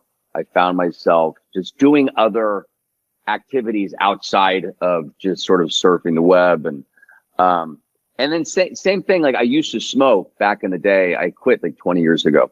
And the moment I quit, I realized again, how much more time I had. And so once I mean, look, I'm talking on my iPhone right now, right? I still have a smartphone, but I try to use I just swap out my SIM card. I have another phone I use called the Light phone. And I just love it. I feel lighter when I go out into the world. I stopped getting the sort of like the phantom, vibrating phone in my pocket. That stopped. I stopped just like doom scrolling, you know. I just felt healthier. You know what I mean? For me. But yeah, I encourage people to, I'm not anti-technology by any means, but I think it's important for people to control themselves. You know, they should control the technology versus, you know, technology kind of controlling them, which I think in a lot of cases is the case. Absolutely. So like, I was going to mention, I actually made like a pretty big disconnect from the online world. Like I was very much every day doom scrolling constantly. A year ago, kind of just cold turkey tried to reduce that as much as. Then of course the audio goes once again to the back rooms here. I don't know why this was happening. My guess is that on the call, my mic was being prioritized by the call, which then lowered it for like the OBS recording. Because on the call, I could see the levels were great. I didn't check the OBS levels, but it's clear it wasn't really good on OBS. But anyway, what I was saying there is that I definitely understand that perspective because I recently, over the last year, have made much more of an effort to disconnect from a lot of like the online stuff every second of every day. And unsurprisingly, it does feel better. I think pretty much anyone who like reduces the amount of time they spend online will probably tell you, preach the gospel, that they do feel better for it. And something I've been pretty outspoken with for a long time now, even before like, you know, taking more time away from like perpetual internet shit, is that everyone kind of retreats inside now because a lot of technology is wanting you to do that because you are much more profitable when you are inside fucking hooked on their product like a child latched onto their mother's teat. When you are suckling from things like, you know, AI, if you're using AI as your best friend and constantly chatting to them or whatever, and only talking to people through the internet, you're not making like powerful connections. Like, yeah, of course you can connect to people and it's great for that, but you miss out on so much of like a social experience of life by not being out in the real world for meaningful periods of time. And I think that is just so important, and it's why we're seeing so many people being less and less happy. And I talk about this on stream. This isn't a new thing for me. This is something I yap about quite a bit. I think one of the most important things you can do for your own mental health and well-being, and also just to get better at the socializing with humans, is to actually go out and meet humans, to be in the real world as opposed to constantly online. I don't think it's any surprise that people feel more alone now than ever, because people are inside now more than ever. Like, it's not the biggest mystery in the world. So I think that Aaron Paul's decision here and the way he explains it makes a lot of sense to me, where he's reduced the amount of technology that he consumes in his day-to-day life. It's not zero. So he still does, of course, have plenty of modern conveniences. He's just not constantly inundated with them. So I do think that makes sense. Hearing that he didn't have a computer is very interesting, though. That would be very tough for me to live my life without at least having a computer. Even outside of like just being able to see what's going on in the world, not being able to play games. Goodness gracious, Lord have mercy. That's a fate worse than death. Imagine a world no games. I mean, I don't think we're meant to have all of this information. Well, I know we're not meant to have all this information. Like, we're not supposed to be drowning in information. You know what I mean? And not only that, we're not supposed to be like as available all the time, connected to every human being on the planet. No. I mean, I couldn't agree more. Hey man, I mean, I'm such a big advocate of this phone. It's called the Light phone. I would love to send you one. Sure. You would love it. And I think it's just important for people to know that there's other options out there. You know, I mean, smartphones were built, they were designed really to become addictive, you know, and it's become a drug in a way, and it's just a drug that's fully acceptable globally, you know. And I just feel like I built a cabin in the mountains of Idaho. I grew up in Idaho. I love that state. But when I built it, I really wanted people to come and disconnect. And so I have a hidden Wi-Fi. So like when you look, because there's zero service there, when you look for Wi-Fi, nothing even shows up. A network doesn't even show up. And so people will ask, like, well, what's your Wi-Fi? And I just say, we don't have one. And first they panic, you know. Yeah. I go, look, if you need to get work done, there's a lodge with a great space. You can get work done. It's a mile up the road. You can get there in, 4 minutes. And, but the way people change in literally just a day, you know, they become a different person. Absolutely. You know? Yeah. And so I can't recommend it enough. I'm going to send you a phone. I'd love to show you the farm around here. We're going to work on getting a lot of cool shit going. Like, I mean, you have the alcohol, and something that kind of inspired us for is we want to do like a little vineyard at the farm. Okay. Not as like a business or anything, just for like some fun. But if we ever start making some high quality wine, I'll send you some of that. There you go. I love it. Hey, I'm all about that, man. Working with your hands, growing stuff yourself. After so we're doing a year abroad here in Paris, and then we're actually moving. We have a farm in the countryside in California, about an hour and a half outside of LA. We've had it for about 5 years. It's an old walnut farm. But we have a very small vineyard.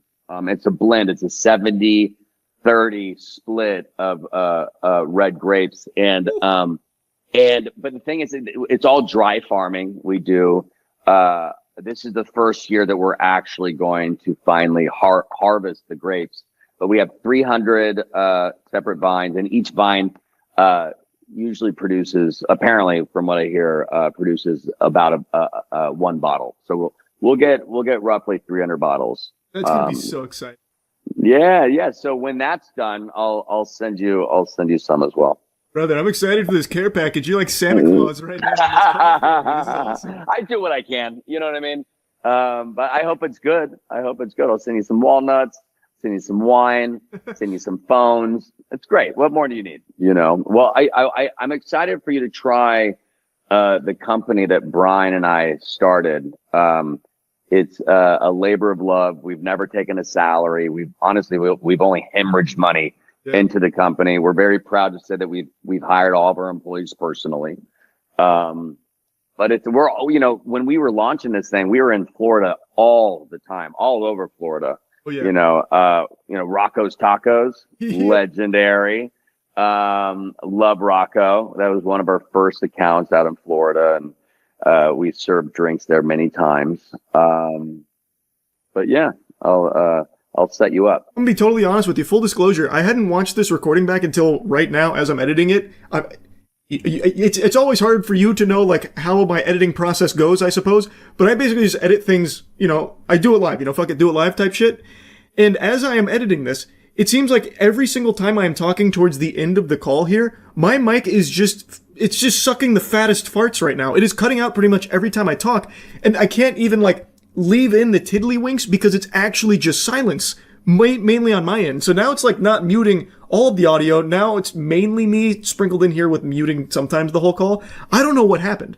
And it really sucks because now it makes it hard to just showcase the whole conversation. So now I'm going to need to like explain how we got to this topic that Aaron and I are discussing, and it's like I have to fucking ADR it because now my section of it's not in there, which not the biggest deal in the world, I suppose, because let's be honest, you're not here to listen to me yap. You want to hear from Aaron Paul. But even still, it's weird because now I have to break up the conversation because my mic was not cooperating. Or I guess maybe it's not even really the mic's fault. I should have probably just checked the OBS settings. But man. Anyway, though, we were drifting into talking about things that we are doing currently that we're passionate about, like projects. And he was talking about what him and Bryan Cranston have been doing together, like Dos Hombres, which is the alcohol that they do together.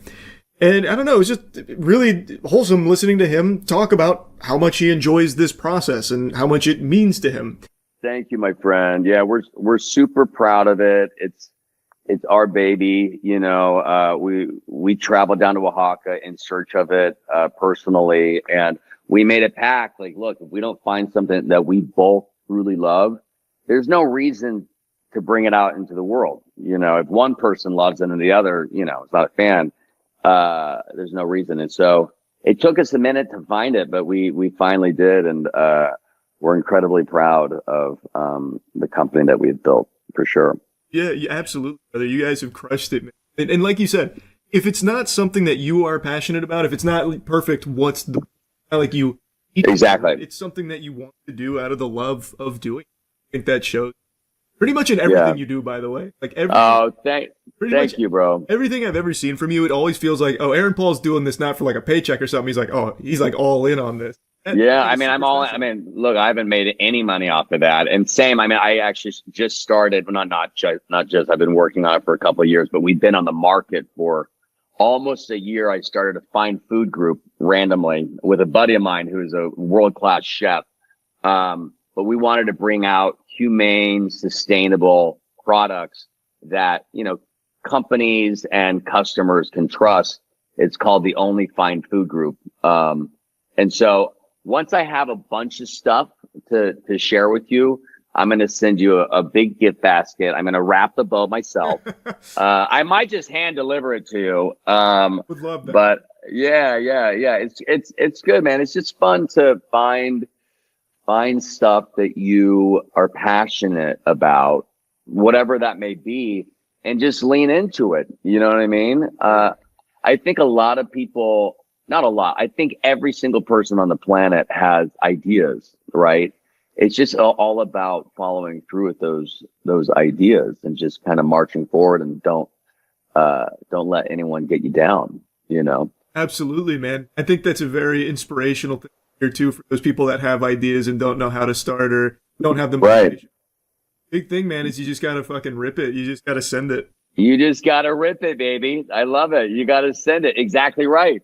You know, and also throw a bunch of shit on the wall. Absolutely. See what sticks. You know? Yeah. There's so many options now. Like, yeah. While there is like an over-reliance on technology, a lot of what's happened as a result is a big barrier to a lot of things has gotten smaller. Right. So like now is a great time to start for things that you're passionate about, because you can find unlimited resources on like what you need to procure it or where you need to start, which is just great. Like I think it's just See, that's one of the things that I actually love about AI.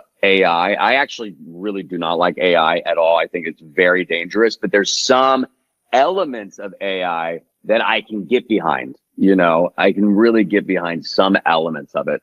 But one of those is advice. You know, there's some great advice on how to build companies. You know, what are the first steps, right?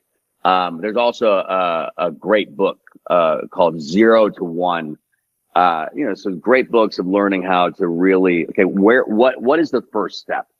And so, yeah. I love this conversation you and I are having. We're just so all over the place, from aliens to pyramids to business to magic. I think it's great. I hope it works out. Well, I personally think it worked out really well. I very much enjoyed this conversation.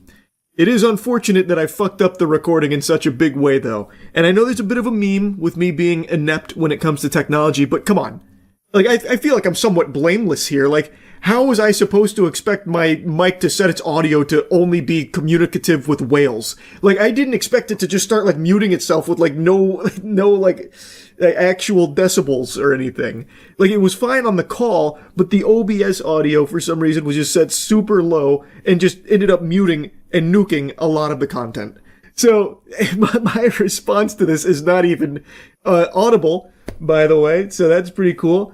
But, yeah, it was a very fun conversation where I am not an interviewer. I have never really done formal interviews or anything like that, but I love to have conversations with people. And I really appreciated how willing Aaron Paul was just to go all over the place with me here. Like, there was no through line or anything with our conversation. It was truly just shooting the shit, which is something I really like to do. It's something that's a staple on my streams where we just shoot the shit.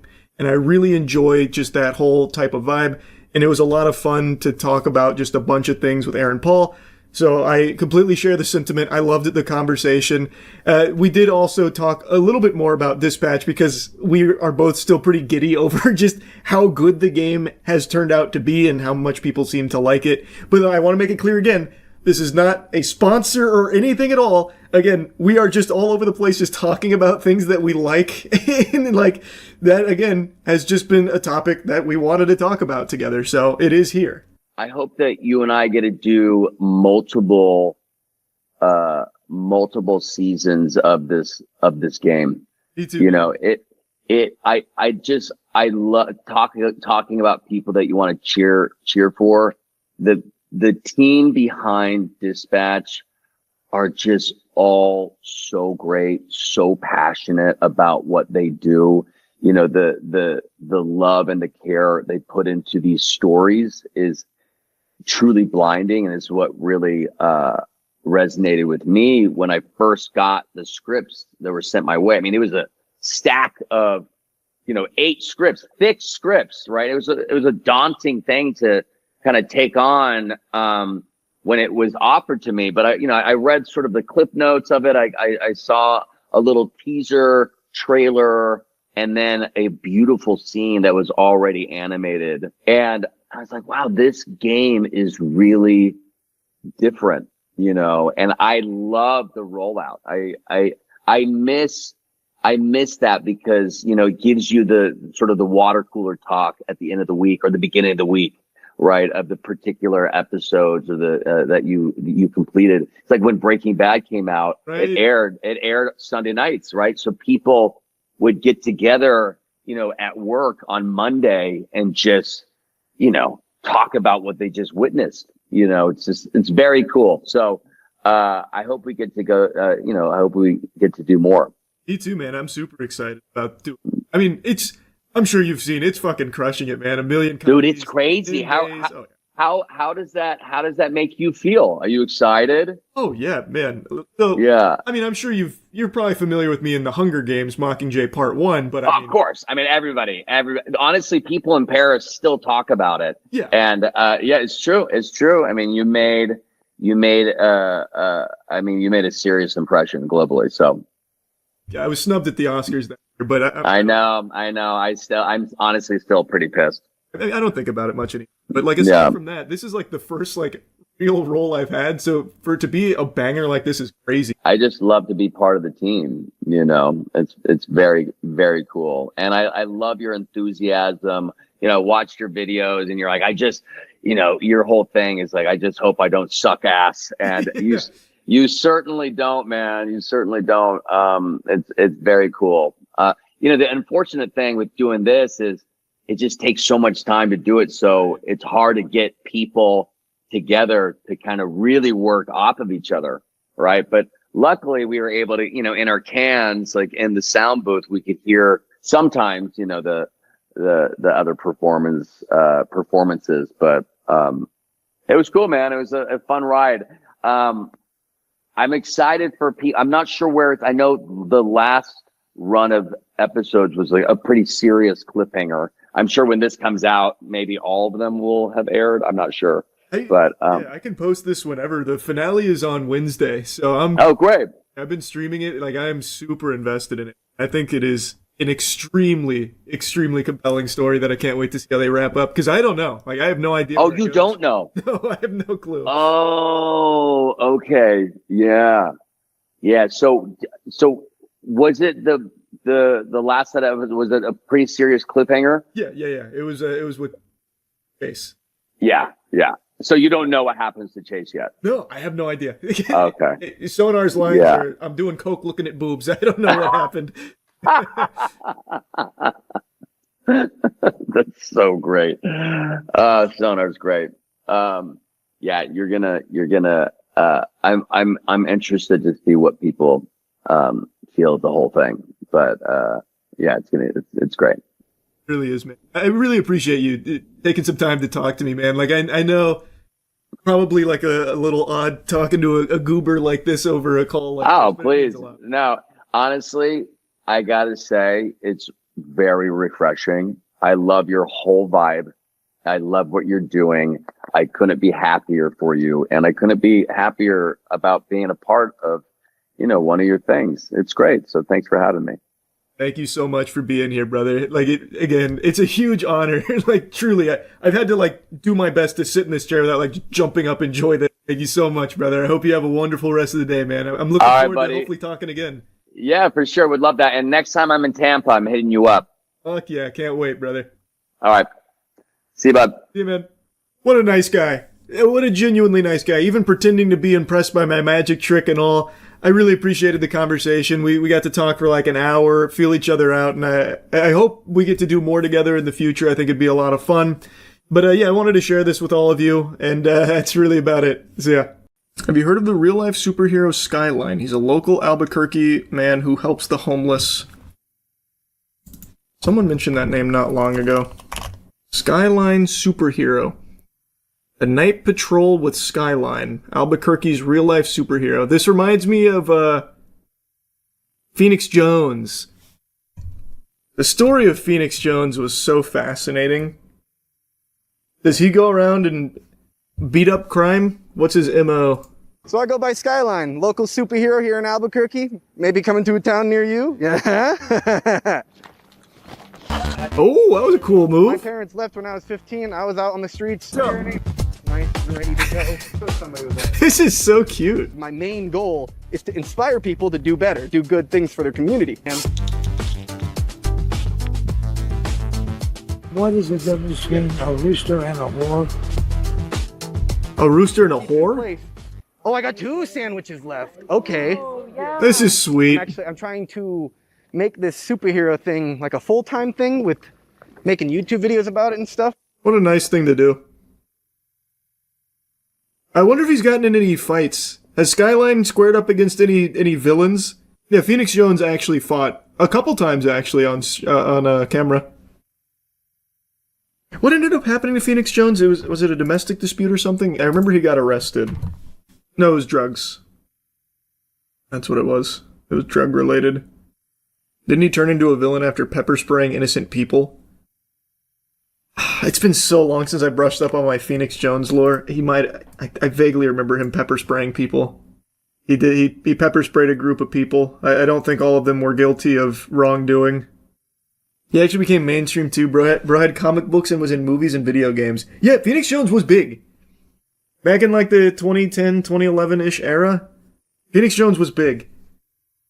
I had never heard of him until we watched the video about him. A great video, by the way, if anyone's ever interested in learning about Phoenix Jones. So I go by Sky.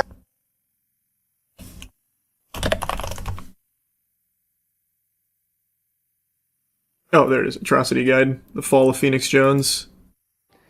My demeanor is usually very haha, let's all have fun. 1, 2, 3. Up and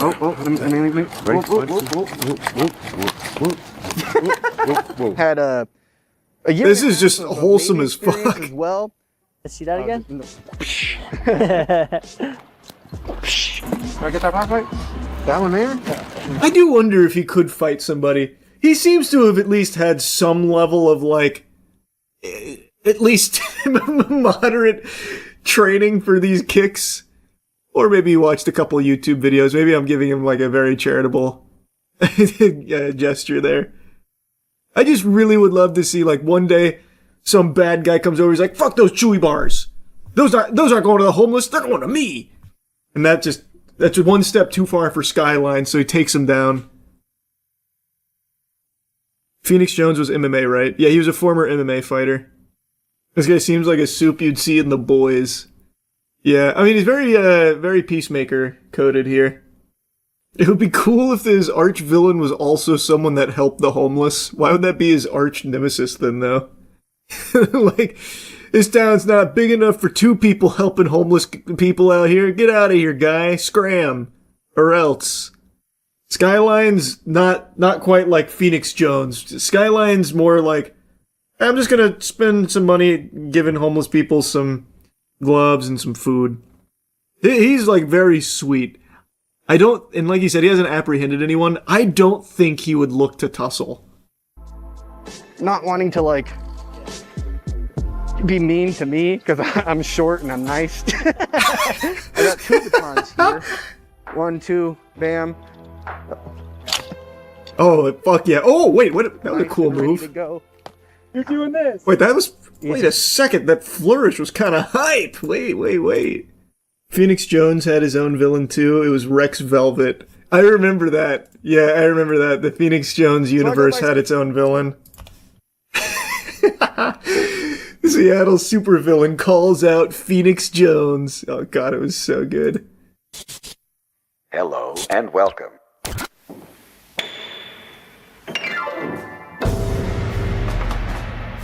Time when I could leave this lair and conduct my duties proudly and without distraction. Oh, he's theater as fuck. Oh yeah, he's thespian troupe.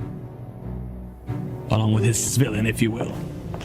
Before you jump to conclusions, let me tell you that I'm a fair negotiator and businessman. But I will not back down from you, Jones. No! The city is rid of you. It can't be! Did Rex Velvet actually do anything? No, man. He made that trailer and that was it. I don't think he ever actually went out there to challenge Phoenix Jones. At least I don't remember him doing that. Rex Velvet was actually captured by a young kid during a Make-A-Wish who wished to be a secret agent. It's super wholesome. That is extremely sweet. What?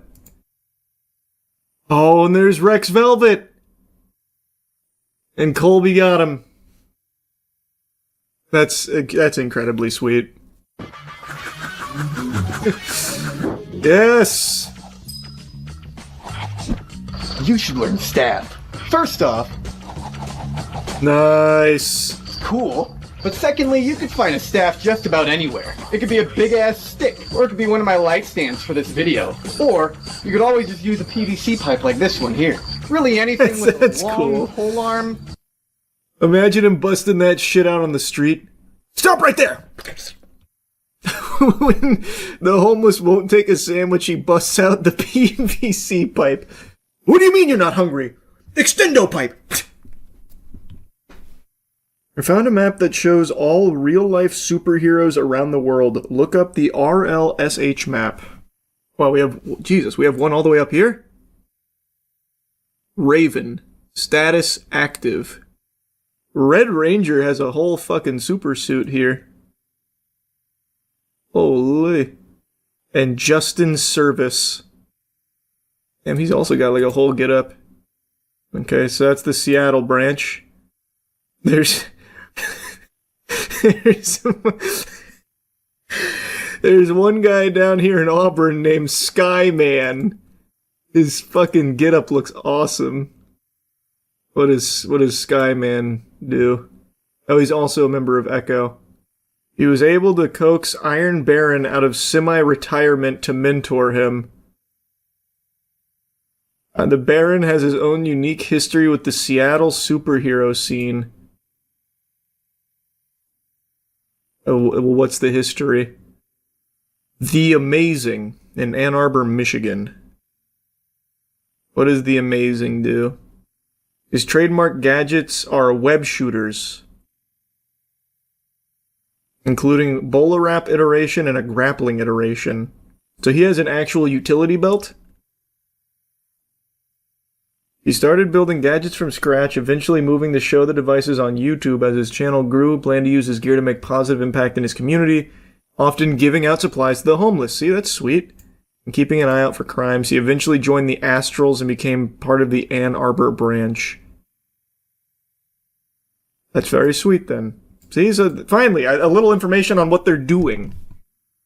I wonder how often the gadgets have been deployed. The amazing PhD. Oh, he's still very active. This video is that you'll be able to see what I see in this project. Not just an interesting scientific exercise, but something that could be a truly powerful robotic platform. Well, this is kind of an interesting little thing we've stumbled upon here. Does he still do the real-life heroing? Videos direct from the founder and CEO of Dragline Dynamics. So he's also a business owner. A brand new web shooter. I built a lot of things, so it's not every day I can safely say I've built one of the coolest things I've ever built. Charlotte was that day. The first version of this device that I made in 2025. This is so interesting. Didn't really cut it. It was bulky. It was just kind of a proof of concept of my new... Not gonna lie, he actually looks like a Peter Parker. Kind of. I mean, he has like very standard comic book like main character traits. And there he is smoldering. Who isn't me wasn't a huge issue on my mind, but now that I want to distribute You're telling me his wrist web shooter actually is strong enough to support him rappelling down? No. General usability by someone who isn't. That had to be anchored up there with something else, right? On my mind. No fucking shot, right? So what, is it a hook over here that he's got down there? Or is it actually just from that gadget wrapping around the... I think it's actually just from that.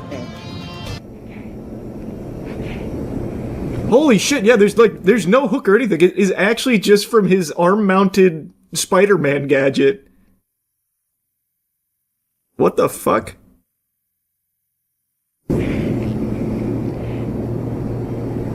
That's cool.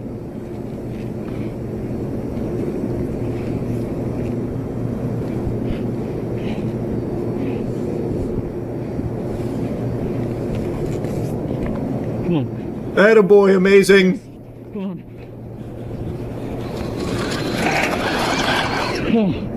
Oh. Woo! Oh my god. Security guard comes out and arrests him. Alright.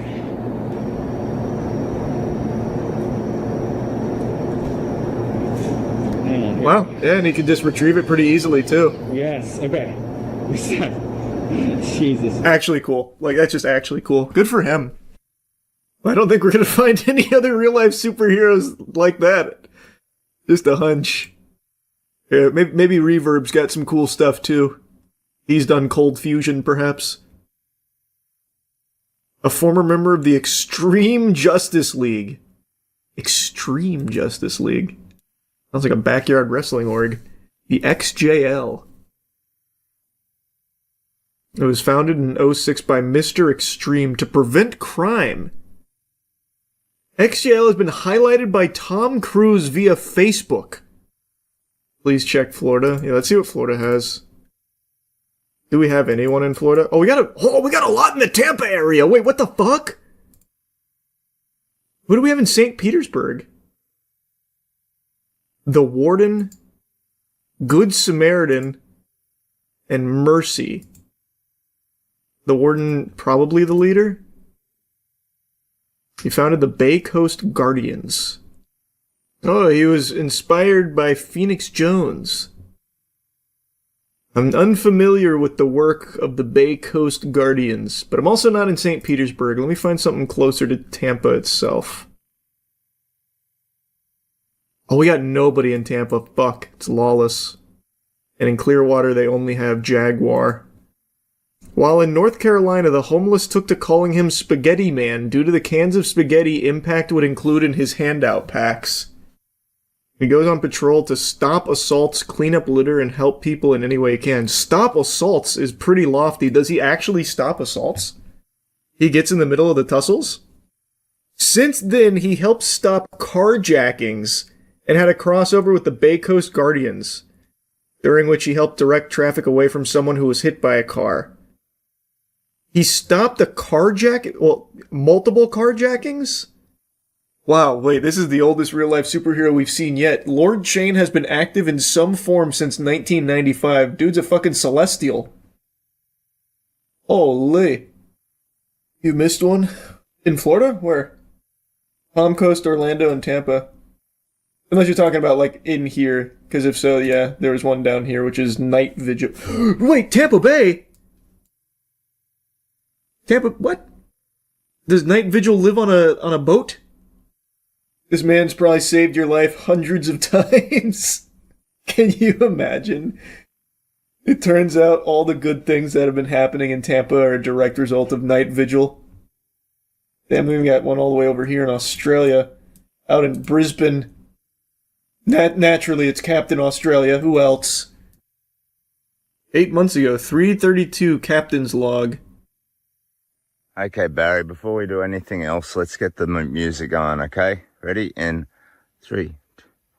This is bop bop a diddly bop bop a diddly bop bop a diddly dee. Day 332 of the Captain Australia show. A boom boom. Otherwise, I'll just get ahead of myself and out of step. So, we're walking all around Australia for a charity called the Kids Cancer Project. Oh, that's super sweet. An hour and a half, and in the meantime, it's pack up the gear, get dressed, get on the road. That's super wholesome. Super fucking wholesome. Tomato Detective Tomatine. Stark. Risk Runner. Happy Man. And Greenpeace. Happy Man. First debuting in 2015. He does litter pickup and anti-bullying activism with school children. Oh, he has a YouTube channel as well.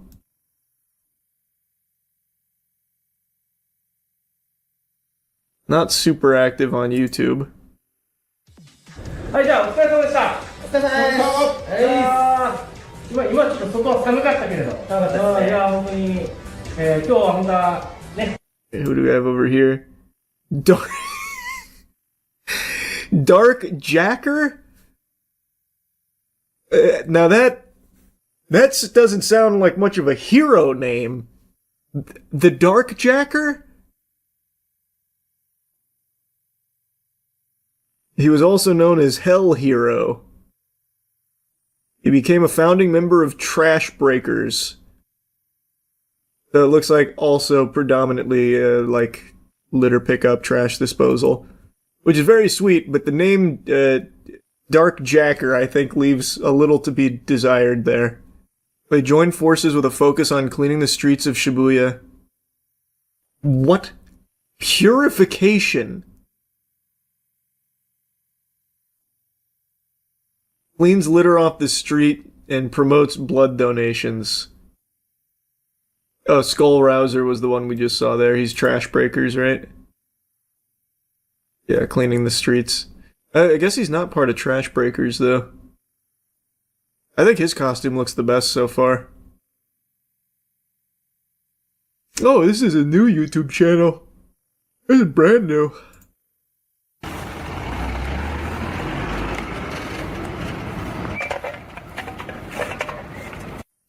For the next TOC video, you and the boys should try and come up with your own superhero name and costume and go out to the streets and do some service. Actually, a banger idea. Maybe we'll see Night Vigil on one of our patrols. About 10 months ago, I made a video talking about the Neo robot, which was this Jetsons level technology that was fundamentally a household chore bot. And I've always been skeptical when the claim is made that it's right around the corner, because you hear that for every piece of tech ever, and then half of it just kind of fizzles into the fucking ether, just falls into the back rooms, never to be seen again.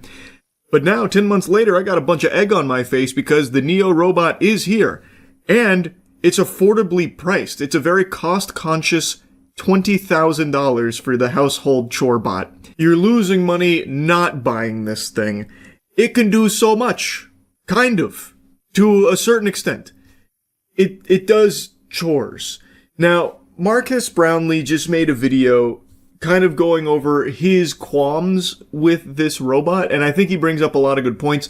Points that I also briefly mentioned when even just talking about this from a conceptual standpoint, even before the price was revealed and even before they showed its actual capabilities here with chores. It is just...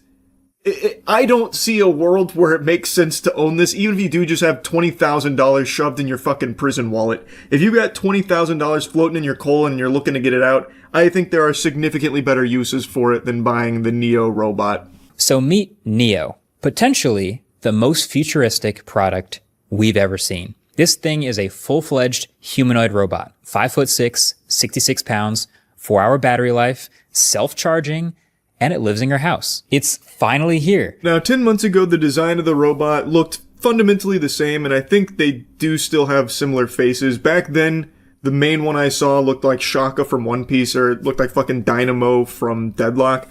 Now they have like those two little eyeballs and like a leather mask there. It almost kind of just looks like Jason Voorhees mask to a certain extent on this thing's face. And I think having it be 5'6" is obviously the best possible decision you can make. That is the optimal height. I think most human beings would like to spec into that if they could choose their height. Luckily, I was blessed with 5'6" naturally. I wasn't, needed to be created in a lab to achieve that. But I understand why they went with 5'6" at the very least. And the rest of the specs here sound pretty good. It's a housekeeper. It has the same dexterity as a human because it's shaped just like a human, walks around on 2 legs, has 10 fingers. It can fold laundry and put it away for you, or it can do the dishes for you from start to finish and then put everything away. It can go around and water the plants outside or inside on a perfect schedule, and it never forgets a single plant. And then it'll go around and vacuum and tidy up the house if anything gets left out. It always knows where everything is. It can find the TV remote, and it'll basically actively do all the chores that you know you have to do, but you don't actually want to do. And when it's done, it goes back to its little docking spot and charges itself. That fully sums up the purpose of Neo. It exists to do the chores you don't usually feel like doing for 20,000 clams. So it'll go do these things to varying degrees of success, but it will do them, and then it goes and then chains itself to your wall. It goes and plugs itself in and charges itself. That's really about all that it does. Except, of course, for those little JoJo Siwa dance moves you saw it do there for a second. Other than that, it's just focus on doing chores. Its goal is to, fucking pass the butter and fold the clothes. That's really it. Now, a lot of people talk about, this is for lazy people, like people that don't want to do chores and just want, this robotic servant to do it for them. But really the main clientele, as far as I can tell, is that it's aiming to help elderly or disabled individuals whom these kind of activities are more difficult for. But at a $20,000 price tag, that's not exactly a reasonable price to try and help there. And I imagine, as Marcus Brownlee also points out towards the end of the video, that's not going to be a demographic that's really, enthusiastic about being an early adopter of this, because basically you're guinea pigging this thing. This is so new. This is such brand new technology. It's still pretty primitive here. You are beta testing it for a $20,000 buy-in. But there are, admittedly, other options that are less than $20K. Like if you want to rent it, from what I can tell, there's like monthly installments you can do. But even still, it is extremely expensive for this. This is available to order? This feels like it could be the best tech announcement of all time in 2025. Except, this isn't real. You know what is real, though? The Starforge solo leveling collab. Starforge just dropped its PC in collaboration with Solo Leveling. It's available right now. You can click the link in the description below. There's also a big Halloween PC sale. Marcus Brownlee goes on to mention that one of the main things about it not being real is how they're claiming you can order it today, making you believe that it's here and it's available now. I can go right now, get my Neo ordered, and it'll be here lickety-split, and then I'm going to have my nice little household chore bot running around. I can slap him on the ass and tell him, good game, keep up the good work, and then he'll maybe give me a cool catchphrase like, I've got nipples, Greg, can you milk me, or something, then he'll go charge himself, all my chores are done. It's not here. This is a pre-order. And there are options for a $500 a month subscription or $20K to own it outright. And it's expected to deliver sometime next year, but there's no actual real delivery date that we know of at the moment. So it's not here today or anything. It's still right now just an idea that you are pre-ordering with the hope that it will be delivered when they say it is. But that's not the only thing that makes this not real. My issue with this product is the gap between what it's actually capable of today and what they're promising as they take your money today. Like, I think when people watch a video like this, they expect that this robot has some sort of built-in artificial intelligence that allows it to recognize objects and navigate around on its own and learn your house and be productive for those hours while you're gone. And that, I think, would be a reasonable thing to get out of watching that video because that's what it's designed to show. That's what you're supposed to feel. That's the dream. He is exactly right. When you watch these showcases, what they're selling you on is a pipe dream. But what you're getting is the crack pipe. You watch these videos and you're under the impression that this robot has the ability to like recognize things in space and accomplish these tasks like Sonny from iRobot or something, like what you've seen in movies throughout the decades, where this is a robot in like the truest sense of the word that you picture up here in your noodle. And that this has like some kind of AI driven components that are able to somehow like, you know, figure things out for itself so it can do your chores. But that is not the reality of what is actually being done here to get the robot to accomplish these tasks. But that's not actually what's happening. So Joanna Stern, the legend, she did a video with this Neo robot also this week where the company showed her all of the things that it could do. And turns out 100% of the things that they showed her were remotely controlled by a human in another room wearing a VR headset with controllers. That's not exaggerating. 100% of the stuff they showed her. The carrying things around, the loading up the dishwasher. I mean, look at this thing.